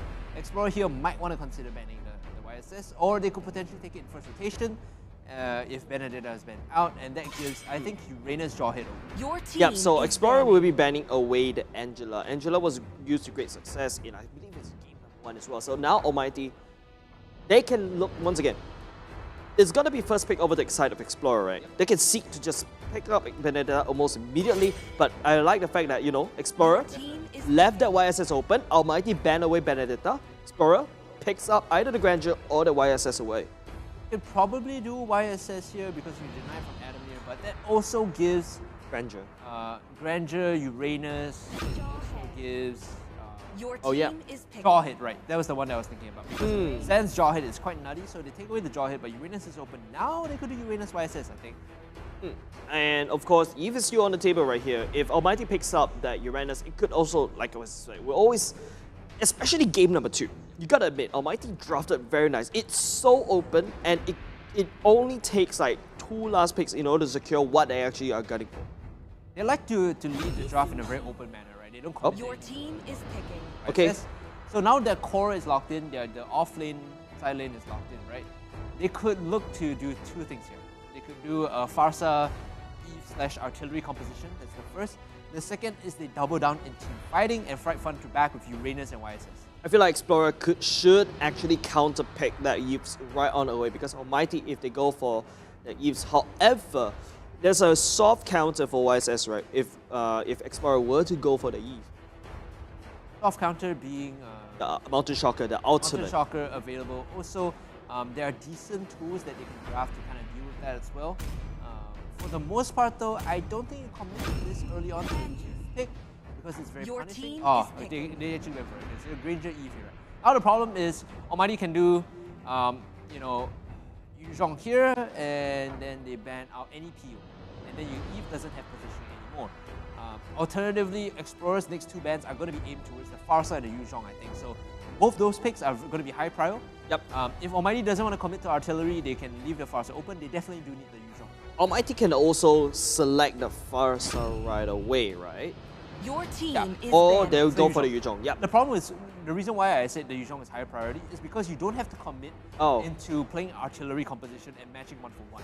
You pick Yuzhong to deny the E safety, and basically now you say, okay, now we have 2 strong front lines. We have a very strong ability to fight front to back too, because Yuzhong creates space, YSS can, you know, walk from back to front, and now they just need to draft supports and another mage that, you know, supports this. So in my head, you could go Chang'e, so you could go Kagura, you could go... Chang'e is not bad as well. Yes, fight long range with long range, but oh, okay, Almighty banning away Chang'e. I think the Kagura is the pick. Yeah, because we've seen some teams actually using the Chang'e and the Eve Wombo combo. Explorer will be taking away the Popo and Koopa. Popo and Koopa, understandable. I think it's another bridging pick, so you put it in a roam tank position, right? It makes the threat of the jaw hit that much more neutralized because you can't walk in without getting spotted by Koopa. So Almighty right now, like what you said, right, should be banning away offlaners, but instead Almighty banning away the Chang'e first. Your team is banning. Harif, okay. Harif is a target ban. I think this is a target ban against Explorer. It's removing stuff that might potentially hurt them in the side off lane, right? Especially in the hands of Raibi, because we only know Raibi kind of famous for the Benedetta. There could be some like hidden ace in the hole that Explorer might want to put up. Explorer banning away Kagura. Farsa is still open. Almighty can seek to actually take that down. If you wanted to, you could do Farsa here. But that jaw hit is also kind of like a soft counter against the Farsa. So it depends whether Almighty wants to fight fire with fire, artillery with artillery, or maybe they want to fight a more front to back style since they have the YSS. They don't have to commit the mid matchup here. They could just go for the support or like what they want to use to do. I feel like Cho could be okay here. It's left open. Cho is decent against. Your team is Lunox. They're going to commit the mid matchup, so they're fighting front to back. Okay. So Lunox will be able to try to find a Pebble, who's basically going to be using Eve, just burst her down almost immediately. If you pair it up with Juns or whoever's going to be controlling that Yuzhong just to dive on top of Eve, Eve is forced to disengage. So one of the first items that he should be looking out for first two, Winter Trunket. We've seen Swoop use it to great success to defend and stay alive as long as possible. You need peel here. You need some level of peel for both the Granger and Eve. Now, of course, jaw hit does do that decently. But again, the idea is like, I feel like Cho now has a higher priority. I feel like the Khalid is also kind of good here, Khalid, right? Cho. You need someone to be able to tank the front lines. Almighty... Wait, what did I just hear? Oh, okay, a Baxia. Not 100% pew, but yeah, that's the Kaja, and that is the pew that you want, and also a pick. It's a very fluid hero. You can start things off, and you can also look to pick off the Lunox if she dives in after her Brilliance finishes. The Baxia is more of like a soft answer to both the Yuzhong and the Uranus as well. Yep, so that makes sense. So what Kaja wants to do, right, is to try to be able to pick the one that wants to fight front to back, pull him all the way to the forward when he's not ready. So that's what the Kaja should be looking out for. That also, that in addition to being able to heal for whoever's on Granger or Eve. So you imagine the fight's going something like Black Dragon form into the backline. They dodge, they don't get the one shot, and then because of that, he's able to use the suppression and peel him off. I see it, I see your face, I know that this is a pick that we saw yesterday. What are your thoughts on this? Why?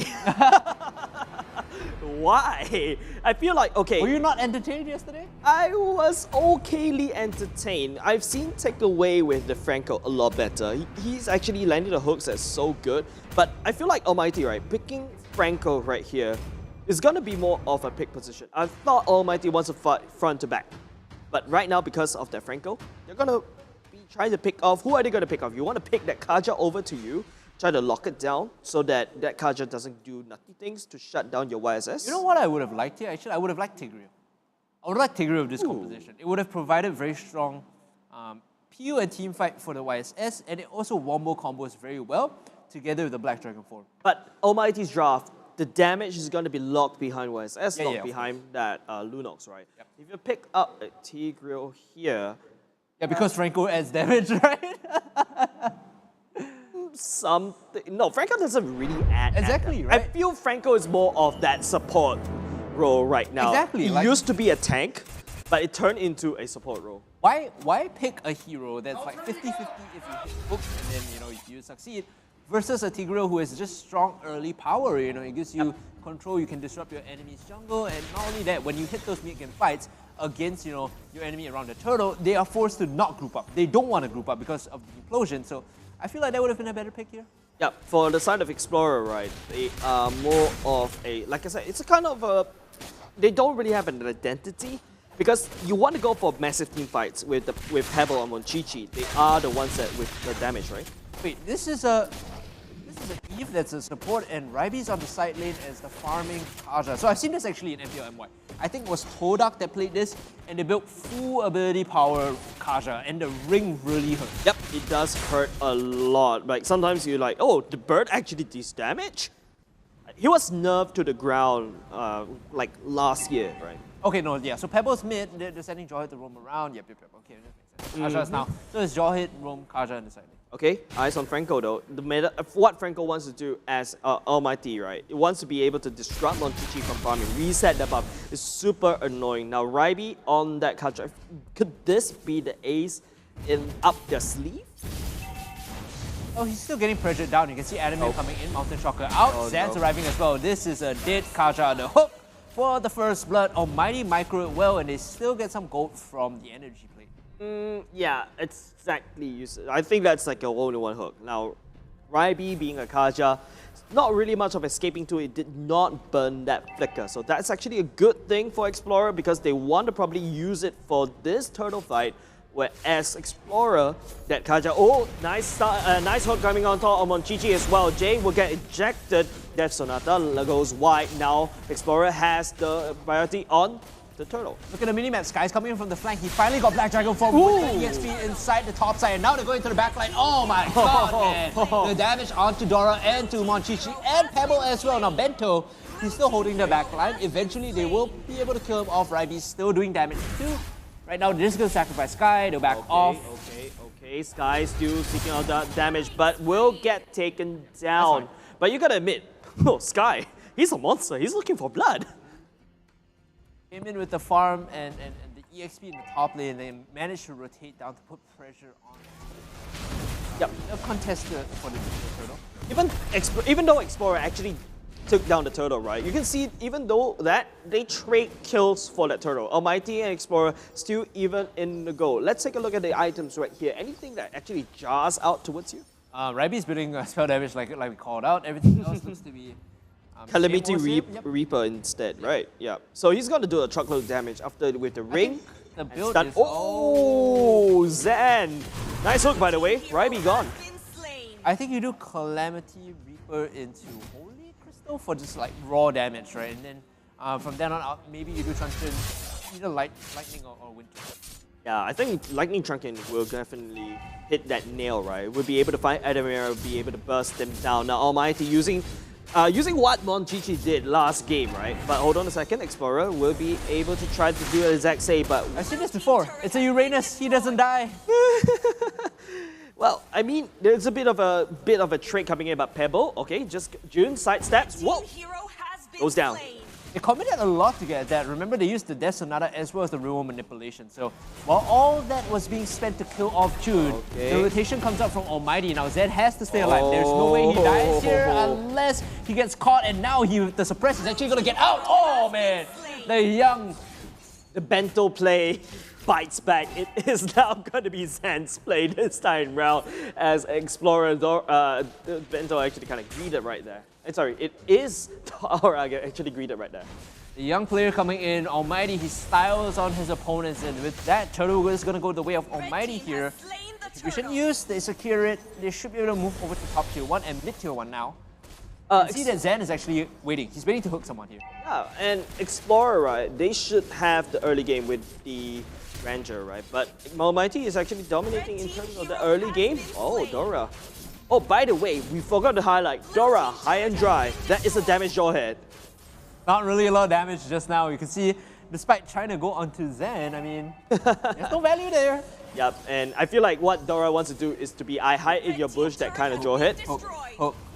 Zan throws it a bit too short. Up, it goes wide, but but it is going to be the ultimate coming out from the YSS. We'll be able to review what's going on. ALMGHTY crack open the mid lane turret for the same time. Ryby finds June as well, but it is a Uranus. There's so much thing they have to sacrifice for. Sky jumps in, touches Ryby. Ryby gone. Zan finds Monchichi as well. The hook goes wide from Zan, but it's still okay. ALMGHTY takes 2 members. Explorer need to back off here. Doran shouldn't be here. Even though he gets the ejector in, it's like If they decide to fight you here, it's 3 or 5. You are dead if they decide to fight you. So I don't think Explorer should be looking to even look at this. Okay, well, Yu Sun-Shin isn't here, that's fine still. Yeah, but the fact is, June actually took down like quite a lot of the tools, quite a lot of utility from Explorer, right? Ryby nowhere to be seen in terms of damage. I'm hoping that Kaija was that ace in the hole, right? But it didn't happen. The problem is he hasn't gotten any good outs off. I feel like he's been playing with the side lane, but he hasn't been joining. He hasn't been finding the cryo targets. He's just been farming, right? And when you play Kaja, you want to hit the level 4 power spike, instantly go in and find someone. Yep, let's take a look at the insta rehydrate right here. This is now the Zen play. Unstoppable Force right into Zen. So and nice. A single pixel of hell just suppresses Dora right underneath the turret. And oh, there's actually another one as Sky jumps in, touches Ryby once again. It's just, you know, Almighty just playing the map very well for Explorer. On our live screen, you can see Turtle being leashed out. Explorer has the initiative. Oh, Zen. Through the hook went wide. Now, be careful of the flank. You can see on your side of the screen, there's Jun and there's also Sky. These tag team duo dive buddies are going to make life very hard for Explorer. Yeah, Ryby wants to look for the flank, but here comes Sky as well, finding the bottom line as the member of Almighty collapse on top of Explorer. It is Adamir that picks up that turtle instead. Oh my goodness, Almighty! Explorer now, they're looking to try and kick back, you know, find some consolation kills, but it's never going to happen after they lose the prio targets of Pebble and Monchichi. You don't have any more damage, right? And like I said, you know, Chris, it's almost like I can see the future. The diving flank buddies from Uranus, from the Yuzhong, is just too much for Explorer. Yeah, Jun jumping in, Sky jumping in, Adamir comes in, everyone dies. Even if you want to add more salt into that burn, Jay comes in as well for additional measure.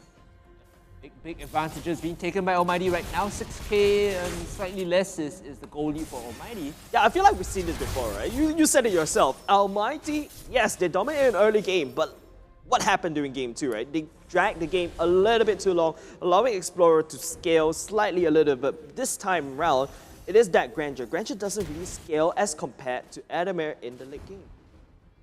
Adamir's Ascension is definitely a lot better than the Roger. I think Almighty, barring, and you know, touch wood, barring some ridiculous, unfortunate circumstance, they shouldn't be.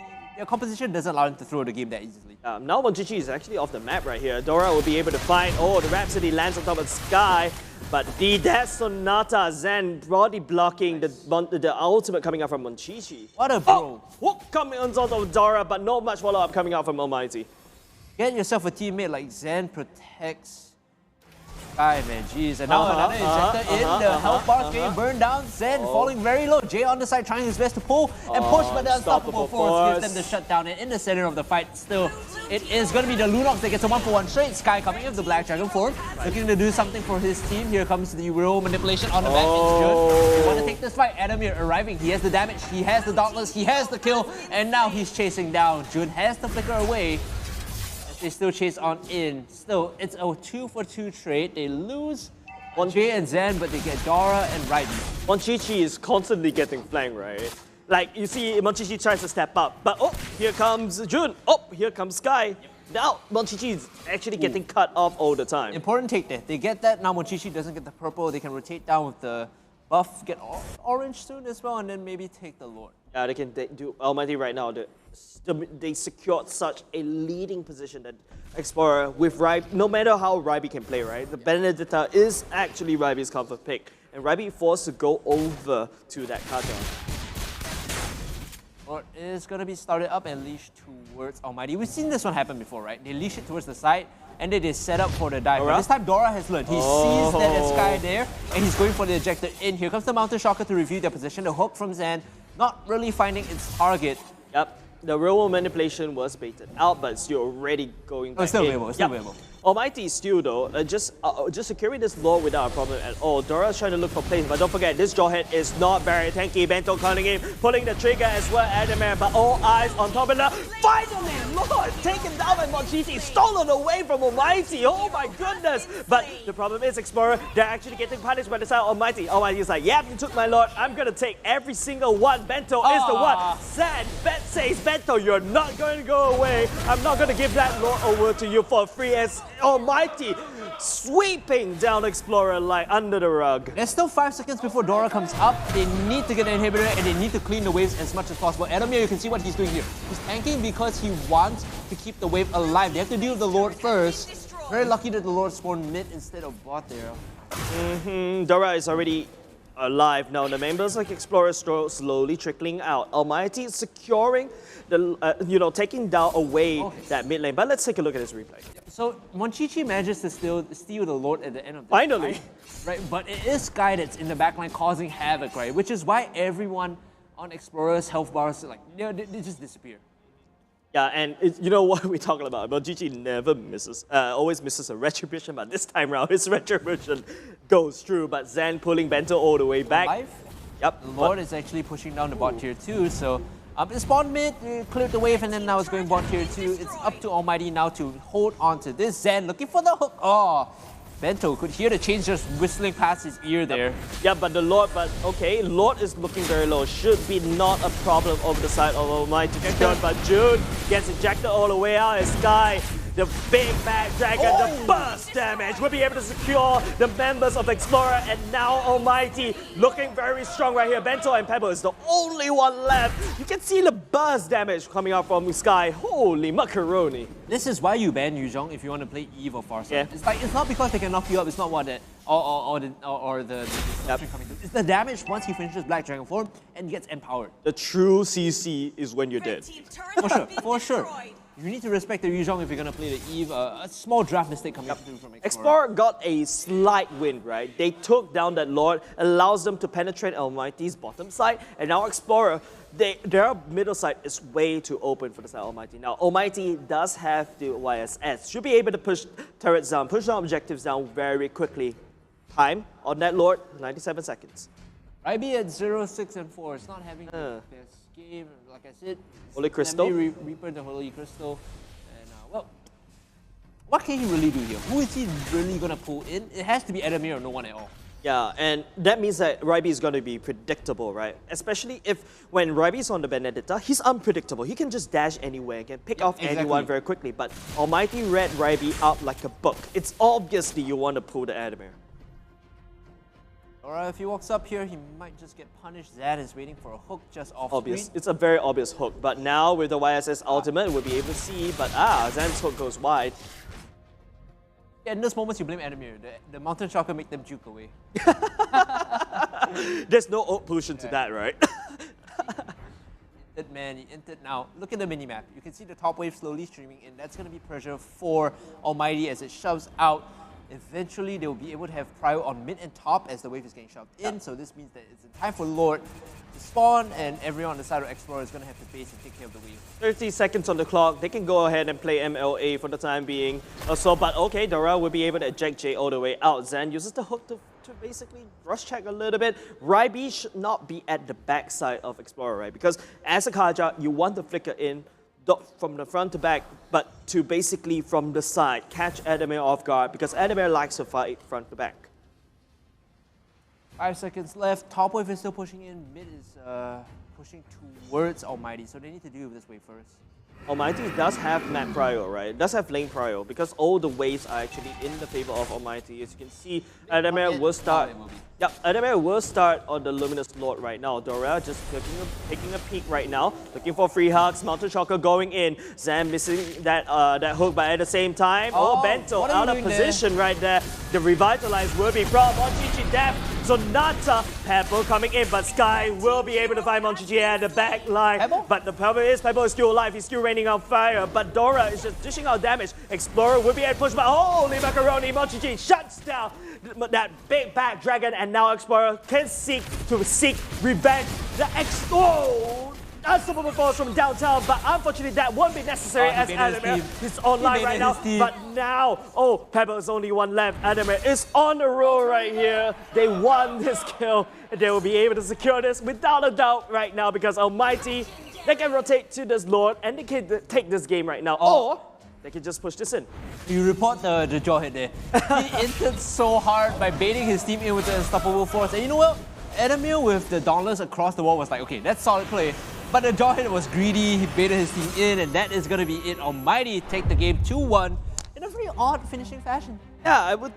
It was okay, you know. It was okay for Explorer. Explorer looked like they had a chance right there, but Honestly, like if we have a highlight clip, I want to see that so much because it was like, guys, I'm going in. You guys better follow me, okay? And everyone's like, okay. And then they jump in, they find out there's 3 members there, and Adamir does damage, right? Yeah. Oh, man. And the fact that I think Adamir actually flickered immediately when they see it timed that flicker so well, baited that Jawhead all the way in, and then just Almighty just collapsed on top of Explorer. Unlucky Explorer. At least they win a game, but they lose the match. Yeah, and it just all boils down to, you know, communication, right? Almighty, in terms of this, it's just something that is very interesting, right? Because like, Almighty almost gave this game away against Explorer. Alright, so I've just been told that in terms of standings, Kingsmen are ahead of EVOS in head-to-head, and Notorious Villains are ahead of Almighty in head-to-head. So what this means is, effectively, I believe, Kingsmen are first, EVOS are second, Notorious Villains are third, Almighty are fourth. Based on the end of this week. Jace is a graphical guy. He will wait for the standings later on. Sure. But I mean, the fact that the Explorer versus Almighty, right? I mean, Almighty almost dropped this one match right here. But let's take a look at the items and the big score screen. Anything that pops up to you? I feel like Ryby had a missed opportunity here. Oh, yes. On that Kaja. It's not what he was looking to do. You look at the matchup, and again, I'm drawing reference from the Todak game. I believe it's Todak versus RSG MY in the second game or the first game where they built the full spell damage Kaja. It was a completely different story. And of course, looking at the damage, Adamir just working out in terms of all that damage. This time around, at the very least, Monchichi was able to seek the damage he's looking for. Ryby is not there to steal the spotlight anymore, but Bento, though, he's also diving in quite well. And Dora, high and dry Jawhead, man. The draft on Explorer's side this time, small gaps that allow Almighty to use the competition. So the first things first, Almighty, they got the result. They should have been banned out if you're playing an EVE competition. Second thing being the Kaja pick was a bit off as well. Take a look at the post-match analytics as they come up on the screen. What potentially is Adamir with the most gold, the most kills, and Jay with the most assists. And there's a lot of missed opportunities there. Ryby could have picked up something else. Like, I feel like Almighty has found a winning formula against Explorer. Just ban away the Benedetta, ban away like even the Hiram as well. But let's take a look at the MVP right now on your screen. It is going to be Adamir, 8-1-5 by woo, 909. Almost perfect game. He did go down one time. And you know, this is an explanation or example rather of why the Eastern Shin was so highly valued by both teams in the first and second game. This time Adamir picked it up. Makes it look easy. Yeah, the fact that YSS can basically swap between range and melee, gonna deal a lot of damage to all the structures. So that's exactly what Almighty did against Explorer this time around. In game number 2, it is Explorer that did it against Almighty. Definitely a big one. Almighty, they clutch it out. It's touch and go for a while, but you know, before we even move on to anything, there's one final sponsor that we need to shout out. One of our supporting partners for today. You know, it's almost the end of week 3, day 2. But hold on, let's take a look at the highlights. Let's take a look at the highlights. I feel like the highlights will be able to secure like how Almighty in a very wonky, or it's not saying wonky, right? They're playing the game of their lives. They're just having so much fun in there. But Zan, losing all that hope though. Yeah, it's kind of funny when you see this happen. Like they learned from their lesson. This is the first and the last time they allow the real manipulation to fully damage them. Yeah, and the best part is, at the very least, this is the first turtle that in this game, Monchichi actually is able to secure it. But I will feel like, I think that Lord Steel later on will be definitely in the highlights. But we'll talk about that later. You can see Ryby doing that to great success against Guy, but the damage is not there. Damage again from Zen, this highlight play. Sometimes we call it what, the curse of youth sometimes. Zen with the faster fingers and the faster brain managed to get the play down. Where Sky finds Pebble all the way in the back line, all the seconds, just double kill, just nowhere to be Explorer, nowhere to be seen of exploring the graveyard, the Hell Realm right now. But I mean, Dora is actually kind of good, you know, finding these pick off on top of Zan, on top of anyone. But Ryby's ultimate didn't really pop off. That's the thing. Ryby had a very diminished impact in the game. When you pick a Kaja, you go one of two ways, right? Either you find the priority targets and you flicker back in, or you just do absolutely nothing. And you can see no prizes for guessing which situation it was this time. Yeah, but this time MLBB is like constantly getting zoned out by Sky, by June coming in for the flank. This time around, Bento I love leading this the one. charge. Yep. Sky actually comes in with the Black Dragon. He zones Ryby Pebble away. The steal comes in, right? But by then it's too late. Because Sky's in the center of Pebble and Ryby and just forcing them off. The moment June joins in, it's like this fight is lost. Enemy is killing your divers. It's whatever. Yeah, and even though Bento proc, they revitalize, right? It doesn't keep MLBB alive. MLBB needs to be alive at all cost. He needs like 5 revitalizers to stay alive through that damage, right? Yeah, because the Yuzhong, the YSS, even the Lunox coming in, those are big burst damage, right? And look at this right here. Sky, he finishes off and just chunks them because he has that upgraded Black Dragon. The moment that finishes, his skills get upgraded, right? That is insane. The Ryby's ultimate did not come in at the right time. It's just something of a missed opportunity, like Zen is definitely the better one that can suppress, and Ryby unable to suppress anyone at all. I think this was close to the last fight here, if I remember correctly. Adamir, Zen, and Jun, they kite into the bush. Then pay close attention to Dora here. He's like, oh, I see Adamir. So we'll force in, and then he baits the rest of his team into this choke where they destroy them because they have the damage from Adamir who's safe.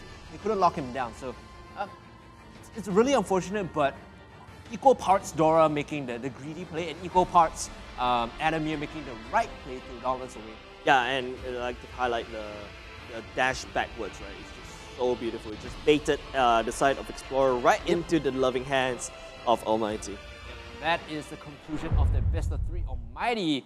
Managed to take the series 2-1. Now, before we went to the highlight, I was talking about one of our supporting partners. Yes. And one of them is that we need to mention before the day ends is Singtel DCB. For seamless in-app payment without credit card, use Singtel direct carrier billing, secured and fuss-free billing, buy first and pay at the end of the month together with your Singtel mobile bill. So if you need to get some of those cool skins, well, you know how to do so without any hassle and do it with a very quick online transaction. $200, $200, one collector skin. Woohoo! Was that with Singtel DCB? It would have Impulse been a lot buying. quicker. Yeah, there you go. See, Impulse it's an buying. enabler. It enables you to get all the cosmetics that you need. Yeah, and right now I believe it is the it's the what's the collector skin right now? I think it is the Dude, I'm like a Angela. pauper. I don't buy skins. I don't believe in cosmetics. I'm like, thank you for keeping the game free to play, but I do not buy skins. Money back. Unfortunate, man. Unfortunate.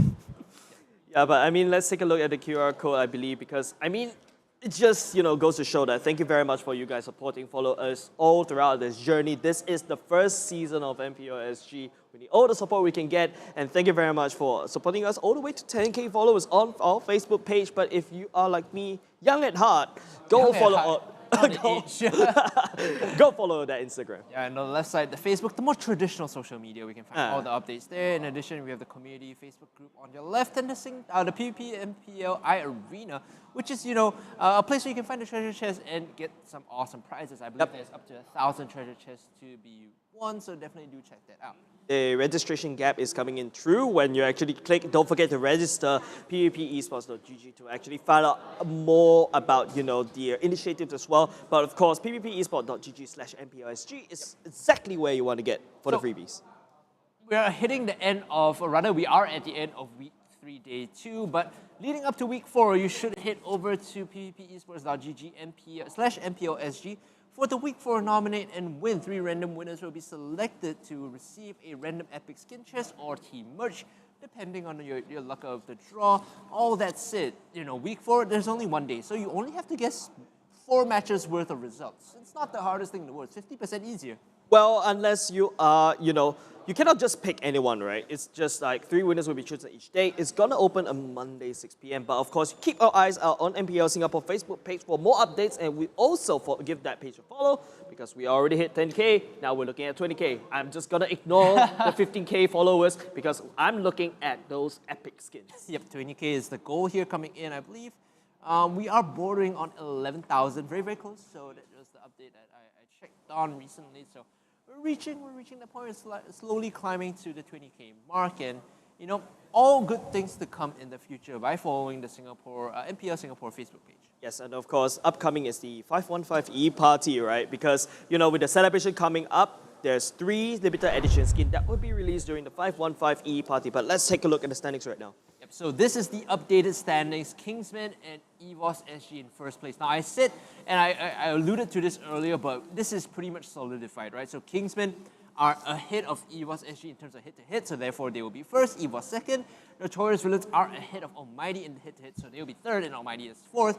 RSG SG Impunity in fifth and sixth, Explorer in seventh, and Forsaken in eighth place. Now this more or less is the end of week 3, day 2 standings. We still have one more day of games to go though, so things might shift. Things might change. Things might change actually, because I believe when the next schedule coming up, because they're just closing it out, because we're slowly, steadily working towards the playoff, because upcoming for ALMGHTY, they're going to go up against EVOS SG. So EVOS SG should be able to, EVOS SG should be able to take this 1 point away of ALMGHTY, because EVOS SG, they have been delivering solid games right now. EVOS SG going up against ALMGHTY is next Saturday's possibly featured matchup, if you want to put it that way. We also have Notorious Villains against RSG. Up against RSG SG. That's another big one to watch. Whether RSG SG can claw their way up, or is Notorious Villains going to solidify their position in the top 4. Following that, we also have Kingsmen going up against Forsaken. Then they're looking to solidify their lead as well. Yep. So let's take a look at the schedule. Don't listen to me. If you're a graphical person, let's take a look at the schedule itself. Only 1 day of games next week on week 4. Impunity SG go up against Explorer in the first match of the day, followed by EVOS SG going up against ALMGHTY for the second. So, I always joke about with you, right, Hungry. We always get like the bottom second half, and then it's always like, the kind of, not the spiciest, not the juiciest of games. Right. And that's why yesterday, you traitor, you went over with the early segment with the call selfishness. came and I answered. I did the morning half. And, Speaking of halves, Kingsmen will take on Forsaken for the third best of 3 for the day, and it ends off in a rousing fashion, in spectacular fashion. We have Notorious Villains going up against RSG SG for the final best of 3 for that day. Yeah, I feel like the last match of that next week, right, is going to be big. Because Envy going up against RSG. RSG right now, based on the standings earlier, they're all the way at the bottom. They should look to basically secure that at least plus 1 point. But does it actually make any difference? I think we'll have to see as the matches develop, because I don't really have my results matrix just yet. I think as far as things go, right, let me pull out my special notebook. The furthest the RSG SG can go, I think, is potentially up to 4 if they can beat ALMGHTY, and even then it's not solidified, because everyone else is going to move up in points as well. So we'll see as the week develop. We still have the matches on the 24th. That's going to be next Saturday here on the stream, wherever you're watching. I believe the stream will start at 12:30, but the matches will go on at 1 p.m. If you're tuning, this is the place to watch. Once again, I am HungryCast. Alongside me is Jace on behalf of production, the marshals, tournament ops, casters, observers, production team, our hosts, as well as players. Everyone, thank you so much for tuning in. I am HungryCast. Alongside me is Jace. We're signing off for tonight. Take care.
I start my day with Sustain Complete, so tired dry eyes won't hold me back. Sustain Complete, the all-in-one drop that relieves all types of irritated, tired, dry eyes. Sustain Complete. 2 drops, 1 unstoppable you. Take the 2-drop challenge. Ready, go! Demons shall bathe in their blood. Healing prayers for you. I am the moonlight that breaks through the darkness.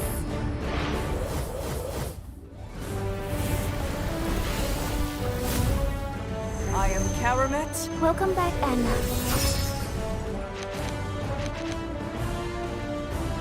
Immortality! The strongest ninja. The universe is but a lie. Your fate is in my hands.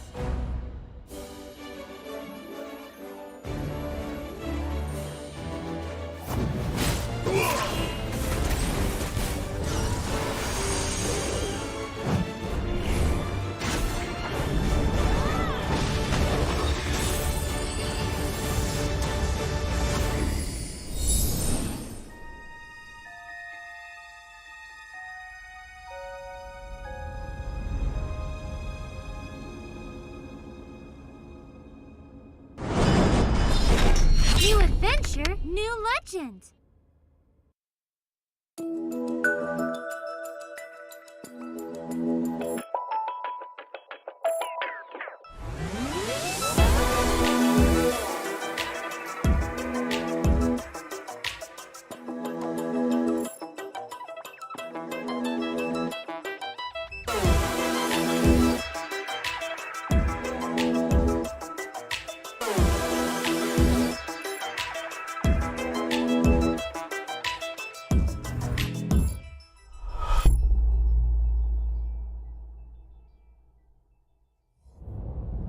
EVOS, the power of audio.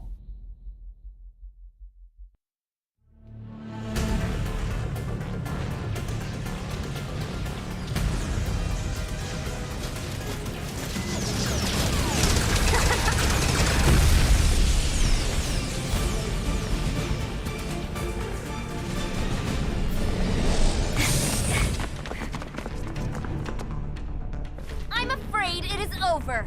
Turn yourself in! Alpha, stall them!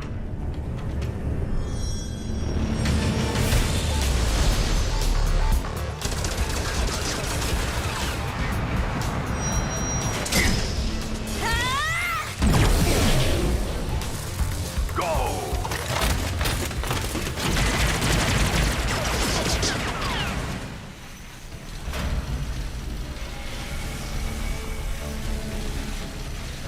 Ah, darn it! I was so close! Let's not waste time here. We need to disconnect the citizens from their avatars.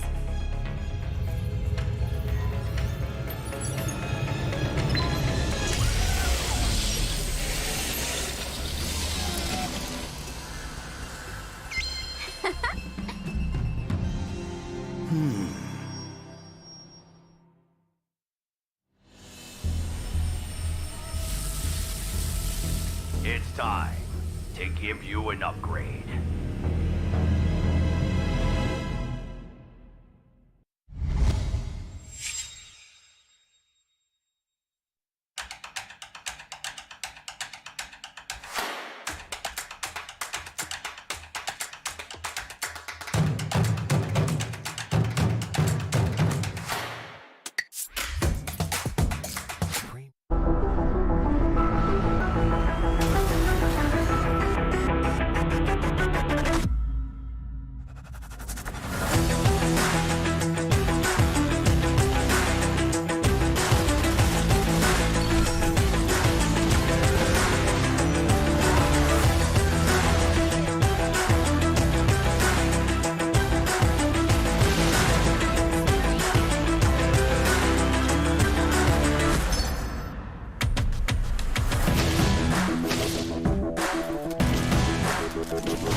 Everyone loves winning. That's why we've made it easy to pay for your apps with a Singtel mobile bill. With easy one-time setup and fast transactions, we offer hassle-free payment and convenience while you focus on winning. Stay entertained and pay easily. Find out more at singtel.com/DCB.